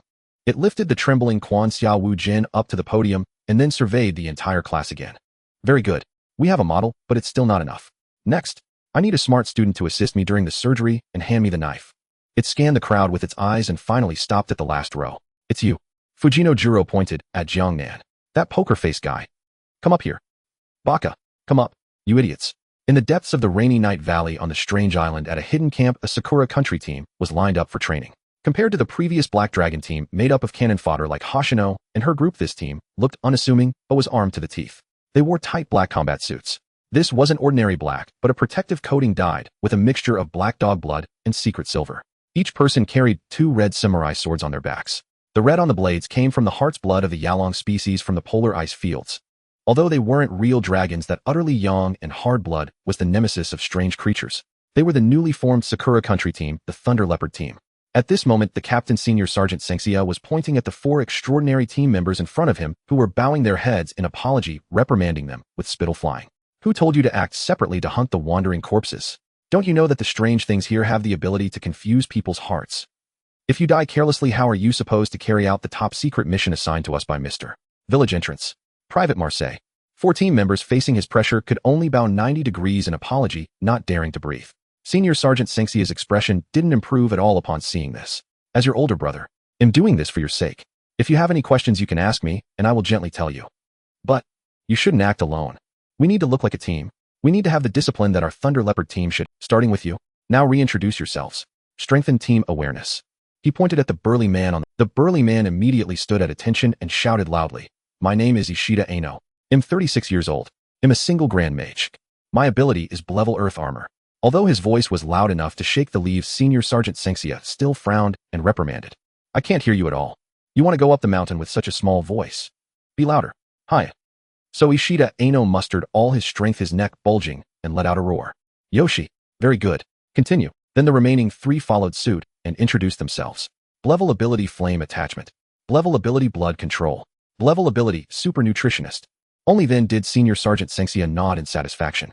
After that he straightened his collar and introduced himself with a serious expression. I won't say much about my name, you all know. My ability is a level C king. I can manipulate water elements at will. Saying this, he flipped his palm, and a water gun made entirely of high-pressure water formed instantly. Moreover, I can merge my body into water, making me immune to physical attacks. As soon as he finished speaking, he disappeared from his spot, as if he had merged with the water vapor in the air. The next second, he emerged from a drop of rainwater falling on a leaf. Clap, clap. The soldiers all applauded, their eyes filled with admiration. However, Senior Sergeant Sengxia did not look pleased. Instead, his expression turned serious. You should all know. The mission assigned to us by Mr. Village Entrance is to find the terminal signal tower within this ghostly domain. And just the day before yesterday, we executed this mission. But due to insufficient intelligence, we lost a valuable, level extraordinary person. At this point, a hint of sorrow flashed in Senior Sergeant Sengxia's eyes, and he is my twin brother, Sergeant Sengxia. He was swallowed by that gatekeeper evil ghost. That evil ghost possesses the ability to devour and evolve. This means it acquired my brother's C. However, according to our analysis, it will experience a temporary period of weakness after consuming an extraordinary person due to digestion. And the Black Dragon team willingly sacrificed themselves for Sakura Country, becoming its second meal, further exhausting it. Senior Sergeant Sengxia drew the red samurai sword from his back, pointing the blade toward the middle school at the top of the mountain. So now, it is the best time for us to strike. At that time, I will personally block that imposter. And you all, take the opportunity to rush in and find the real terminal signal tower. Did you hear me? Hey, you stone-faced one. On the podium, Professor Fujino Juro slammed his palm onto the desk, seething with fury. Get over here now. He loathed nothing more than students who failed to pay attention in class. It was an insult to his surgical art. At that moment, every gaze in the classroom snapped toward the very last row, especially those of Lu Shiyang, Kujio, Aaron, Hoshino, Hikari, and Yekaterina. They were all curious what would this outrageously arrogant man do next. Given his past track record, shoot the professor dead on the spot. Lu Shiyang speculated inwardly. Yet, whoosh, Jiang Nan rose abruptly from his chair, not with fear, not with submission. He strode straight up to the podium, stood face-to-face with Fujino Juro, and then, before the stunned eyes of the entire class, reached out and slapped a sticky note directly onto Fujino's furious, scowling face. Silence swallowed the classroom whole. Lu Shiyang's still swollen eyes widened. The cigarette dangling from his lips went forgotten. A lunatic. Truly a madman. Did he escape from an asylum?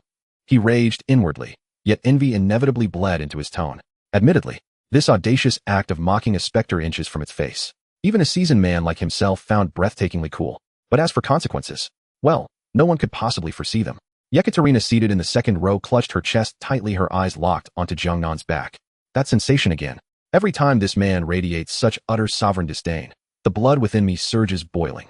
What could cause this? Could he be? Yekaterina's expression tightened, her eyes shimmered with probing intensity and quiet bewilderment.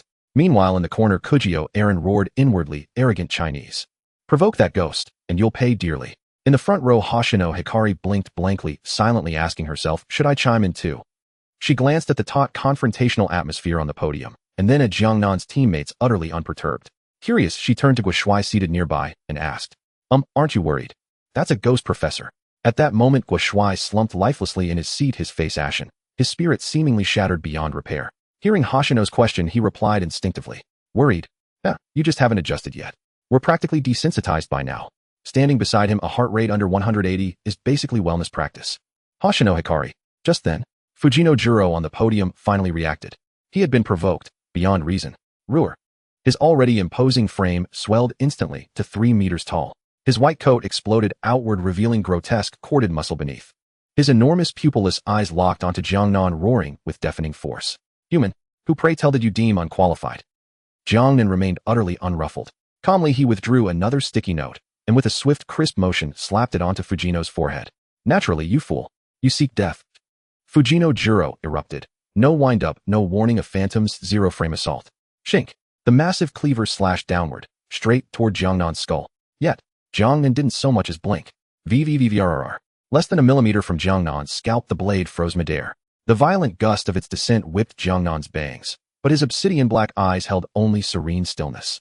Fujino Juro remained frozen mid-swing, his monstrous visage twisted in confusion. Why do you feel no fear? Jiang Nan gazed back, cold, unblinking. Another sticky note slid down the blade's edge and affixed itself to Fujino's thick, black-furred forearm. Because I fear nothing. Outwardly aloof, inwardly Jiang Nan was already muttering. Please. I'm currently layered with 6 overlapping iterations of the Abyssal Court Heavy Domain, a retaliatory armor that triggers instantly upon any hostile intent entering its radius. Afraid of your rusty cleaver? I'd sooner dread world peace, and whether morning classes start at 8 sharp. Fujino Juro fell into a brief, heavy silence. Then slowly he retracted the blade, and shrank back to his original height. Very well. You are the bravest human I have ever encountered. But I hope this courage is not born of blind recklessness. Fujino pointed a finger at Jiang Nan. Then prove you possess the right to stand before me. Otherwise, I shall carve you into minced meat and serve you to the cafeteria students without hesitation. The message was unmistakable. Survive by merit, or perish by failure. Jiang Nan offered no refusal, only a faint, indifferent nod. Seeing this, Fujino spun around and seized Morishita Mukon, hoisting him onto the podium with one brutal yank. Hi. Morishita jolted, his body trembling violently. Clearly he knew exactly what came next. Relax. Fujino pressed his hands onto Morishita's head, leaning in close, his terrifying face softening into something almost tender. My technique is impeccable, don't tense up. With that, the icy cleaver glided down Morishita's cheek across his shoulder, and paw's tip resting against his thigh. He tapped the blades back twice against Morishita's femur, clack-clack. Today, we learn how to fully disarticulate the lower leg and forearm, and then, he patted Morishita's right arm. Reattach them. SSSHH. A collective gasp swept the classroom. Yet Morishita, suddenly, as if remembering something, a sycophantic smile spread across his face, and he volunteered eagerly. Professor, please go easy. I can bear it. I've done this before. I'm not afraid. He seemed to recall even more horrifying scenes from the past, desperate to prove his mettle. Relax. Fujino smiled warmly. My surgical mastery is legendary throughout this academy. Because everyone who has witnessed my operations here is already dead. No one remains alive to speak ill of me. Kikik. As the grim punchline landed, splurt, blade flashed. Morishita's right arm flew clean off its cut surface, mirror smooth. Before he could scream, crack, another strike severed his right thigh. Ag.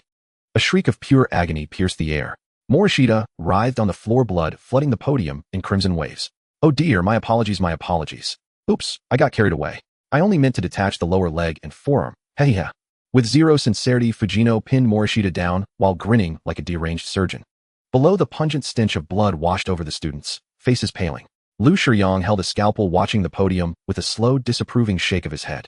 That volume of hemorrhage. No saving him. Then with a wry, intrigued smile, he turned his gaze to Jiang Nan. So, how precisely will you resolve this? Look. Ignoring the students' screams, Fujino gestured toward Jiang Nan, pointing at the severed limbs. I have already removed his components. Now, it's your turn. Didn't you claim I lack the qualification to teach you? Then, reattach his leg and arm. Succeed, and I shall overlook your earlier insult. Even reward you. Fujino's grin curled with eerie delight. This was outright sabotage. No instruments. No sutures. No plates. How could bare hands possibly rejoin cleanly severed limbs? It was impossible. Hoshino Hikari turned again to Guoshuai. He seemed to anticipate her question, and rolled, I know you're anxious, but hold on, let me panic first.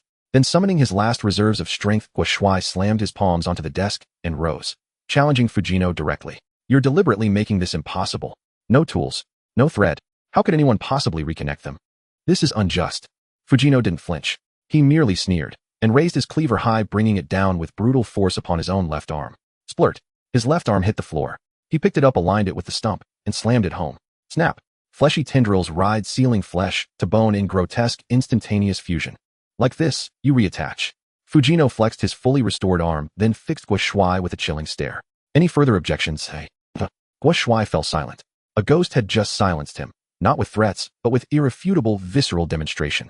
And he had absolutely no retort. Just as he scrambled for words, Jiang Nan moved. Calmly, without haste, he tossed a sticky note toward Fujino. Hand me the blade. Fujino's smile vanished, curiosity flickering in his gaze. He wanted to see what this human dared attempt. Here, he passed the cleaver to Jiang Nan. Jiang Nan weighed it in his palm, then plucked the blade's edge with a VVVRRR. A clear, resonant ring echoed through the room. On the podium, Morishita, pale from blood loss, stared at Jiang Nan holding the cleaver, terror widening his eyes. No, don't. Let me die like this. Please, don't use me for experiments. He knew he was doomed. Ghost promises were never trustworthy. Jiang Nan lowered his gaze to him, and then unexpectedly a gentle, warm smile curved his lips. It was like spring breeze sweeping over wild grass, soothing, radiant healing. In show business, such a look would define a top-tier heartthrob, capable of enchanting legions of admirers. Morishita froze, and in that warmth felt for the first time a strange, fleeting calm. Alas, he was facing Jiang Nan. In the next instant, that tender smile still lingering on his face, Jiang Nan's hand moved with savage lightning speed. Whir. His wrist spun, the heavy cleaver transforming in his grip into something akin to a chainsaw. Screech.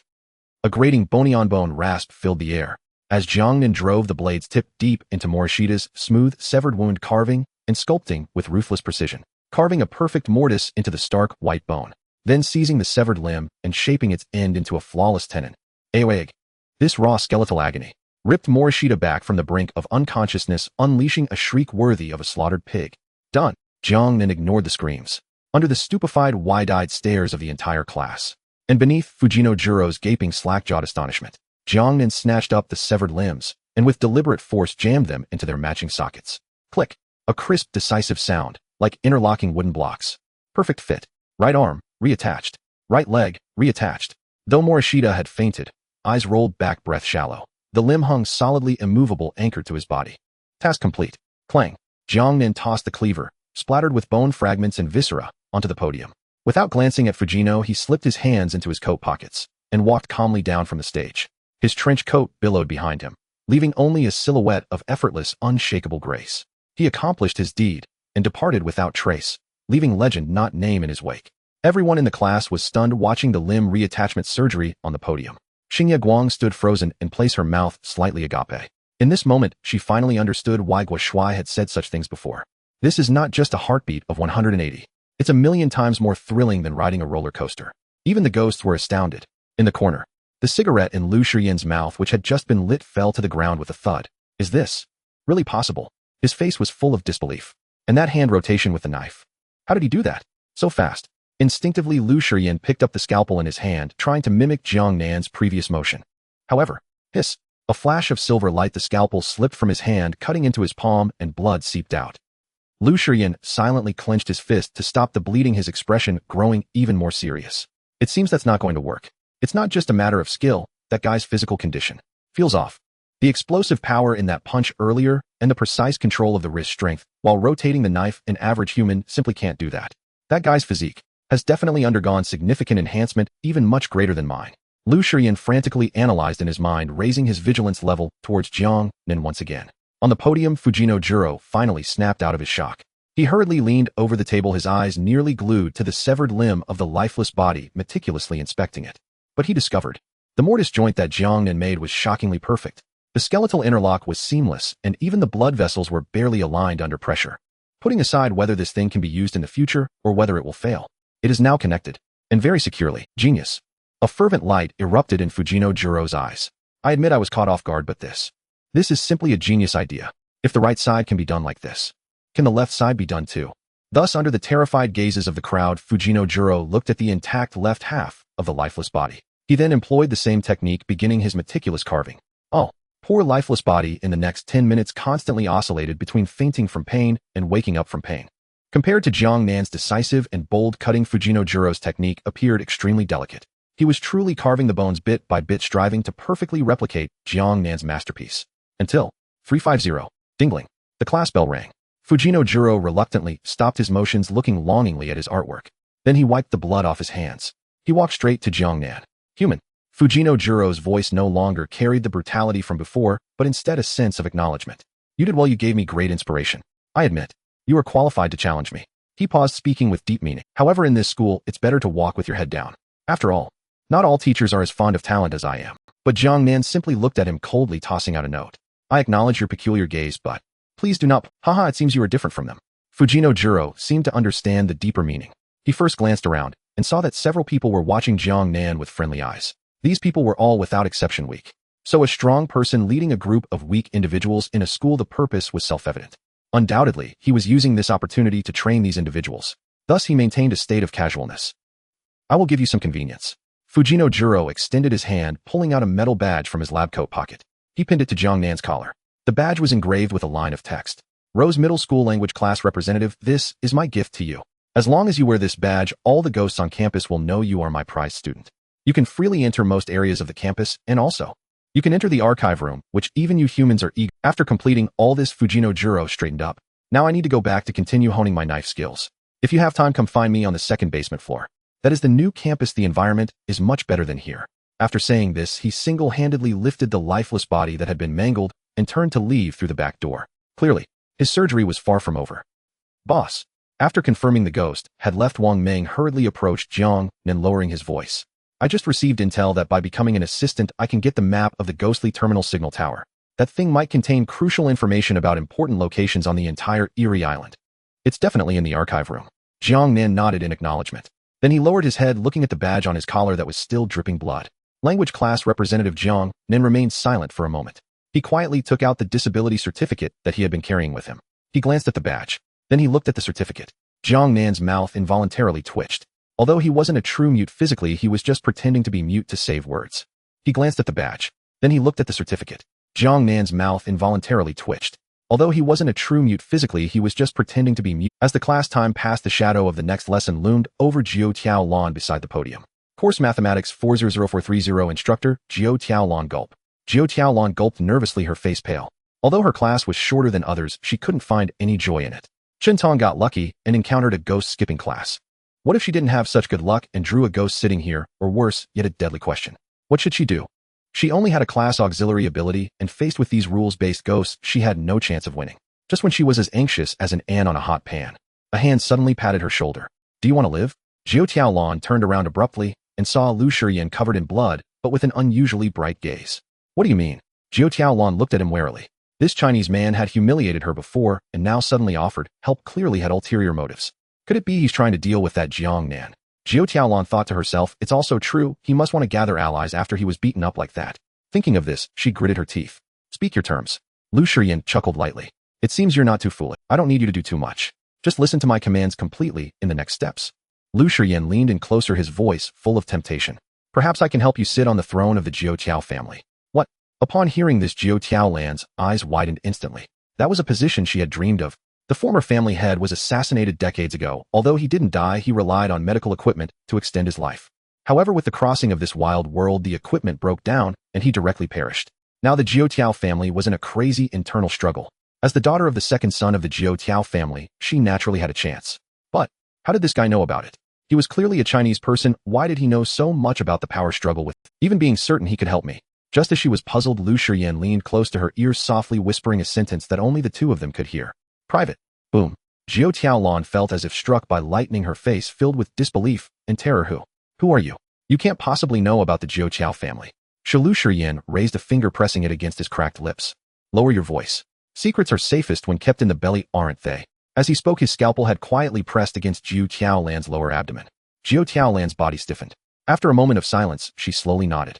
The two reached an agreement. This scene appeared quite strange to others.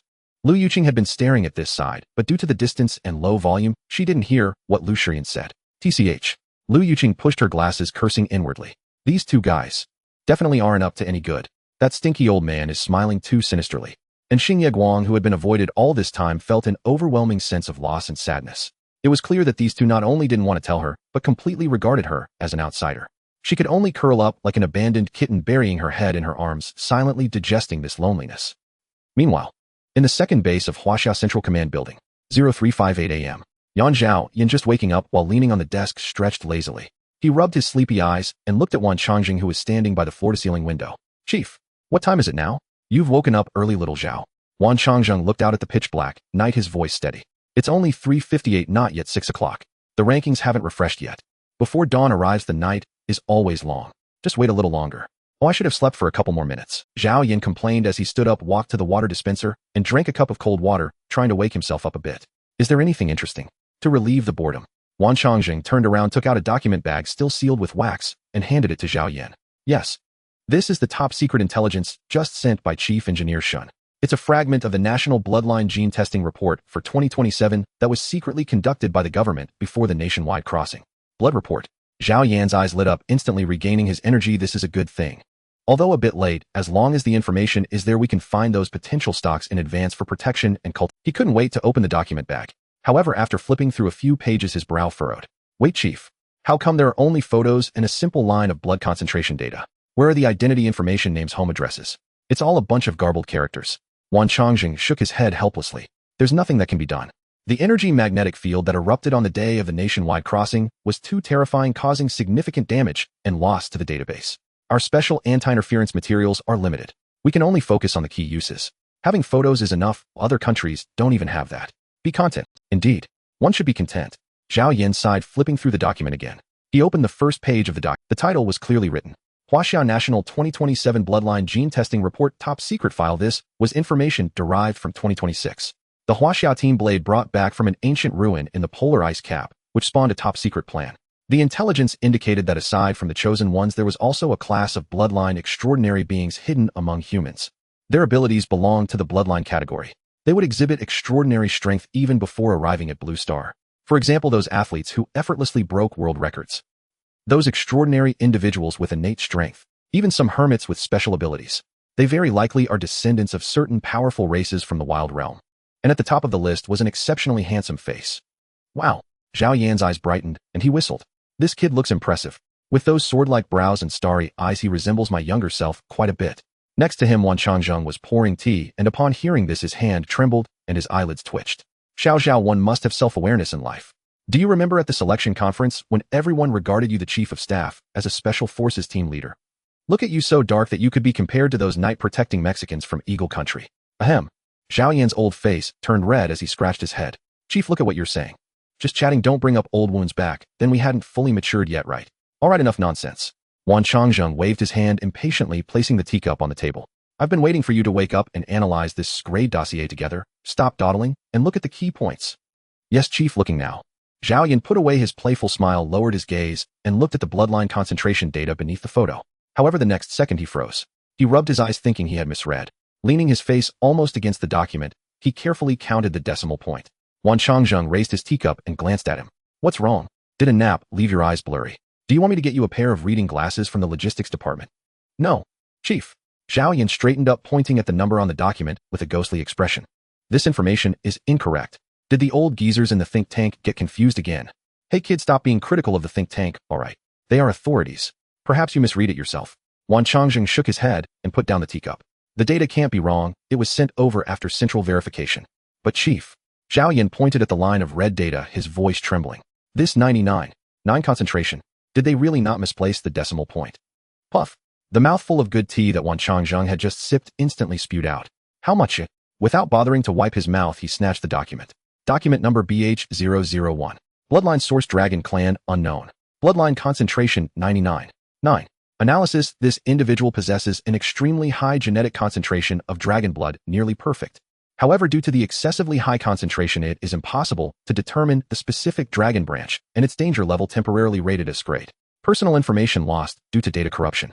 Specimens Laboratory, Southern Theater Research Institute. This institute, located at the junction of Kanglan Continent and the polar ice plains, is suspected to have suffered an attack from unknown dragon species, resulting in total fatalities. Subsequent data was retrieved by the Tiger-class Squad Storm from the 9th base of Huaxia Nation. 99. 9. Wan Changjing's expression turned unusually serious. Xiao, do you know what this means? Zhao Yan swallowed hard, nodding, then shaking his head. He opened the appendix of the dossier, which contained Huaxia Nation's latest research findings on the Dragon Clan of the Wild Realm. It was a new bloodline theory that simplified complexities. According to the latest research, all dragon bloodlines in the Wild Realm are no longer subdivided into intricate subspecies. They all originate from that legendary supreme being, the dragon god. Zhao Yan pointed at the analysis diagram in the document, his voice low. All dragons, whether they are the sky-dominating red dragon, the Earth's king, the ground dragon, or even the polar ice plains sovereign, the sub-dragon, their bloodline source all points to the same deity. The so-called genetic concentration refers not only to the purity of the bloodline, but also to the closeness to that dragon god. The higher the concentration, the closer the genetic chain in his body is to that ancestor.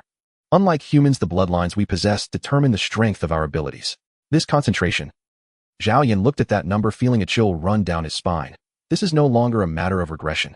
This is simply the reincarnation of the dragon god. Or perhaps it is his direct descendant. Wan Changjing nodded, his gaze falling on the last remaining. The vague documentation regarding the strength of the dragon god. There were no flashy magical descriptions, no lengthy praises. Just a short sentence: born for battle, rest only in death, adapt to all, evolve through countless lives. Born for battle. Evolve through countless lives. Wan Changjing murmured. This explains why the dragon race is so special. Their lower limit is extremely high, and most branches of the dragon race can easily dominate other races. Especially the mysterious ones are their natural nemesis. But their upper limit is outrageously high, even limitless. As long as they don't die, as long as they continue to by continuously evolving, they can achieve bloodline leap, ultimately growing to be comparable to deities. Saying this, Wan Changzheng suddenly raised his head and looked at Zhao Yan. Xiao, tell me, what kind of ability will this young man with such a terrifying bloodline concentration awaken? If it's an ordinary dragon bloodline of 2050, most awakenings are a great abilities like dragon transformation. But if the bloodline is too low, there are side effects. We had a grade dragon bloodline with a purity of 30 before. Later, due to forcibly manifesting dual wings, he transformed into a red dragon. Fortunately, it was handled in time, otherwise the entire base would have been in trouble. But at the level of 99. Zhao Yan took a deep breath and made a bold conjecture. Conventional abilities can no longer match this body. He is very likely to awaken abilities at the sequence level, touching the realm of rules. Even, it might be the divine authority of the top 10 sequences. Sequence. Upon hearing these two words, a look of relief and even ecstasy appeared on Wan Changzheng's face. Great. Wonderful. Heaven bless Huaxia. Wan Changzheng excitedly paced back and forth in the hall, his hands trembling uncontrollably. First, there was that top-ranking, no need to say much, suspected to have mastered some powerful rule-based killing technique.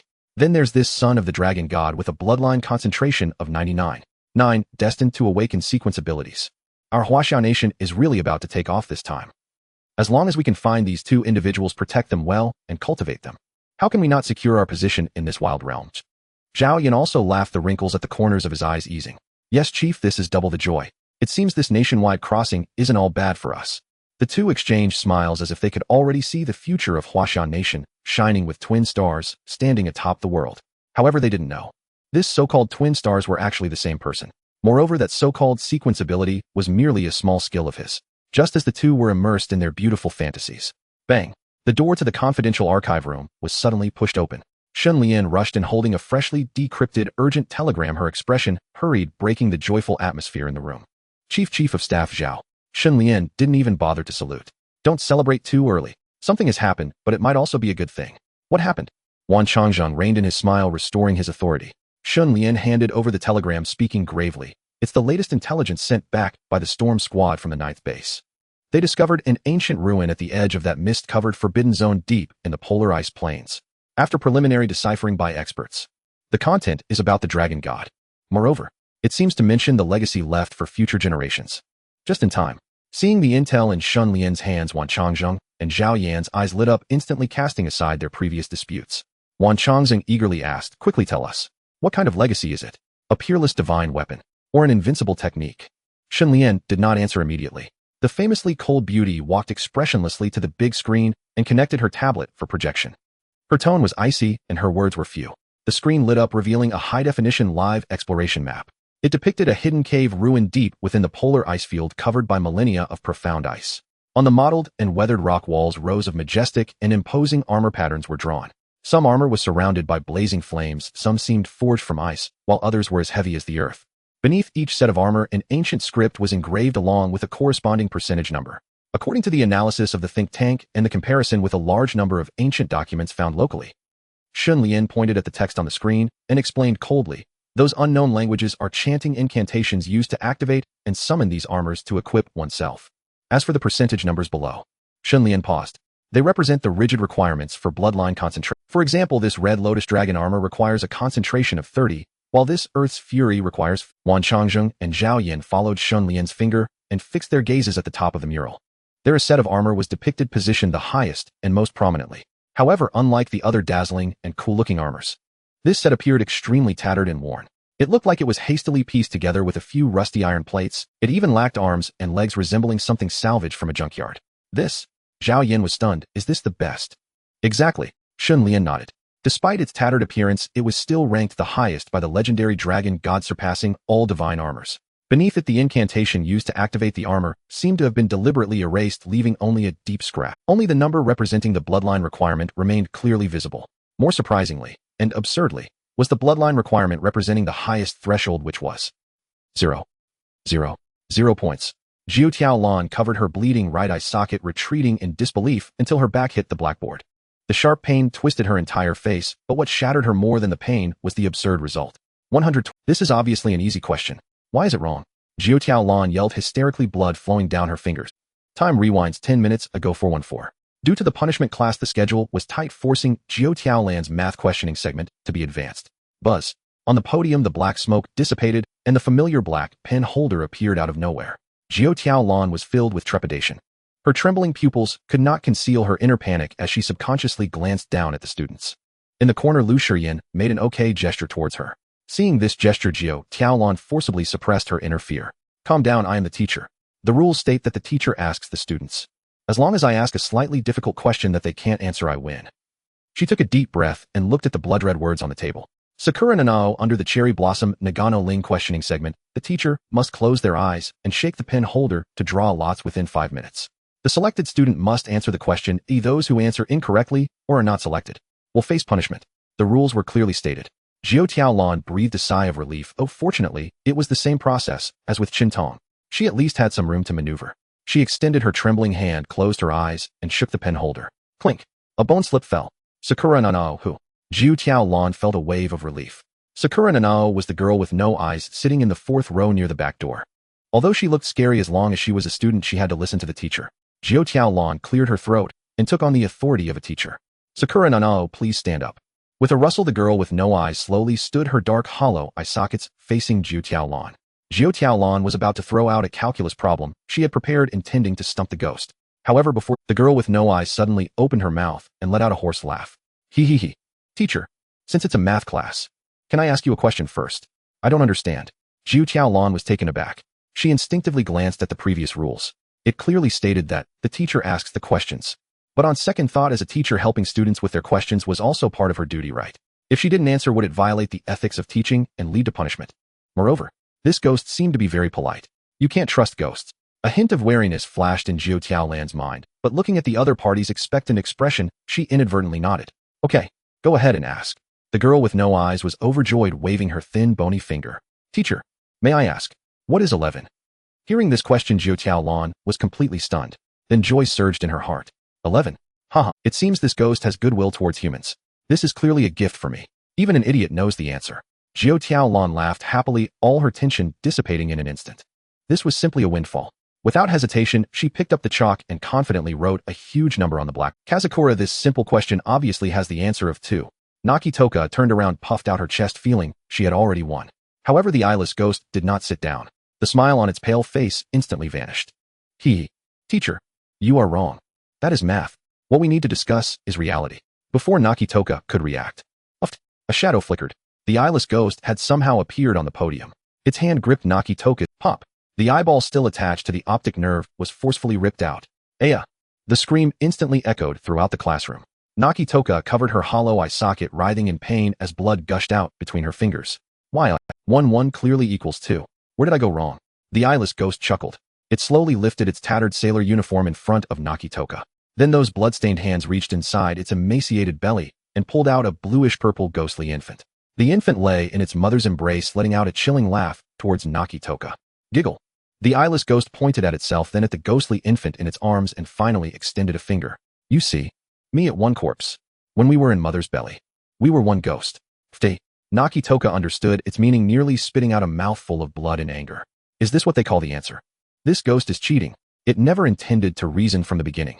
You actually believe in what a ghost says? The eyeless ghost mockingly glanced at her, then took Nakitoka's eyeball and forcefully stuffed it into its own empty left eye socket. The eyeball was back in place. Although it bulged slightly, it finally granted it one eye.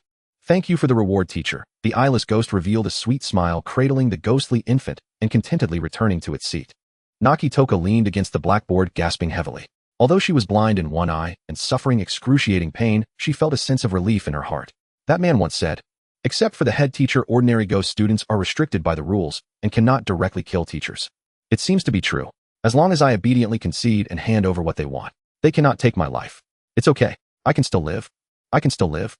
Nakitoka comforted herself, trying to calm her emotions.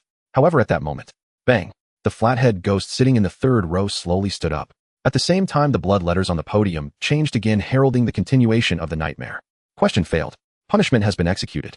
Rule determination: since the teacher did not pass the assessment, questioning will continue in the order on the list until a correct answer is given or the teacher is completely unable to respond. Next questioner, Nagano Ryo. Naki Toka stared at the line of blood letters, her remaining left eye's pupil instantly constricting into a pinprick. No. Wasn't it only once? Do we have to continue? The flathead ghost walked up to the podium, pointed at its half-removed head, cracked a smile, revealing half of its face. Teacher, may I ask, where did my brain go? In. The remaining left eye of Jiao Tiaolan widened. Under the gaze of the flathead ghost with only half a head left, she stuttered, cold sweat trickling down. Where's this?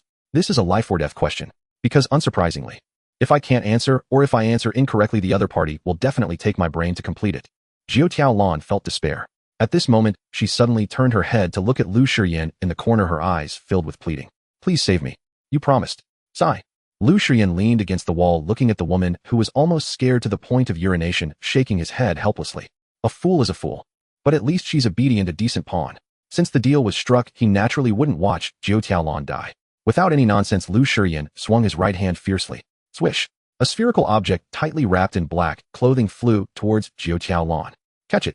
Jiao Tiaolan instinctively stretched out her hands to catch the heavy package. It felt soft, warm. She trembled as she opened a corner of the clothing. When she saw what was inside, her pupils constricted sharply, nearly screaming out loud. It was actually a human head. A head wearing gold-rimmed glasses. Xingu Haonan. This is the head of Xingu Haonan that Lu Shiyan cut off before. Jiao Tiaolan's heart trembled. Wasn't the body already eaten by the car power giant back then? Why is this? This question was perfectly answered in Lu Yuqing's heart, not far away. She pushed her glasses, a gleam flashing across. Super telekinesis. It must be that shrank ability. It must be that stinky uncle who took advantage of the car power giant's feeding. While everyone's attention was diverted, he quietly used his telekinesis to steal the head that rolled into the corner. This guy. So deeply scheming did he plan this step back then. At this moment, the flathead ghost standing on the podium saw the head in Jiao Tiaolan's hand. Its remaining half-mouth instantly revealed an excited smile. Ah, found it. It stretched out its trembling hands as if welcoming a sacred object. Thank you, teacher. This is my head. It said this chillingly pure phrase. Jiao Tiaolan was so scared that her hand trembled, hurriedly handing over the head. No thanks. Here, take it quickly. The flathead ghost happily received Xingu Haonan's head. Then it made a move that caused everyone's sanity to plummet. It didn't directly attach the head, but extended its claws. With one swipe, it directly sliced off the lower half of Xingu Haonan's head. Only the top part with the glasses remained. Then, aiming at its smoothly cut half-head, it slammed the head down hard. Ziz. Countless strands of blood surged from the connection point, wildly writhing and intertwining to sew together. In just a few seconds, the brain and glasses that originally belonged to Xingu Haonan perfectly grew on the flathead ghost's neck. The newly born flathead ghost was stunned for a few seconds. Then he slowly raised his head, a grin spreading from ear to ear. Ha ha ha. Ha ha. A familiar yet insane laughter echoed from his mouth. Everyone was sent into chills by this laughter, fearing that the next moment he would make some crazy move. However, after finishing his laughter, the flathead ghost deeply bowed to Jiao Tiaolan, his tone turning. Thank you, teacher. I will cherish this hard-won opportunity. I hope we have the chance to meet again. After saying this, he turned around and returned to his seat, walking with confidence. Jiao Tiaolan was left in a fog, but fortunately she was saved. Jiao Tiaolan sighed in relief, clutching her chest, as she looked at Lu Shiyan, smoking by the window, thinking to herself. Looks like this man is still trustworthy. I need to be more careful next time. Meanwhile, blood characters appeared on the blackboard announcing the end of this terrifying class. Assessment passed. Jiao Tiaolan's evaluation for this class pass. Reward: a small realm increase in overall physical fitness FE. Buzz. A faint green light enveloped Jiao Tiaolan. The blood flowing from her right eye socket immediately stopped. The pain lessened significantly, but the eyeball remained empty. Not bad. She clenched her fist, feeling a slight increase in strength. At this moment, 430. Ding-ling-ling. The bell signaling the end of class rang alongside Shari Power, May's hoarse announcement. Students' teachers' class is over. Please proceed immediately to the playground to gather, preparing for morning reading and exercise at that time. The principal will personally come for inspection. Please be prepared. As the announcement ended, the atmosphere in the classroom instantly became tense. The remaining two ghosts were the first to get up and leave, as if it was some kind of sacred calling. The three surviving students from Sakura Country, one male and one female, hurriedly assisted Natsuki, rolling and crawling to escape the classroom. Yekarina followed closely. Before leaving, she took a deep look at Lu Shiyan in the corner, her gaze exceptionally complex, as if she sensed something. But in the end, she still said nothing and turned to leave. In the back row, Jiang Nan also got up. With Chun Tong, who had been patiently waiting behind him, he walked straight out of the classroom. Wang Ming followed closely behind. Lu Yuqing was about to leave when she noticed Yu Shishir still sitting there in a day. Slap. Lu Yuqing unceremoniously gave her 2 hard slaps. Wake up. Class is over. Yu Shishir jolted awake, covering her face in confusion. Teacher Chun Tong's class is over.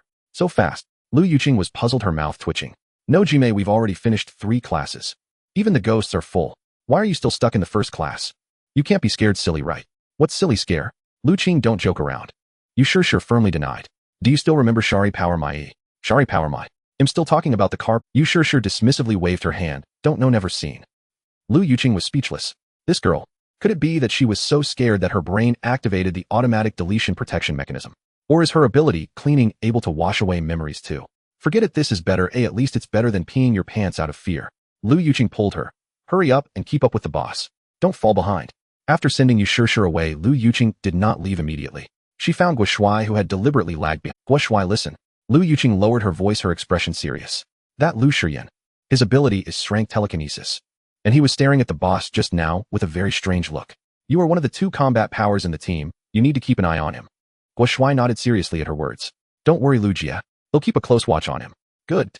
After finishing the instructions, Lu Yuqing quickly followed the main group. In the classroom, it instantly became empty. Guo Shuai did not leave, but pretended to be a bit weak, slumped in his chair, because Lu Shiyan had not left yet. In the corner, Lu Shiyan saw that most people had left, so he extinguished the cigarette in his hand. Then he quickly walked to the window, opened it, and reached behind the long-rusted air conditioner, pulling out a waterproof tack. Going. Lu Shiyan slung the backpack over his shoulder, not leaving through the front door to the playground, but turning to walk towards the back door. Jiao Tiaolan followed closely behind. Guo Shuai squinted, peeking through his fingers. That direction is the staircase leading to the 3rd floor, not to the playground. Are these 2 planning to sneak away? Or are they up to no good? Guo Shuai thought to himself. No, I need to follow and see. If they want to harm the boss, they'll give them a backstab. Just as Guo Shuai was about to get up, suddenly a sobbing sound came from the front row. Whoa. Guo Shuai was startled. What the hell? What are you doing? You scared me to death. He thought there really was a 4th ghost, as Xingu Haonan said.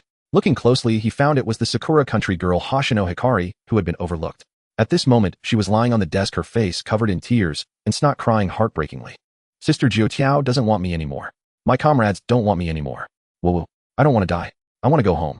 Hearing this, Guo Shuai's mouth twitched. This crying voice even brought out a dialect. The translation was too spot on. He sighed. This is the apocalypse, not a peaceful era, nor a charity organization. No one is willing to unconditionally help a burden. Forget it, life and death are determined by fate, wealth is in heaven. Guo Shuai shook his head and got up to leave to chase after Lu Shiyan. However, the next moment, just as he passed by Hoshino Hikari, a hand suddenly wrapped around his thigh. Please, help me. Hoshino Hikari raised her tear-streaked face, her eyes filled with desperate plea. I don't want to die. I really... Looking into those eyes, Guo Shuai's footsteps halted. He remembered himself. Remembered the child left behind with only his grandmother while his parents worked outside.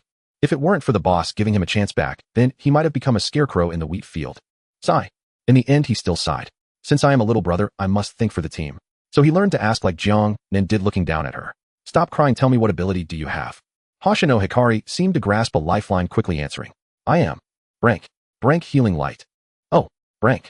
Guo Shuai initially felt a bit uneasy because she was a little cherry blossom, but upon hearing it was a healing ability, his eyes immediately brightened. A healer? This is a rare resource. Actually, if it's a Sakura girl, it wouldn't be impossible. To prepare some overseas cuisine for the boss, enriching the team configuration, maybe it could work.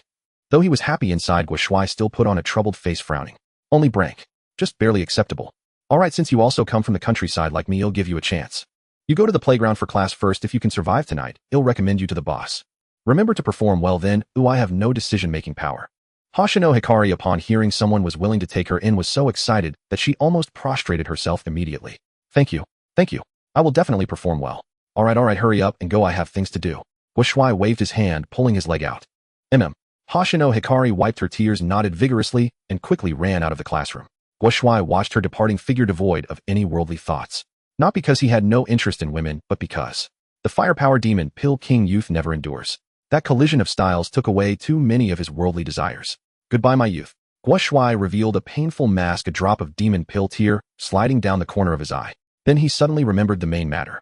Oh no, I wasted a few minutes just now. I don't know if I can catch up to those two. Good people have no good rewards. I can't be so merciful next time. He no longer hesitated, enduring the phantom pain below, and hurriedly rushed out the back door. However, he did not know that this delay of just 3 minutes had saved his life. In the stairwell in the shadows, Jiao Tiaolan was half squatting on the ground, aiming her P-90 submachine gun at the staircase leading from the 2nd floor to the 3rd. She had maintained this position for a full 3 minutes. As long as there was any movement at the staircase, she would not hesitate to pull the trigger and turn the incoming person into a sieve. Jiao Tiaolan glanced at the watch on her wrist and whispered, It's been 3 minutes. Still no one has come out. It seems that the one called Guoshuai does not intend to follow us. Lu Shiyin, sitting on the upper steps, nodded upon hearing this. He slowly stood up, playing with the samurai sword he took from the backpack, casually tossing the empty bag on the ground. Understood. Lu Shiyin's eyes were cold as he looked at the iron-chained door leading to the top floor. Since there's no tail, there's no need to waste bullets. Time is limited. Let's go. After saying this, he turned around and walked upstairs, his figure instantly disappearing into the darkness. Jiao Tiaolan put away her gun and immediately followed. Under the gloomy sky, fierce winds howled and torrential rain poured down like a waterfall. Jiao Tiaolan followed Lu Shiyin to the rooftop, drenched in the rain. Watching the man's back, she could no longer hold back the question that had been stuck in her throat. Why are you pretending to be Chinese? Your accent, although deliberately concealed, clearly reveals that you are a local from Bengshi in certain pronunciation habits. Lu Shiyin paused, turning his head. He smiled slightly, placing a finger against his lips. It's something that doesn't matter, don't ask.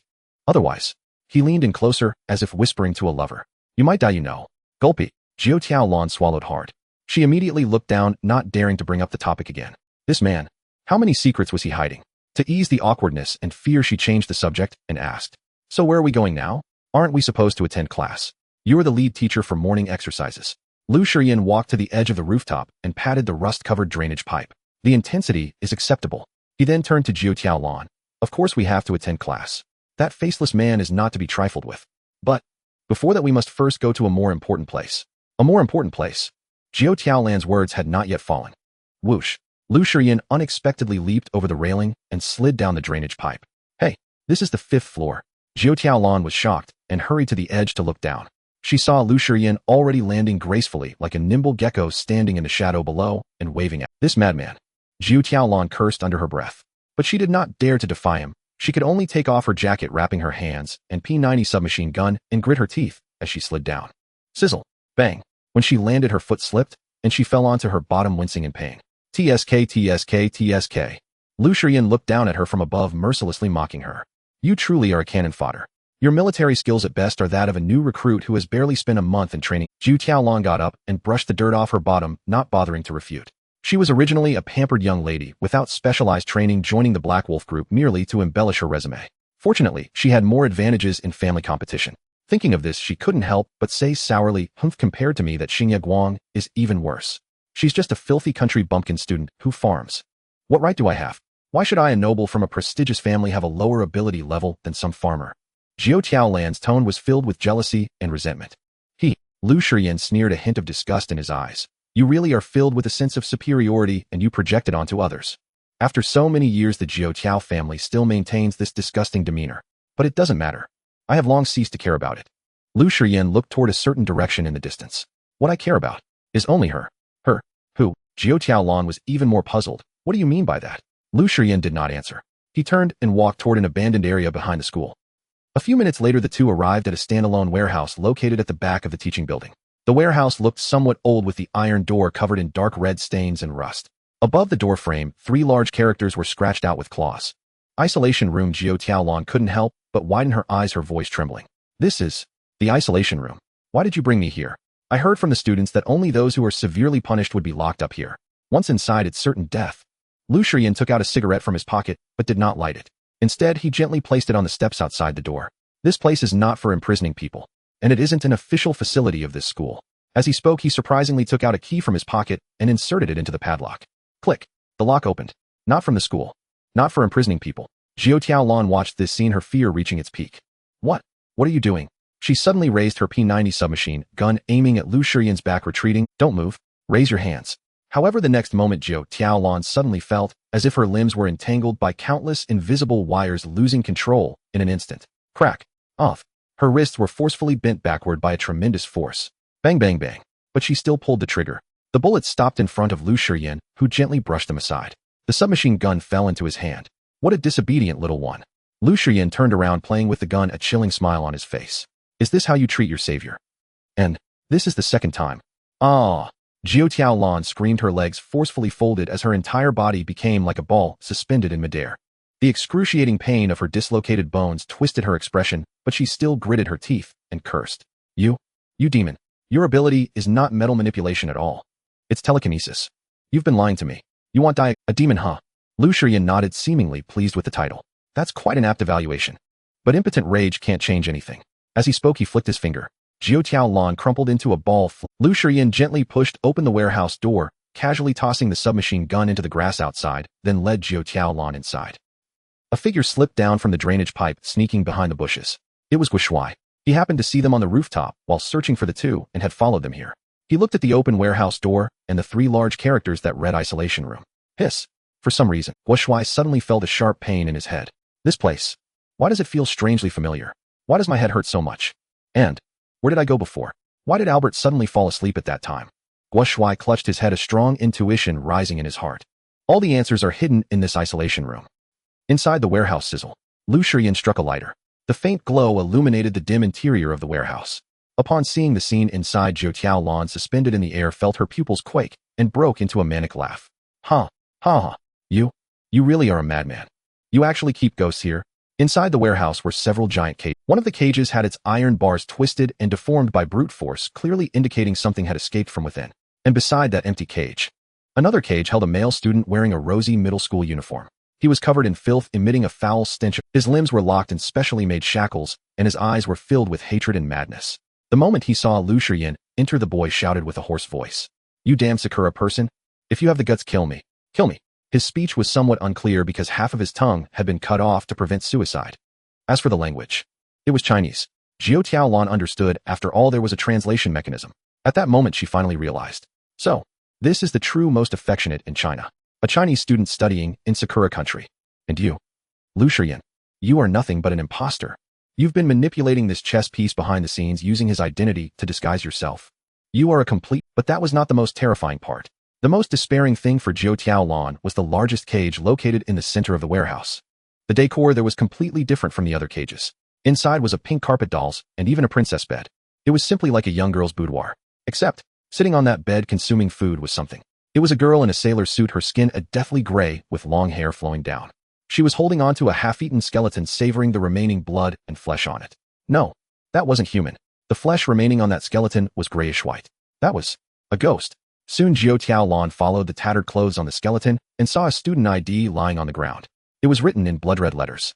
Under the cherry tree, that is. The ghost student who skipped class. Jiao Tiaolan felt her worldview collapse. This man actually captured ghosts from the school to feed this corpse. Are you full yet, Jiao? Lu Shiyan walked to the cage, his tone tender. He opened the large door of the cage and then turned around, revealing a face filled with despair. With a wave of his, Jiao Tiaolan crumpled into a ball, was thrown into the cage. Click. The door locked. Enjoy your meal, Jiao. Lu Shiyan said softly. I accidentally caught a troublesome one today, so I startled you. This dessert will serve as my apology gift to you. Afterward, I will handle that troublesome one and bring him to you. Roar. The corpse girl named Jiao, upon seeing Jiao Tiaolan a fresh blood meal, immediately tossed aside the bone she was holding. She lunged at her. Ah! Jiao Tiaolan wanted to struggle, but with her limbs all broken, she could only watch helplessly as that blood-filled mouth approached. In this final moment of life and death, she found herself no longer afraid. Because she knew this time she truly— Who are you really? Jiao Tiaolan stared fiercely at the man outside the cage, using her last ounce of strength to shout. Let me die with clarity. Why are you doing this? Lu Shiyan stood in the shadows, the firelight casting a half-lit, half-shadowed face. He rubbed his own face and smiled. In that smile there was a hint of sarcasm, a touch of coldness, and a significant portion of indifferent cruelty. Then, let me reintroduce myself. I am called Lu Shiyan. By my generation, you should call me uncle. Or rather, Lu Shiyan raised his head, his gaze sharp as a blade. You can call me the traitorous ninja killer who left your grandfather crippled and was expelled from the family. Is it you, that bastard son who killed his father? Jiao Tiaolan's face was completely twisted with fear and shock. No wonder you chose me as the scapegoat. Because I am from the Jiao Tiao family. You are here for revenge. Revenge. Outside the cage, Jiao Shiyan heard these two words and couldn't help but sneer. No, don't get me wrong. After all these years, my hatred for the Jiao Tiao family has long ended. That damned old man has already paid the price he deserved. That knife back then, I deliberately left him a dog's life, severing his central nervous system. Let him live like a useless person in bed for the rest of his life. That was the greatest torment for him. Jiao Shiyan stood up, looking down at Jiao Tiaolan.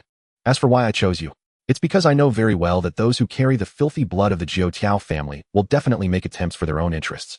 Just like 33 years ago, those people killed my mother like a dog for the so-called pure blood, and caused me to lose my only beloved one. Jiao Shiyan's expression gradually became heavy, his fists clenched tightly, nails digging into his palms. In a daze, the dim warehouse disappeared, and the smell of blood faded away. Time seemed to start flowing backward, the hands of the clock spinning wildly in reverse. Back to that spring filled with falling cherry blossoms, yet carrying a chill. March 9, 1993. 33 years ago in the Sakura Nation at a tram station in the suburbs of Ban City. Ding dong. Attention passengers, the next stop is Rose Middle School. The voice of the old-fashioned tram broadcast echoed across the empty platform. The young Jiao Shiryan, dressed in a black coat and with long hair, stood at the edge of the platform. He didn't even glance at the tram that whizzed by. He wasn't waiting for a tram, but for someone. The wind tousled his long hair. He pulled out a cigarette from his pocket. Smack! A small hand suddenly reached over and snatched the lighter from his hand. Hey, Shiryan, didn't I write to you saying to quit smoking? The girl's scolding voice rang out. Why haven't you quit this time you came back? Do you know that smoking is bad for your health? Jiao Shiryan turned his head. What came into view was a girl in a sailor suit with a school bag pouting. She had long black hair, fair skin, and clear eyes. That was the living. Ibu Zhiyao. Sorry, Zhiyao. Jiao Shiryan scratched his head, a shy and doting look unique to that age appearing on his face. I've gotten used to it, I'll definitely quit next time. Really? You got? Ibu Zhiyao sighed and stuffed the lighter into. You've always been like this since middle school, always acting like an adult. If you keep this up, I won't talk to you. Jiao Shiryan smiled and looked at the bright girl in front of him. Because I want to grow up quickly to shield you from the wind and rain. And, although the wind is strong today, it can't blow away my heart that wants to see you. Ibu Zhiyao was taken aback for a moment, then her fair cheeks instantly turned red. Where did you learn such cheesy love line? Really, I'm so shy. Idiot. Jiao Shiryan shrugged. I learned this during the 3 years in Huaxia.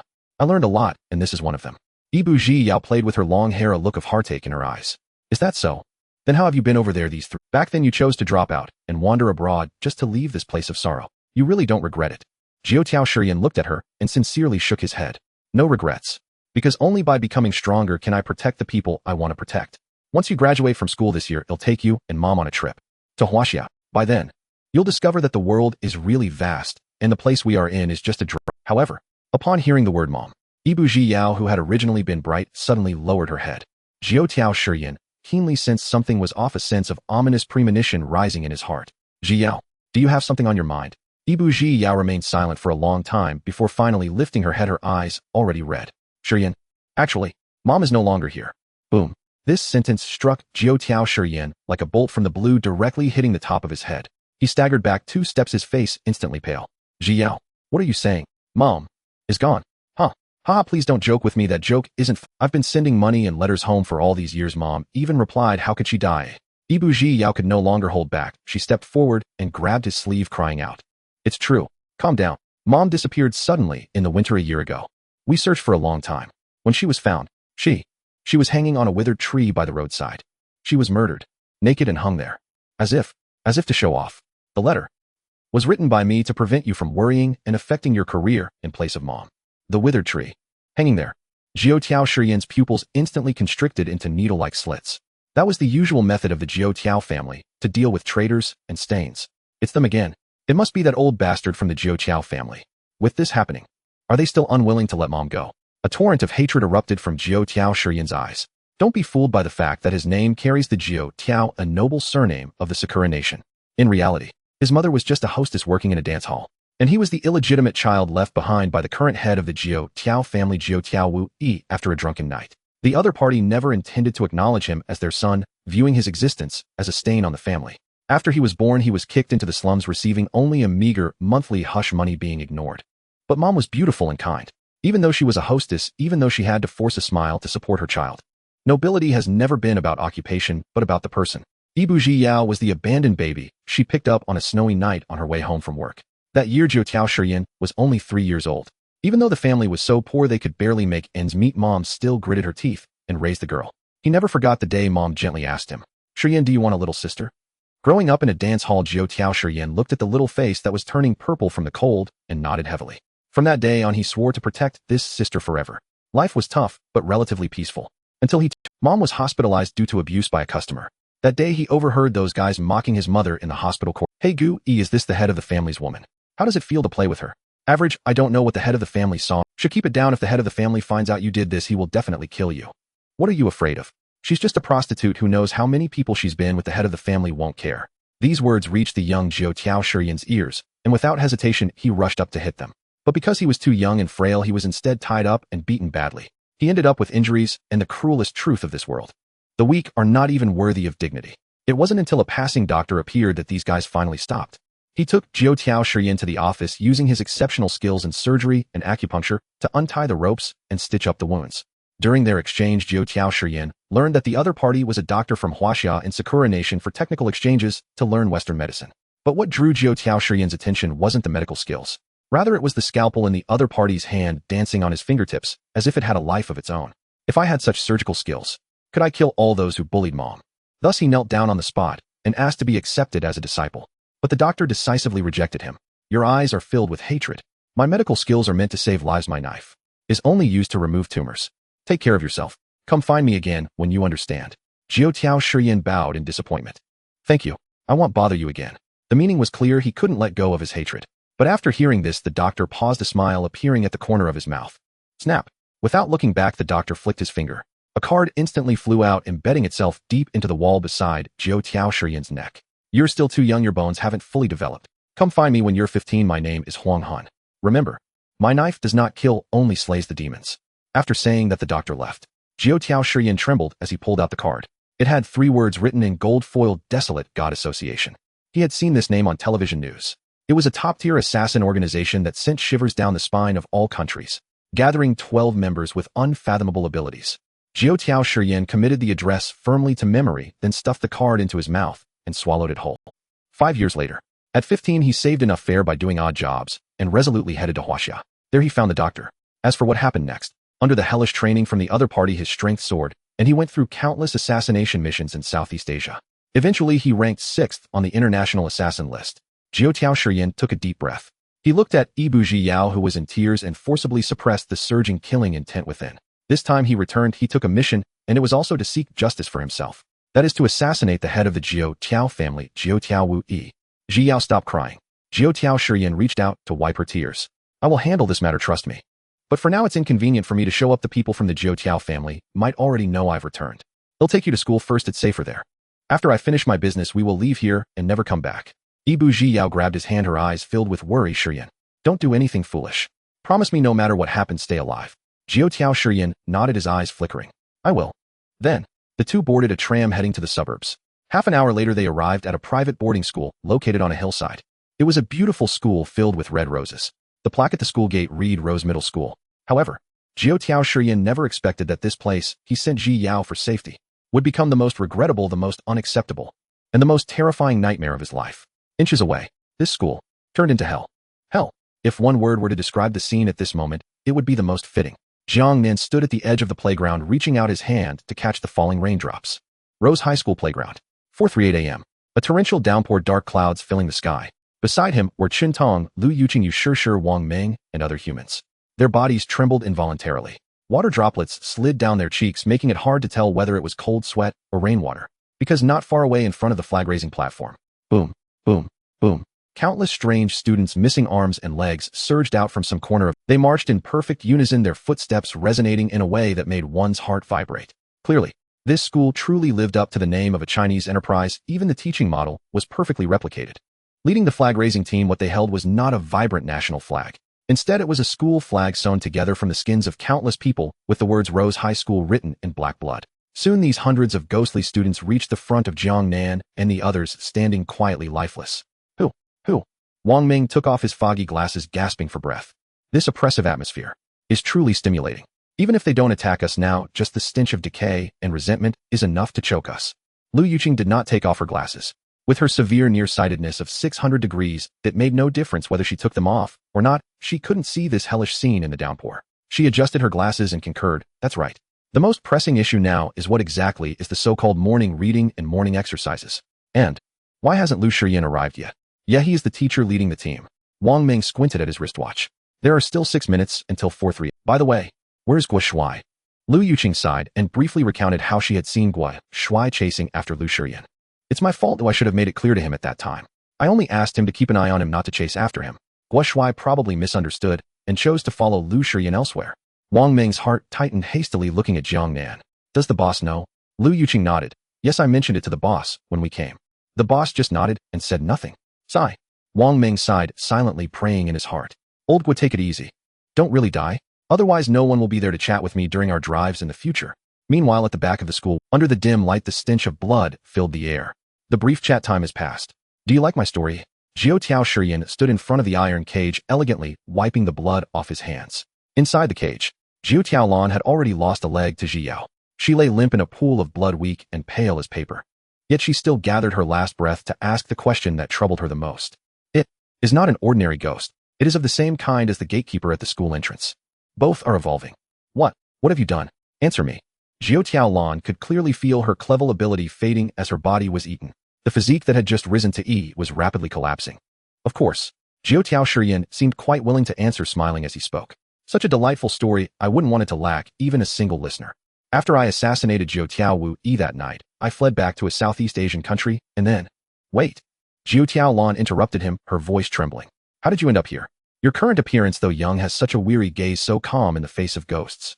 You clearly have been here for a long time. Yet your story indicates you did not come here with this guy who ate me. And this time's nationwide crossover. You definitely did not come with the group from Rose High School. Clap clap. Jiao Shiyan lightly applauded, a hint of admiration flashing in his eyes.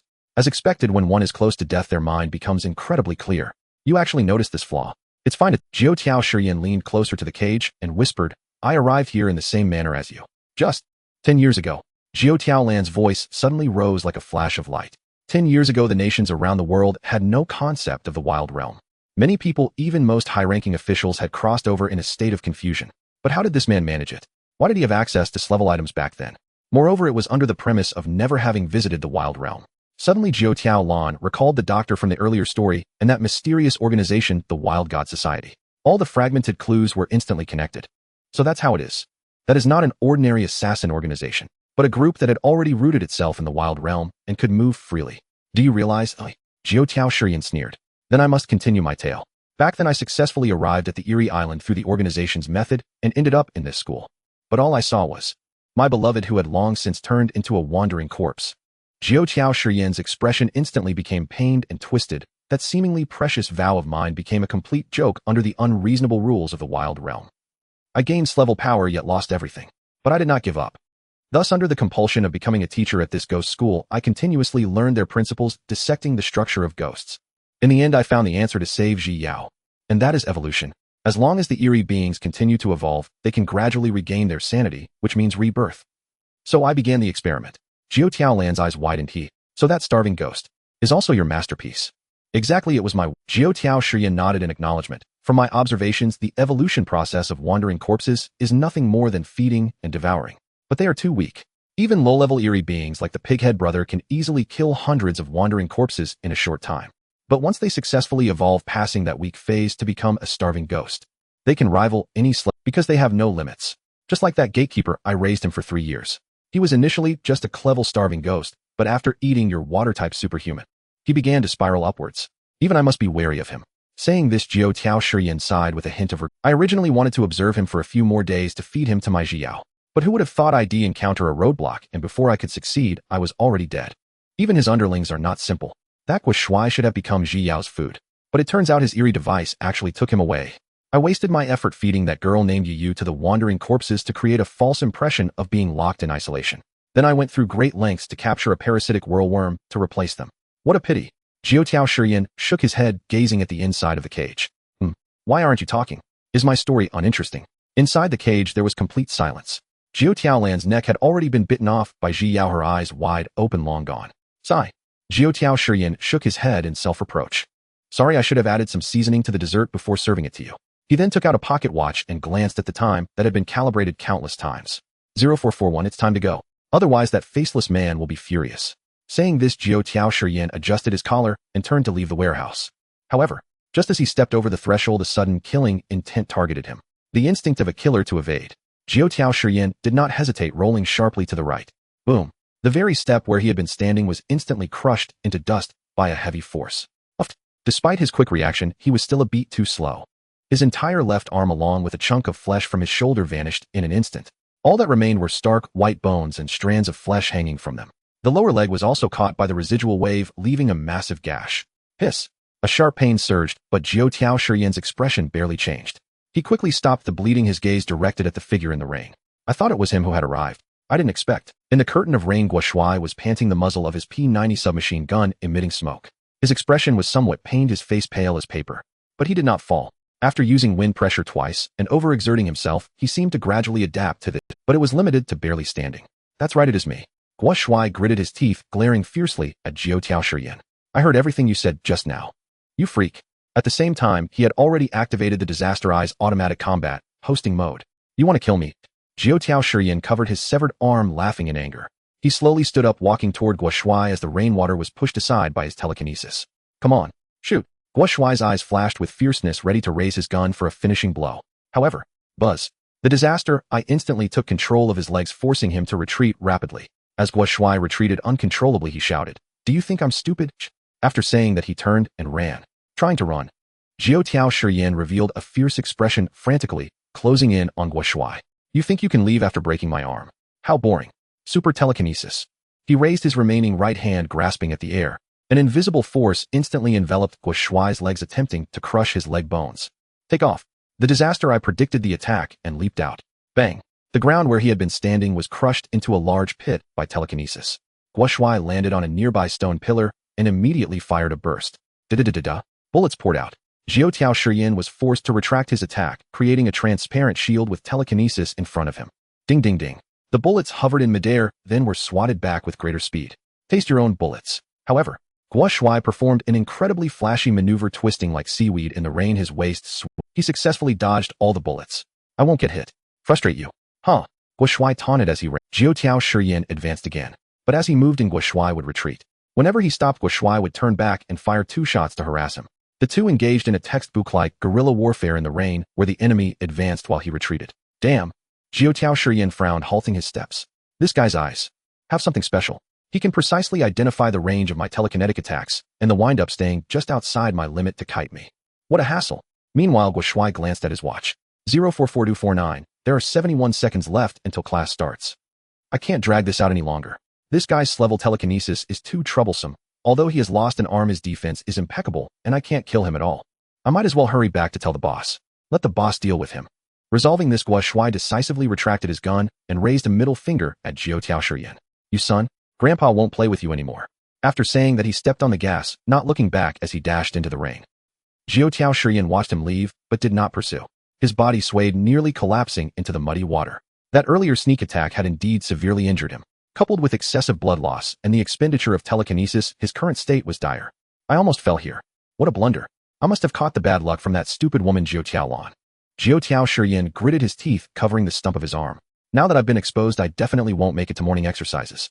I need to quickly take Ji Yao away and relocate. Otherwise, if Jiang Nan learns the truth, he will definitely come to kill me immediately. Even in front of that faceless man, that madman would not hesitate to strike against me. With this thought, Jiao Shiyan forced himself to stand up, preparing to return to the warehouse to take Ji Yao from the cage. However, the moment he turned around, a familiar figure caused his originally indifferent pupils to widen instantly. There at the entrance of the rain-soaked warehouse, a male student in a black school uniform wearing gold-rimmed glasses stood quietly. One hand rested against the doorframe, while the other adjusted his glasses on the bridge of his nose. A grin stretched from ear to ear. Hello there, Mr. Liu. Oh no, I should say, Mr. Ju. The boy spoke in the voice of the pig-head ghost, yet carried the unique arrogance of Jiang Nan. My name is Now, allow me to properly thank you for giving me this powerful body. He pointed towards the cage inside the warehouse that held the wandering corpse girl. And also, let me take a little of the fruit you have painstakingly cultivated for 10 years.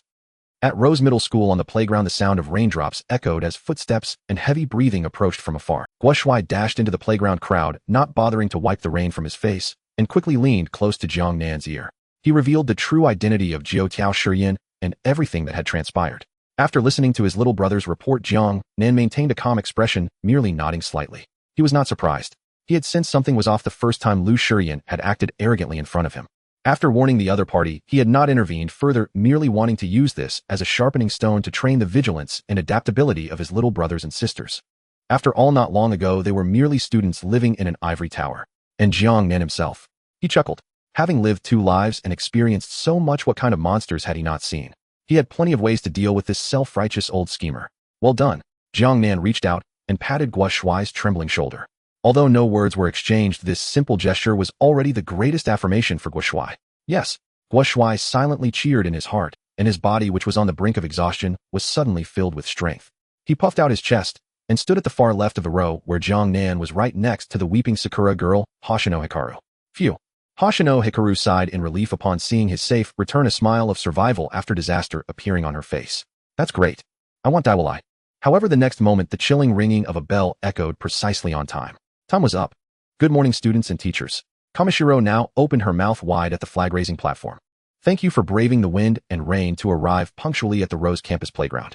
Before the exciting morning reading and exercises begin, let us give the warmest applause to welcome our esteemed principal. The great Wuwadaran has personally come for inspection. Only then did everyone realize that she had not used any broadcasting equipment. Her voice was purely the result of her loud mouth. Clap, clap, clap. Sparse applause broke out. Guo Shuai and Lu Yuqing widened their eyes, staring intently at the empty flag-raising platform, wanting to see just who this legendary principal was. However, a minute passed. The rain continued to fall, and the wind continued to blow. There wasn't even a single hair on the flag-raising platform. Where is she? Lu Yuqing muttered softly, oh no. Where is she? Why do I only hear thunder, but not see rain? Standing next to you, sure, Yekarina's dragon I had already opened. She surveyed her surroundings, her brow furrowed as she mumbled, how is this possible? I can't see her either. There's not even a hint of energy fluctuations. A dead silence filled the air. Only Jiang Nan remained unchanged. Suddenly there was a shift in his usually calm eyes, as if he realized something. Swish. His left hand suddenly reached out towards the empty space to his left. There was clearly no one there. Yet his hand surprisingly grasped an arm that was about to fall onto his shoulder. Jiang Nan turned his head, his gaze piercing through the falling raindrops, looking at the thing that had suddenly appeared beside him. The sensation was warm. Why would a ghost have body heat? But this creature didn't look human at all. It was a tall, slender being dressed in a fitting black suit. It had a masculine outline, its skin showing a strange grayish color. But what was most horrifying was its head. On that head, there was nothing. No eyes, no nose, no mouth, not even ears. It resembled a grayish-white lump of Play-Doh that had been kneaded into a ball. Where features should have been, there were only chaotic black burn marks resembling the scribbled lines of a child with a pencil. Faceless man. What on earth is this? Jiang Nan wondered, yet his movements never halted. Even if you harbor no ill intentions towards me, as long as you're too close, I can still feel that you pose a threat. Word spirit abyssal domain. Boom. A terrifying 100-ton gravitational field erupted, instantly centered around Jiang Nan, as if the air had become allergic. The rain within a 10-meter radius instantly vanished, forcefully pressed into the ground. And the faceless man didn't even have time to grunt. It was crushed into a thin sheet stuck to the waterlogged rubber track. What the hell? Jiang Nan's companions Chun Tong and Guo Shuai were startled by this sudden turn of events and turned to look at the ground in realization. What just happened? What is that thing? Jiang Nan ignored their astonishment, merely crouching down and extending his hand. He intended to peel this sheet off like he had done with the ghost earlier to study it. However, the next moment, an unexpected event occurred. That sheet, which had been pressed down by 100 tons of gravity, suddenly floated up like a light feather in the gravitational field. It drifted out of the gravitational field area. Then, as if inflated, it instantly transformed back into the suited. It nonchalantly stood up, brushed off its slightly wrinkled suit, and spoke in a tone almost entirely opposite to its terrifying appearance. Oh dear little brother, the lines of black burn marks on its mouthless face twisted, expressing grievance. I just wanted to greet the outstanding students. Don't always resort to violence against me. My little heart was frightened by you beating so fast. As it spoke, it even extended its hand, wanting to rest it on Jiang Nan's shoulder. Bang! In response, there was a sudden gunshot. A bullet hole appeared on the faceless man's head, penetrating through from front to back. Jiang Nan maintained his shooting stance, his expression cold. He had no interest in flirting with such a perverse creature. However, the faceless man still did not fall. It touched the hole on its head, seemingly feeling no pain at all. Instead, it acted like an angry elementary school student, striking a pose and pointing at Jiang Nan, shouting loudly in accusation. Hey, you jerk. Can't you understand the limits? I really just wanted to say hello. Is it appropriate to treat a principal like this? I am the principal. I have to save face. Jiang Nan did not respond, but he had already put away his gun. At the same time, his left pinky had quietly touched the long-healed scar on his left wrist. Sizzle. The scar split open and a drop of bright red blood flowed out. Since gravity and physical attacks wouldn't work, then it was time to reveal his trump card. The faceless man with its eyeless face seemed to notice Jiang Nan's movements. It was unclear what it was thinking as it suddenly changed its demeanor. It began to crouch down dejectedly, poking 2 fingers at the ground in a pitiful manner. Really? I just wanted to greet the outstanding students. Why does nobody believe me? Whoa. At that moment, an abrupt voice rang out from the crowd. Principal, I believe you. Everyone turned to look in the direction of the voice. They saw the only remaining boy from Sakura country, Sakurai Jun, excitedly raising his hand. Jun. What are you doing? His girlfriend, who was beside him, was supporting the deranged Natsuki. Sakagawa Seiki's eyes widened in disbelief as she looked at her boyfriend. That's a ghost. What nonsense are you talking? But Sakurai Jun seemed to be possessed, shaking off his girlfriend's hand and striding toward the faceless man. Seiki, you don't understand. Don't be fooled by how scary the principal looks. It has such a good personality. It even cries when it's feeling wronged. This must be a test. As long as we let go of our prejudices between humans and ghosts, I believe we can. Before he could finish his sentence, a gray-white hand pierced through his chest, emerging from his back. In its hand, it clutched a still-beating heart. The faceless man let out a scream more mournful than Sakurai Jun's. It quickly pulled its hand back, staring at the blood and heart in its grip, looking horrified as it collapsed over Sakurai Jun's corpse and began to weep. Why did this happen? I'm sorry. I didn't mean to kill you. You startled me when you suddenly responded to me. Whoa. Black tears streamed from its featureless face. The crowd was stunned. This guy, could it be a ghost with schizophrenia? However, the next moment, an even more shocking scene unfolded. Baka, you killed June. The girl named Sakagawa Seiki, witnessing her boyfriend's tragic death, her already taut nerves instantly snapped. She screamed as she charged forward, kicking at the crouching, faceless man. Bang! You monster! Give me back my— He'll fight you!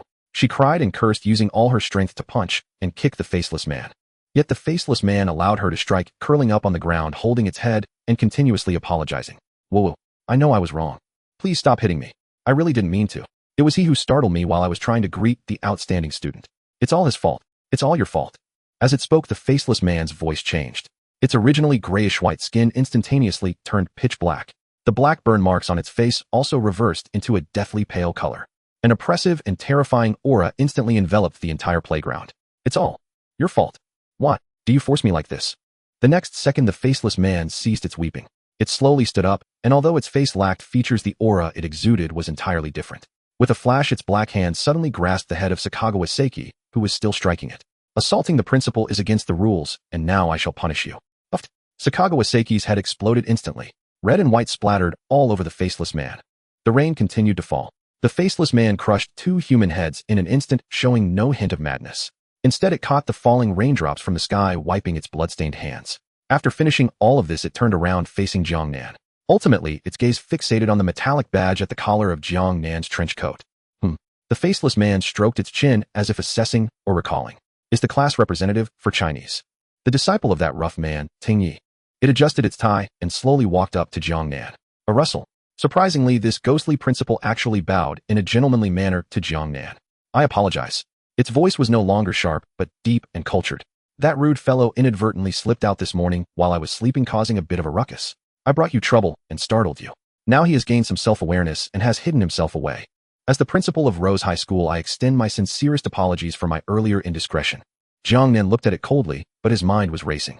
A split personality. Or perhaps a dual soul.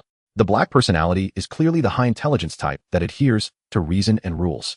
Moreover, it values this badge greatly. Since that is the case, Jiang Nan pulled out a note. Your other half scared me, and I have suffered severe psychological trauma. The faceless man peeled off the note, not angry, but rather feeling even more guilty. That is indeed the case. As the principal, allowing the school's best student to be frightened is my dereliction of duty. It slightly turned to the side and gestured invitingly. Please allow me to express my apologies once more. Now, you can proceed to the infirmary. If I remember correctly, your mentor, Mr. Tung, you should be there honing his medical skills right now. Upon hearing this, Jiang Nan did not move. He took out another note. My legs are weak and I can't walk. I need to bring a few people to support me. The faceless man's featureless face seemed to show a hint of difficulty. It glanced at Jiang Nan's straight legs, and then at the group of humans nearby who were warily observing it. Weak legs. Your legs are straighter than a flagpole. It instinctively wanted to reject such an unreasonable request. But as its gaze swept over the badge labeled Class Representative for Chinese, the words it was about to utter were swallowed back. Good students have privileges. Huff. The faceless man sighed and nodded. Of course. Since it is for the care of the injured, bringing a few companions is reasonable. Hurry up, don't delay the treatment. Jiang Nan offered no response, simply turned around and waved his hand at the people, indicating for them to follow. Guo Shuai naturally did not forget the serious matter. He leaned close to Jiang Nan, lowering his voice to report. Boss, that cherry blossom girl is of class healing type ability. She's a healer. Healer. Jiang Nan's eyes flickered. In this environment devoid of red potions, a healer capable of providing continuous healing is invaluable. Thus he nodded without hesitation, signaling to accept her.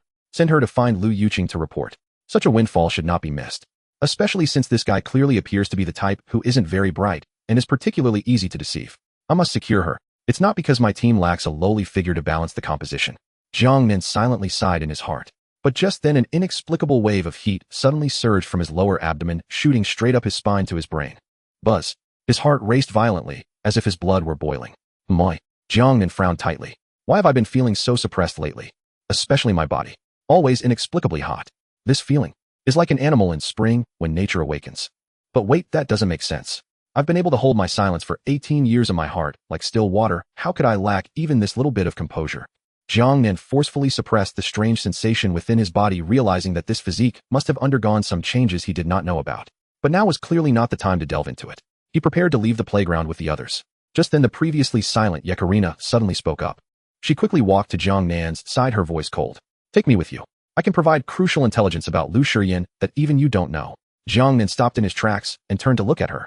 In the rain, this foreign woman with silver hair was staring at him with her golden vertical pupils. For some reason, Jiang Nan felt an inexplicable sense of familiarity and intimacy when he looked into her eyes. It was as if he had caught the scent of kin in the vast sea of humanity. Yet this did not affect his judgment. Lu Shiyan, that old schemer, was undoubtedly a deadly enemy. Knowing oneself and one's enemy leads to victory in every battle. This woman, who had always been by Lu Shiyan's side, surely knew some inside information. Thus Jiang Nan glanced at Guo Shuai beside him. Yes. Guo Shuai understood immediately, quickly standing behind Yekarina with his gun. Sister, be honest and follow us. The group turned and left in an imposing manner. Wait. The faceless man behind finally reacted, extending its hand in disbelief, pointing at Jiang Nan's group. Not this student. I asked you to bring people, and you took the whole playground with you. That's unreasonable, right? This isn't going to the infirmary. This is clearly moving house. Jiang Nan stopped in his tracks. He didn't look back, merely casually pointed at the faceless man. There the madwoman named Xia Shu was drooling and grinning foolishly at the air. Isn't there still one left? How did I take them all away? The faceless man was completely speechless. It opened its mouth, but could only helplessly wave its hand. Forget it. After all, you are a good student. Good students. Everything they do has its reason. After watching Jiang Nan and the others leave, the faceless man retracted its helplessness, and its aura became authoritative once more. Carly Seomyo. Here. Carly Seomyo emerged from behind the flagpole, bowing respectfully. Report the list of today's absentees. Moi. Upon hearing the last name, the faceless man's voice suddenly turned cold. Lu Shiyan. This guy actually dared to violate my Moi. Upon hearing the last name, the faceless man's voice suddenly turned cold. Lu Shiyan. This guy actually dared to violate my school rules. It seems he has been out for too long and has forgotten the rules here. Don't think just because he is that person's disciple I won't dare to touch him. The faceless man waved its hand. He needs to be taught a lesson. You go find him now. Have him come to the principal's office. I want to personally punish him. They'll take the remaining students for morning reading and morning exercises. Understood. Principal. Carly Seomyo roared and dashed out of the playground on all fours, sprinting towards the teaching building. After it left, the faceless man turned to look at the only remaining Xia Shu. Xia Shu was still squatting on the ground, making silly giggling sounds, completely unaware of her surroundings. The faceless man nodded in satisfaction, its tone comforting. Not bad. Today's students are of good quality, all knowing to read quietly in the morning. Not noisy, highly focused. Morning reading begins. With its command, the surrounding bizarre students began to open their mouths, babbling incoherently. And Xia Shu blended right in, following suit. There was no sense of disharmony. On the way to the infirmary, the rain gradually lightened. Jiang Nan and the others quickly crossed the muddy path. Lu Yuqing hurried to Jiang Nan's side, pushing her foggy glasses, and whispered, Boss, the area we are in now is different from before. The RV that was parked in the open space and the lit terminal signal tower have all disappeared. Jiang Nan nodded. He understood very clearly why. This is a ghostly trap. Just like that death field of the scarecrow, this space is independent of reality and must meet specific conditions to exit. He looked at Yekarina. The meaning was clear, explain it. Yekarina did not hide anything and answered directly. Wait until 6:00 a.m. When the morning reading and morning exercises are completely over, the rules of this ghost school will temporarily loosen and we will be able to leave the ghostly trap and return to the real campus. This ghost school operates strictly according to rules, and the class schedule is the key. Jiang Nan nodded, indicating he understood. Soon the group arrived at the dilapidated teaching building. Jiang Nan remembered that Teng Yijiro had mentioned that his new dissection room was on the second basement level. Boss. Guo Shuai glanced at the eerie entrance of the teaching building and couldn't help but ask, aren't we going to the warehouse to settle accounts with that Jiao Qiaoshiren? Jiang Nan shook his head, refusing him. Guo Shuai, although loyal, was still inexperienced. His temperament was too impatient, always focusing only on the present. Since Jiao Qiaoshiren's identity had already been exposed, he would not be foolish enough to continue staying in that already discovered warehouse. Going now would only result in finding nothing or even falling into a trap. Then we. Just then Wang Meng, who had been observing the surroundings, suddenly stopped, his voice trembling. Boss, look over there. That seems to be the archives. Archives. Jiang Nan's eyes narrowed. He remembered Teng Yijiro mentioning in his badge privileges that the archives were a place humans would fight to enter, and moreover, it was very likely to hold the core secrets of this ghostly trap, even being the location of the ghostly trap terminal signal tower. Thus Jiang Nan looked in the direction Wang Meng was pointing. However, all he saw was a pool filled with rainwater surrounded by emptiness with no buildings in sight. Wang Ge. Guo Shuai rubbed his eyes and complained, have you got your vision checked? Where's the archives? But just then Jiang Nan pushed Guo Shuai aside and quickly walked to the edge of the pool. When he lowered his head and saw the reflection in the water, a rare look of surprise crossed his indifferent face. Wang Ming is quite perceptive. At this moment Qintong also curiously squeezed in. When she looked at the pool, her pupils suddenly constricted.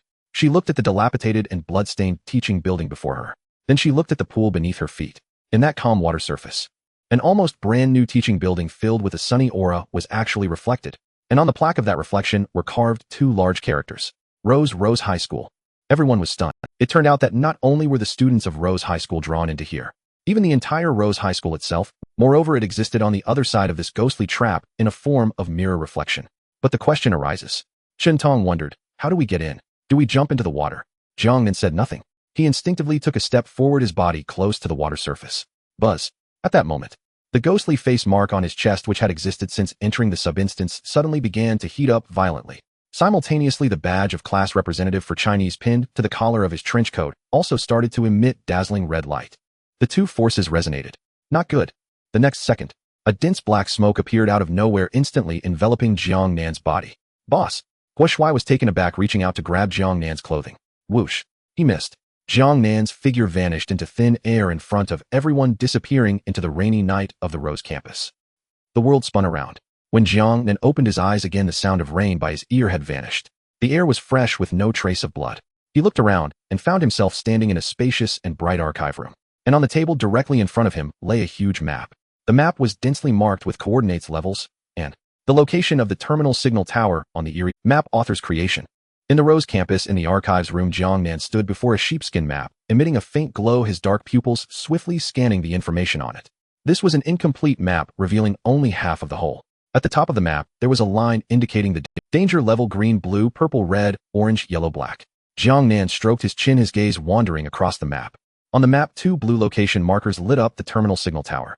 One marked his current location at Rose High School, while the other was located to the north at Sia Charity Hospital. If I'm not mistaken, the other half of the map is likely in that hospital. At the harbor leading the way, there was a blue anchor icon on the far west side of the map. Its function was undoubtedly, as its name suggested, the only way to guide survivors out of this bizarre island. Danger level assessment. Previously, the death wheat field was marked in red. Now Rose High School was marked in blue. Deeper within, there were areas marked in orange, yellow, and even black. So that Scarecrow can only rank in the mid-tier of the combat system on the bizarre island. Jiang Nan raised an eyebrow, feeling somewhat surprised. And why is Rose High School only at the blue level?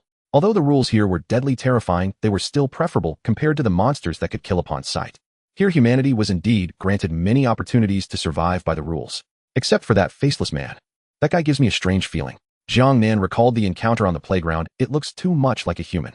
Highly intelligent, unpredictable in personality, and it even has a body temperature.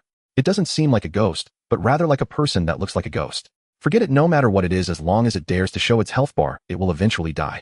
Jiang Nan pulled back his thoughts and re-examined the secure archives room. It was evidently a safe house independent of the ghost realm. The pond he had just been teleported from was at his feet. In the center of the room stood a mini terminal signal tower. There was no slot for a tablet on the tower, only a pile of black objects resembling USB drives. Map replication hard drive stock 10 units rule, 1 per person. Those who take more will bear the consequences. Jiang Nan picked up one hard drive, glanced at the 1 per person rule, and a slow smile appeared at the corners of his mouth. It was a smile that would bring tears to the eyes of any capitalist. 1 per person. Hee. The rain outside continued to fall. The crowd was anxiously waiting. What should we do? It seems the new leader is gone. Am I going to die again? Hoshino Hikaru scratched his head, worried about Jiang Nan's safety. However, Guo Shuai, realizing that the leader had entered alone, did not show much concern. He stroked his chin and spoke to the newly arrived Hoshino Hikaru with a serious expression. Don't worry. What we should be concerned about now is if there is a ghost inside that encounters the leader. Let's hope he manages to say a few words before he dies. Others nodded in agreement. Even Yekarina, after witnessing Jiang Nan's leg surgery, had completely desensitized. At that moment, a hum. The pond in front rippled, dark gas surged, and Jiang Nan's figure appeared out of thin air. Leader, how was it? Did you find anything good inside? Wang Ming was the first to rush up. Jiang Nan nodded, his expression calm. He took off the language class representative badge from his collar and casually pinned it onto Wang Ming's chest. Then he shook the hard drive in his hand. Wang Ming was taken aback, then instantly understood upon seeing the hard drive and badge. He gave a thumbs up, his face filled with admiration. Wow, you're so clever, leader. Is this a bug exploit? I'm going right now. With that, Wang Ming jumped into the pond, without hesitation, wearing the badge. Jiang Nan stood by the shore watching Wang Meng's disappearing figure, his expression calm as water. 1 minute later, splash. Wang Meng emerged beaming, waving a new hard drive in his hand. I did it. This badge is indeed the key to entering the Rose campus. And it only recognizes the badge and not the person. Whoever wears it is an outstanding student. Then, Jiang Nan coldly smiled in his heart, his gaze sweeping over everyone present. He remembered that there was an unopened trading function on the leader's tablet. Such a map hard drive that could unlock full map visibility was definitely a hard currency in the apocalypse. It would definitely exchange for many good items. He looked at Wang Meng, signaling him to issue commands. It was raining here, and he couldn't use a note. Wang Meng understood and began to speak. Next was Shuai. Yes. Next Liu Yuqing. Got it, leader. And so it went. Jiang Nan directed the remaining 6 people to relay the procurement. In the end, they obtained a total of 8 hard drives. As for the 2 left on the shelf, let's leave them for the lucky ones who come after us. Jiang Nan looked at the spoils in his hand, thinking generously. This could be my last act of kindness. It's definitely not, because there aren't enough hands to carry them. After the procurement was complete, Jiang Nan took back the badge from Yekarina and reattached it to his collar. Everyone gathered under the eaves of the teaching building to avoid the rain, waiting for time to pass. Swish, swish, swish. Jiang Nan took out a notepad and wrote a line of text to show everyone. Wait until 600 when the morning reading ends. The Ghost Realm rules will loosen and we will leave. No need to worry about the remaining troubles. Everyone nodded, their faces revealing a sense of impending relief. At that moment, Yekarina, who had been silent, suddenly spoke, throwing a bucket of cold water on everyone. No, Jiang. She looked at Jiang Nan, her golden vertical pupils filled with seriousness. We can't get out. Or rather, everyone except you cannot get out. What? The smiles on everyone's faces. Liu Yuqing pushed her glasses up, her brows furrowed. What do you mean? Is it because of the ghost face mark on us? Yekarina nodded, pointing at the pitch-black mark on the back of her hand. Exactly. This mark is not only a ticket to enter the Ghost Realm, but also the student status of this school. According to the rules, we are all now students of Rose High School. As students, how can we leave school freely unless we complete all the courses and graduate successfully? Otherwise, as soon as we step out of the school gate, the mark on us will instantly explode, erasing us. As she said this, she looked at Jiang Nan, her expression complex. But you are different. You have that badge, you are an outstanding student, and that faceless man seems particularly lenient with you. In his eyes, you are a VP while we are just expendables. Upon hearing this, Guo Shuai and Wang Meng's faces turned pale. It's over. That's a deadlock. Are we going to finish high school here? We might as well just die. Jiang Nan frowned slightly after hearing this. If this problem wasn't resolved, he would have to leave alone. Yet he obviously didn't intend to give up on these hard-earned tools. No partners. Graduating too slowly. Getting the outstanding student badge is too slow. Then I can only take my own path. Jiang Nan thought to himself. Since your school has all the rules it should have, then that one should be no exception. That is expulsion. 0520 AM. Jiang Nan stroked his chin, his fingertips lightly tapping. My current trump cards are still too few. Though he possessed the tribulation flame and the abyssal domain, the faceless man gave him an unsettling feeling. That guy not only possessed an intelligence that did not belong to a ghost, but also had a body structure akin to immortality. My strongest single-target killing move requires contact to trigger. With that guy's displayed vigilance and speed, it will be quite difficult to get close enough to touch him. Jiang Nan's eyes flickered as he made a decision. Play it safe. By 600, he'll first collect the rewards from the leaderboard. Then he'll wait for the dawn to refresh the spirit language sign-in. If he could acquire some powerful items or spirit languages, his chances of success would increase significantly. Thus, he took out a notepad, ordering everyone to wait out the rain in the teaching building, patiently awaiting dawn. In a corner, Liu Yuqing adjusted her glasses and curiously asked Yekarina beside her, by the way, since none of us are good people, why does it seem like everyone here is so afraid of killing? Is it merely because of school rules? Yekarina shook her head, revealing the dark mark on the back of her hand.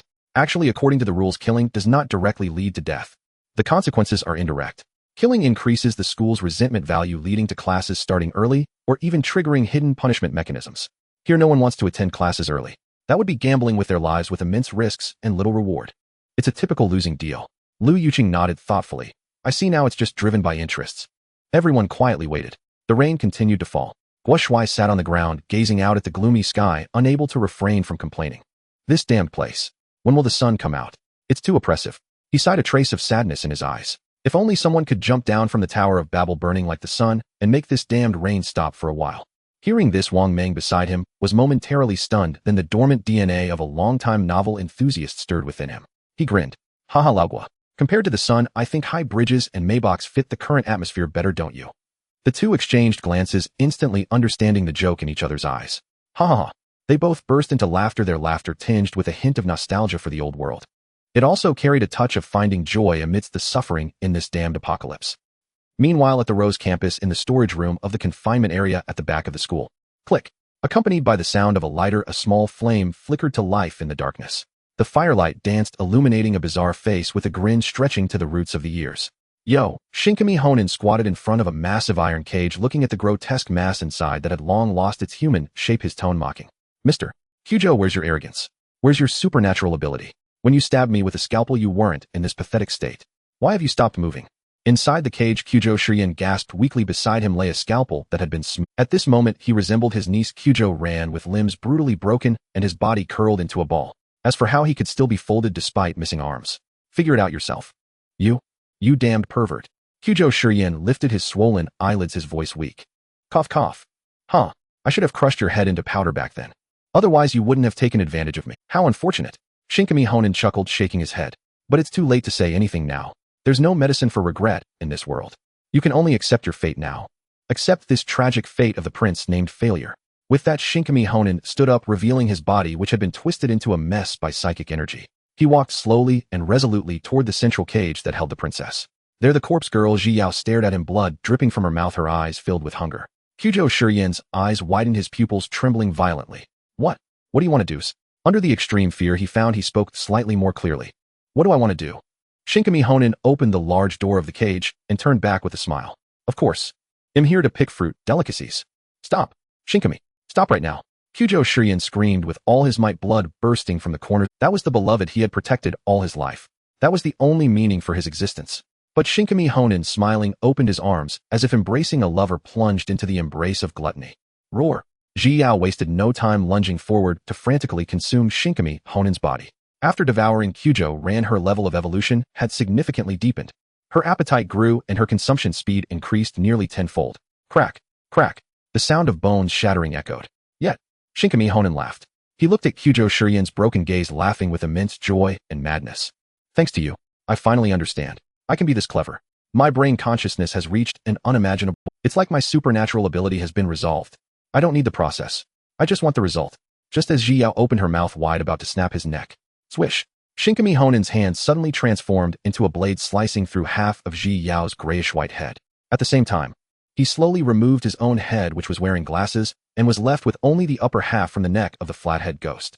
Countless strands of blood stretched like a severed connection. Then he gently placed his still wriggling half-head upon Ji Yao's split head. Grafting. Begin. ZZZ. The ability of the flathead ghost activated. Cutting and connecting. Countless flesh buds grew wildly as Shinkami Honen's brain forcibly fused with Ji Yao's body. Kyujo Shirien stared intently at this scene, and only at this moment did he finally comprehend the madman's plan. The flathead ghost's ability is the cutting and connecting of limbs. And this Shinkami Honen guy seems to have seized the flathead ghost through his own supernatural ability. The reason he let Ji Yao, who was about to become a starving ghost, consume the flathead ghost's body first was to establish a bloodline connection of the same origin. This operation is called possession. The so-called picking fruit turned out to be like this. Shinkami Honen intends to abandon that broken ghostly body and become a glutton with human consciousness and no limits. Thud. The remaining carcass of the flathead ghost collapsed to the ground, turning into a puddle of black water. Moments later, another figure slowly stood up from the shadows. It was a face perfectly stitched together from the lower half of Ji Yao's face and the upper half of Shinkami Honen's face. Although it was a patchwork monster, it strangely lacked any sense of incongruity. Because Shinkami Honen already had a somewhat feminine appearance, colloquially known as a pretty boy. Now combined with Ji Yao's long hair and sailor uniform, he appeared as a sinister Yandere, yet with a hint of a cute glasses girl. However, his thoughts were darker than hell. Who? The newly born entity took a deep breath, raised his hand, and then he turned around, looking at the utterly broken Kyujo Shirien outside the cage, and spoke. How do you like me now, brother Shirien? But Kyujo Shirien was not disgusted by this voice. Because he was tired. He was truly exhausted. Over the years, he had borne the weight of sin, hate. But Kyujo Shirien was not disgusted by this voice.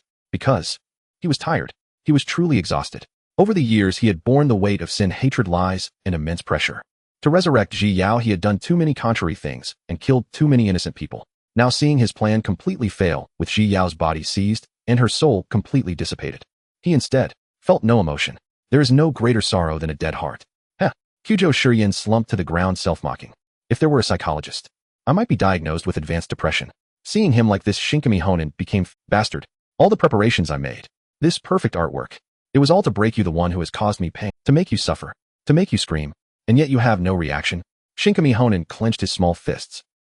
Ultimately, he still let go of his fists. Calm down. I am the chosen one.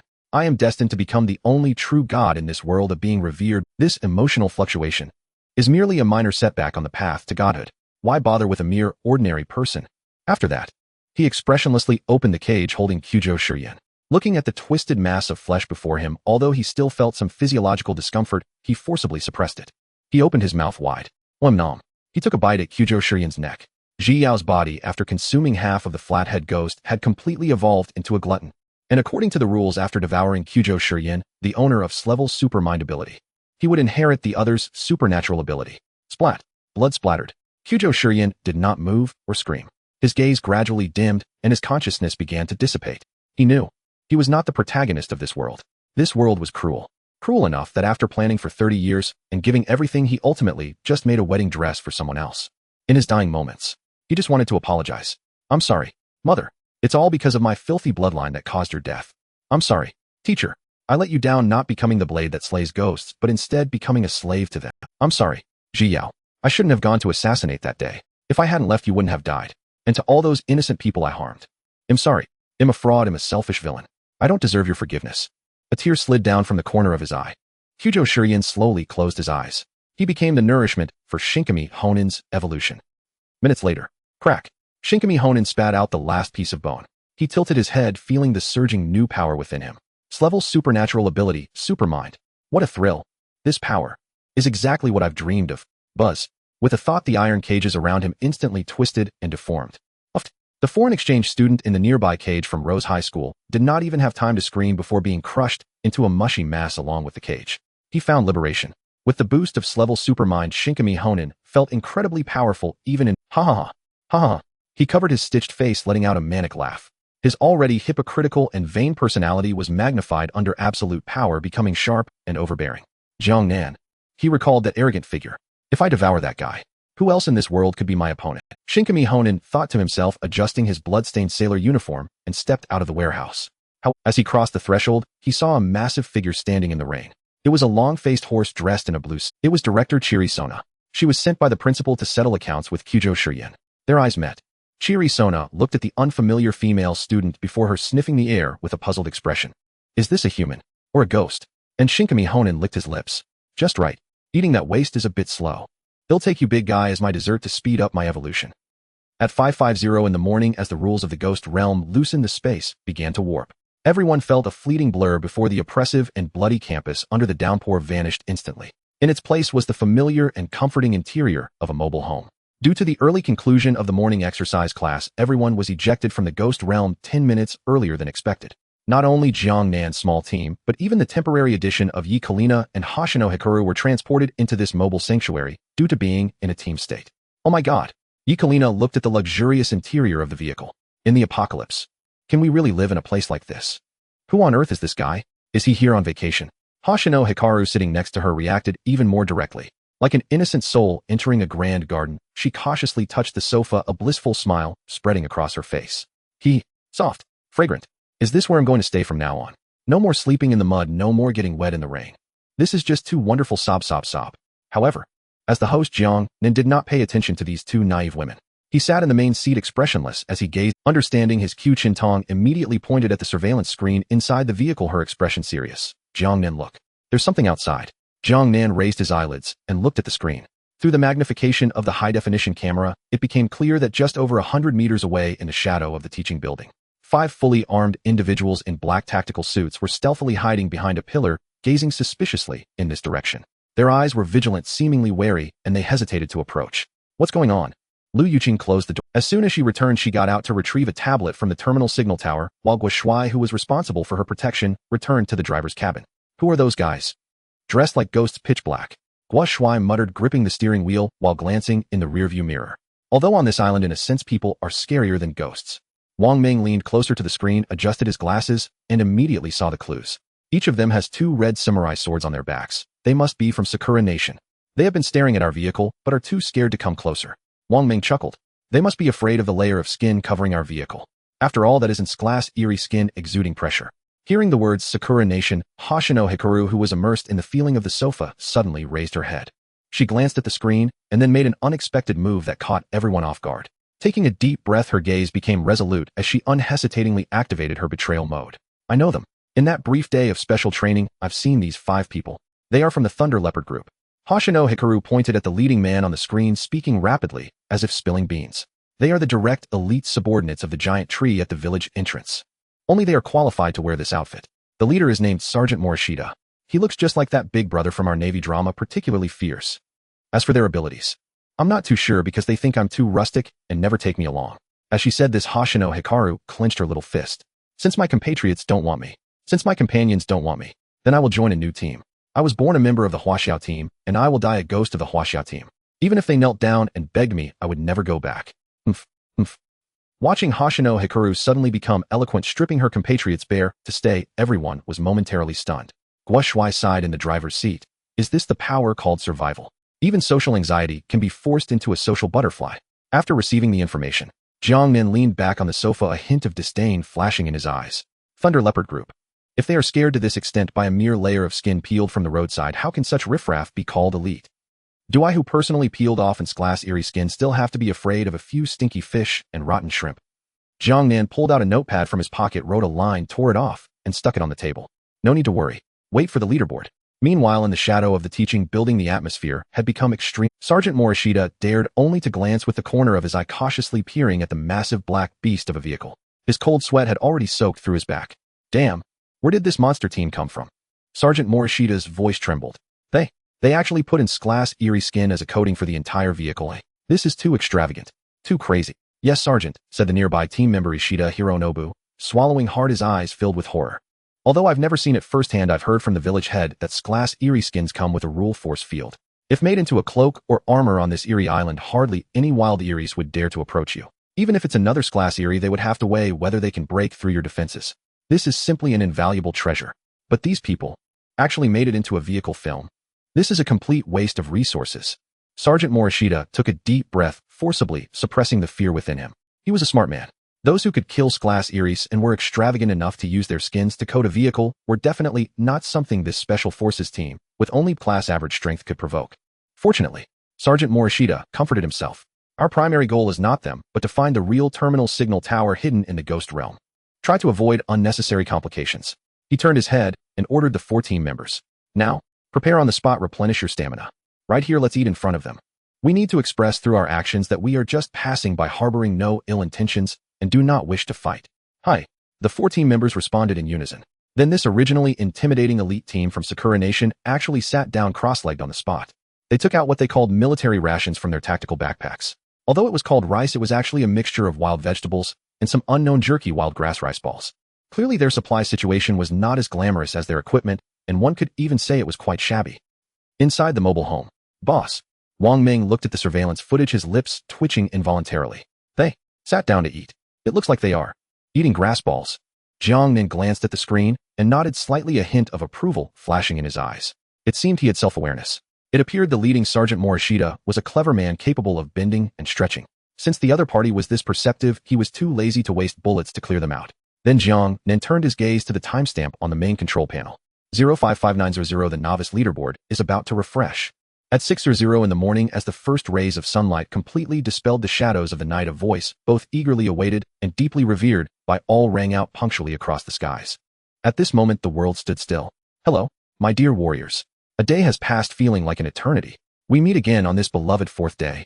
That cheeky celestial curtain still carried a carefree energy that made one want to strike it. Though I don't know if you missed, besides the rewards from the leaderboard, I also bring you a colossal piece of good news. And this good news is, we will host a unique global trading conference at 12 noon tomorrow, the 5th day. By then, even if you are a novice, you will be able to experience the trading system that only veteran players can use. Exchange goods and barter.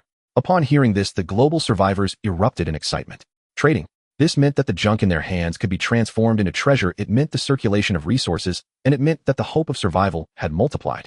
However, the system's words were not finished. Prepare yourselves well, warriors. Especially that one who seems to have exploited a bug to stock up. I'm talking about you. Don't look away. I can see you. Buzz. The moment the words fell inside the RV, aside from the new arrival, Xingye Guang, who looked bewildered, Chen Tong, Yu Shishir, Lu Yuqing, and even Yi Kalina instinctively turned their gazes towards Jiang Nan, who was seated in the main position. Suspected of exploiting a bug. Exploiting a bug. Who could this possibly refer to? It hardly needed saying. Jiang Nan ignored the strange looks from everyone in the vehicle. He leaned expressionlessly against the sofa, gazing at the leaderboard in the void, as well as the rewards soon to be. A trading conference, huh? That actually sounds interesting. The 8-map hard drives in his hand seemed to be worth a go. Following this, the ranking data was shockingly released. Rank 1, no words needed, Huaxia Nation. Location, Mysterious Island S grade. Achievements, Killed Watcher Scarecrow S grade BOSS X1, points.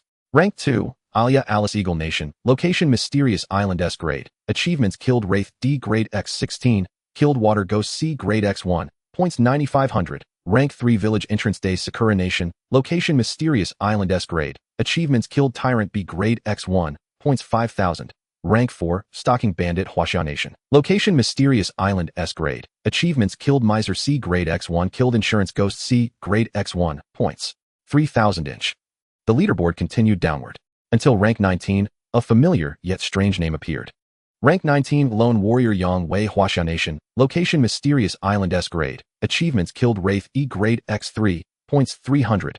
Upon seeing this name, Guo Shuai at the driver's seat suddenly trembled. He stared at the name, tears of excitement welling in his eyes. Almost, he trembled as he touched the two characters Yang Wei on the screen, choking back tears. Old Yang, did you see this? I didn't let you down. I've made it into the top 20 with your name. One day I will make the name Yang Wei known throughout the entire wilderness. Let the world remember you. Know that you are a hero. Nearby, Wang Meng watched Guo Shuai, who was moved beyond measure, with his lips twitching uncontrollably. He pushed up his glasses, hesitating to speak, then finally could not hold back. Old Guo, do you think there's a possibility that Yang Wei in spirit actually doesn't want you to do this?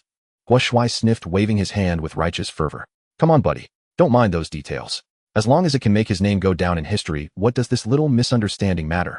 Saying this, he excitedly looked at his rewards panel. Quick look at the rewards the Celestial Curtain gave me. The stuff is really quite good. Oh. Wang Meng leaned closer and immediately narrowed his pupils. This is a mysterious artifact. He saw in Guo Shuai's hand an old-fashioned kerosene lamp emitting a faint blue glow. Since it was a reward from the Celestial Curtain, its information could be discerned without Lu Yuqing's identification. Fog Dispelling Lantern. Item. Fog Dispelling Lantern. Type. Mysterious artifact. Level. C grade. Function. After igniting, it can disperse the eerie fog within a radius of 50 meters and reveal invisible units. Usage count. 50 after depletion. Lamp oil. Needs to be replaced. Information. Trust me, you wouldn't want to know what the lamp oil is made of. Guo Shuai nodded, fondling the lantern lovingly. Exactly.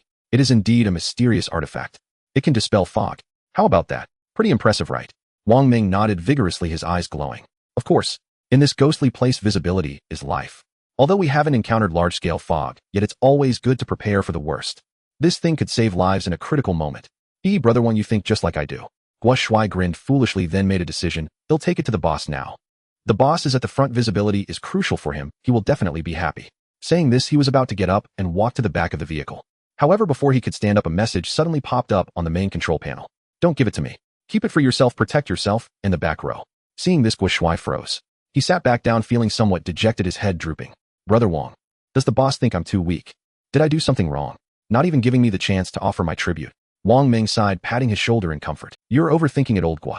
The boss is doing this for your own good. You're currently the only fighting strength we have besides the boss. The boss is leaving the reward for you to enhance your survival ability, so you don't easily die. Think about it, if you fall too, who will protect me, eh?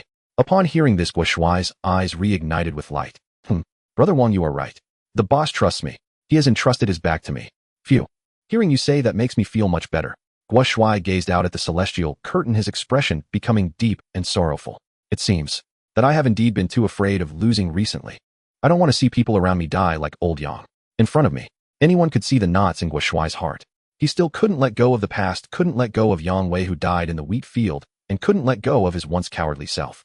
Wang Meng sighed and fell silent. Such heartache cannot be alleviated by outsiders. He could only resolve it himself slowly.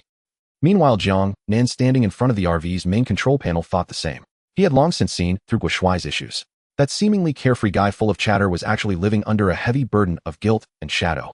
His heartache drove him to prove himself, compelling him to recklessly charge to the forefront. It appeared brave, but in reality, it was a desire for liberation. It seems he walked out of that field of death, but in reality his soul still lingers there, guarding that scarecrow, unwilling to leave. Jiang Nan reflected in his heart. PTSD, post-traumatic stress disorder, mental illness, hard to treat. Even I perhaps can only offer a little support, providing some sense of safety. But that's alright, let nature take its course. As long as we are alive, maybe someday it will get better. He withdrew his thoughts. Jiang Nan focused on the palm of his hand. The key right now is this. There quietly lay a palm-sized evil scarecrow doll. Substitute scarecrow item. Substitute scarecrow type. Disposable item level S grade function. After absorbing the user's blood, it will automatically activate a 10-minute unconditional unlimited substitution for injuries. Information: 10 minutes of real man-woman. If you don't believe it, come and try. Even death can be endured. S grade. Substitute. Oh no, I should say it's an invincible item. Jiang Nan's pupils slightly contracted. Unlike the C-grade cursed scarecrow he obtained near the wasteland, this is a true resurrection coin, a divine artifact that grants an additional life. With this, next I can be even bolder. The calm before the storm at 6:05 in the morning. No words needed. It really made the rankings again. Wan Changzheng and Zhao Yan exchanged smiles, nodding in satisfaction. Not only that, but that stocking bandit has also made a remarkable rise to 4th place. Zhao Yan excitedly pointed at the leaderboard. This shows that our children in Huaxia are rapidly adapting to this cruel world. It's just a pity. Wan Changzheng sipped his tea, his gaze sweeping over the 19th rank. That Huaxia's first affection is no longer visible. In its place is this young man named Lone Warrior Yang. Zhao Yan nodded, analyzing.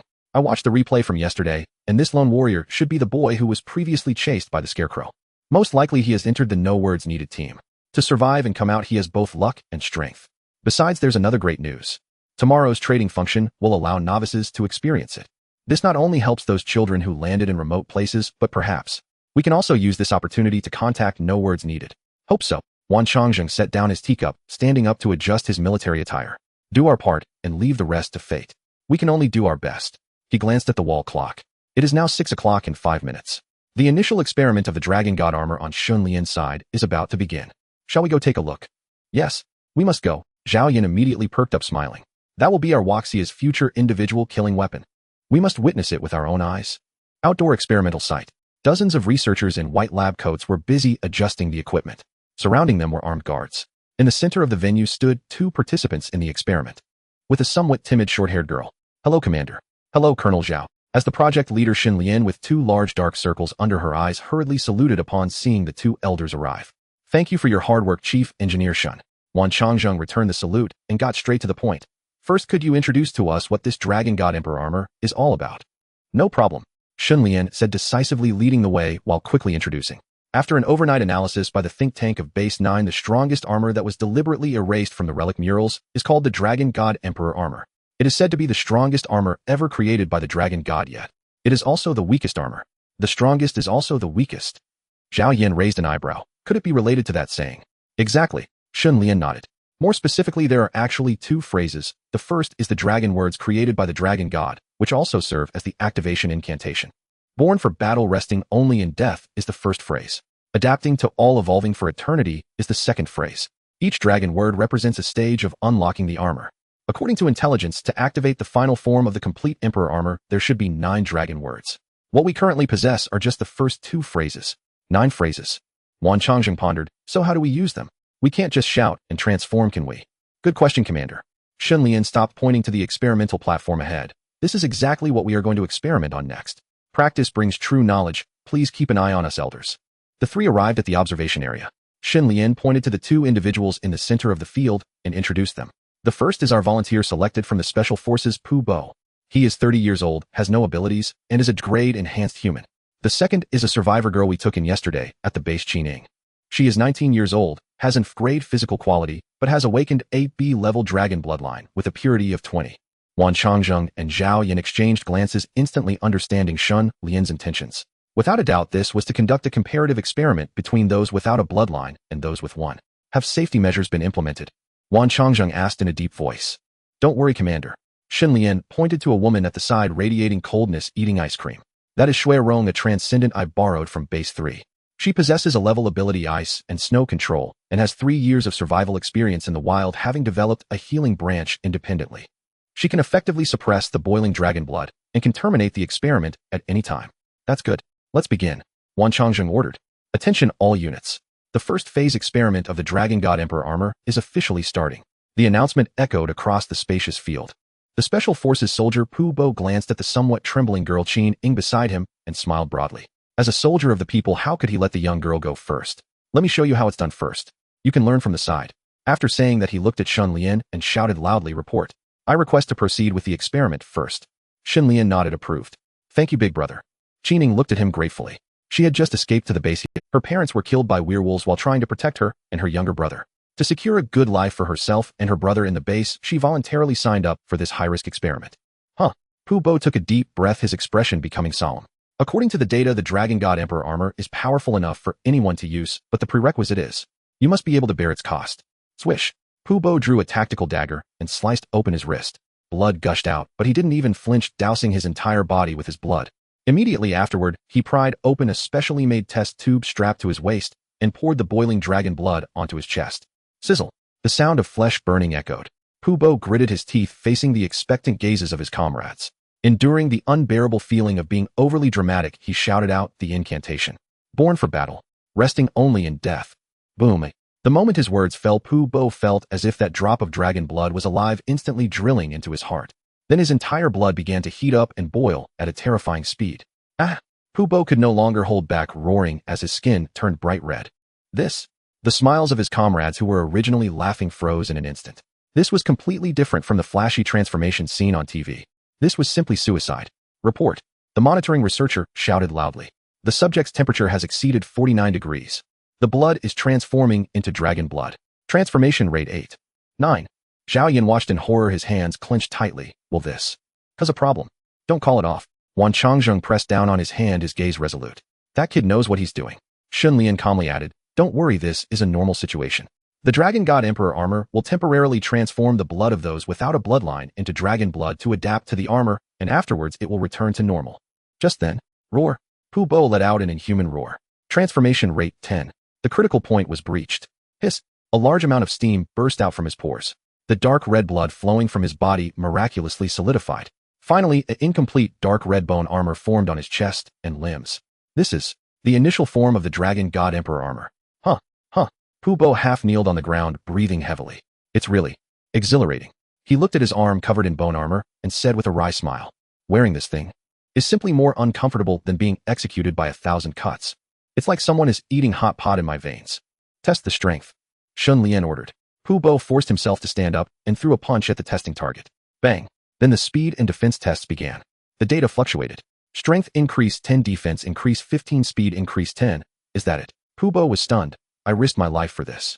And it only increased by this much. This is too useless. Before he could finish complaining, the bone armor on his body suddenly heated up again, instantly draining the remaining stamina from his body. Damn. Pu Bo's vision darkened, the armor shattered, and he collapsed to the ground. The monitor's voice came again. Report. The transformation rate has dropped to 0. The Dragon God Emperor armor has exited. Time's up. Shun Lian glanced at the stopwatch. It lasted for 3 minutes and 41 seconds. The experiment is over. Pu Bo, return to your team.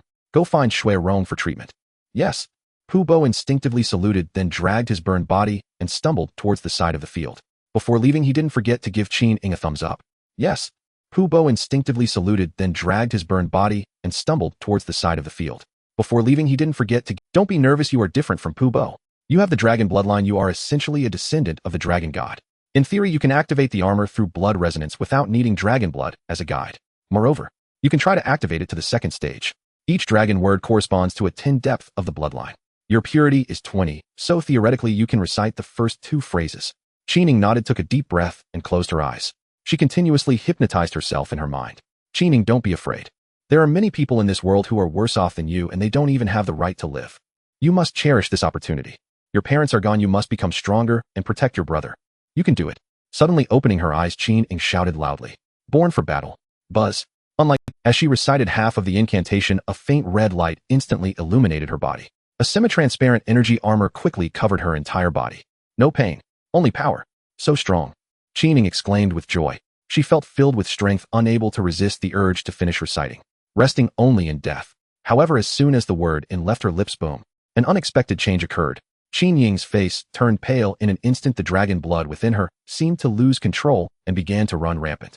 The heat was far beyond what Pu Bo had endured 10 times over. Qin Ying let out a piercing scream. Her body began to convulse violently, and her skin even started to carbonize. Warning. The subject's body is collapsing. Energy overload. The monitor shouted in panic. This is bad. Shun Lian's expression changed drastically. Quick. Shui Rong. Wan Changzheng practically shouted. Freeze. Without any hesitation, Shui Rong at the side slammed her hands to the ground. Crack.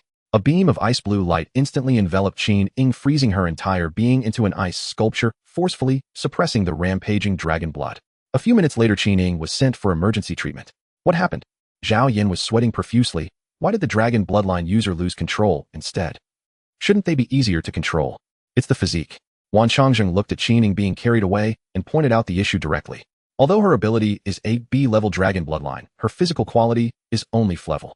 It's like putting a tank engine on a bicycle. One touch of the accelerator and the frame directly falls apart. It's my fault. Shen Lian held her head, full of regret. I overlooked this point. I thought the bloodline would automatically allow her to dragonize to enhance her physique, but it turned out to be in logical conflict with the armor. Dragonization and armor cannot be used simultaneously, which led to the failure. I will take full responsibility for this incident. All right.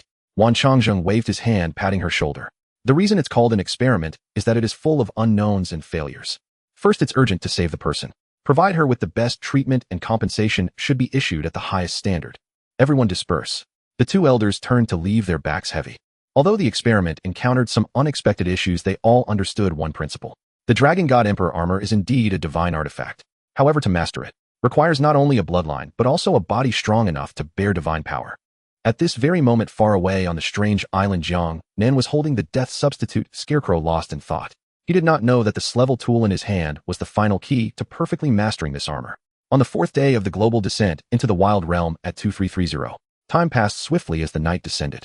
On the dining table inside the RV, there were 2 large bowls of steaming spinach and lamb stew, along with a big pot of crystal clear pickled vegetables mixed with rice. Everyone sat around together, enjoying the meal with great delight. Inside the driver's cabin, Guo Shuai was shoveling rice into his mouth, mumbling his praises. Delicious. So fragrant. As expected, Teacher Chen's cooking is the best. This skill is absolutely remarkable. I knew the boss had good taste. Not only did he find a beautiful wife, but she's also an exceptional cook. Beside them, Wang Meng remained silent, simply focused on his meal. Having once survived in college by spending money on hobbies relying on cooking to fill their stomachs, they were accustomed to the tough. At this moment, this ordinary home-cooked meal felt like a feast to them. Especially compared to the dark and chaotic stews from Yu Shishir that could bring the older generation to life, Chen Tong's cooking was simply at the level of a master chef. In the back of the RV, the unofficial members, Xingye Guang and Yi Kalina, also received food. Although their portions of meat were significantly smaller than those of the official members. But for them who had barely eaten anything in days, this was already very satisfying. Yi Kalina savored her meal delicately, and anyone who didn't know would think she was tasting fine chocolate. Whoa, this is the taste of meat. Xingye Guang was moved to tears, wishing she could swallow her tongue. On the other side of the dining table, Lu Yuqing adjusted her glasses, looking at Yu Shishir with disappointment. Shishir, you need to observe and learn well. With the same ingredients, why does Teacher Chen create delicacies while you produce biochemical weapons? Yu Shishir held her bowl without retorting. She rubbed her chin as if she had just grasped the truth of the universe. Oh, so when steaming rice, you need to add water to the pot. No wonder I almost blew up the pot last time, thinking the rice cooker was leaking electricity. The others. Lu Yuqing sighed, feeling exhausted. Burp. Jiang Nan quickly finished his meal and set down his utensils. He did not join in the banter, but watched. He gazed into the pitch-black night sky, his expression deep, lost in thought. A fragrant breeze wafted in. Chen Tong tidied up the utensils and walked to Jiang Nan's side, naturally linking her arm with his and resting her head gently on his shoulder. Buzz. At the moment their skin touched, Jiang Nan's supreme bone actually resonated slightly. A strange heat surged up his arm, rushing towards the crown of his head. Who? Jiang Nan took a deep breath, forcing himself to suppress the rising heat with unwavering will. What's wrong? Chen Tong noticed his tension, raising her head, her gentle eyes filled with concern. Are you troubled? You seem distracted tonight. Jiang Nan nodded. He was not the type to keep his thoughts buried, making people. He spoke openly and directly. That was his motto. He then pointed towards the night sky outside. Chen Tong was taken aback, then looked out the window. Not just her, but everyone in the RV who was eating stopped, sensing silence. It was too quiet. Since their arrival, the relentless sound of the thunderous storm had been ever present. Had it suddenly stopped without them noticing? Meanwhile, 100 meters away in the teaching building, Nanny, behind a pillar, Sergeant Morishita and his team, hiding and munching on grass balls, looked up in confusion. But what terrified them was not that the rain had stopped.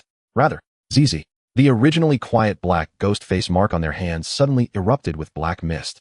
What is happening? It's not even morning study time yet. Why is the mark reacting? Not just them. Inside the RV, Jiang Nan, Chen Tong, Yi Kalina, all of their handbags erupted with dense black gas. A powerful pulling force was tearing at their souls. This meant they were about to be forcibly pulled into the Rose Camp. Why? Lu Yuqing looked at her hand in shock. No one has died. No killing rules have been triggered. Why are we still going to class early? She turned to Yi Kalina. Yi Kalina covered her burning hand, her golden vertical pupils narrowing into pinpoints, looking grave. I don't know. This feeling is wrong. This has never happened before. The rules seem to be in disarray. It's like something catastrophic has happened within the school. Catastrophe. Yu Shishir shrank her neck, speaking with fear. Could it be that Lu Shiyan is up to something? Thanks to Guo Shuai's overly gossipy nature. Now everyone in the RV had already learned about that guy's insane plan to resurrect his zombie girlfriend. A somewhat nervous voice came from the main control panel. But the answer should lie within the ghost realm. Boss, everyone be careful, it feels like this time going in. It's going to be a tough battle. Everyone's gaze turned to Jiang Nan again. At this moment Jiang Nan still stood by the window. Faced with this sudden upheaval, his expression showed no panic. He gazed at the pitch-black night sky, feeling the rising heat and aggression within him. No matter what it is. Jiang Nan clenched his fist, the knuckles cracking ominously. Whether today or tomorrow. Don't even think about succeeding. Because my temper is quite high right now. He turned around, a smirk playing on his lips. Just right. There's more than one way to relieve stress. And also, find a sturdy punching bag. But in the next moment, the black light swallowed everything. Everyone was forcibly sent into the school. At 2335. After a sensation of spatial distortion, when everyone opened their eyes again, they found themselves not in the classroom or the changing room, but rather in the Rose campus on the first basement floor in the archive room. The surroundings were neat and bright, and the mini terminal signal tower still stood in the center. Wang Ming looked around, scratching his head in confusion. How did we end up back here? Aren't we supposed to go to class in the classroom? Could it be this is some kind of special? Does entering a subdimension always refresh here? If only Jiang Nan was the only one to refresh here, that would be reasonable. After all, he wore the badge symbolizing privilege. But the problem was, now even Qintong Guo Shuai and everyone without badges had come here. Even if they had been here before, it shouldn't be like this. This does not conform to the rules. It indicates that the spatial rules within the ghost realm have encountered a major issue. It must be that Lu Shiyan is behind this. Lu Yuqing adjusted her glasses. Jiang Nan remained calm, seemingly having a plan. He remembered Fujino Juro, his office was on the second basement floor. And this was on the first basement floor. Jiang Nan looked at the heavy security door of the archive room. In that case, let's visit that mentor of mine along the way and ask for directions. Swish, swish, swish. Jiang Nan took out a notepad, quickly wrote a line, tore it off, and stuck it on the door. Guo Shuai, Yi Kalina, Xingye Guang, come with me. The others stay behind to secure the safe house. This archive room was in the mirror world, clearly the safest place at the moment. There was no need for these non-combatants to take risks. Upon hearing her name called, Hoshino Hikaru instinctively shivered, shrinking her neck and pointing at herself. Do I have to go too? But that's going to be a fight. Outside it's all ghosts. In the pitch-black consciousness space, a weak Hoshino dressed in ragged clothes curled up and shivered. I can't do it. They'll die. They'll definitely make me the cannon fodder.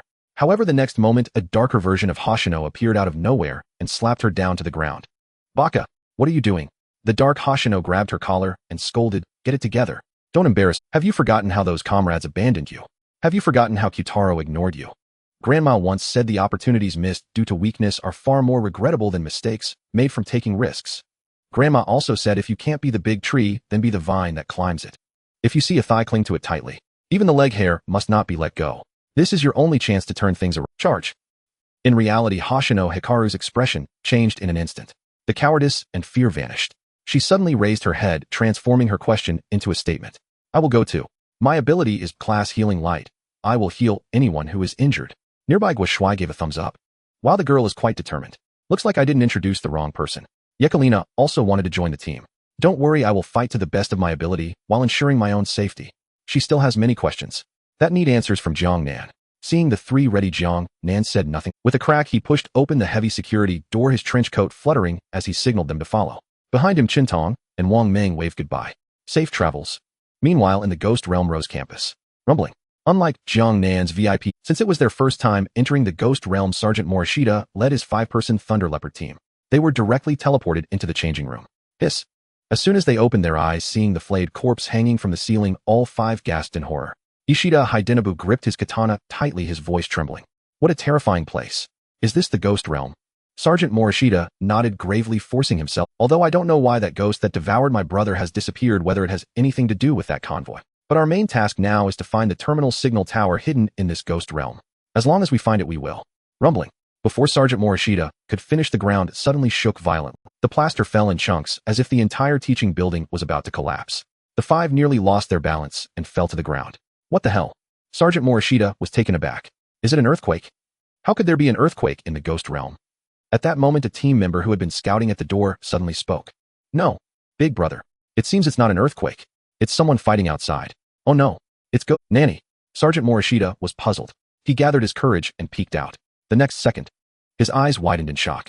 In the courtyard of the teaching building, 2 ghosts were battling. In midair, a strange female ghost with grayish skin wearing a sailor suit and gold-rimmed glasses was fleeing rapidly. That was Kamigami Honen. And behind him, boom, boom, boom. A giant sumo ghost 10 meters tall and 5 meters wide wearing only a loincloth was chasing him frantically. In addition, it had an armband on its arm. Disciplinary Committee Chairman. Roar. The sumo ghost roared, its hand the size of a small car slammed against the wall. Boom. The reinforced concrete wall shattered instantly, causing the entire teaching building to tremble violently under this monstrous force. Damn fatso. Kamigami Honen, using his class telekinesis, narrowly dodged this attack. Just then, a figure slowly landed on the second floor railing. It held a piece of blue suit fabric in its left hand and a thin line in its right, with a human head balloon tied to the line. However, the human head had been gnawed down to just a bit of skull debris. That was a security officer from the school. On the faceless man's featureless face, white lines twisted and writhed. In its language, this represented rage. It was very angry. Extremely angry. How dare someone, under my very eyes, devour both my headmaster and the security team responsible for the Sky Patrol? This is simply unacceptable. The faceless man tilted its head slightly, locking onto Kamigami Honen, who was being chased by the sumo ghost in the sky. This stench is the starving ghost. Lu Shiyan. The faceless man's voice turned cold. You, the rule-breaking brat. I allowed you to conduct experiments in the confinement room as a sign of respect for your teacher. Yet you not only were not satisfied but also dared to release another uncontrollable monster. The first one I sent to be the head of security, yet that ghost vanished without a trace. And now this second one has devoured all the security personnel. It seems I really need to control you properly. As the principal of this ghost school, it naturally knew what Lu Shiyan was up to. But it never expected that Lu Shiyan would mess up. Unforgivable. Furious, the faceless man decided to go find Lu Shiyan and settle the score. It ignored the battle below, its form flickering as it rushed toward the rooftop. It needed to go to that hidden warehouse and make that ignorant brat pay the price. At the entrance of the changing room, gulp, Sergeant Morishita and his team huddled behind the door, not daring to breathe. The oppressive feeling emitted by the faceless man as he passed nearly scared them to death. Captain, that sumo ghost must be at least a class in the weird category, and what about that faceless man? Captain, Ishida Hidenabu suddenly felt something was off halfway through his sentence because this feeling, I will never mistake it. I will never forget it's that guy's kind. Sergeant Morishita gripped his sword tightly, staring at Kamigami Honen. That was a starving ghost.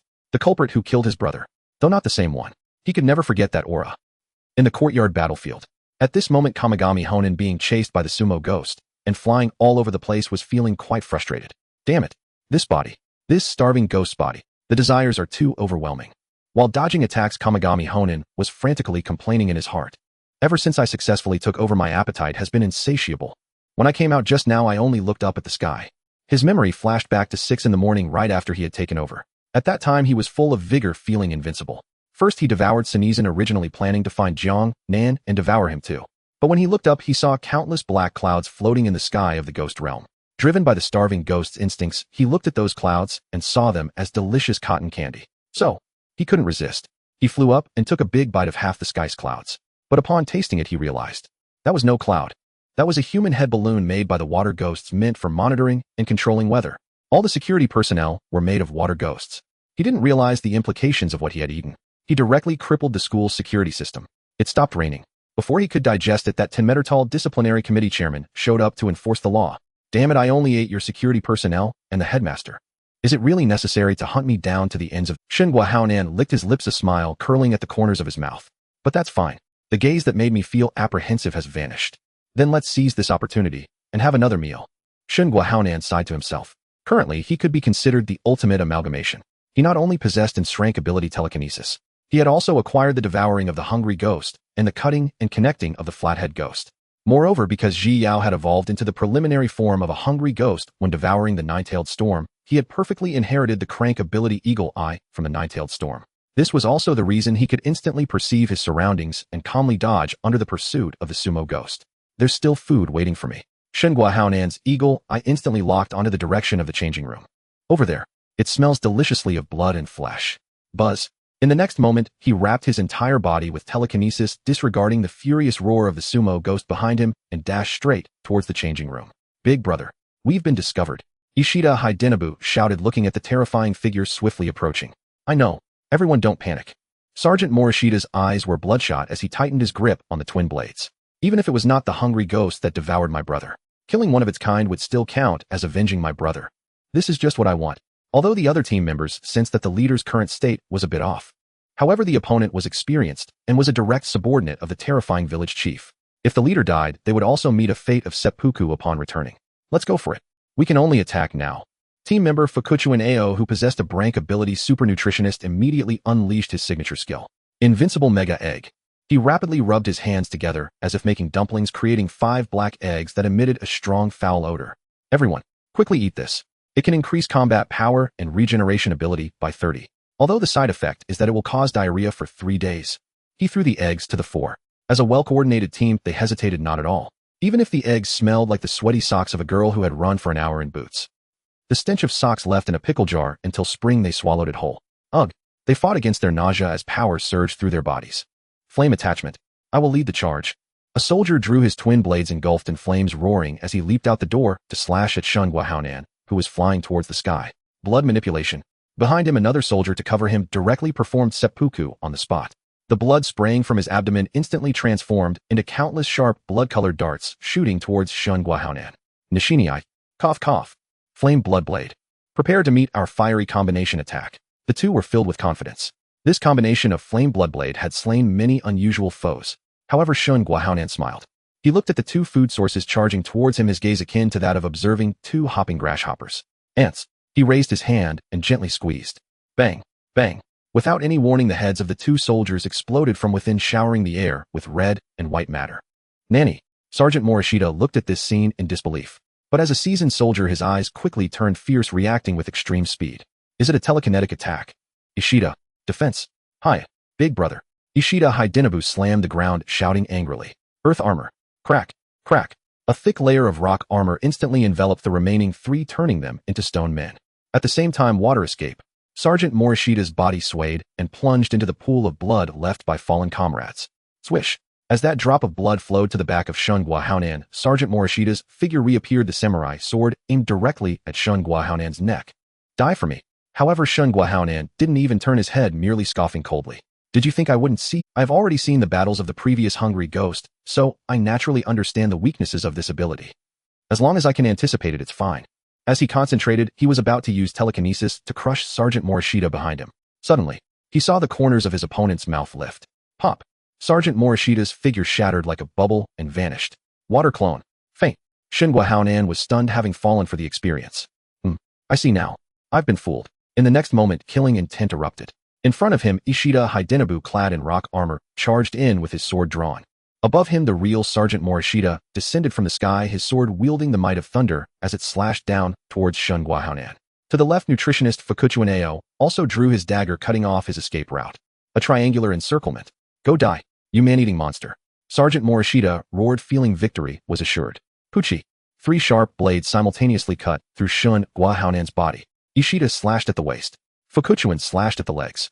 Morishita slashed at the neck. A perfect double waist slice and decapitation. Shun Guahaonan's body instantly became 4 pieces scattered on the ground. We won. The 3 felt ecstatic. But the head of Shun Guahaonan that had fallen on the ground suddenly smiled. You really coordinated well. It's just a pity. I have this. In the next second, countless crimson threads surged wildly from the cut of his severed body.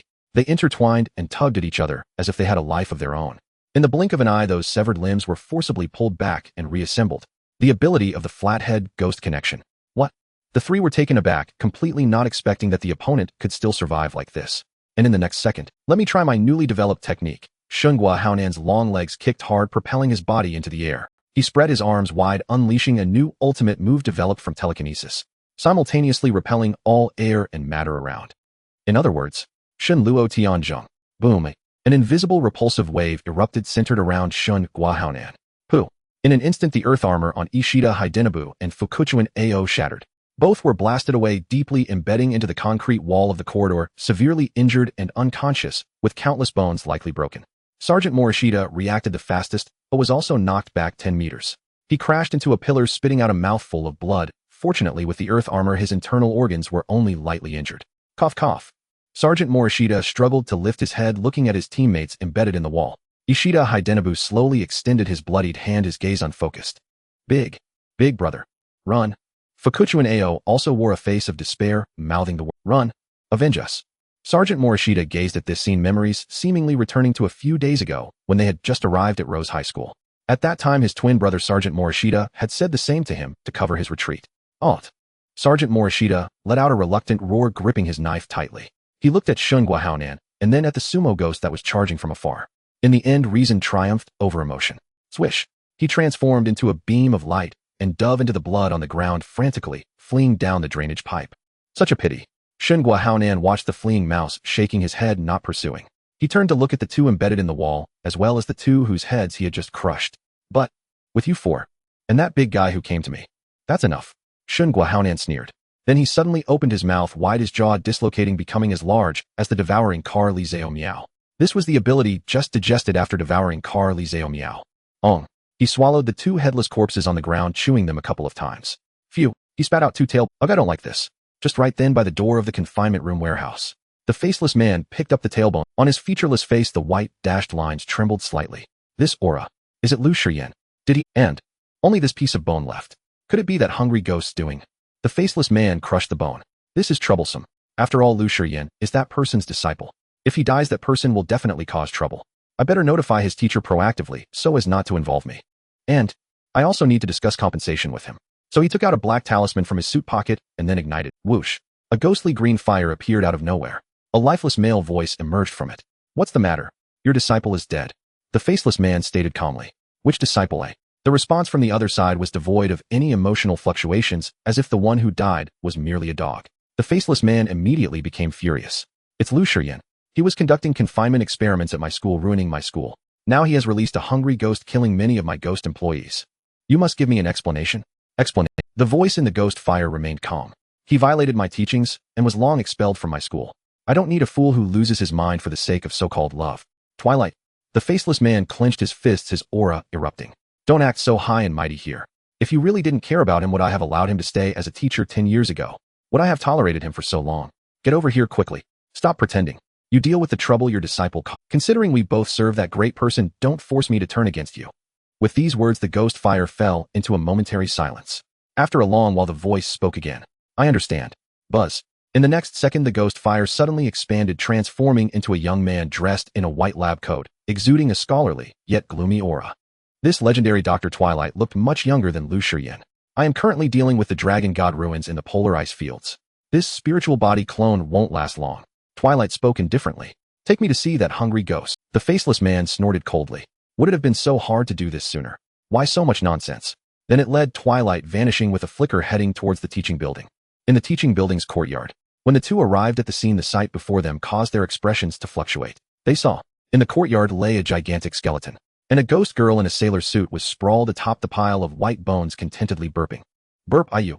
The faceless man could no longer restrain himself from cursing. That's my discipline committee chair. I'm going to slaughter you. It was about to rush forward, but Twilight reached out to stop it. Wait. Twilight looked at Shun Guahaonan. Leave it to me. I guarantee you a satisfactory answer. At this moment, the faceless man was filled with murderous intent, but upon seeing the certainty in Twilight's eyes, he forcibly suppressed it. You better really be able to provide corresponding compensation. Otherwise, by this year's destruction, 5 days I will... The faceless man shifted from questioning to threatening. Twilight nodded. Rest assured, once the matter is resolved, I will compensate you with a new school. With better facilities and more students. A school, eh?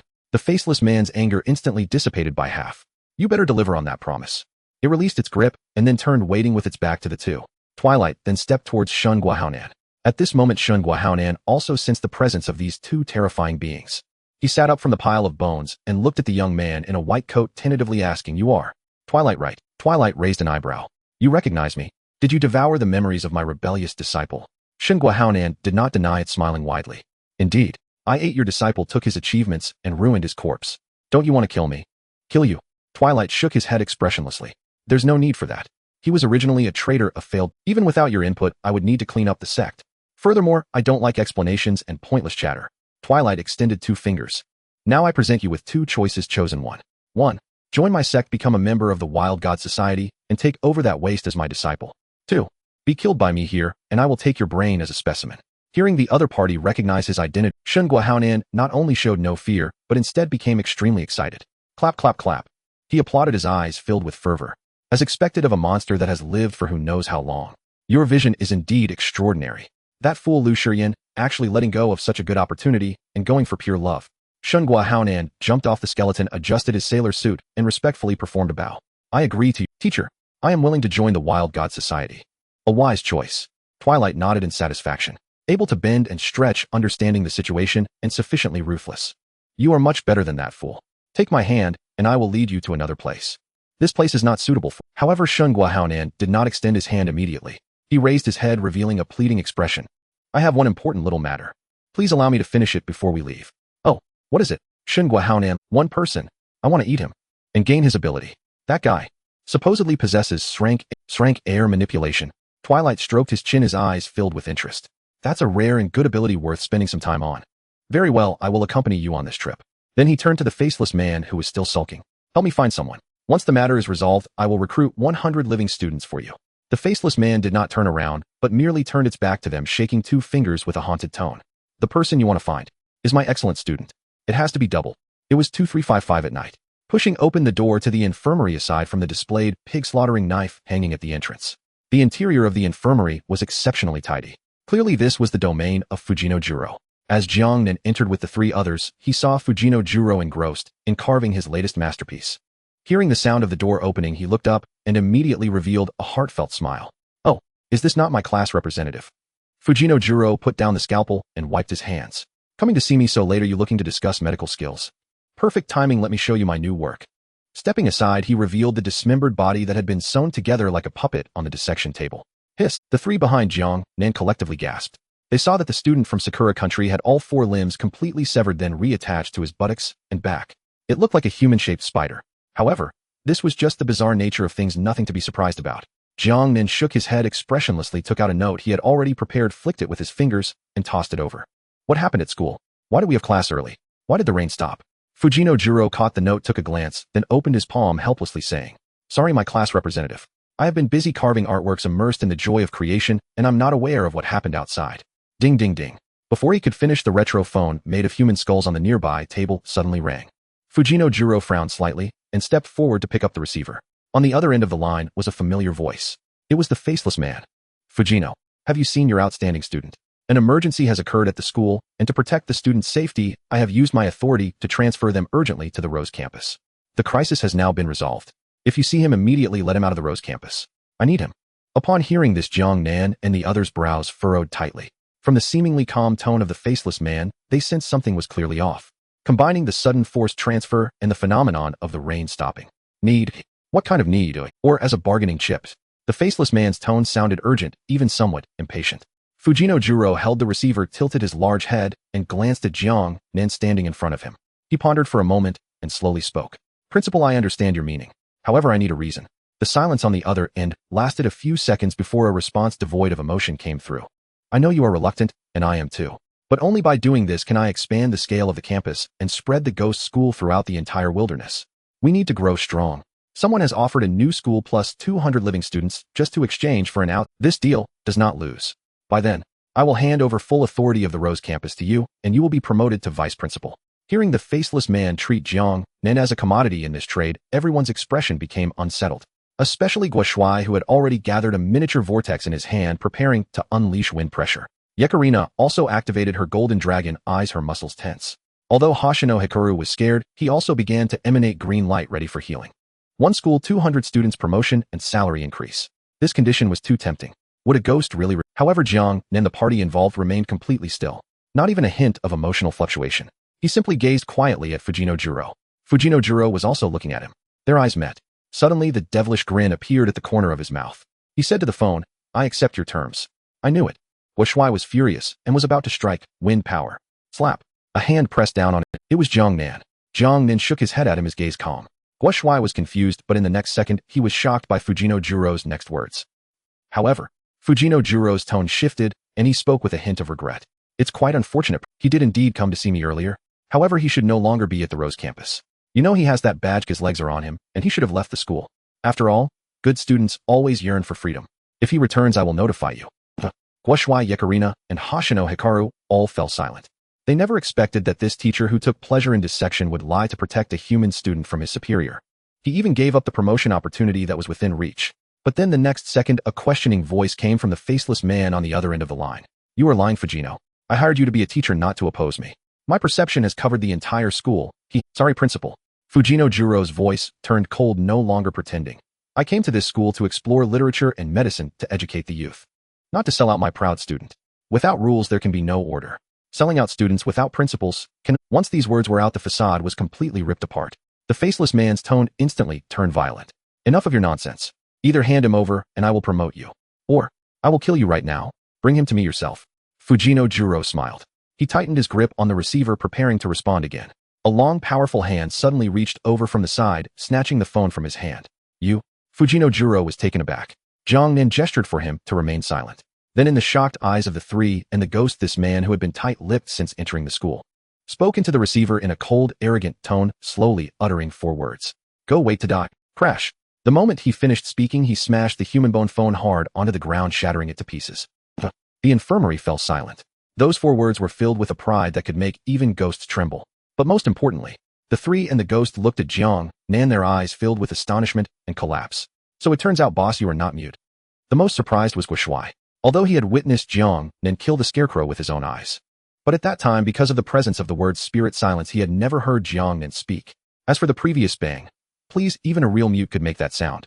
And Jiang Nan had no time to care about their shock. He looked up at the wall clock. 235900, just— The 5th day was about to arrive. The 5th word spirit was also about to come. He turned around and pushed the door to leave. The three, seeing this, were filled with questions, but could only hurriedly follow. Wait. At that moment, Fujino Juro called out to him. Whoosh. He threw the pig-slaughtering knife he had but it wasn't given to Jiang Nan. Instead, it was embedded into the floor in front of Guoshuai. Take this. Fujino Juro looked at Guoshuai, who trembled as he caught the knife, and laughed heartily. He doesn't need such external objects, but you kids do. This knife is my treasure, effective against disobedient ghosts. Then he walked in front of Jiang Nan, took out a bloodstained special teacher certificate, and solemnly handed it to Jiang Nan. Although I don't know what confidence you have to confront the principal and that mysterious person, but go and eliminate this unruly principal, my class representative. Where there is oppression, there is resistance. Go take back what belongs to you. This certificate allows all of you to move freely within this ghost realm, ignoring most restrictions. Jiang Nan accepted the certificate, casting a deep glance at this creature known as a ghost who was more human than some people. He nodded. Then he turned around and strode away. After leaving the infirmary, Guoshuai, holding the heavy pig-slaughtering knife, gasped for breath and asked, Boss, where are we going? Jiang Nan stopped, took out a note, and directly pasted it on Guoshuai's chubby face. Go wherever is most conspicuous. Then he swiftly led everyone back to the basement floor of the archive room. At this point, the water pool had already calmed down.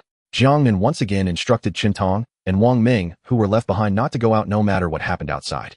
Then he took out that special teacher certificate, gently waved it in front of the water pool. Buzz!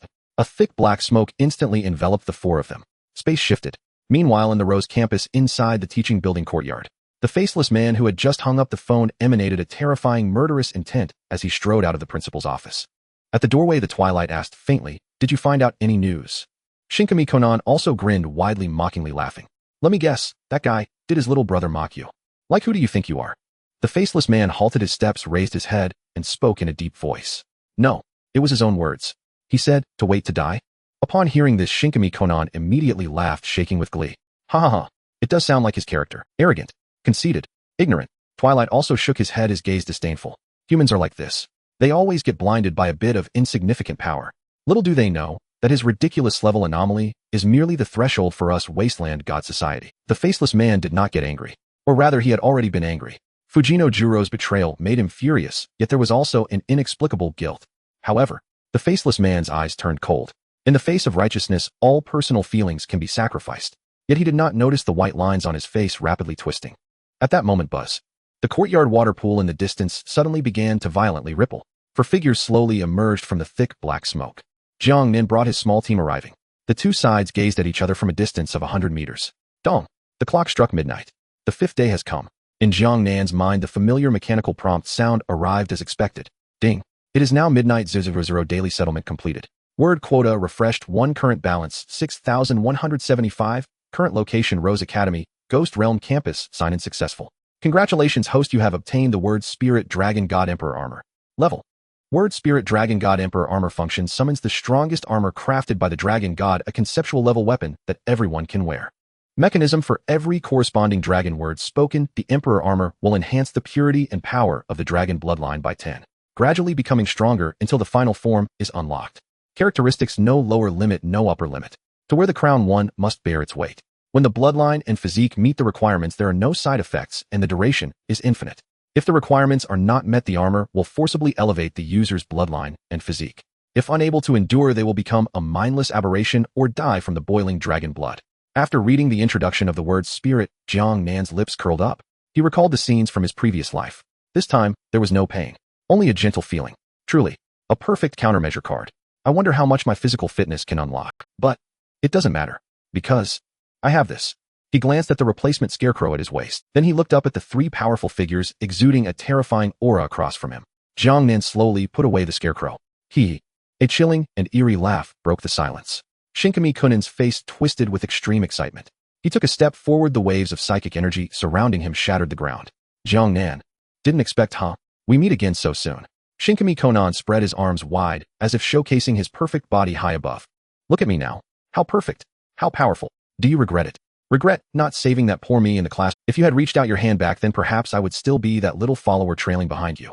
But now, it's too late. Shinkami Konan pointed at Jiang Nan, his eyes filled with greed. Now you and my eyes are merely a stepping stone for me to test my new powers. I will slowly crush your bones, turning you into the nutrients for my evolution into a god. He reveled in the sensation of rising from a weakling to a ruler. The thrill of stepping on the once revered strong ones made him feel ecstatic. Beside him, Twilight had his hands in the pockets of his lab coat, asking indifferently, is this the man? The one suspected of possessing level air manipulation. Yes, that's him. Shinkami Konan answered eagerly, unable to wait to take action. However, at this tense moment, the faceless man standing in the middle suddenly convulsed violently. The originally black face began to have white lines running wildly, his aura instantly becoming chaotic. No, he is a good student. He is my class representative. The faceless man's voice suddenly changed, sounding like a child. I am the principal. I want to protect the students. We can't kill him. I want to be friends with him. It was that white persona. It awoke at a critical moment, desperately fighting for control of the body, attempting to stop the massacre. Shut up. The black persona roared, pressing its head tightly. He violated school rules. He wants to expel people. Not listening. Good students are always right. We need to be civilized. We must. Damn. The black faceless man was driven almost insane. It knew that if it didn't calm down that cursed white persona, it wouldn't be able to exert its full power and might even crash. In a fit of desperation, the faceless man's face was half black and half white as it shouted at Twilight. Quiet. It gasped for breath, making a compromise. Rules. We need to have rules. Since it's a grudge between students, let them resolve it themselves. The faceless man pointed at Shinkami Konan, then at Jiang Nan. 1v1. Let this starving ghost duel my student. Life and death are their own responsibility. Then it turned to Twilight, its tone chilling. Twilight, manage your new disciple well. If my student wins, you are not allowed to touch him. Let him leave with his people. Otherwise, when that idiot goes crazy, I won't care about the consequences. Worst case, we all die here. Upon hearing this, Twilight pushed up his glasses, glancing at the faceless man on the brink. After weighing the pros and cons, he shrugged indifferently. Fine. If he can't even defeat a human student, then this waste is not qualified to be my disciple. If he dies, he deserves it. All right. It's settled. Shinkami Konan was unconcerned, brimming with confidence. Teacher, principal, just watch. In 3 minutes. No, in 1 minute.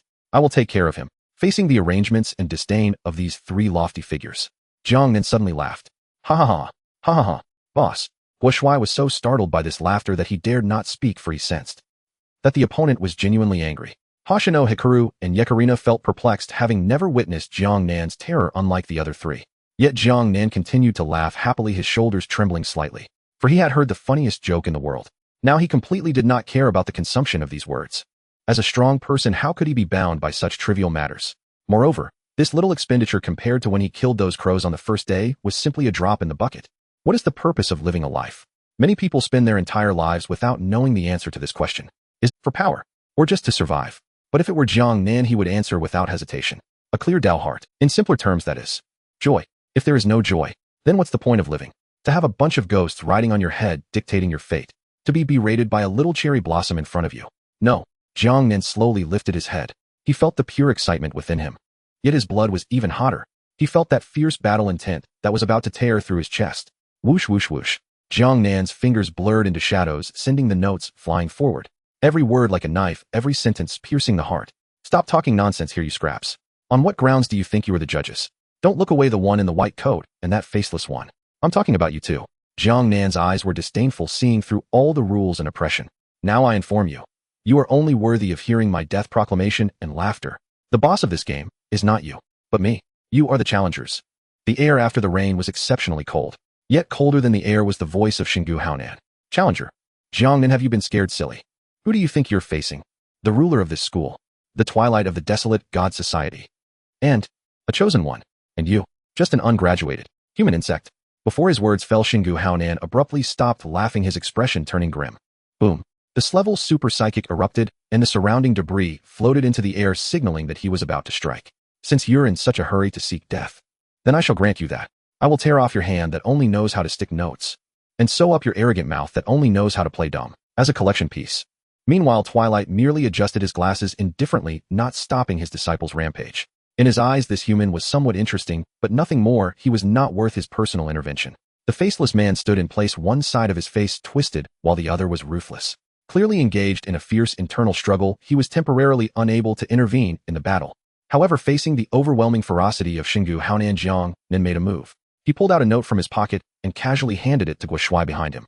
Guo Shuai trembled as he took a look. I will first cripple him, and then you can take your turn. Don't let me down. After reading, Guo Shuai swallowed hard and nodded heavily. He understood that the boss was testing them, but he couldn't help but tug at Jiang Nan's clothing, his voice trembling. Boss, be careful. Just now he had instinctively activated the detection function of the Eye of Calamity. The result. In his vision, the three people opposite appeared as a jumble of garbled text. All were red and black, and the win rate given by the system for automatic combat management was a despair. Xingye Guang hid behind Guo Shuai, her hands trembling violently, yet she bit her lip, her gaze resolute. She no longer wanted to escape. Even if she were to die, she would die in battle. Yekarina, with her golden dragon pupils activated, was extremely wary. She sensed the terrifying energy fluctuations from the opposite side, and couldn't help but ask, do you really have confidence? Jiang Nan did not answer her. He merely proved everything with his actions. Tap. He stepped forward, his boots splashing in the puddles. Confidence. You should be asking the ones opposite instead. Ask them if they have the confidence to survive under my hand. In that moment, he stepped forward. Buzz. The atmosphere changed. The previously indifferent Twilight suddenly had a strange look in his eyes. The faceless man nearby also raised his head sharply, the contempt on his black and white face disappearing in an instant. Because they felt a threat. A terrifying threat from the depths of their souls, as a superior predator gazes at its prey. It was a shiver they had never felt in over 100 years. This is... Twilight narrowed his eyes, his voice deep. Dragon might. At that moment, Jiang Nan opened his mouth. This time it was no longer a note nor silence, but an ancient chant. Born for battle until death do us part. Adapt to all evolve for 10,000 lives. Boom. As his words fell, a faint red glow instantly enveloped him. Immediately after, a set of translucent energy armor covered his entire body. The armor was alive with dense blood vessels starting to appear on it. Hiss! A wave of scalding red steam rose from Jiang Nan's body. In the next second, the dark red light solidified. A suit of armor woven from countless fine dragon scales in black and red completely covered Jiang Nan's entire body. The entire scene was stunned. No one expected that Jiang Nan would display such an unprecedented ability in front of everyone. Wow, the boss is so cool. Guo Shuai and Xingye Guang were so excited they almost jumped up.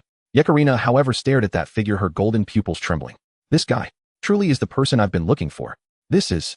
On the opposite side, Twilight was completely puzzled, an expression of disbelief appearing on his eternally icy face. Dragon God Emperor armor. How does he know this dragon language? This thing was only discovered yesterday in the ruins of the polar ice fields, and even the desolate God Society is still analyzing it. It can't possibly be a novice. They have no ability to contact the outside world. Could it be that someone from Huaxia has already come here to execute a secret mission? Is he from the dragon team? But that was not the end. An even more shocking event occurred. Because the third line of dragon language, which even the desolate God Society had not discovered, appeared. Jiang Nan continued forward, his voice like thunder. Scales of the forest impervious to all laws. Crack, crack, crack. As his words fell, the armor evolved once more. Spikes of dragon bones instantly grew from Jiang Nan's back and shoulder pads, enveloping his upper body. At this moment, Jiang Nan paused for a moment, then continued walking forward without reciting again. Meanwhile, tick, a drop of crystalline water slid down Twilight's forehead. Twilight instinctively touched his forehead, startled. Has it stopped here? No, am I actually sweating? Even as a spiritual body. He looked at the droplet on his fingertip, then saw countless water stains on the ground. Lifting his head, he realized it was raining. Is this guy's ability really Slevel air manipulation? The faceless man crossed his arms, seemingly relieved, as he had just discussed with the white persona. This rainwater is leaking from the artificial rainfall system that was previously destroyed. Since it's broken, it must be repaired. Why, I had already arranged for Ghost to do it, no need to make a fuss. But the Dragon God Emperor armor has reached the third layer. This is quite rare. No? Jiang Nan looked at the armor on Jiang Nan and burst out laughing. Only like this can I feel the joy of... Come on, Jiang Nan, show me what you're capable of. The moment his words fell, Jiang Nan transformed into an afterimage and charged forward. Boss, be careful. Behind, Guo Shuai's danger sense suddenly flared, instinctively shouting. 17 meters to the right. There are stones. It turned out that as Xingu Haonan charged, he had forcibly uprooted a load-bearing wall with super psychic, whistling towards Jiang Nan. Hey, hey, hey.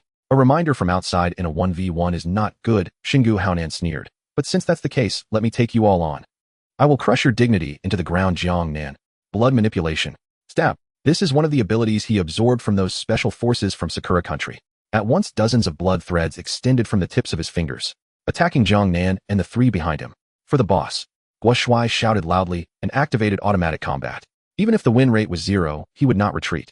He gripped that heavy meat cleaver. His body uncontrollably made exquisite blocking movements, forcefully cutting off all blood threads that were aimed at him, and Xingye Guang. Dragon transformation. Yekarina also acted. Her arms instantly transformed into dragon forms covered in scales, blocking the blood threads attacking her with the dynamic vision of dragon pupils. Meanwhile, on the front lines, boom, that massive stone wall slammed heavily into Jiang Nan. Dust and smoke rose, but he did not dodge. He didn't even move an inch. As the dust settled, Jiang Nan still stood and placed the dragon scale armor on him and what a... Xingu Haonan was stunned. Such an attack, not even scratching the surface. At this moment, Twilight spoke up to remind. The Dragon God Emperor armor is the strongest armor made by the Dragon God, rumored to be able to rival the top 10 in the divine sequence when opened to the 9th layer. This 3rd layer, Scales of the Forest, is clearly the ultimate in physical and energy defense.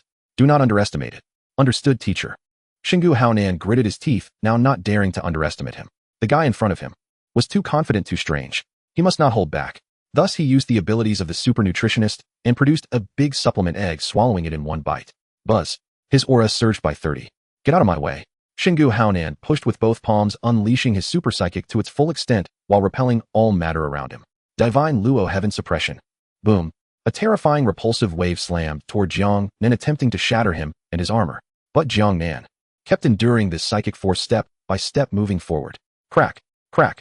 Under the immense pressure, the dragon scales on him began to shatter. Blood seeped from the gaps in the armor, staining the ground. But he kept moving. Is this guy insane? Xingu Haonan watched the bloodied figure approaching while enduring the repulsion, his scalp tingling. What does he want to do? Why can he remain so calm, even after being injured? Everyone was stunned by Jiang Nan's, yet no one noticed. The blood dripping from Jiang Nan had unknowingly fallen onto the unremarkable scarecrow pinned to his waist. Buzz. The scarecrow absorbed the dragon blood, and its originally dim button-like eyes instantly glowed red. The sacrificial scarecrow, the damage transfer was triggered. In a second. No, in less than a second. The injuries Jiang Nan suffered from resisting the divine Luo Heaven suppression mysteriously vanished. Completely gone, as if time had reversed. A cold laugh emerged from Jiang Nan beneath the helmet. Through the cracked visor, one could see his undamaged face and that unsettling smile. Then, 2 new lines of dragon language burst forth. Tear apart the falsehood, perceive the truth. Where this body stands, it is taboo. Boom. At this moment, the armor on him underwent a dramatic transformation once more. Heavier shoulder plates rose and dragon scale skirts emerged from behind. Simultaneously, his eyes completely transformed into slitted dragon pupils. Unlike Yekarina's golden color, his eyes were a bloody red, representing ultimate slaughter and brutality. Swish. His fingertips instantly morphed into sharp, unparalleled dark red dragon claws. Then, in Xingu Haonan's shocked and fearful gaze, Jiang Nan slowly raised his hand, fiercely tearing at the invisible repulsive field before him. Rip. No. It's impossible.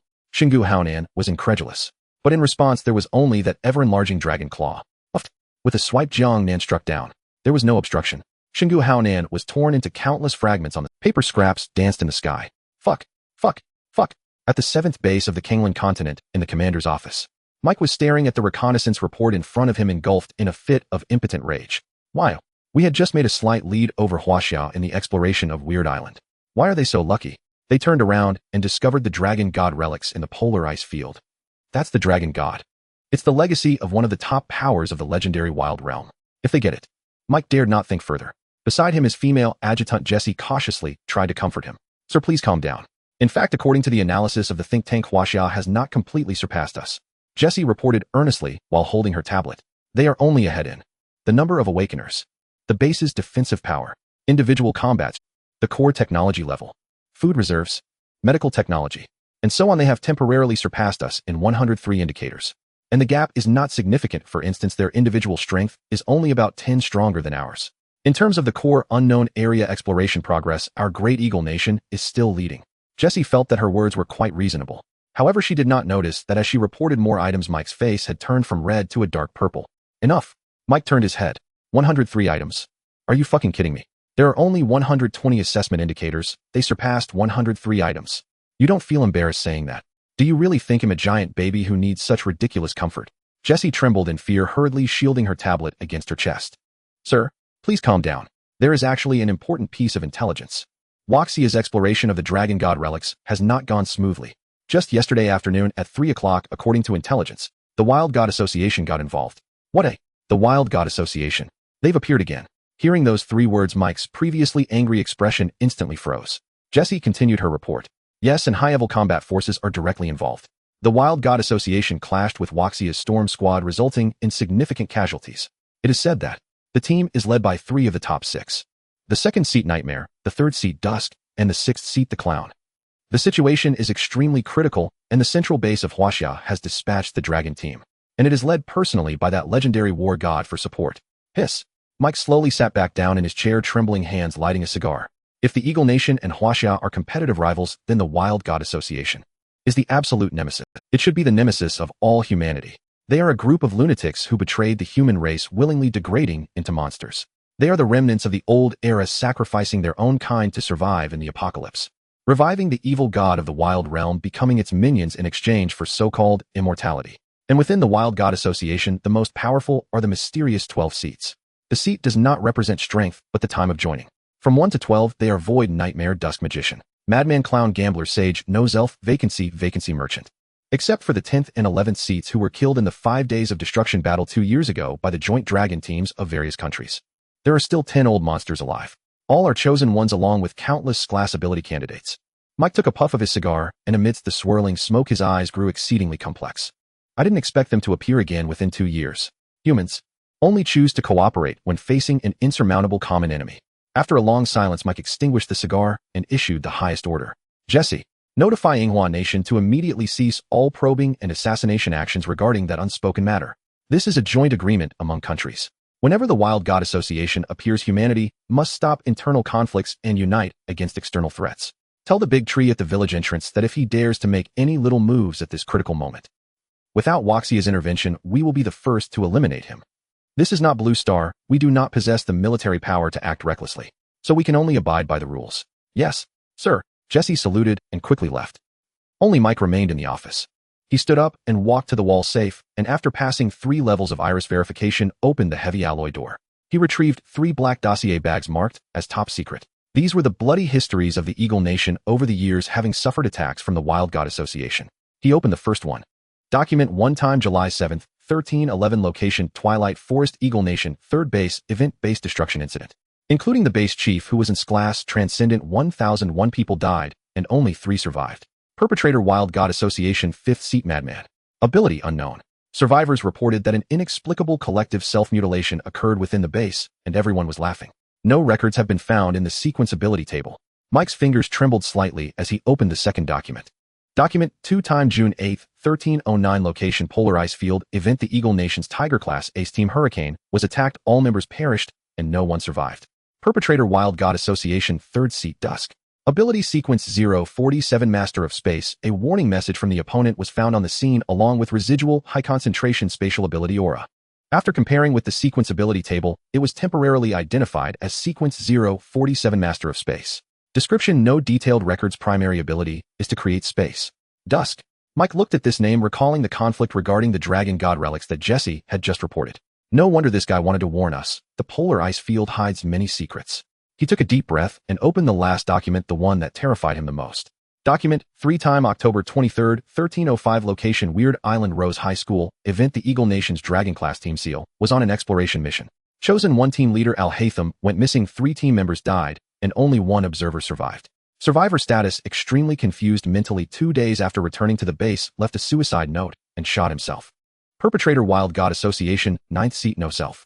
Mike's gaze fixed on the ability analysis section at the bottom of the document. That was the intelligence obtained at the cost of the observer's life. Ability sequence 056, positive and negative powers of 2. Description: this is an ability that violates the laws of physics. Black-faced form: positive power of 2, infinite stacking. It can continuously stack its values strength defense. With each attack, the value doubles.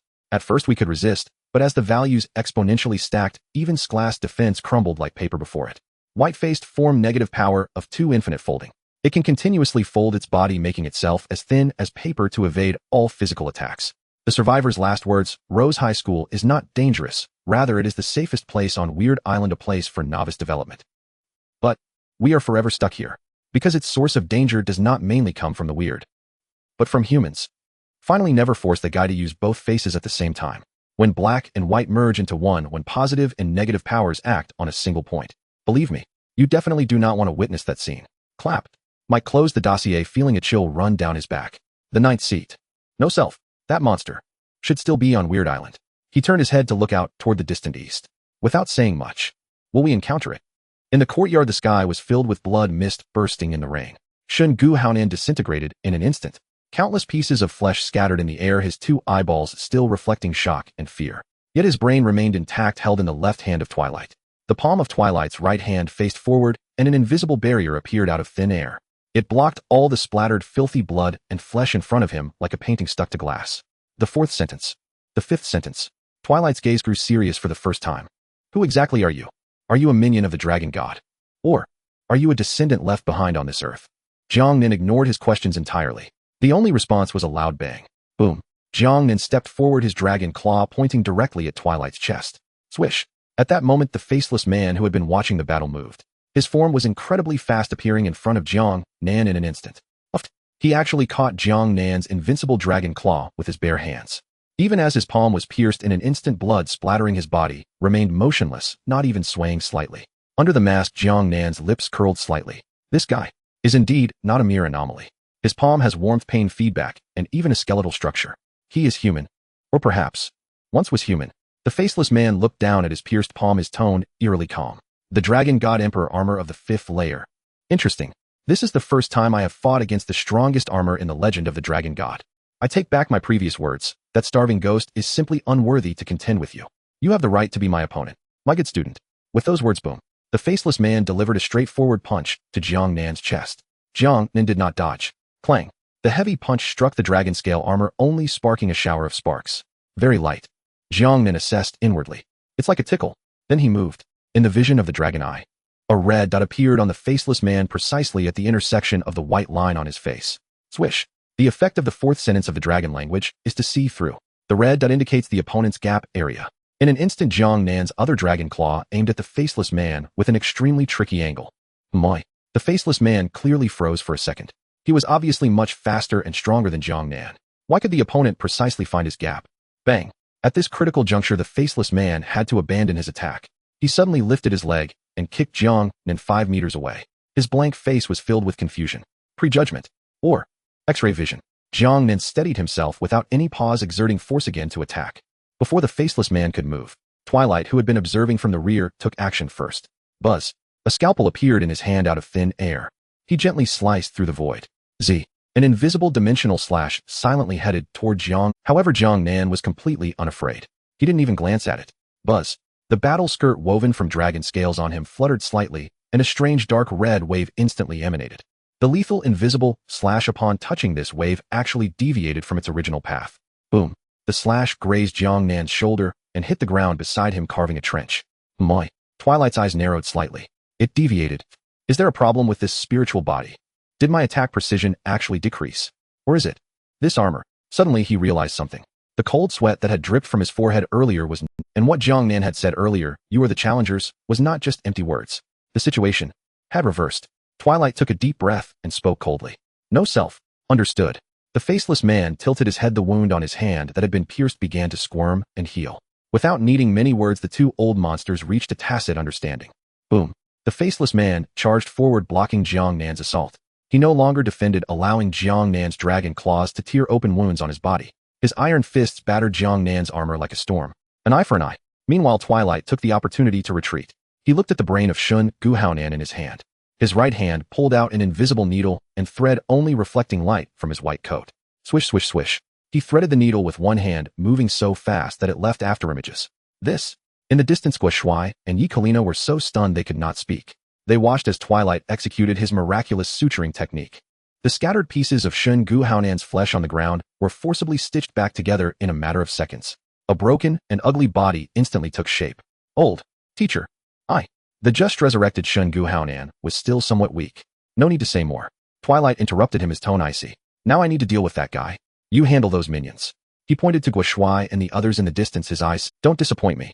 Shun Gu Haonan nodded. Without needing an explanation, he understood. This was a... He turned his head, staring intensely at Jiang Nan, who was beating the faceless man, jealousy filling his eyes. Why? Why is he so strong? Even the teacher isn't his opponent. Why am I not as good as him? Who exactly is he? Countless questions echoed in his mind, making him wish he could immediately use answer analysis to probe into Jiang Nan's secrets. But reason forcibly suppressed this impulse. Can't panic. I need to save it for a critical moment. Last time it was because I used it too early and carelessly that I was killed. Not every time comes with the luck of reincarnation. Shun Gu Haonan took a deep breath, turning his gaze toward Guo Shuai, and the others, a wicked smile appearing at the corner of his mouth. Next, let me have a chat with you, Jiang Nan's little brothers. Gulp. Guo Shuai swallowed hard, his hand clutching the butcher's knife, trembling. Yet his expression was one of excitement. Aren't you afraid? Beside him, Yi Kalina activated her dragon eye, asking guardedly. Not afraid. Guo Shuai grinned, the eye of disaster lighting up. Because I see hope. Just when Shun Gu Haonan had died once and revealed all his trump cards, the win probability that had been filled with question marks in his vision finally changed. From a desperate 0 to 10. From impossible to possible. Let's get him. On the front line. Bang, bang, bang, bang. The battle between Jiang Nan and the faceless man had reached a fever pitch. Punches landed with flesh tearing. Blood and flesh were flying. After a brief adaptation, Jiang Nan had fully mastered this dragon-transformed body. Iron Mountain Lean. Hard Elbow. The ancient martial arts of China carved into his bones. 8 Extremes Fist. Black Dragon, 18 hands. He unleashed them with the power of the dragon god, their might multiplied. Boom. Jiang Nan delivered a fierce knee strike, directly shattering the faceless man's sternum. Following this, a dragon claw swept across, tearing off half of its shoulder. However, the faceless man did not care. Its broken body was visibly healing at an alarming rate, and Jiang Nan could clearly feel power, speed, defense, all increasing. And the rate of increase is exponential. Jiang Nan frowned. The dragon claws that could easily slice through flesh now felt significant resistance. At that moment, whoosh, another invisible slash flew in from the side. Its angle was extremely tricky, but just like last time. When it approached within a meter of Jiang Nan, the slash again bizarrely deviated, grazing his face as it flew by. As expected, Twilight walked slowly from a distance, twirling the scalpel in his hand, already understanding. It's not a coincidence, nor is it a problem with my body. It's the taboo domain inherent to this armor. Any energy or spell-type attack once entering the domain will have its trajectory forcibly distorted. Jiang Nan sneered inwardly. Has it been figured out so quickly? That's right, this is the 5th sentence of the dragon language. Where this body exists is the effect of the taboo. At the same time, this repulsive field is also attached to the dragon claws, which is why I can easily tear through the divine law heavenly strike. And now, since my card has been seen through, Jiang Nan chuckled coldly. Then you should see what true power looks like. Boom. The word spirit, abyssal domain of heavy weight. 4-fold superimposition. 400 tons of terrifying gravity suddenly descended upon the unsuspecting two. Crack. Ugh. The faceless man's knees buckled instantly, half kneeling before Jiang Nan. The ground was left with 2 deep holes from its kneeling. But Twilight did not kneel. He simply supported himself with one hand against the sky, just like when he saved Shun Gu Haonan. That transparent barrier resisted the gravity above. Roar. Twilight still maintained a high and might. Is this what they call shrank air manipulation? Truly a powerful ability. If I didn't have this move, spatial barrier, I would probably have been crushed into paste by you. Then, he struck out in shock. Suture line. He suddenly threw his left hand at Jiang Nan. Although the needle was invisible, a sound of slicing through the air echoed. Those were invisible spatial needles. Since I can't hit you directly, then I'll bind you. Twilight's gaze grew dark as he yanked forcefully. Swish, swish, swish. Countless unseen threads ignored the pressure of the gravity field, instantly wrapping around Jiang Nan, binding his limbs, torso, and neck tightly. Gotcha. At that moment, the kneeling faceless man also underwent a transformation under the gravity pressure. Its face twitched madly. That white persona finally collapsed. Hurry. I can't hold on any longer. What's more important, living or the student? Quickly kill him. I'm not being the good guy anymore. I want to live. Buzz. In the moment of the white persona's surrender, the faceless man's body bizarrely flattened. It transformed into a paper-thin figure. -2. Folded. It slid along the ground, instantly escaping the gravitational suppression sticking to Jiang Nan's neck. I'm sorry. I'm sorry. The faceless man cried as it apologized, frantically tightening its body. I want to strangle you. Whoa. As long as you die, everyone will be safe. A choking sensation swept over. The spatial threads locked tight. The combined lethal strike of the 2 powerful beings of the Wilderness God Society. This is the end minion of the Dragon God, Twilight declared coldly. As an enemy of the Wilderness God Society, you don't even have the chance to kneel and plead. But, the next second, Twilight's originally indifferent gaze suddenly changed. Because he saw The bound man showed no sign of fear. In fact, his whole body was trembling. But laughter. Silent maniacal laughter. Laughter at their ignorance. Laughter at their overestimation of themselves. Crack, crack, crack. Jiang Nan clenched his fists tightly, his armor undergoing a drastic transformation again. More complex golden divine patterns emerged, and barbs grew on the arm guards. Shatter these hypocritical shackles.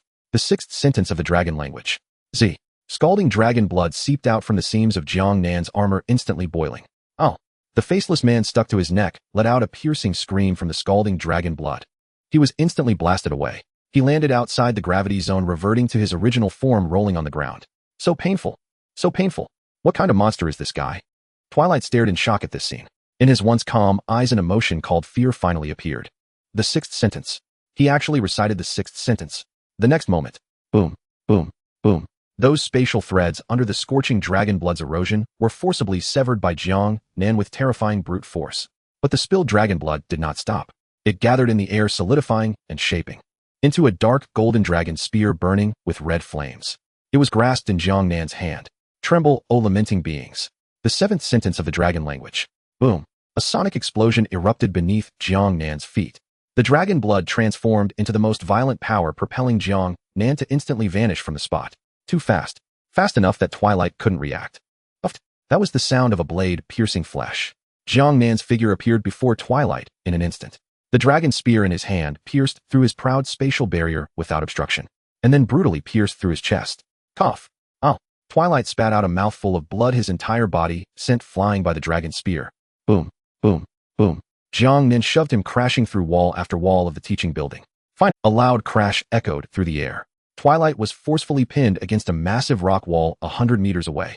Jiang Nan maintained a gun-drawing charge, single-handedly nailing this third seat of the Wild God Society in midair. Crack. Centered around Twilight's body, the rock wall behind him shattered instantly, spiderweb cracks spreading nearly 10 meters. The force was unimaginable.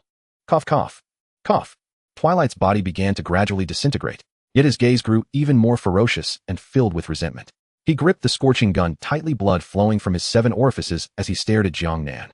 As expected, you are the minion of the dragon god. This bloodline. Only they would possess it. The Wild God Society will not spare you. You will die here today. Oh. Twilight suddenly turned his head and shouted at the faceless man rolling in the distance. Woo-woo. What are you waiting for? Hurry up. This body can't hold on much longer. The rest is up to you. Space unfold. Twilight's departure. Buzz. Twilight's body completely exploded, turning into countless golden light points that merged into the air. And what about Jiang Nan? He simply observed quietly. He had countless opportunities to directly kill Twilight, yet he chose not to. Because he wanted to shatter their lofty pride. To make them feel what true fear is. To make them willingly become the corpses paving the way for his throne. Huh. In the distance, the faceless man stopped screaming. He slowly stood up, brushing off the dust from his body. At this moment, he changed once again. On his face, countless black and white virtual lines intertwined and rotated. Finally, he tilted his head slightly, his knuckles cracking. Let us fight together. Buzz. In the next moment, with Twilight's disappearance, the original central plaza vanished. In its place was a world floating a kilometer high, filled with deathly silence and a sickly yellow hue. There was no sun here, only eternal twilight. Withered vines twisted around ancient trees, and a few crows cawed on the bare branches. Welcome to my world. Twilight's figure appeared under the withered tree. Jiang Nan's claw, covered in dragon scales, slashed down, but directly pierced through Twilight's body. Give up, Twilight said coldly. I projected my spiritual body here through spatial displacement. Though this will cause irreversible damage to my main body, it is all worth it to kill you. The minions of the Dragon God and the Wild God Society are destined to be eternal enemies. Jiang Nan did not understand what he meant by minion, and did not care to, since physical attacks were ineffective then. Destroy this domain. However, before he could gather strength, boom, a terrifying aura erupted from the side. The faceless man had fully completed his transformation. The black and white lines on his body were no longer chaotic, but formed a perfect closed loop. His form visually became extremely bizarre, sometimes massive like a mountain, sometimes thin like a sheet of paper. Final form, black and white duality. Die. The faceless man roared, throwing a punch. Jiang Nan raised his dark golden dragon spear to block. Clang. A massive force surged, but when Jiang Nan countered with a thrust of his spear, useless. You can't hit me. The faceless man's body actually folded in an instant. He evaded the attack like crumpled paper. Can't hit. Then let's try this. Jiang Nan swept his spear in a wide arc, attempting a broad attack, yet it was still ineffective. But the faceless man advanced instead of retreating, his black fist wildly swinging in the air. With each swing, no point of force. Jiang Nan felt as if his spear had plunged into cotton, unable to exert any force. At that moment, whoosh, countless invisible spatial blades surged towards him under Twilight's control. Crack. Lines of cracks appeared on the dragon scale armor. Foolish. Twilight stood atop a tree branch looking down with contempt. This is my domain. The spatial rules here are dictated by me. Your armor's forbidden domain may deflect attacks. But in the face of my complete domain, it is merely a simplistic, it can't resist at all. Seeing this, Jiang Nan could only wield the dragon spear to continuously block the spatial blades. But soon, boom. The dark, golden dragon spear forged from dragon blood shattered under the assault of two powerful opponents, turning into blood mist. Left with no choice, Jiang Nan crossed his arms to protect his vital spots. Good opportunity. The faceless man saw Jiang Nan's defenses were weak, immediately driven into madness. He roared, and the black numbers on his body began to fluctuate wildly. 2 to the power of 4. 16 times amplification. 2 to the power of 6. 64 times amplification. 2 to the power of 8. 256 times amplification. The terrifying sound of sonic booms erupted within the domain. With each punch thrown, the surrounding space collapsed. Rah! Die! You damn monster! Rat-a-tat-tat-tat. The faceless man completely erupted. His punching speed had accelerated to a point beyond human perception. Transforming into a myriad of shadowy fists, they rained down upon Jiang Nan's arms. Crack! Crack! The dragon scales on Jiang Nan's arms began to shatter, blood splattering. But this was not the limit. The faceless man continued to escalate. I can't lose. I can't lose. I absolutely cannot lose to this monster. I am the 9th seat of the Wild God Society. I am the principal of Rose High School. I will spread the ghost school throughout the world. Behind me are countless lights. I can't fall here. Rah! The faceless man screamed desperately, his punching speed breaking through the limits. He aimed to unleash a theoretical maximum even he could not control. Not enough. 2 to the power of 10. 1,000 times. 2 to the power of 13. 8,000 times. 2 to the power of 16. 65,536 times. Be destroyed. Boom. The accumulated power of the faceless man's punch slammed into Jiang Nan's crossed arms. Puff. The armor on Jiang Nan's arms instantly turned to powder. His body opened wide, utterly breached. Haha, I win. The faceless man let out a victorious cackle. Immediately afterward, he pursued the attack. A knee strike capable of crushing mountain peaks, followed by an ascending dragon punch. Bang! Jiang Nan was blasted into the sky. Send him off.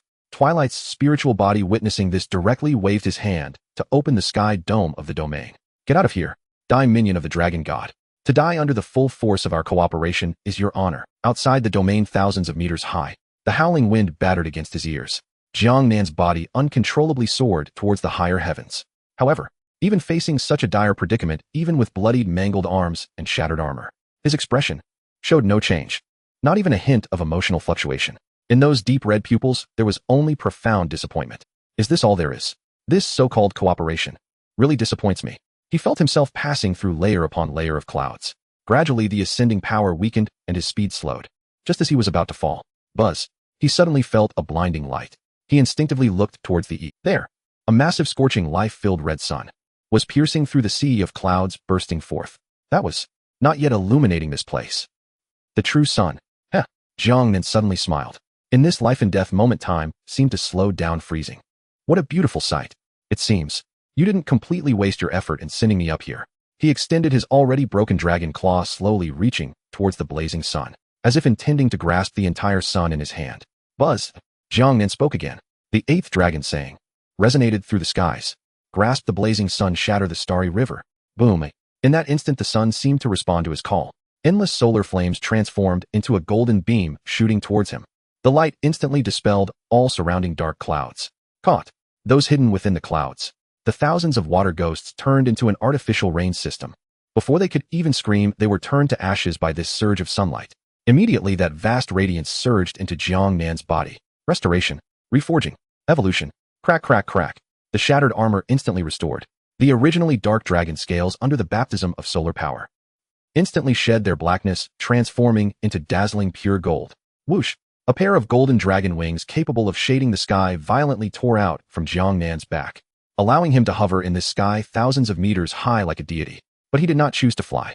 Jiang Nan rotated in the air, head down, feet up. He looked down at the tiny twilight domain below.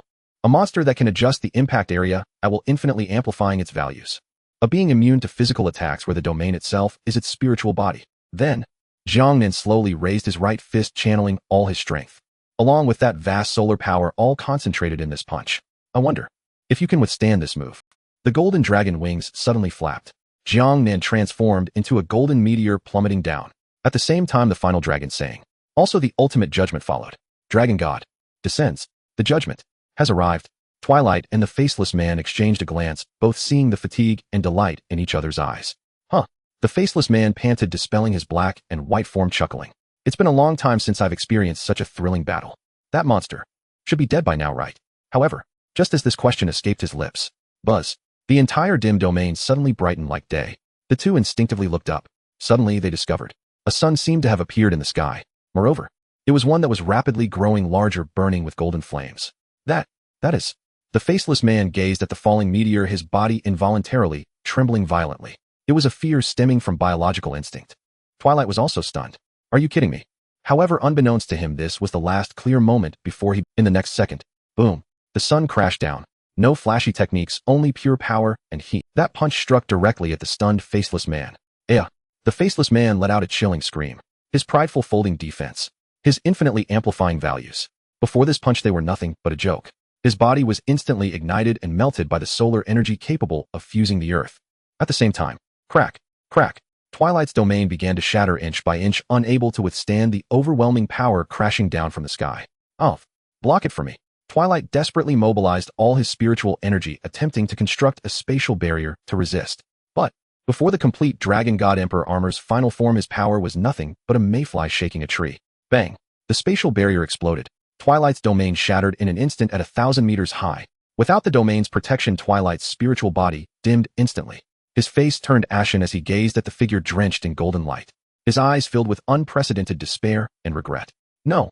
Impossible. This is not a power any human can possess. Why did I provoke him? Why did I come here? This is no mere minion of the Dragon God. This is clearly the true form of the Dragon God. Boom. Before his words of regret were finished, his spiritual body was completely engulfed and obliterated by the blazing solar flames. Not a trace remained. Meanwhile, the faceless man screamed in agony. The intermingled voices of his black and white personas emitted a final lament. Dong! Jiang Nan, bearing the faceless man, transformed into a beam of golden light. He pierced through 1,000 meters of sky, crashing down towards the ground. The ghostly realm itself seemed to sense the impending doom as countless black gases emerged to try and block. However, zzz. Those black gases were instantly obliterated upon contact with the sunlight radiating from Jiang Nan. The ghostly realm no longer dared to act recklessly, retracting the black gases. And in the next moment, boom, a massive golden mushroom cloud erupted from the back mountain, not far from the earth. Violently exploded. The shockwave swept across the surroundings. That 100-meter-high mountain was reduced to flat ground under this punch. Father, give your child a 5-star rating. 5 minutes ago, buzzing sounds gradually diminished from loud to soft. Hey, wake up. You lazy brat, stop sleeping. If you sleep any longer, you will really die. I don't want to be a tragic couple with you. An elderly voice echoed. Where am I? Who am I? What am I doing? Guo Shuai slowly opened his eyes, and what came into view was the small face of Xingye Guang desperately releasing green healing light. Oh, I remember now. Guo Shuai shook his head. I was fighting that monster Kameguchi Honen. He struggled to sit up, feeling as if his whole body was in pain. What happened? How could I? Xingye Guang said with a choked voice. You were knocked out the moment the fight started by that monster's Shinra Tensei. Now Sister Lina is fighting him. Guo Shuai looked at the battlefield with trembling eyes. In the ruins ahead, half transformed into a dragon, Yekarina was covered in blood. With scales shedding in large patches, she was struggling against Kameguchi Honen in the air. You are no match for me. Kameguchi Honen floated in midair, a mocking expression on his face. Surrender. I might consider letting you live a little longer. Especially you female dragon, your meat must be very tender. Shut up. Yekarina roared, and an illusory dragon tail swept out. It directly knocked Kameguchi Honen away, crashing through a load-bearing wall. But for Kameguchi Honen, who had the body of a starving ghost, it was merely a tickle. He emerged unscathed from the ruins, brushing off the dust from his body, his eyes filled with murderous intent. Stop dawdling. Get up quickly. Yekarina turned back and shouted at Guo Shuai. I can't hold on much longer. Guo Shuai braced himself on his knees, gritting his teeth to stand, gripping the butcher knife tightly. Okay, I'm coming. Just then the elderly voice echoed in his mind again. Wait, kid. Don't rush to your death. Listen to me first. Albert. Guo Shuai was startled. When did you wake up? No kidding. Who do you think woke you up? Albert's voice was extremely urgent. Time is tight. Listen to me. Do you remember the new ability I gave you? I remember. It seems to be called the Eye of... Forget that Eye of Piracy. It's called learning by application. Albert was so furious he nearly jumped out of Guo Shuai's head. If you want to defeat that starving ghost, you must find a way to break through his repulsive telekinesis. And learning by application is the key. Recall the details of when you were knocked away. Guo Shuai forced himself to calm down. Though his mind was still a bit muddled, he desperately began to recall the feeling from that moment. At that time, through the automatic management of the Eye of Calamity, he had indeed avoided all attacks and approached Kameguchi Honan. But just as he was about to swing his knife, an invisible repulsive force knocked him away. It was like an invisible wall of air or explosive kinetic energy. He didn't even have a chance to react. At the same time, he recalled, how did the boss do it? The boss directly tore apart the opponent's telekinetic field with sheer violence. Clearly, he couldn't do that. But Guo Shuai's eyes gradually grew sharp. I have understood a principle. The boss used another kind of power to counter and break through Kameguchi Honan's telekinesis. Then, I can also try to use a different method. He gazed at the rainy night sky and the continuous rumbling thunder. Got it. At this moment, Kameguchi Honan was already closing in on Yekarina. He seemed to relish the thrill of hunting the weak, looking at the bloody dragon girl with a cruel smile. The game of family play ends here, him getting a bit bored. Buzz. Kameguchi Honan's right hand clenched and his telekinesis erupted, grabbing Yekarina's body. Ugh. Yekarina's face turned pale as she felt her internal organs about to explode. But seeing Guo Shuai still standing there, eyes closed and unmoving, her expression began to twist in rage. Guo Shuai, move now. Hurry. Xingye Guang panicked and cried, Guo Shuai. In his mind, Albert was also roaring. Move. He was listening. He was waiting for an opportunity. It seems your companions have been frightened into a stupor. What a pity, haha. Indifferent. He was listening. He was waiting for an opportunity. It seems your companions have been frightened into a stupor. What a pity, haha. Kameguchi Honan laughed maniacally, increasing his force. Uffed. Yekarina spat out a mouthful of blood, her dragon scales completely shattered. And just then, boom. A lightning bolt split the night sky, illuminating the rainy night and Guo Shuai's resolute face. Guo Shuai opened his eyes, revealing a smile. It's here. What's here? Albert asked, puzzled. Hope, Guo Shuai shouted, raising the butcher knife, high, pointing the blade towards the sky.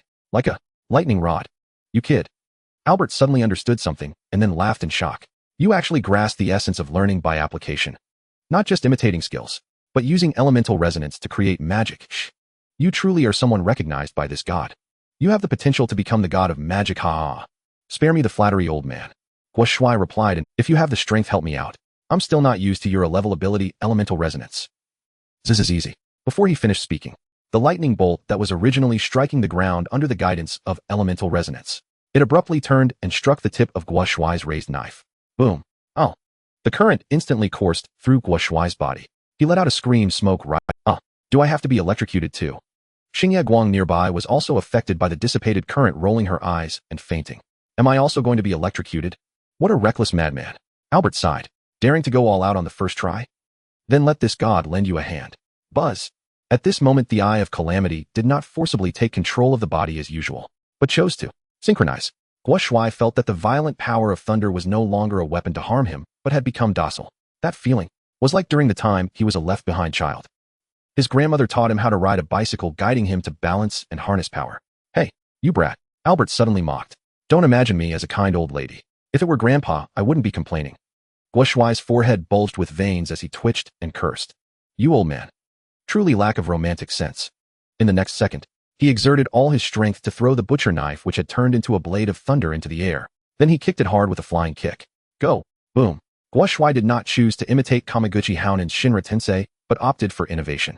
This is the true meaning of learning by application. As long as the imagination is sufficient, magic is boundless. Bang. The butcher knife, carrying the might of thunder, shot towards Kameguchi Honan. In that moment, time seemed to stand still. Kameguchi Honan never expected that this guy whom he considered a waste would play. In that lightning, he felt a long-lost danger of death. I will die if I get hit by this move, Hedon. He instinctively looked at Yekarina, who was caught by him. Use her as a shield. No way. She wouldn't be able to block the penetration of lightning, and separating the telekinesis would only speed up my death. Only by using that move. Kameguchi Honan made a decision in an instant. He released Yekarina, forcefully pushing both hands forward. Shinra Tensei. Buzz. The terrifying repulsive field exploded. The lightning knife slowed down at the moment it touched the repulsive field, as if it had fallen into mud. But it did not stop, because the nature of lightning is penetration and speed. Impossible. Kameguchi Honan shouted in terror. How could I lose to you, kind of trash? I am a chosen one. I am the future monarch whom thousands will bow to. I will not lose to you. However, this proclamation did not increase even a bit of combat power. The lightning knife still firmly pierced through the layers of telekinesis, inching closer to his chest. Heh, monarch. In the distance, Guo Shuai panted heavily, his face blackened as he sneered. Do you think you are the boss? No. You are just a maggot crawling on the ground. No matter how you struggle, you can't become a true dragon. Because the boss has an essential difference from you. He has never wavered, nor has he ever been lost, and he would never choose to bow down because of the opponent's strength. From the moment he recognized himself, he has always adhered to himself. He is unwavering. This is the way of the king. Kameguchi Honen was hit by this verbal assault and spewed out a mouthful of black blood. It was at this moment of despair. Sizzle. The lightning knife finally pierced through the last defense of Shinra Tensei, stabbing into Kameguchi Honen's chest. Zizizi. The violent power of thunder exploded within him. Ugh. Kameguchi Honen looked down at the knife in his chest and suddenly laughed. Ha ha ha. Ridiculous. How could I lose? A mere fatal wound. For my human phase, I might already be dead. But now I am a ghost. A starving ghost. As long as I eat something I can recover. How could I die? Huh. Huh. Huh. As he laughed, Kameguchi Honen suddenly froze. Because he felt his body losing control. That once proud super speed regeneration ability, as well as the link of the headless ghost, had actually failed. How is this possible? He looked in horror at the butcher knife in his chest. He saw that the blade was emanating a black aura, suppressing the connection and growth of his flesh. At the same time, the residual lightning was also wildly destroying his body. What kind of knife is this? He exclaimed. Guoshui grinned. Of course it's the one our dear language teacher lent me. This is his ruler. Specifically used to discipline disobedient ghosts. Oh. Kameguchi Honen screamed in agony. Even though he was an anomalous being, he felt a deep pain from the depths of his soul. This knife was like a ruler wildly whipping at his soul. But suddenly, his scream changed tone. Kameguchi Honen's face actually revealed a look of pleasure, his body trembling. Something this is the feeling. A bit harder, Guoshui. He looked at the scene in disgust. Indeed. Geniuses are all perverts. At that moment, Suckabuli. A furious shout in Sioux language rang out. Yekarina moved. She was now furious to the extreme. She smeared her blood on her dragon claws and charged forward. Swish. A cold light flashed. Kameguchi Honen, pinned in place by the lightning knife, hadn't even enjoyed his attribute explosion before his head flew directly away. Then Yekarina made another claw, heading straight for the head floating in the air. However, the head floating in the air suddenly opened its mouth, blind with blood. A blood arrow shot out, blocking Yekarina's line of sight. Then, clang, the dragon claw hit the head but felt the hardness of an object. Yekarina focused and discovered that Kameguchi Honen's head was actually covered with a layer of rocky armor. That was Ishida Aikichi's earth armor. Didn't expect this. Kameguchi Honen's head laughed wildly in the air. This is my escape route. Swish, swish, swish. The blood spurting from the severed neck turned into countless threads sticking to the ruins of the classroom building. Dragging his head like a defeated man, it hurriedly fled towards the back mountain. Wanna run? Yekarina wanted to chase, but severe internal injuries made her legs go weak. She fell heavily to the ground, reverting from her dragon form, gasping for breath. Guoshui was also completely exhausted, leaning against the wall and coughing incessantly. He looked at the shattered classroom building not far away, his eyes filled with worry. I wonder, how's the boss doing? The classroom building back mountain direction. Kameguchi Honen's head swung in midair, filled with resentment. Damn it. Damn it. Those 3 ants actually have such a hidden card. I must return to take revenge. First, I need to find the teacher. As long as I explain clearly and show my answer and analysis, the teacher will definitely understand the reason I lost. But where did the teacher go? There are clearly signs of battle here. He looked curiously towards the back mountain direction. Just then, swish, a cold light suddenly flashed through the rain. Kameguchi Honen narrowly dodged this strike with his eagle-eyed dynamic vision. He saw a figure slowly emerge from the rain, holding dual knives, exuding killing intent. It was Sergeant Morishita. Zing. I actually forgot about you. Kameguchi Honen, upon seeing the newcomer, not only remained calm, but also licked his lips. But that's fine. Just in time, I need a new body. Sergeant Morishita, I will take your ability. With this ability to traverse in the rain, he wouldn't need to look for the teacher. He could go back and swallow those 3 ants. He was so confident because Sergeant Morishita had already been seriously injured in the last battle, his internal organs damaged. Now his speed was more than twice slower than at his peak. Sergeant Morishita emerged from the rain holding a knife and walking towards Kameguchi Honen's floating head. This time, he vowed to leave this monster that ate his brother forever here, not in the identity of a soldier, but as an elder brother. Sorry, officer at the village entrance. Forgive me for not being able to complete your task. I have had enough of this self-destructive life. Family and friendship suit me better. Sergeant Morishita silently finished this sentence in his heart, then held his breath. Swish. He suddenly dove into the rain, rapidly charging at Kameguchi Honen. Do you think this is useful, eh? Kameguchi Honen sneered, using his telekinesis to lock onto his trajectory tightly. At the moment when Sergeant Morishita revealed himself, blazing bloodblade. Boom. Countless flaming blood blades erupted instantly, engulfing the area where Sergeant Morishita was. Sergeant Morishita had no choice but to jump out of the rain, using a water clone and samurai sword to barely defend himself. But even so, as a mechanism monster, his stats were far inferior to Yakarina's tank-like resilience, and he was instantly left battered. Good opportunity. Kamaguchi Honen laughed. In truth, he was also at his limit, and the remaining mental energy could only support the last two moves. Telekinetic shock. Bang. Sergeant Morishida's dual knives were directly blasted away. Traction. Kamaguchi Honen controlled the blood forcibly, pulling Sergeant Morishida's body over. Head-swapping ritual. Let's do it again. His head flew towards Sergeant Morishida's neck, grinning as he locked eyes with him. Your body is mine. And at that moment, buzz. A brilliant golden light suddenly illuminated the heavens and the earth. Moi. Meanwhile, at the CIAI hospital on the rooftop terrace. Robbers. Robbers. Quick look over there. Is that a meteor? A girl with twin ponytails excitedly pointed at the distant southern sky and shouted. Behind her was a group of prison guards from the Huaxia Nation, wearing blue uniforms, their shoulders adorned with badges. They looked up in confusion. A meteor? Is it dropping vertically? Then a strange figure in a detective outfit with a black stocking over their head walked out. Iki. She slid backward in a spacewalk manner to the railing. Then she turned her face covered in black stockings to gaze at the golden light piercing the heavens and the earth in the south. Wow, this is really interesting. There's such a grand meteor shower before dawn. Another beautiful day. But the stocking-clad robber tilted her head, her tone turning playful. Within that meteor, there is a... Who could it be? Not just here. Almost at the same time, the survivors of the entire strange island, and even the terrifying beings, cast their gazes in that direction. Spirit Town. Burial Abyss. Scholar's Dojo. Prayer Deep Pool. Deep Pool Fortress. Dragon Summer Imperial City. Sorrowful Emperor's Tomb. All eyes were on it. In the courtyard of the teaching building. Boom. The sky turned golden. Leaning against a broken wall, the charred Guo Shuai struggled to lift his head. Though he was a kilometer away, though the golden light was blinding, and though there was no one around to tell him what it was, the moment he saw that meteor, Guo Shuai's pupils constricted to the extreme. He trembled all over, so excited that even his lips quivered. It's the boss. That is the boss. No need for sharp eyes, no need for perception. That was their captain whom they had spent every day with. That was the figure who always stood in front of them. In that dazzling golden light, he recognized that familiar silhouette, that domineering posture. Whoa! Tears streamed down his face in an instant. Guo Shuai cried and laughed at the same time. Suddenly he remembered the scene when he was chatting with Wang Meng not long ago. At that time they were standing under this teaching building. He had lamented, when will this cursed place see the sun? It's so oppressive. If someone could jump down from the Tower of Babylon burning like the sun, it would be great to make this damned rain stop for a while. But now, the sun has come. Though it's not Babylon. It's falling from the sky of the wilderness realm.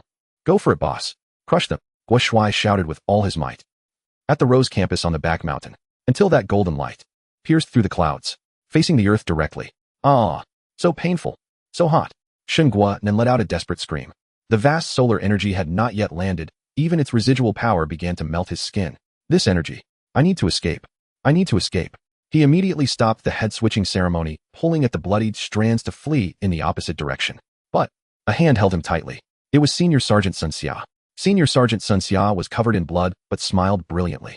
Do you remember that classic animated film from the Sakura country? That was my childhood memory. Big brother will take you to see the meteor shower now. Let go. You crazy person. Let go. Shen Guo Nan struggled, desperately biting into Senior Sergeant Sun Xia's flesh, making all sorts of pleading sounds. I was wrong. I don't want your head anymore. Let me go. This time he was genuinely afraid. Facing death for the second time, he didn't want to die. He began to desperately call out to Huang Wu for help. Teacher, save me. Help me. But there was no response. In despair, he thought of his supernatural ability. Answer and analysis activated. Tell me, how can I escape? The voice echoed, giving him the answer that filled him with despair. None. Certain death. Shen Guo Nan was stunned. Then he began to laugh at himself madly. Ha ha ha. Using it once leads to death. Using it late leads to death. Truly, a perfect cautionary tale. Is this the fate of those who wish to steal results without going through the process? Reaping what one sows. The next moment, boom, the blazing sun crashed down. In the last second before his death, Shen Guo Nan witnessed an unforgettable scene for life. That figure, bathed in golden light, like a deity, was forcefully crashing down to the earth from 10,000 meters high, pressing down on the principal who was in league with his teacher. What on earth are we fighting against? Boom, boom, boom. The golden light consumed everything. Shen Guo Nan, Senior Sergeant Sun Xia, along with the entire back mountain, instantly turned to ashes. The Kanglan continent, the polar ice wastes deep within the dragon god ruins. Bitter winds howled, jagged icicles hung inverted from the cavern ceiling. Tap, tap, tap. A man in a violet suit strode into the hidden grotto, hands tucked casually into his pockets. The suit's tailoring was exquisite, save for its unusual violet hue. It bore an uncanny resemblance to the one worn by the faceless man, clearly crafted by the same master tailor. He was the sixth seat of the Huangshan cult, the Joker. Yo Dusk. The Joker grinned broadly as he gazed toward the figure in a white lab coat, crouched silently in the shadowed corner. Nightmare summoned you. Soon the military god will arrive. We must prepare. As he walked, the Joker adjusted his violet tie with practiced nonchalance, murmuring to himself, "Stop playing around with that nameless fool Wu-Wa. His taste is abysmal. Always black like some dreary funeral. Not like me. This violetan gold ensemble. Exquisite. Artistic." He caressed the fine fabric of his suit, his eyes softening with nostalgia. That old seamstress. She's long gone now. But back then she'd glare at me daily, needle poised ready to stitch my mouth shut. Yet I knew. She secretly admired my aesthetic sensibility. She just lacked the courage to say it aloud. Alas. As the former 10th seat, she met her end. The Joker, during last year's 5 days of annihilation, beheaded by the military god himself. TSK, TSK, TSK. That single stroke severed not only his head, but also the masterpiece he wore. So this time, we shall teach that old man a proper lesson. Don't you agree, Dusk? The Joker stepped closer to yet. The figure who had remained motionless back turned, offered no response. Not even a glance over his shoulder. Humph. The Joker frowned, growing impatient.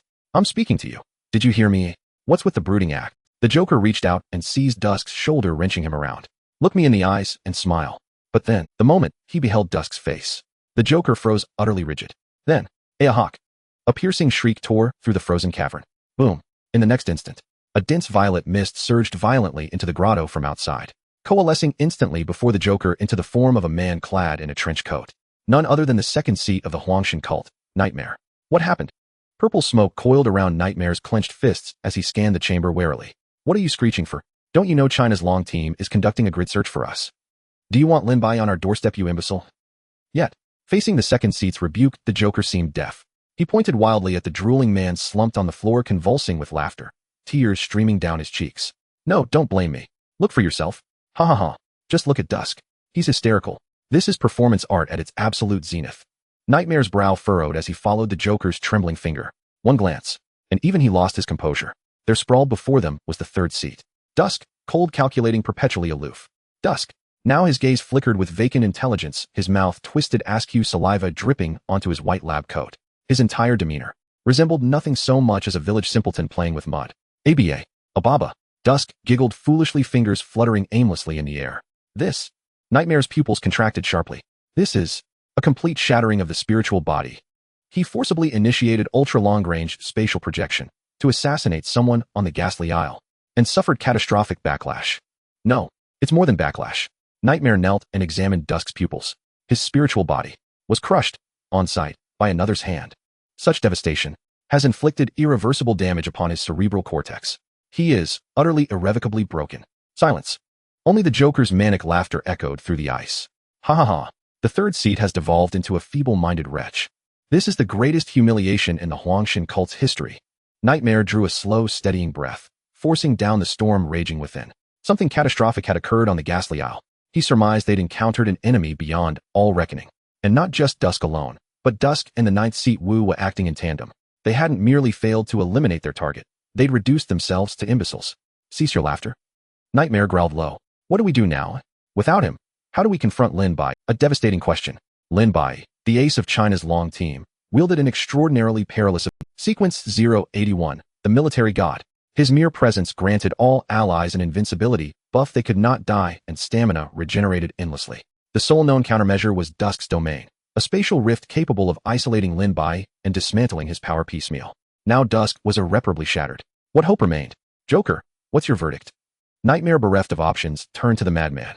At last the Joker ceased laughing. Wiping tears from his eyes, he spread his hands wide, stating matter-of-factly, "Why we run, obviously.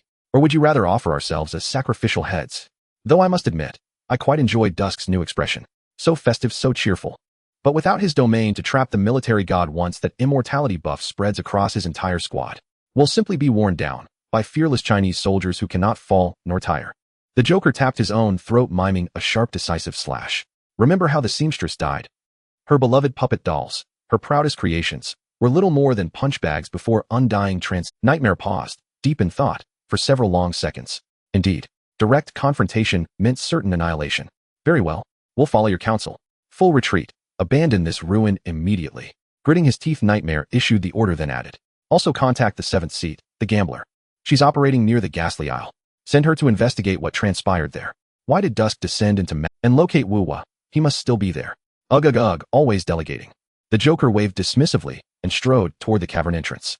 I'll reach out to that lunatic woman right away. Let's pray she hasn't already gambled away her own person as collateral.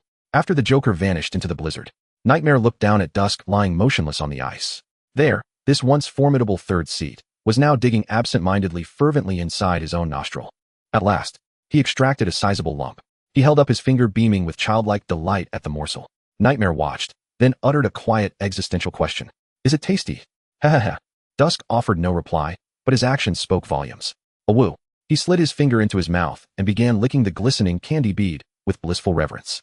A beatific smile bloomed across his face. Nightmare, his final fragile sliver of hope shattered completely. Damn it. He's genuinely, irredeemably broken. And broken thoroughly. In the wild realm at the Rose campus, the ruins of the back mountain. In the rainy valley, the heavy rain continued to pour down. Yet above Rose Academy, the dark clouds parted, revealing a canopy of brilliant stars. The stars hung low, welcoming the birth of a new deity. At the back mountain, in the center of a massive meteorite crater, starlight illuminated this place. A figure slowly emerged from the charred pit. Jiang Nan, having removed the dragon god emperor armor, stood with his hands in the pockets of his trench coat, his expression indifferent. At this moment, he was stepping on a pile of biological remains that had turned into charcoal beneath his feet. That was the faceless man. Huh. Jiang Nan softly blew out a breath. With a rustle, the charcoal beneath his feet instantly turned to a cloud of dust dissipating into the night wind. Jiang Nan lifted his head, gazing towards the distant teaching building. I should go check on the little brothers. When I landed just now, it seemed like I crushed two unfortunate souls underfoot as speed bumps. I was going too fast to see their faces. It shouldn't have been Guo Shuai and the others, right? Just as Jiang Nan was about to turn and leave suddenly, he sensed that among the ashes of the faceless man something seemed to be moving. Moi. Jiang Nan stopped, gently poking the warm ashes with his toe. In the next second, a small figure about half a meter tall and covered in gray was curled up next to his feet. What is this? Jiang Nan raised an eyebrow, reaching out to grab its leg and lift it up. Under the starlight, he examined it from head to toe. This creature had a round face, entirely gray. There were no distinguishing features of either gender. Is it a face? But it seems. It's not it. Jiang Nan recalled the frantic words shouted during battle. Powers of two. This is likely related to its ability mechanism. Black represents positive exponents, while white represents negative exponents. So now, Jiang Nan looked at this weak and helpless little creature in his hand. Its exponent should have been turned into 0 by my punch, right? What's 2 raised to the power of 0? Which means that both extreme personalities no longer exist. Returning to the source, a new being has been born. Interesting. Jiang Nan quickly analyzed the situation. He didn't crush this little creature, but instead grabbed its leg and tucked it under his arm. Let's take it with us for now. If it's useless, then sell it. Recycle it as waste. After all, having crossed into this world and nearly being killed by a cesspit, he had been forced to adopt many good habits. For example, being good at picking things up and then recycling them for profit. 5 minutes later at the teaching building, Jiang Nan, holding the round little figure, walked leisurely out of the back mountain, returning to the teaching building. At this moment, Xingye Guang had already awakened, releasing green light to heal the severely injured Yekarina and the exhausted Guo Shuai. Upon seeing that familiar figure emerge from the darkness, the others waved to greet him. Boss, woo-woo, you finally came back. However, aside from the excited Guo Shuai and Xingye Guang, Yekarina's reaction was somewhat different. She pushed aside Xingye Guang's healing hand, enduring the intense pain, struggling to stand up. Then, to the shock of both men, she actually knelt before Jiang Nan on one knee, showing great respect. That posture was akin to a subject meeting their king. What the hell? Guo Shuai and Xingye Guang were both stunned. They exchanged glances, sensing a strong sense of crisis in each other's eyes. Guo Shuai muttered quietly, Sister, you're being too intense, aren't you? No way, I need to discuss with Wanga later about some new tricks. Let's consolidate our position in boss heart. Xingye Guang, on the other hand, stood dumbfounded. Do I have to? However, the reality was completely different from the workplace competition they imagined. Yekarina lowered her head, her golden pupils filled with fervor and reverence, her voice trembling as she spoke. Yekarina, your humble servant. Please forgive us for our previous disrespect. Lord Dragon King. Huh, Dragon King. Guo Shuai and Xingye Guang were again taken aback, staring wide-eyed at each other. Wait, is it the kind of thing we think it is? It's that kind of. Enduring for 3 years with a single command, 100,000 soldiers return. Then with a crooked smile, a whole bunch of underworld figures come to support that kind of. Xingye Guang also scratched his head. I didn't expect boss to actually be the Dragon King. But I've never seen him smile crookedly. Just as the two were imagining a dramatic rich-in-law soap opera. Idiot. In Guo Shuai's mind, Albert could no longer listen, roaring. Hey, what are you thinking? What underworld or white path? It's all nonsense. The Dragon King that this dragon girl speaks of is the remnant of the dragon god left in the world after his death. And those who believe in him are his servants. Guo Shuai was shocked, nearly deafened, quickly rubbing his temples and asking, What's going on, old dang? Please elaborate. I seem to have heard that white coat guy say that boss is some servant of the dragon god. Albert snorted coldly and began to explain. Exactly. That's it. In the history of the Wild Realm, they are called servants of the dragon god. This is a bloodline organization with a strict hierarchy. Whether human or dragon, they are ranked based on the concentration of the dragon bloodline in their bodies. 1039, the most humble bottom tier known as dragon slave. 4059, a slightly more advanced thug called dragon guard. 6069, at this level in the organization, one has some status commanding a region called dragon general. 7089 is the true leader or leading dragon among these servants called dragon king, and their only goal is to resurrect the dragon god. Albert sighed. This organization was quite prosperous 100 years ago, but now, they've been almost wiped out by the Wild God Society. Even the originally most numerous dragon race has continuously withdrawn. I didn't expect this human girl would actually be a member of this organization. So that's how it is. Guo Shuai suddenly enlightened. It's this dragon king. By the way, old dang, weren't you sealed in the basement all this time? How do you know so much about the outside world? Even these secrets are well known. Mind your own business. Albert instantly became defensive, his voice rising by an octave. I kindly gave you a lecture, and you want to pry information out of me. You really are ungrateful. I'm ignoring you. After saying this, the proud old man chose to log off immediately, ignoring Guo Shuai's calls. Guo Shuai shrank his neck, apologizing softly. Sorry, don't be angry. I was just curious. I won't do it again next time. He felt he might have gone a bit too far. This time Albert indeed helped him a lot, essentially being a lifesaver. But what he didn't hear was that deep in his consciousness Albert was shaking his head. It seems this kid still has a bit of a conscience. It's just that. I too have my own unspeakable difficulties. He looked at that man through the eye of disaster. Jiang Nan, Dragon King, possessing such pure dragon blood. Is he really just a dragon king? I'm afraid it's not just that. Jiang Nan looked at Yekarina kneeling before him and sighed helplessly. He took out a notepad from his pocket, wrote a line, tore it off, and threw it in front of her. Get up. I'm not a dragon king, so don't call me that. Yekarina looked at the note on the ground, her body trembling. She read a hint of impatience and restlessness between the lines. She bit her lip, finally raising her head. But she didn't stand up as she remained kneeling, merely changing her address. I'm sorry, Jiang. I shouldn't call you that. But Yekarina's face suddenly flushed an abnormal red. Her breathing became rapid, her gaze dazed. Yekarina, the exquisite version. I have my own unspeakable circumstances. In short, that. Her voice was tiny, like a mosquito buzzing. I need you to do that with me. Afterwards, no matter the cost, I can accept, even if it means becoming your servant for life. As she spoke, she widened her eyes, revealing her pupils. Her golden vertical pupils were trembling, surrounded by black blood vessels. She couldn't stop it anymore. Repeatedly overloading her dragon transformation caused her bloodline to go out of control. If she used it a few more times, she would fall into a state of losing her mind, becoming a true monster that only knows slaughter, a corrupted dragon. Oh, Jiang Nan sneered coldly. So that's how it is. The so-called servants of the dragon god seem to be just a guise to get closer to me.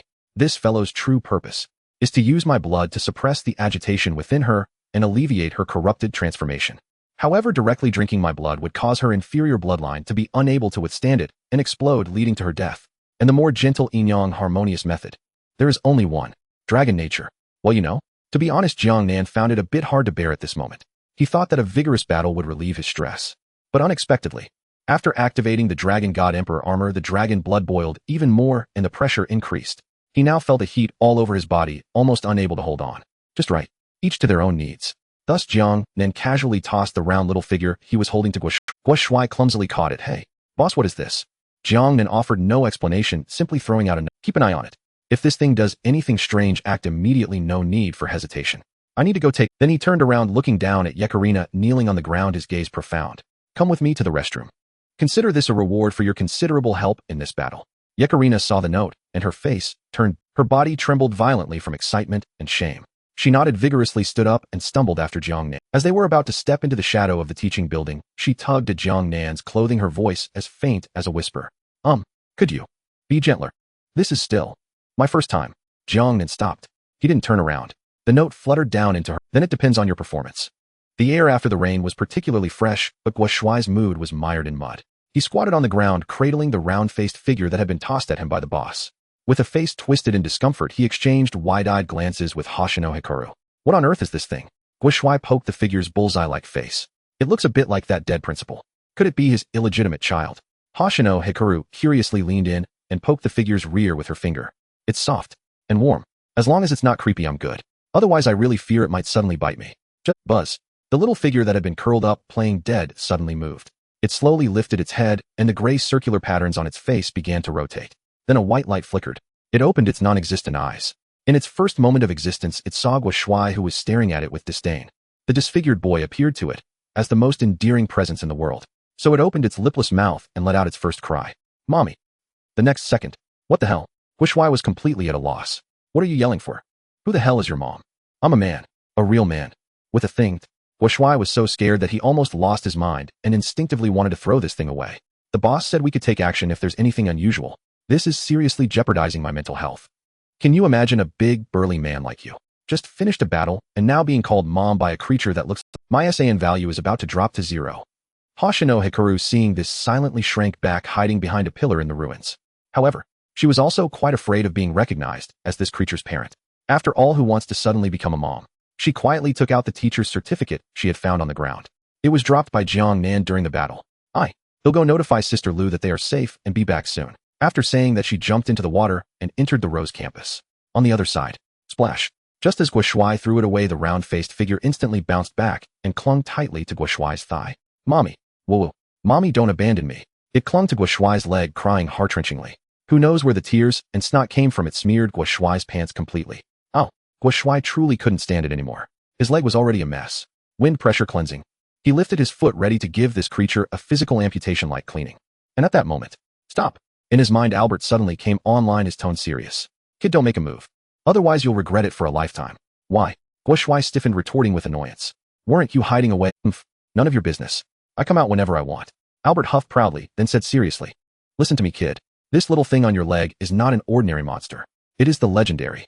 Born in the Twilight Forest, the offspring of the World Tree. I don't know what kind of luck you had, and your boss is really generous to give away such a priceless treasure of sequence ability and chosen one's son just like that. Sequence ability. Chosen one. Son. Guo Shuai was confused, unable to comprehend. But he felt that this combination of words sounded impressive. You truly are blissfully unaware of your fortune. Albert sighed, a hint of envy in his tone. Sigh. If I had this thing as a son back then, I would have been overjoyed. Listen carefully, the lifespan of this thing is actually only 2 short years. And when its lifespan is nearing its end, it will face 2 choices. The first, and also its most precious aspect. If it has a recognized family member and grows up in love, then in its final moments of natural death, it will willingly transform into the purest source of power, merging into its family member's body. This means that family member directly awakens and becomes a chosen one with sequence ability. What? Guo Shuai, upon hearing this, was struck with shock, his jaw nearly hitting the ground. Chosen one. That Shun Guhaonan seems to be a chosen one. And the boss. Looks like he should be one too. That kind of earth-shattering power. If he could also become a chosen one. Guo Shuai raised his head, gazing at the starry sky after the rain. Old Yang. Maybe. Those dreams I used to boast about weren't just jokes. I might really be able to stand at the pinnacle of the world, taking you to see the wild realms.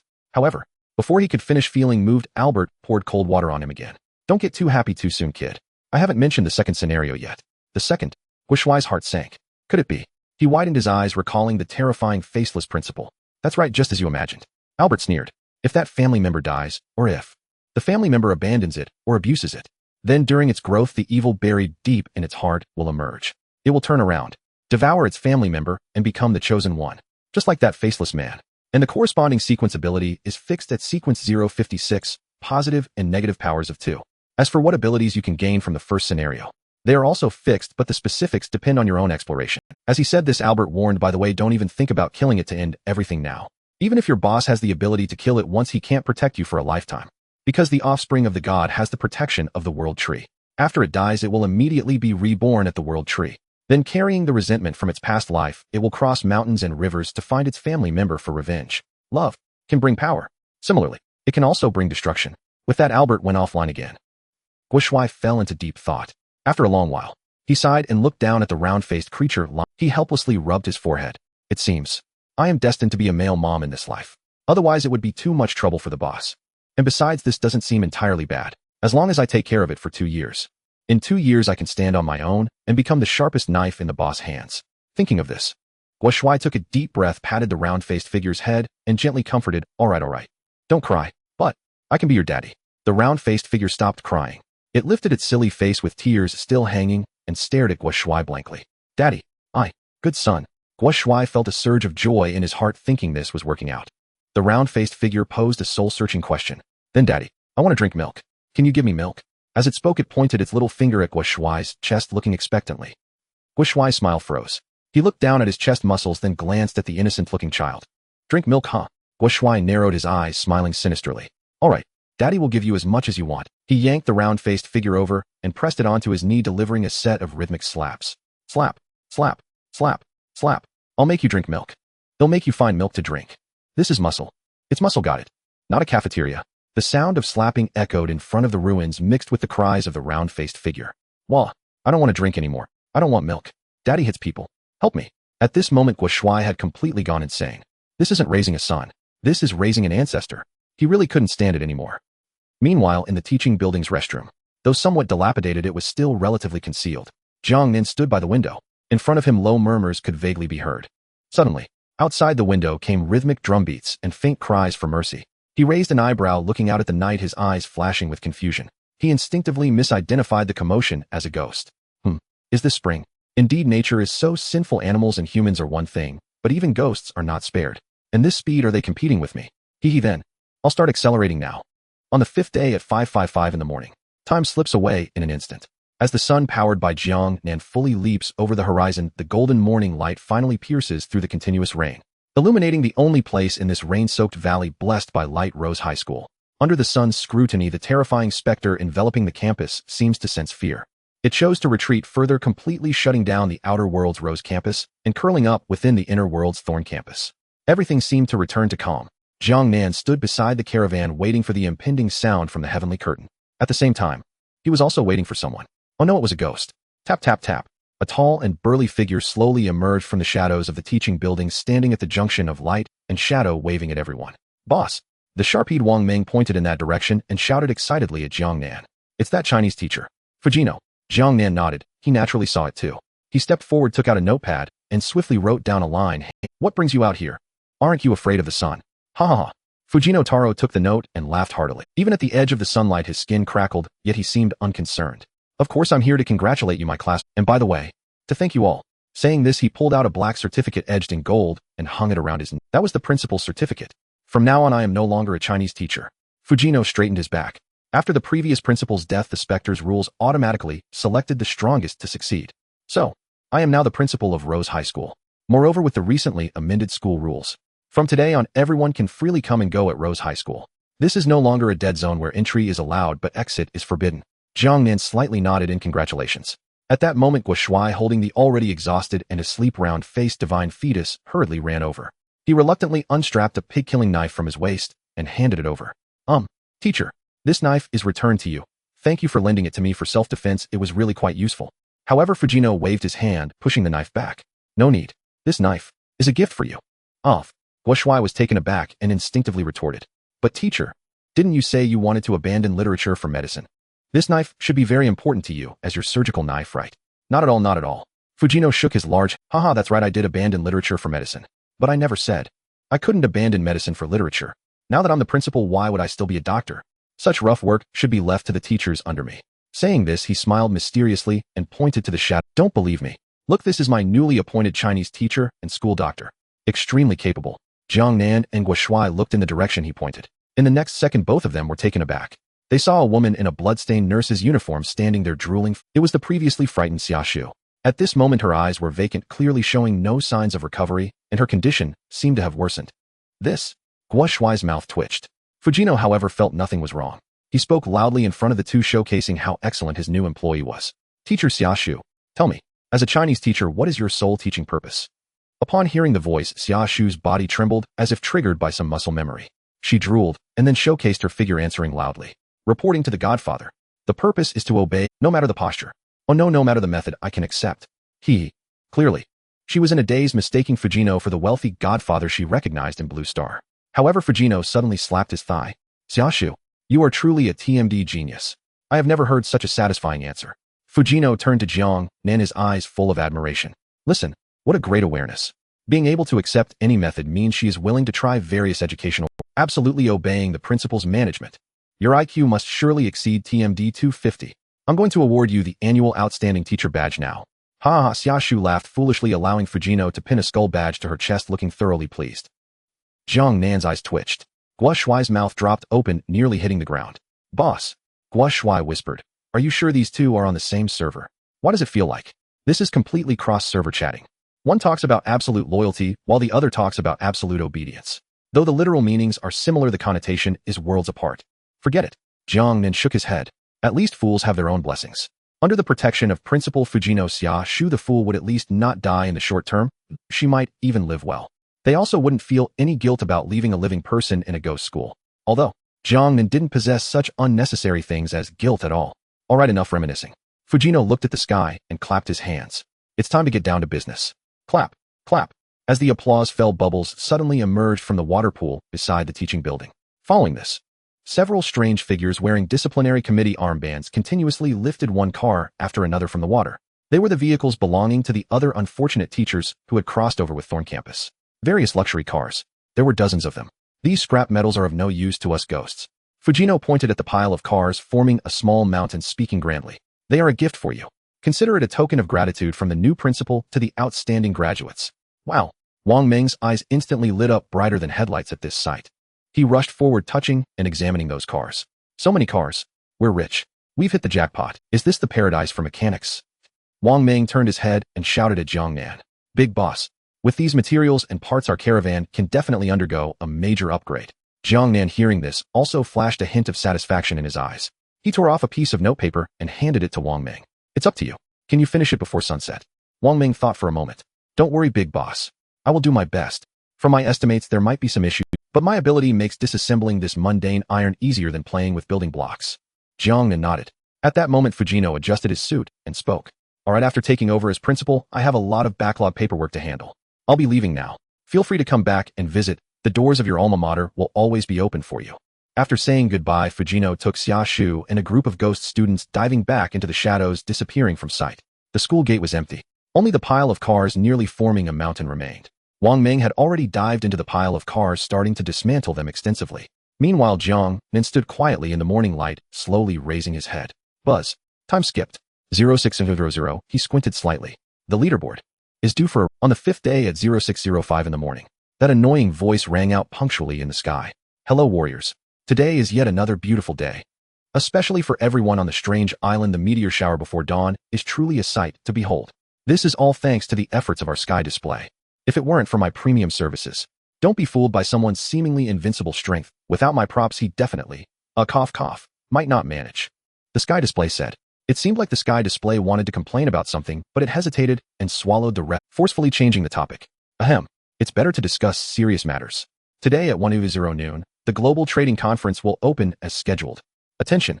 The duration of this trading conference is only 1 hour. Please cherish this precious time. Once time's up, there will be no waiting. This has never happened before. Being able to exchange resources across regions and instances is the key to your survival. Goodbye. As soon as the words fell, the light curtain seemed to flicker and was about to close. But in the next second, it seemed to remember something important and bounced back. Oh, almost forgot. The rookie leaderboard hasn't been displayed yet. Everyone please take a look. Rank 1, no need to say more. Huaxia Nation. Location, Strange Island S class.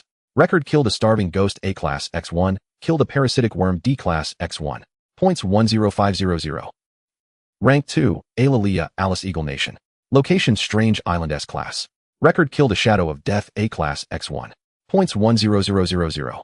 Rank 3, Stalking Bandit Huaxia Nation. Location, Strange Island S class.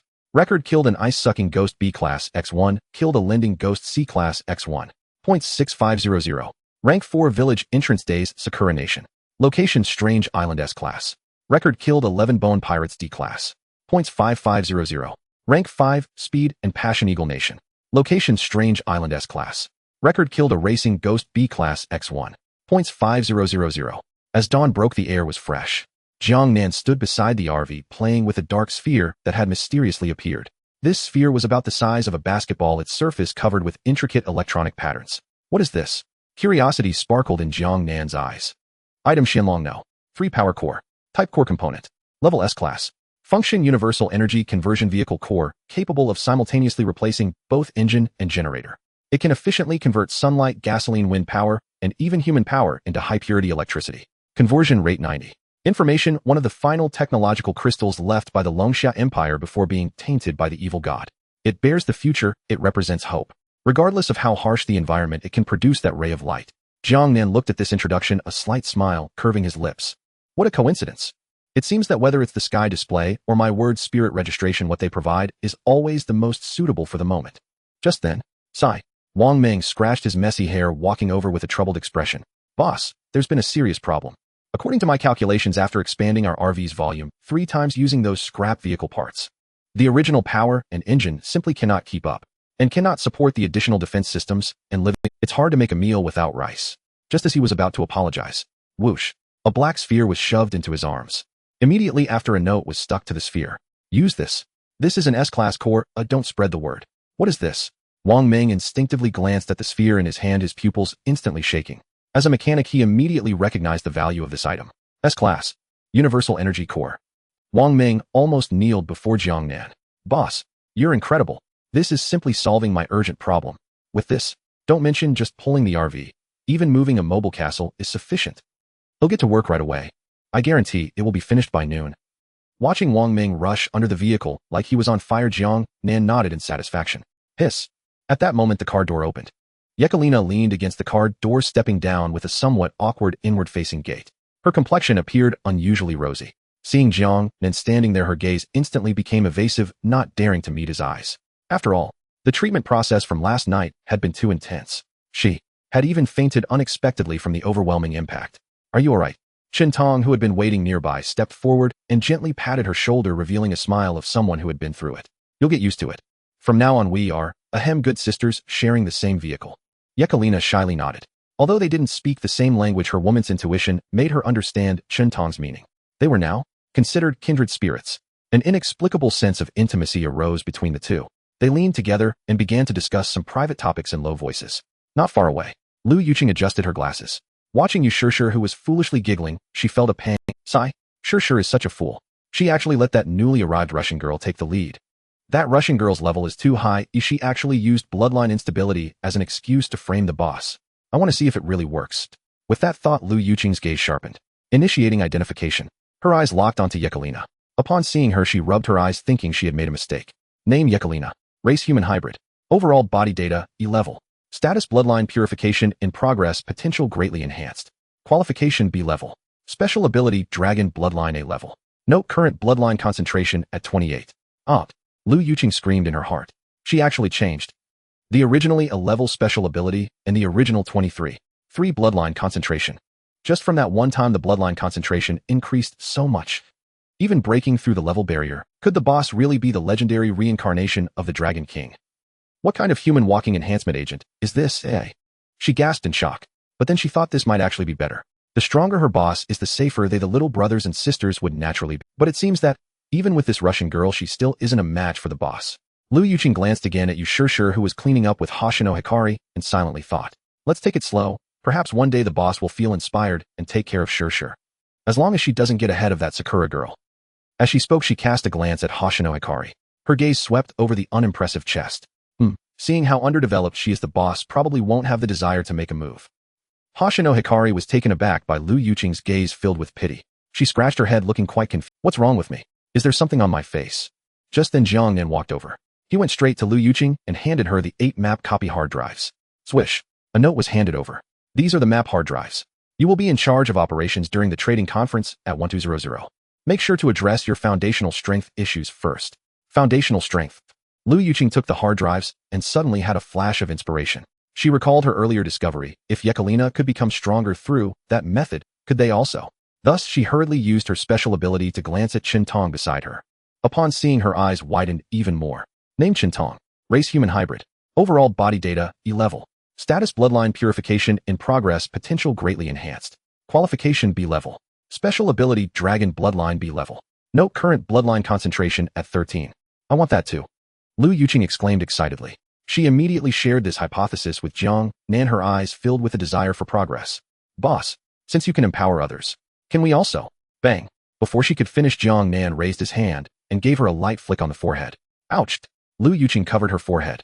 Immediately after, Jiang Nan stuck 3 notes on her face. What do you take me for? I am your boss, not your experience farming copy. Lu Yuqing quickly tore off the notes and stood at attention, apologizing. Boss, I was wrong. I want dare again. Jiang Nan sighed. How could he not know that this was the fastest, most economical way to enhance his little brother's strength? But he didn't want to become a lecherous dragon. Oh no, a lecherous Jiang. His feelings for Chen Tong were genuine, while his actions toward Yekelina were driven by both necessity and circumstance. If he started wholesale enhancements just for the sake of power, what would he become?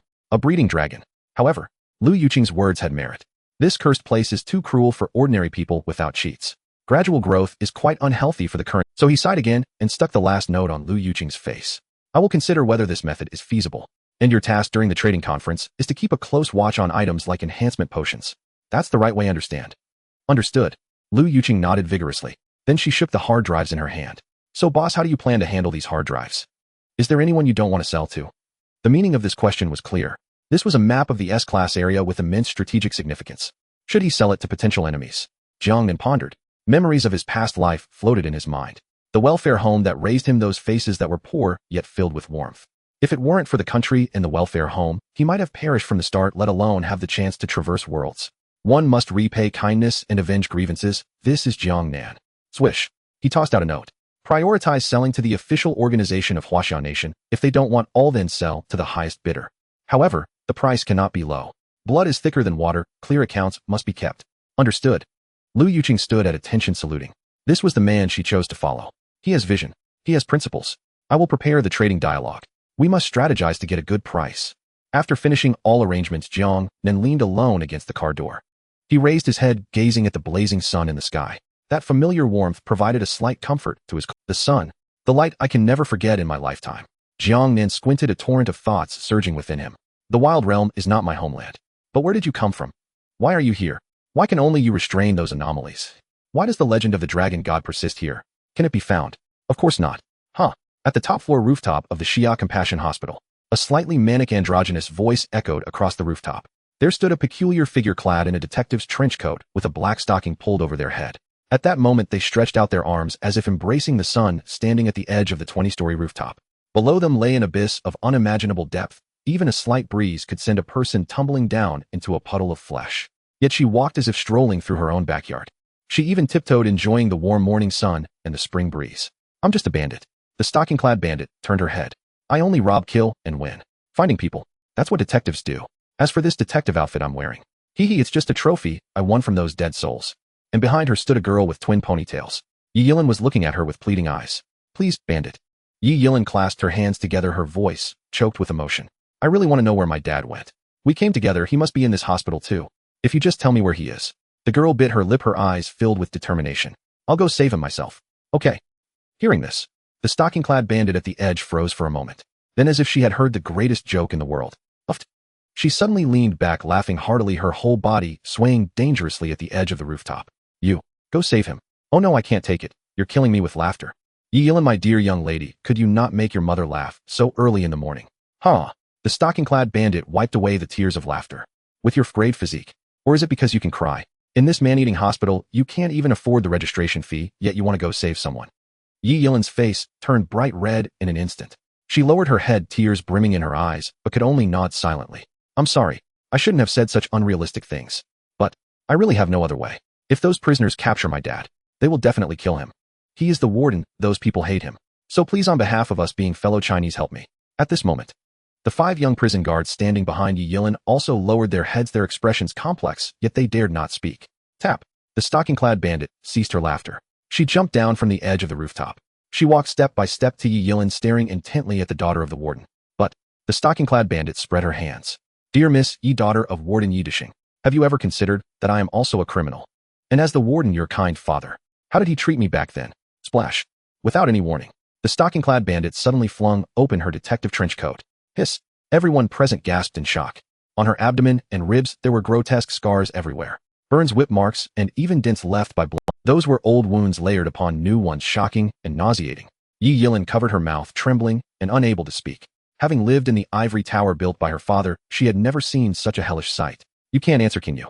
The stocking-clad bandit let her clothes drop, sneering. In this damn ghost hospital, forever overshadowed by the exorbitant execution line of the Eagle Country medical loans. Who is protecting you? Who is protecting this group of deadweight? It's me, the stocking-clad bandit. A murderer who killed a wretched woman over a piece of stocking and has been locked away in a pitch-black prison for 18 years. Her voice suddenly rose. Until this damned apocalypse arrived, until the bazaar broke the cage, I finally gained my freedom. Being in prison was a legal judgment, a deserved punishment. I don't blame the country, nor do I regret killing that wretched, but the stocking-clad bandit pointed at her belly at those scars. These scars are not what I deserve. All of it is thanks to your good father. That upright warden Yidishing. You're talking nonsense. Before Yi Yilin could respond, a young and impulsive prison guard finally couldn't hold back and rushed forward pointing at the stocking-clad bandit and shouting, "Our prison has strict regulations.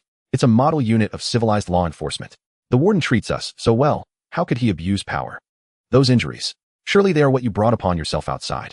Don't think you can slander the warden. Calm down, Xiaozhang. Calm down." The other 4 guards rushed up to firmly hold him back. One of the older guards covered Xiao Zhang's mouth, saying in a deep voice, "Stop talking. We survived thanks to her. If it weren't for her on the first day in the emergency room, those nurse ghosts would have drained our— We have no right to criticize our savior." Hearing this, the agitated young guard's body stiffened, the anger in his eyes gradually extinguishing, turning into helplessness and shame. His head hung down weakly. Yes, the order had already collapsed. They, the representatives of justice and order, the prison guards, now had to rely on a criminal they once guarded for protection. This in itself was a huge irony. Hee. The stocking-clad bandit looked at this scene not angry, but instead chuckled lightly. Truly worthy of the university graduates of the new era, they know how to read the situation. Don't worry, I have no intention of morally binding you. You need not feel guilty. She clapped her hands, straightening her trench. All that I've done is merely atonement. Saving you bunch of flowers of the motherland can be considered repaying the life of that wretched woman, right? Now we're even. After saying that, the stocking-clad bandit walked up to Yi Yilin and patted her shoulder heavily. Once we leave this hospital, we'll go our separate ways, never indebted to each other. So understand, little princess. Yi Yilin, tears in her eyes, looked at this simultaneously terrifying and pitiable woman. In the end, she could only nod. She buried the words of wanting to save her father deep in her heart along with her tears. Not bad, not bad. The stocking-clad bandit instantly changed her expression, rubbing Yi Yilin's head. Isn't this bad? As long as we don't mention that disgusting man, we're good friends. Then, she turned around with flair. She looked towards the dark staircase leading downstairs. Well, time is up. The stocking-clad bandit licked her lips. Let's go meet those pitiful people at the bottom of in the hands of those evil spirits who trigger the execution line if they lack money. Let's win back the money to redeem us from this hospital. All of it. Yo, I won. NAS Lu Yuqing's exuberant voice echoed the transaction finalized on the team leader's tablet, and thus concluded the Global Trade Summit for Jiang Nan squad with flawless perfection. Vroom. And amidst the spatial ripple of teleportation, a towering mound erupted onto the previously empty training ground. And heavens! NYU sure covered her mouth, stunned into silence by the spectacle before her. Yuqing. Did you empty their entire warehouse? This pile is mountainous. Xinguang stepped forward beside them, jaw agape. Neatly stacked across the training ground lay countless military supply crates, alongside food containers and expensive furniture swathed in dust-proof covers. Even Jiang Nan, who had witnessed countless grand spectacles, could not suppress a subtle twitch at the corner of his eye. He approached Lu Yuqing and retrieved his notepad. From whom did you procure these? Could mere hard drives truly fetch such a fortune? Lu Yuqing adjusted her glasses, her expression radiating quiet pride. Team leader. All of this came from the second base of the Huaxia Nation, and it is an official military installation. Its demand for cartographic data is of strategic significance. I contacted numerous bases, but ultimately consolidated every hard drive and sold them exclusively to them, and their bid was the highest, and executed with remarkable decisiveness. Lu Yuqing gestured toward the mountainous cargo as she delivered her report. 200 fully equipped QBZ-191 assault rifles, plus 20,000 rounds of standard issue ammunition, QBZ-191 100 crates of military-grade compressed biscuits, and instant noodles in assorted flavors, 100 crates of purified drinking water, and various high-end furnishings and household goods salvaged from abandoned luxury residences. Then her demeanor shifted, grave and solemn, and from within her coat, she withdrew a silver metallic briefcase. Team leader, compared to all that lies outside, this is the true treasure. Click. The case snapped open. A wisp of white vapor curled upward, and nestled within shock-absorbing foam rested 8 syringes, each gleaming with an eerie sapphire luminescence. Each set contained 3 vials labeled respectively D, C, and B. The complete gene enhancement serum, Lu Yuqing announced. Manufactured at the Central Research Institute of the Huaxia Nation. They stipulated strict sequential administration, D first, then C, then B, or risk catastrophic bodily rupture. I've already verified authenticity using my data insight ability. All batches rated grade A. And though lacking the additional attribute bonuses of SCRADE serums, their stability is unparalleled. 0 side effects. Evolution completes seamlessly during sleep. She handed over both the team leader's tablet and the itemized inventory list. Here is the full manifest. Please review. Jiang Nan accepted the tablet and nodded approvingly. He recalled the SCRADE tire enhancement serum he himself had used long ago. Its effect had elevated his physical constitution directly to D painlessly and flawlessly. And though this A-grade variant lacked the coveted augmentation, its absolute safety rendered it in this world a rare and priceless commodity, beyond gold or silver. NSHHHSHHHSHHH. Jiang Nan tore off a slip of memo paper. Outstanding work. Nance Wang Meng completes vehicle modifications. Distribute the serums uniformly. And yes, sir. And Lu Yuqing saluted, then promptly directed others to organize the colossal stockpile. Alone, Jiang Nan leaned against the vehicle's flank, scrolling through the temporary trading interface on his tablet, a minimalist design hastily assembled by Tianmo. It resembled a vast chatrum regions listed on the left, base names on the right.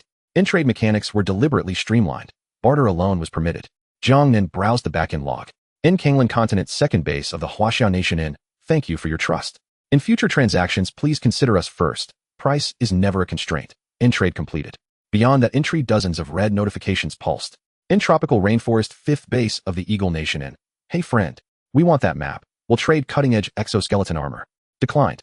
Twilight Forest, 10th base of the Sioux Nation Inn, Davarishi. Vodka and heavy machine guns. Deal it. Kanglan Continent, first base of the Sakura Nation Inn, Suma Mason. Blocked in most applications had been rejected outright by Lu Yuqing.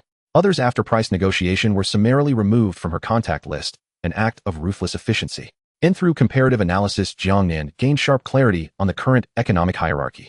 Tier 1 hard currency enhancement serums. In Tier 2 survival essentials, high-calorie rations, and purified water. In Tier 3 conventional arms, firearms, and munitions. Tier 4 luxuries, furniture, tobacco, alcohol, and premium goods. Indeed, Jiang Nan mused inwardly. Even considering innate abilities, formidable transcendent cultivators remain unimpressed by conventional firepower. With me present, high-tier engagements pose no concern. Firearms serve primarily to eradicate low-tier threats and ensure self-defense. Ideal for logistics personnel once our sanctuary expands. Lu Yuqing proves herself a shrewd merchant. She understands precisely what we require. And these supplies will sustain us in lavish comfort for half a year, even in this accursed land. At that moment, senior brother, hurry. Wang Meng's elated shout rang out from afar. The new motorhome is nearly complete. Only interior finishing remains. Come see for yourself. Jiang Nan stowed the tablet and strode toward the sound. Yet, as he rounded the colossal supply heap and beheld the monolith before him, Nevin with anticipation braced his pupils, still contracted sharply. And this was no longer a motorhome. It was a mobile steel fortress, measuring at least 35 meters in length and a staggering 10 meters in width. It dwarfed even the longest motorhome ever recorded in Blue Planet's Guinness archives. Its entire chassis was armored in thick black steel. An upgraded motorhome. Senior brother, what do you think? Wang Meng puffed out his chest, hands planted firmly on his hips. All thanks to the Xianlong 3 power core you provided. Without it, this scale would be impossible. The power system alone would drain fuel tanks dry. Nance energy constraints were resolved. Everything else became trivial. Wang Meng thumped the armored hull. My grade B talent as a machinist overcame structural integrity challenges that were insurmountable on Blue Planet. Don't let its size deceive you. It handles with the agility of a compact truck. Watch closely. Wang Meng snapped his fingers, activating the remote control. Clink, clink, clink. The massive tires rotated simultaneously, 90 degrees sideways. It could traverse laterally and pivot in place like a tank, executing flawless 360-degree turns. Given sufficient road width, we can drift. Jiang Nan nodded, satisfied. This was precisely the apocalyptic chariot he envisioned. Well done. Proceed with interior fitting immediately. No time wasted. Those crates contain all necessary furnishings. Understood. Wang Meng rubbed his palms together eagerly and dashed toward the furniture mountain. For the next half hour, the workshop belonged entirely to the machinist. Activating his talent, Wang Meng summoned metal components and furniture, each soaring autonomously into the vehicle's interior. No screwdrivers, no manual labor, and everything unfolded with the intuitive simplicity of placing blocks in a simulation game. Clang, clang, clatter. Approximately 30 minutes later, the final piece of supple leather sofa settled into place. The mobile sanctuary achieved full operational readiness. Jiang Nan retrieved his team leader tablet and reviewed the upgraded vehicle's status panel. Sanctuary status updated. Type mobile sanctuary, grade C, 204 square meters in cabin driver area, 40 SQM in first floor, living compartment, 80 SQM in second floor, living compartment, 80 SQM in dimensional storage chamber, 4 SQM in note. Grade correlates directly with effective habitable floor area. Grade C, 200,499 SQM in grade B, 500,999 SQM in grade 4999 SQM. In grade S, 500 SQM unbounded. Current occupancy 8 individuals in defensive rating. Graded special alloy armor abilities. Fear aura grade S and energy conversion grade S, powered by Xianlong 3 power core. Dimensional storage grade A, enabled by grade A. Avoid stomach material. Overall rating grade A. System recommendation. And who among you understands? And how does a novice-level upgrade feel like cheating? And I am speechless. I urge immediate investigation. And monthly resource allocation grade A, it refreshes next month. Creak. As the car door slowly opened, everyone stepped into the newly upgraded mobile shelter with excitement and wow. As soon as they entered, Lu Yuqing, Yu Shishir, and Hoshino Hikaru couldn't help but exclaim, their eyes shine. This place is incredibly spacious. After Wang Meng's magical modifications, the original living area on the first floor has expanded to 3 times its previous size. Look over here. Wang Meng introduced proudly like a tour guide. To enhance everyone's quality of life, I have set up separate wet and dry bathrooms on both the first and second floors, fully automatic flushing toilets, and an open kitchen. The living compartment on the first floor was met with ecstatic cheers from the 3 girls who were nearly jumping with joy. In the apocalypse, having a clean toilet and hot showers was akin to heavenly bliss. Without a doubt, this would be their walking through the spacious living room on the first floor, they arrived at the driver's cabin located at the front of the vehicle. This area had been transformed and was now completely connected to the rear compartment, forming an independent dormitory area.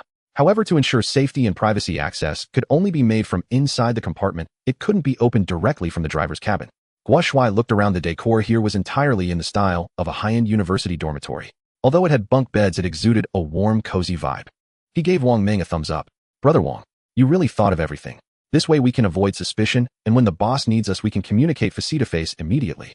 Jiang Nan nodded in agreement, satisfied. Wang Meng was a guy who had won his heart. It wasn't just because his abilities were useful, but also because he was a smart person. He understood how to gauge the situation and took various details into account.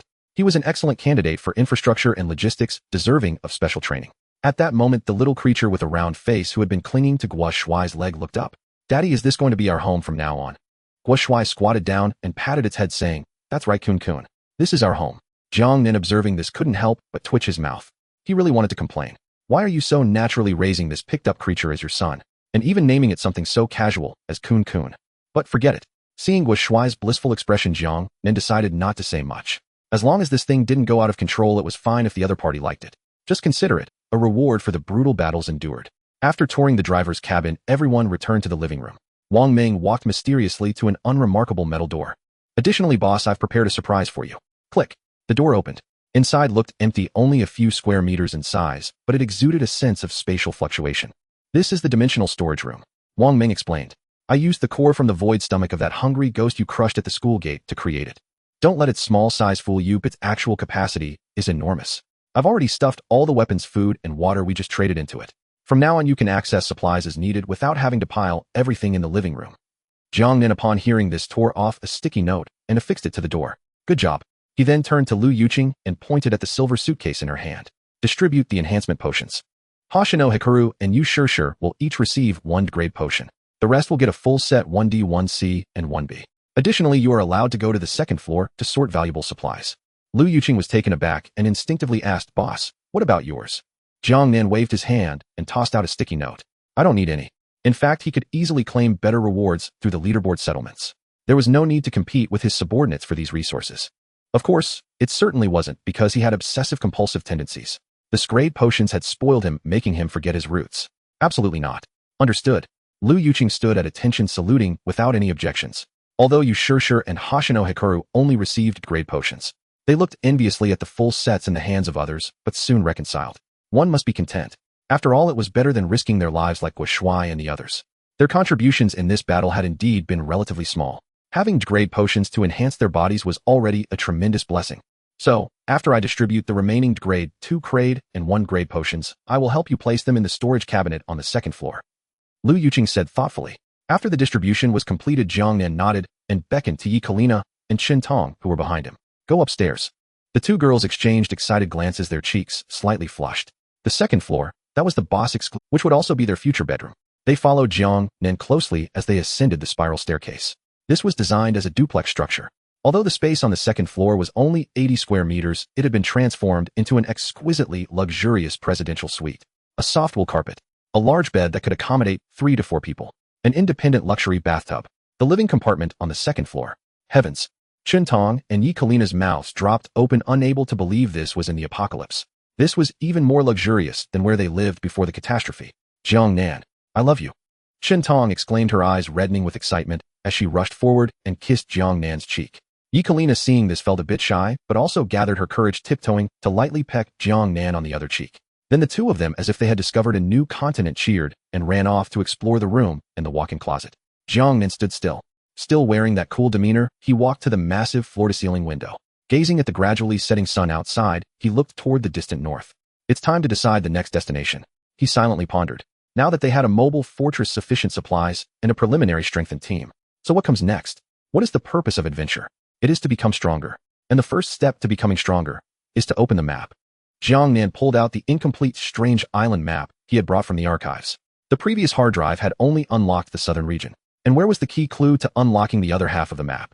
His gaze focused on the terminal signal tower marker in the northeast corner of the map. Without a doubt, there was only one place, the Shiatsi AI Hospital. Shiatsi Hospital, 19th floor lobby. Stay close. If you get lost, I won't be responsible for finding you. The stockinged outlaw hummed an unfamiliar tune, casually pulling a blood-stained red cord from her trench coat pocket and tossing it backward. Grab it, and keep your mouth shut. Behind her, Yi Yilin and 5 prison guards clutched the knot with desperate force, as if gripping the sole lifeline left in the world. This was the 19th floor of the hospital. The corridor lights had long since died. Only the emergency lamps flickered weakly, emitting erratic electrical hisses. Thick viscous fog filled the entire space, shrinking visibility to a single meter. Ahead, the stockinged outlaw strolled with unnerving nonchalance. Within that fog, she even twirled, leapt, and closed her eyes, while those behind her tread each step as though walking across frozen ice. The guards gripped the red cord with one hand, the other clenched tightly over their holsters, where their final hope rested. Type 64 pistols. Gurgle. A throat swallowed audibly. In the darkness, countless unseen eyes seemed to watch them, appraising these fresh, trembling morsels of flesh. Just as the group rounded a corner, Lu Rui, the youngest guard at the rear, overwhelmed by tension, failed to notice the broken chair leg protruding from the fog. Plop! Lu Rui stumbled, his balance shattered, and the unsecured pistol slid from his holster. Lu Rui's eyes widened in horror. Instinctively, he bent to retrieve the weapon. Slap! A large hand seized his wrist while another clamped hard over his mouth, yanking him back with brutal force. It was Shi Zhongshan, the veteran guard. Eyes blazing, he pressed a finger to his lips, his gaze sharp with warning. Don't pick it up, move now. Lu Rui instantly grasped the gravity of his blunder. Here in this accursed place, any unnecessary motion could summon death. Terror and remorse flooded his eyes. He clenched his teeth and gave a silent tight nod. Without releasing his wrist, Shi Zhongshan dragged him forward, hurrying to rejoin the crimson thread ahead. The Type 64 pistol lay abandoned in the dark fog, utterly alone. Yet, less than 5 meters beyond, shhhshhhhhh. A crawling sound emerged from the fog behind them. Then, crunch, squelch, squeak. The wet rhythmic sound of chewing. That pistol had been devoured. Lu Rui's back, drenched in cold sweat, had he turned to retrieve it, his skull, not steel, would now be splintering between jagged teeth. Let me see, where is it? 1 minute later, the stockinged outlaw halted before a blank wall, her fingers probing blindly across its surface. Found it. Click. She seized a metal handle and wrenched it open. The door swung inward, casting forth a dim blood-red glow. Before them stretched a vast mahjong parlor. At the entrance stood a towering counter resembling a hospital register. Behind the counter sat a nurse, spectre clad in tattered scrubs. Her skin bore the ashen pallor of death. Her face, ravaged by fire, was a melted ruin, features fused into grotesque, indistinguishable sludge. This place was the reception desk of a hellish casino. The nurse spectre ignored the stockinged outlaw and the trembling living souls who followed her in. Instead, she bent low and withdrew from beneath the counter a rusted iron chest, streaked with dried blood. It was a cash box, yet it accepted no currency, only fresh organs. The shredded flesh clinging to its edges testified to that. Next, she slapped down a yellowed, brittle price list. Human organ tariff. Palm 5 ghost coins pledged, 10 ghost coins full purchase. Arm 10 ghost coins pledged, 20 ghost coins full purchase. Kidney 20 ghost coins, 40 ghost coins. Lung 30 ghost coins, 60 ghost coins. Heart 50 ghost coins, 100 ghost coins. Entry fee 10 ghost coins per person. Rules. Full purchase, immediate organ removal, double pay. Organs become property of the hospital, non-redeemable. Pledge loan, organs retained, base payout granted. Contract required, full redemption, including interest, due within 12 hours. Interest increases by 100 of principal for every hour overdue. Default, if unpaid after 24 hours, a mandatory organ extraction commences. Staring at the tariff, icy dread surged up their spines. The higher the price, the deadlier the cost. And each entry demanded 10 ghost coins, which meant, unless they dared the perilous pledge option, they would have to sever a hand just to buy a single ticket inside. The stockinged outlaw scanned the list, without hesitation. She turned, locking eyes with Lu Rui at the rear. She pointed. Go exchange your palm. What a... Lu Rui paled, instinctively hiding his hands behind the other guards, and Yi Yilin flinched, faces tightening in dismay. But under the outlaw's terrifying aura, none dared object outright. Sister outlaw, this is full purchase. It means cutting off the hand. Lu Rui's voice cracked with sobs, his whole body shaking. Exchange. Meant real amputation. Flesh fed to the ghosts. Shi Zhongshan finally stepped forward, shielding Lu Rui, pleading. Outlaw, could you forgive Xiao Lu this once? He truly didn't mean it, and he knows his mistake. Didn't mean it. The stockinged outlaw tilted her head. Then he wasn't paying attention. Have you forgotten how your comrades died? Shi Zhongshan bowed, his head, fists clenched until his knuckles whitened. Yes, they hadn't always been so few. All were officers from Xingqing Prison, People's Republic of China. On day one, a full squad of 12 men, along with dozens of female inmates, had been teleported into this infernal lobby. But now, most were dragged away by monsters summoned from the dark, by the slightest accidental noise, then chewed to pieces. Only these remained. Others from the prison likely appeared on different floors. They'd seen fellow guards' watches, still ticking, in his own souled hand. To descend, to escape this cursed floor, to activate the elevator shaft downstairs, we need exactly 1,000 ghost coins. The stockinged outlaw pointed upward. Opening the rooftop safe zone drained every coin I owned. Now mistakes demand punishment. Survival demands payment. She strode toward Lu Rui, kicking a cleaver, stained with the blood of countless ghosts and humans, toward his feet. Out with the old, in with the new. Be good, cut it off. Later when I win big inside, I'll buy you a finer ghost hand. Hurry up. Lu Rui stared at the cleaver, then at the others, until fear hardened into grim resignation. Brother Shi, please don't plead for me. It's my fault. I nearly got us all killed. This debt, I'll pay him. Trembling, Lu Rui picked up the blade and walked toward the counter. He placed his left hand shakily upon the surface, closed his eyes, and raised the cleaver. Whoosh. Just as the blade descended. Slap. A hand shot out from the side, seizing his wrist. Silence fell upon the room. The stockinged outlaw frowned, tilting her head toward the intruder. You again, eh? What do you want? It was Guan Ming, the young guard who defied her on the rooftop. Guan Ming ignored her challenge. He snatched the cleaver from Lu Rui's grip and flung it aside. I'll cover. Guan Ming, what are you doing? Don't act rashly. Shi Zhongshan lunged forward in alarm. Forgive me, brother. Guan Ming brushed aside Shi Zhongshan's hand, his gaze unwavering upon the outlaw. I still cannot set aside my prejudice. I make no demand upon you, but as a people's police officer, as a prison guard, I refuse to follow orders issued by a convicted murderer. And I refuse to trade a comrade's mutilation for our survival. So, his voice rang like tempered steel. I will seek salvation my own way. He turned to the stockinged outlaw, no gratitude in his eyes, only cold detachment. Thank you for your protection thus far. I will repay every coin I owe you, misconvict. Xiao Guan, stop this nonsense. This is life or death. Shi Zhongshan sighed deeply. Whatever you say. The stockinged outlaw shrugged, palms up, smiling faintly. I admire youthful passion. But, she leaned in close to Guan Ming. Do you possess the ability to back it up? After all, people raised in ivory towers above the city, and rats like us who scuttle through the gutters below, possess very different kinds of skills, don't we? That's none of your concern. Guan Ming scoffed sharply. And brother Shi, I'll prove I can lead you all without relying on this woman. With that he turned resolutely, marched to the nurse specter, and spoke, voice low and steady. I choose pledge. I pledge my kidneys. The nurse specter slowly lifted her charred, featureless face, assessing the young man's robust frame. Clearly satisfied with such vibrant vital organs, she nodded, retrieving from beneath the counter a parchment contract and pointing to the crimson seal at its base. Fingerprint imprint, 20 ghost coins. Without pause, Guan Ming bit his finger and pressed the bloody print onto the seal. The contract activated. A wave of frost pierced his lower back, as if something invisible had branded him. The nurse specter tossed him a heavy leather pouch. Guan Ming seized it, counted out 2 stacks of coins, and declared, slamming 1 10-coin chip onto the counter. Then he took the second 10-coin chip and tossed it toward the stockinged outlaw. And hers too. Deal. But the stocking bandit clapped her hands. Little brother, have you forgotten something? She stepped forward, gently tapped Guan Ming's shoulder, and leaned close to his ear. We paid to enter. What for? To win money from those malevolent spirits, of course. Yet you've spent your entire stake on the entrance fee. Without capital, what will you wager with? Guan Ming stiffened, falling abruptly silent. He had never gambled before, and had utterly forgotten this crucial detail. Keep it.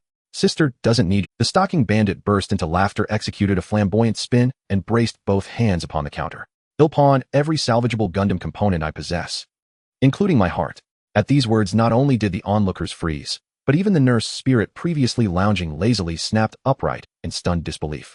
Instantly it rose and respectfully presented a parchment loan contract. The stocking bandit didn't glance at it. She simply bit her finger and pressed a crimson blood print onto the document with swift, decisive force. Hand over the money now. She thrust her palm toward the nurse, spirit eyes blazing with wild intensity. Let's see how much my Gundam parts are truly worth. The nurse spirit retrieved a large black sack from beneath the counter and slammed it onto the table. When opened, it revealed 500 spirit coins. Ha ha ha. Never imagined this old lady was worth so much. The stocking bandit roared with laughter, then snatched 60 spirit coins from the pile and slapped them down on the tabletop.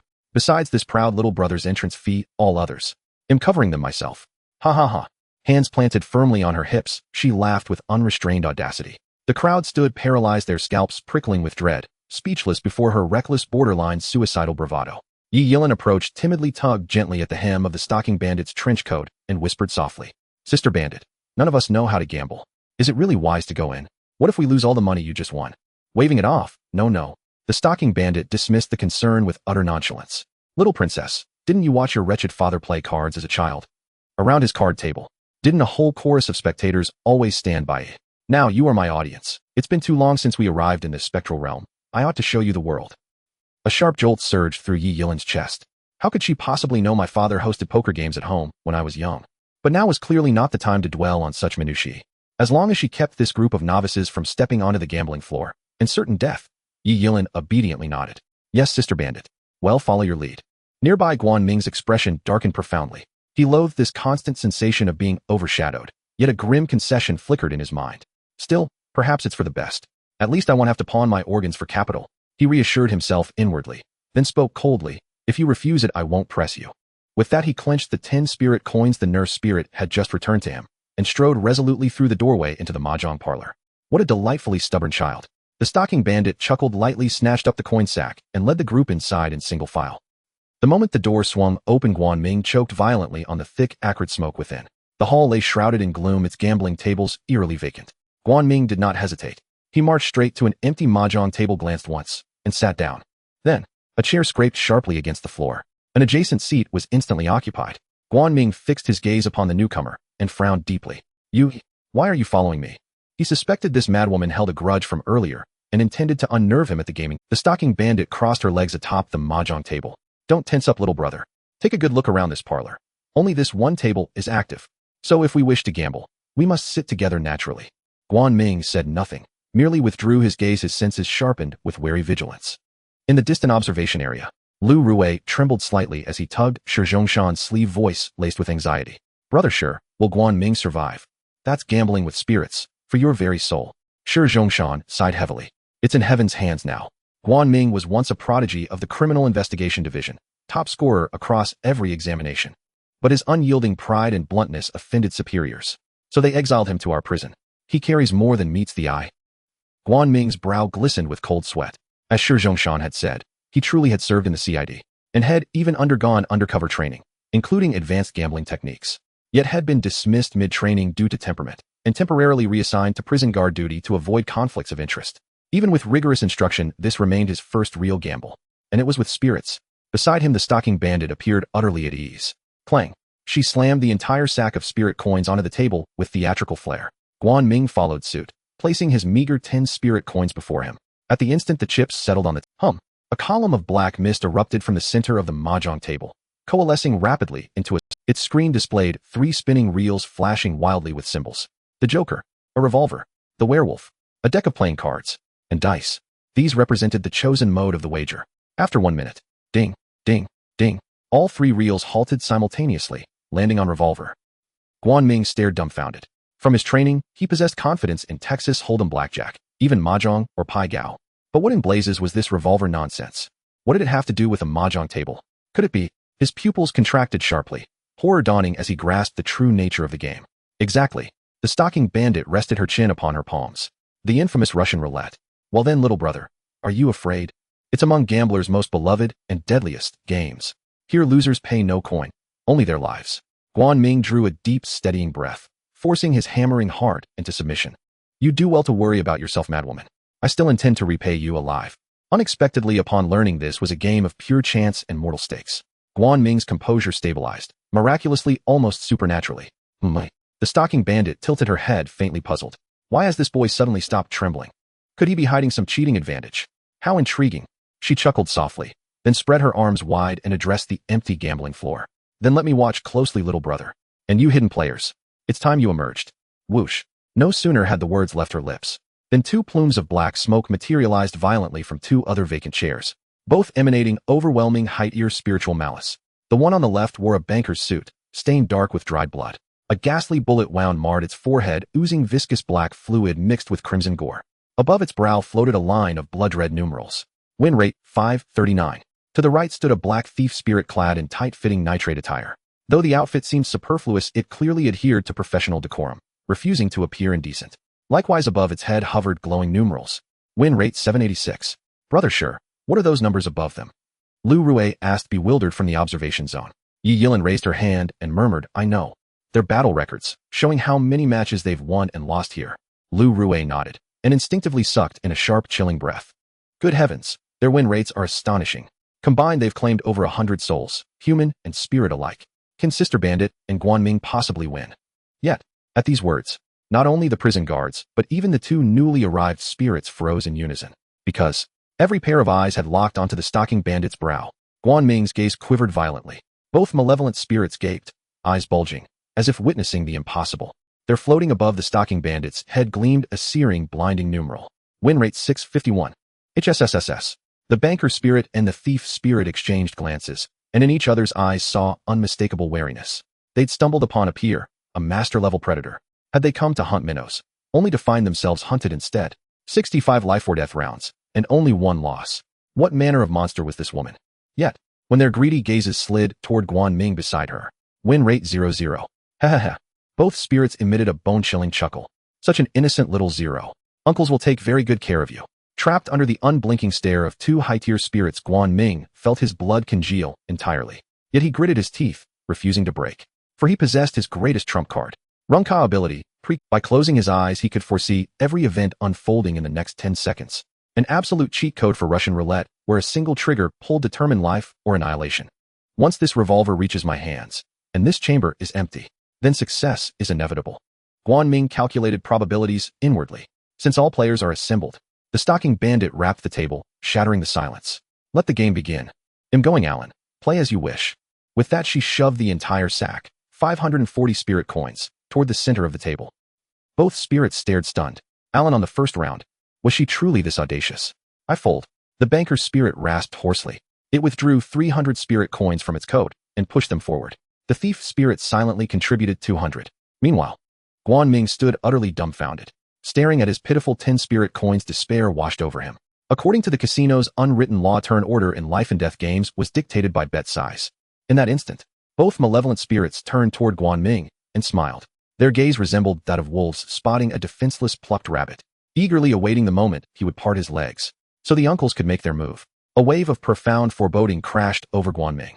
Then, a crimson numeral forebloomed upon his wrist. The thief spirit bore 3 on its own. The banker spirit displayed 2. And the stalking bandit, who had risked everything, glowed with 1. Damn it. Guanming cursed inwardly, his breathing ragged and labored. Everyone knew, in Russian roulette, the earlier one drew the gun, the greater the survival odds, because bullets depleted with each trigger pull. Yet his precognitive dream required him to hold the gun and wait until his turn to glimpse whether the next chamber contained a round or air, thus controlling the fate of the player after him.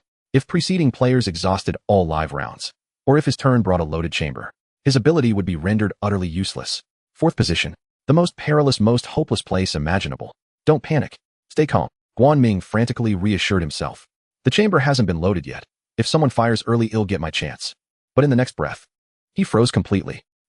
Without warning, a revolver already rested in the stalking bandit's grip. And, most suffocating of all, click, click, click. She scooped 3 bullets from the table, didn't even glance at them, and casually slotted them into the 6-chamber cylinder. Madwoman. Not only Guanming, but both spirits stood petrified in disbelief. A 50% mortality rate. Half a chance of instant death. Was this woman truly this reckless? All set, loading complete. The stalking bandit arrogantly spun the cylinder once. Clack, clack, clack. Then snapped the revolver shut with a sharp snap. Without hesitation, she pressed the muzzle against her own temple and fired twice. Bang, bang, click, click. 2 hollow hammer strikes echoed hollowly through the hall. Silence. Oh my, how lucky. The stalking bandit blew gently on the non-existent muzzle. Smoke tossed the revolver onto the table and beamed wickedly at the 2 spirits across from her. Regrettably, gentlemen, today, you may well lose 2 lives. The banker and thief spirits clenched their fists, trembling with fury. Yet simultaneously awe and deep respect shimmered in their eyes. This was the woman had lost only once. Facing 50% mortality, Shed pulled the trigger twice without blinking. Such sheer audacity rivaled, or even surpassed, that of spirits themselves. That madwoman. Guanming watched, jaw clenched back, soaked in icy sweat. What is she doing? How dare she? He teetered on the edge of total collapse. 6 chambers, 3 live rounds. Shed fired 2 blanks. Meaning, 3 live rounds remained among 4 chambers. Mortality probability soared to 75%. Stay calm, Guanming. Be ice cold. Don't falter. He forced deep breaths, commanding himself. Compared to him, the banker's spirit, second in turn, was visibly more terrified. Trembling like a Parkinson's patient, it lifted the revolver from the table, aimed the barrel at its own bullet-riddled forehead, and squeezed its eyes shut. Ha ha ha. Suddenly, it unleashed a sinister cackle. Black mist churned violently around its hand. Then brazenly it manipulated the cylinder with spectral energy, right before everyone's eyes. Click. It pulled the trigger. No report. You cheated. Guanming slammed his palms onto the table and roared, pointing accusingly at the banker's spirit. I saw it. You twisted the cylinder with black energy. This violated every rule. It was blatant, flagrant, yet in response, all 3, human and spirits alike, burst into unrestrained, mocking laughter. Ha ha ha ha. The stalking bandit doubled over, slapping her thighs, tears streaming down her cheeks. Little brother, you claim it cheated? Then, where's your proof? Proof. It's manipulation of the cylinder. Guanming seethed with rage. Just then the banker's spirit rose slowly, palms open, displaying them to all. As the saying went in casinos, to catch a cheater, you must catch the evidence. Like marked cards hidden in sleeves or weighted dice. But, did its hands hold any physical object? No. So on what grounds could he accuse it of cheating? Yugi. Guanming reeled as if struck by lightning, collapsing weakly into his chair. In this surreal casino governed by uncanny forces, fairness was merely a cruel, hollow jest. Yet, there existed one silver lining. By tampering with the cylinder, the banker's spirit had scrambled the original lethal sequence. Thus, theoretically, Guanming's odds of survival had marginally improved. Next, the banker's spirit passed the revolver to the thief's spirit, the third in line. The thief's spirit accepted it with a mocking grin, locking eyes with Guanming. It seemed to say, watch closely, novice. This is why I've won 78 times. Dark mist coalesced at its fingertips, then slipped inside the cylinder itself. Before Guanming's very eyes, it extracted its own live round and lodged it deliberately into the second chamber. Having completed its work, the thief's spirit aimed at its own skull and confidently pulled the trigger. Click. No discharge. This round was empty. But Guanming's face drained to ash gray. For head witnessed crystal clear the thief's spirit placing the live round precisely in the next chamber, the one destined for him. A guaranteed death sentence. Even without his precognitive dream, he knew his end had arrived. Ha ha ha ha. His psyche shattered utterly. Trembling, he took the revolver from the thief's spirit's grasp. This isn't fair gambling. It's simply who cheats best. He had no escape. Guanming gasped raggedly, his eyes burning with raw defiance and utter desolation. Slowly he raised the weapon and pressed the barrel against his temple. Before him memories flashed, brief, brilliant, proud. His father a CID officer fallen in the line of duty at his birth. His mother raising him alone. His graduation joining the force, to inherit his father's legacy and seek justice. His current humiliating ruin. One final phrase rose unbidden in his heart. I'm sorry, Mom. I love you. Guanming closed his eyes and squeezed the trigger with all his strength. Click. The hammer fell. Yet, the expected explosion of skull and brain matter did not occur. Next chapter, title Verbal Art, Fortune Amplification. 2 chapters total. May trigger content review, posting both here. Why am I not dead? Guanming kept his eyes closed for a full 3 seconds before opening them in utter disbelief. Not just he. The 2 fiendish spirits seated across from him leapt to their feet in shock. Especially the thief spirit. His eyeballs nearly bulged from their sockets. This is impossible. He had clearly deflected the live round into the second chamber with his ghostly energy. That shot was undeniably real. In the distant spectator zone, Yi Yilin stirred awake, trembling as she opened her eyes. She had shut them tight moments earlier, paralyzed by terror. What is happening? Yi Yilin asked, torn between astonishment and elation. Lu Rue scratched his head, utterly bewildered. No idea. Could the gun have jammed? Impossible. Old Warden Shi Zhongshan stared unblinkingly at the gambling table and shook his head. A revolver's mechanical structure is exceptionally simple and reliable. Jamming is virtually non-existent. It is the least likely firearm in the world to malfunction. Even if it did, it would only be due to mechanical failure. So then, what is this? Lu Rue pressed further. There is only one answer. Shi Zhongshan's gaze slowly shifted toward the woman lounging with her legs crossed. This revolver was tampered with from the very beginning. Could it be the bandit sister? Yi Yilin clapped a hand over her mouth and followed Shi Zhongshan's line of sight. At that moment, the stalking bandit reclined lazily in her chair. Her unrestrained, defiant grin, visible even through the black stockings, spoke volumes. Look there. Shi Zhongshan pointed toward a corner of the gambling table. Both fiendish spirits lowered their heads following his gaze. In that instant, they were struck as if by lightning. There, nestled in the shadow beside the stalking bandit's elbow, 5 bullets lay perfectly still, exuding an aura of deathly stillness. Their entire attention had been riveted on that madwoman. None had noticed her subtle hand movements, They'd only seen her load 3 rounds into the cylinder. Yet a revolver holds 6 rounds, and 5 remained upon the table. Without doubt, the rounds she'd inserted were fakes, somehow procured from Waknoshir. Or perhaps, using blinding speed, she'd concealed all 5 empty casings within her palm. That was why Guan Ming had survived. And the architect of this life-or-death gamble. A woman whose record stood at 65 wins to 1 loss. A deranged woman who treated fiends like monkeys. Oh, my little brother, you're quite lucky. The stalking bandit whistled playfully. Don't fall for me just because of this suspension bridge effect now. This luck is entirely your own. Then, she lowered her legs and leaned forward. However, gentlemen, do you still wish to continue gambling? As for round 2, those little slates of fan won't work again. Hee hee hee. Her laughter, like that of a pathologically obsessed woman, sent chills down even the fiend's spines. The moment her words faded, vroom, a colossal shadow suddenly materialized above the mahjong table. Towering and ghastly pale, its body bristled with hundreds of crimson lidless eyes. Clutched in its grasp was a massive cleaver dripping thick blood. It hung upside down from the ceiling, its 1,000 staring eyes fixed unblinkingly upon every soul at the gambling table. Watching, who among them would dare cheat again? Thus arrived round 2's added rule: oversight of deceit. Before this monstrosity, no trickery could remain hidden. Schwa. Instantly the bank spirit, who just moments ago swaggered with arrogance, leapt upright. I withdraw it. Without hesitation it surrendered. It dared not gamble further. This was no game, it was a death sentence. Next, the thief spirit followed suit. I withdraw too. Their deceptions were crude and obvious, but hers, right under their very noses she'd swapped bullets, and not a single fiend had seen how. How could anyone possibly compete? When the overseer overhead registered both fiends' withdrawals, its 1,000 eyes swiveled in unison, and a low guttural murmur rose from its throat. Mid-game withdrawal, penalty enacted. Shwip, shwip. 2 streaks of cold light slashed through the air. Ahawk.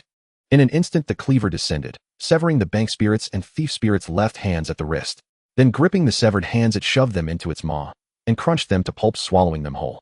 Both fiends shrieked in agony before dissolving into coils of black smoke and fleeing the scene in abject humiliation. All that remained were their 500 spirit coins, abandoned upon the gambling table. Now, only the stalking bandit and Guan Ming remained seated there. Guan Ming sat frozen, dazed, his mind reeling. His thoughts were hazy, yet sweat poured from him like rain, soaking his clothes completely.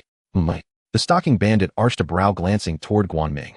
Little brother, do you truly wish to continue gambling with me? This time the overseer watches closely. Pure chance alone decides fate. Lose, and you'll forfeit more than just a hand. Just then, Shi Zhongshan finally burst from the spectator zone, shouting over the railing. Guan Ming, don't push yourself. Better to live in disgrace than die in glory. As long as your life remains, there will always be another chance. Your mother has already lost your father. Must she now lose her only son too? Stop this stubborn delusion. Abandon that damned pride. At last Shi Zhongshan understood why the stalking bandit had insisted they enter as spectators.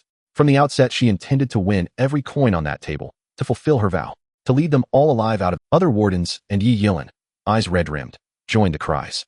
Brother Guan, withdraw. Their voices, layer upon layer, finally pierced through Guan Ming's haze. His former arrogance had vanished. Tears spilled uncontrollably. Like a child wounded beyond bearing, he broke down sobbing. I withdraw. I want to live. My mother is waiting for me at home. Command received, punishment initiated. The overseer overhead struck without delay. Thwack. Blade flashed downward. Ugh. Ahhh. Reality. Command received, punishment initiated. The overseer overhead struck without delay. Thwack. Blade flashed downward. Ugh. Ahhh. Guan Ming clutched his severed arm in agony, watching helplessly as the cleaver severed his left hand, and the monster devoured it whole. Excruciating pain nearly sent him into unconsciousness, but in his gaze, there was no longer a trace of regret. This blade humbled pride and shattered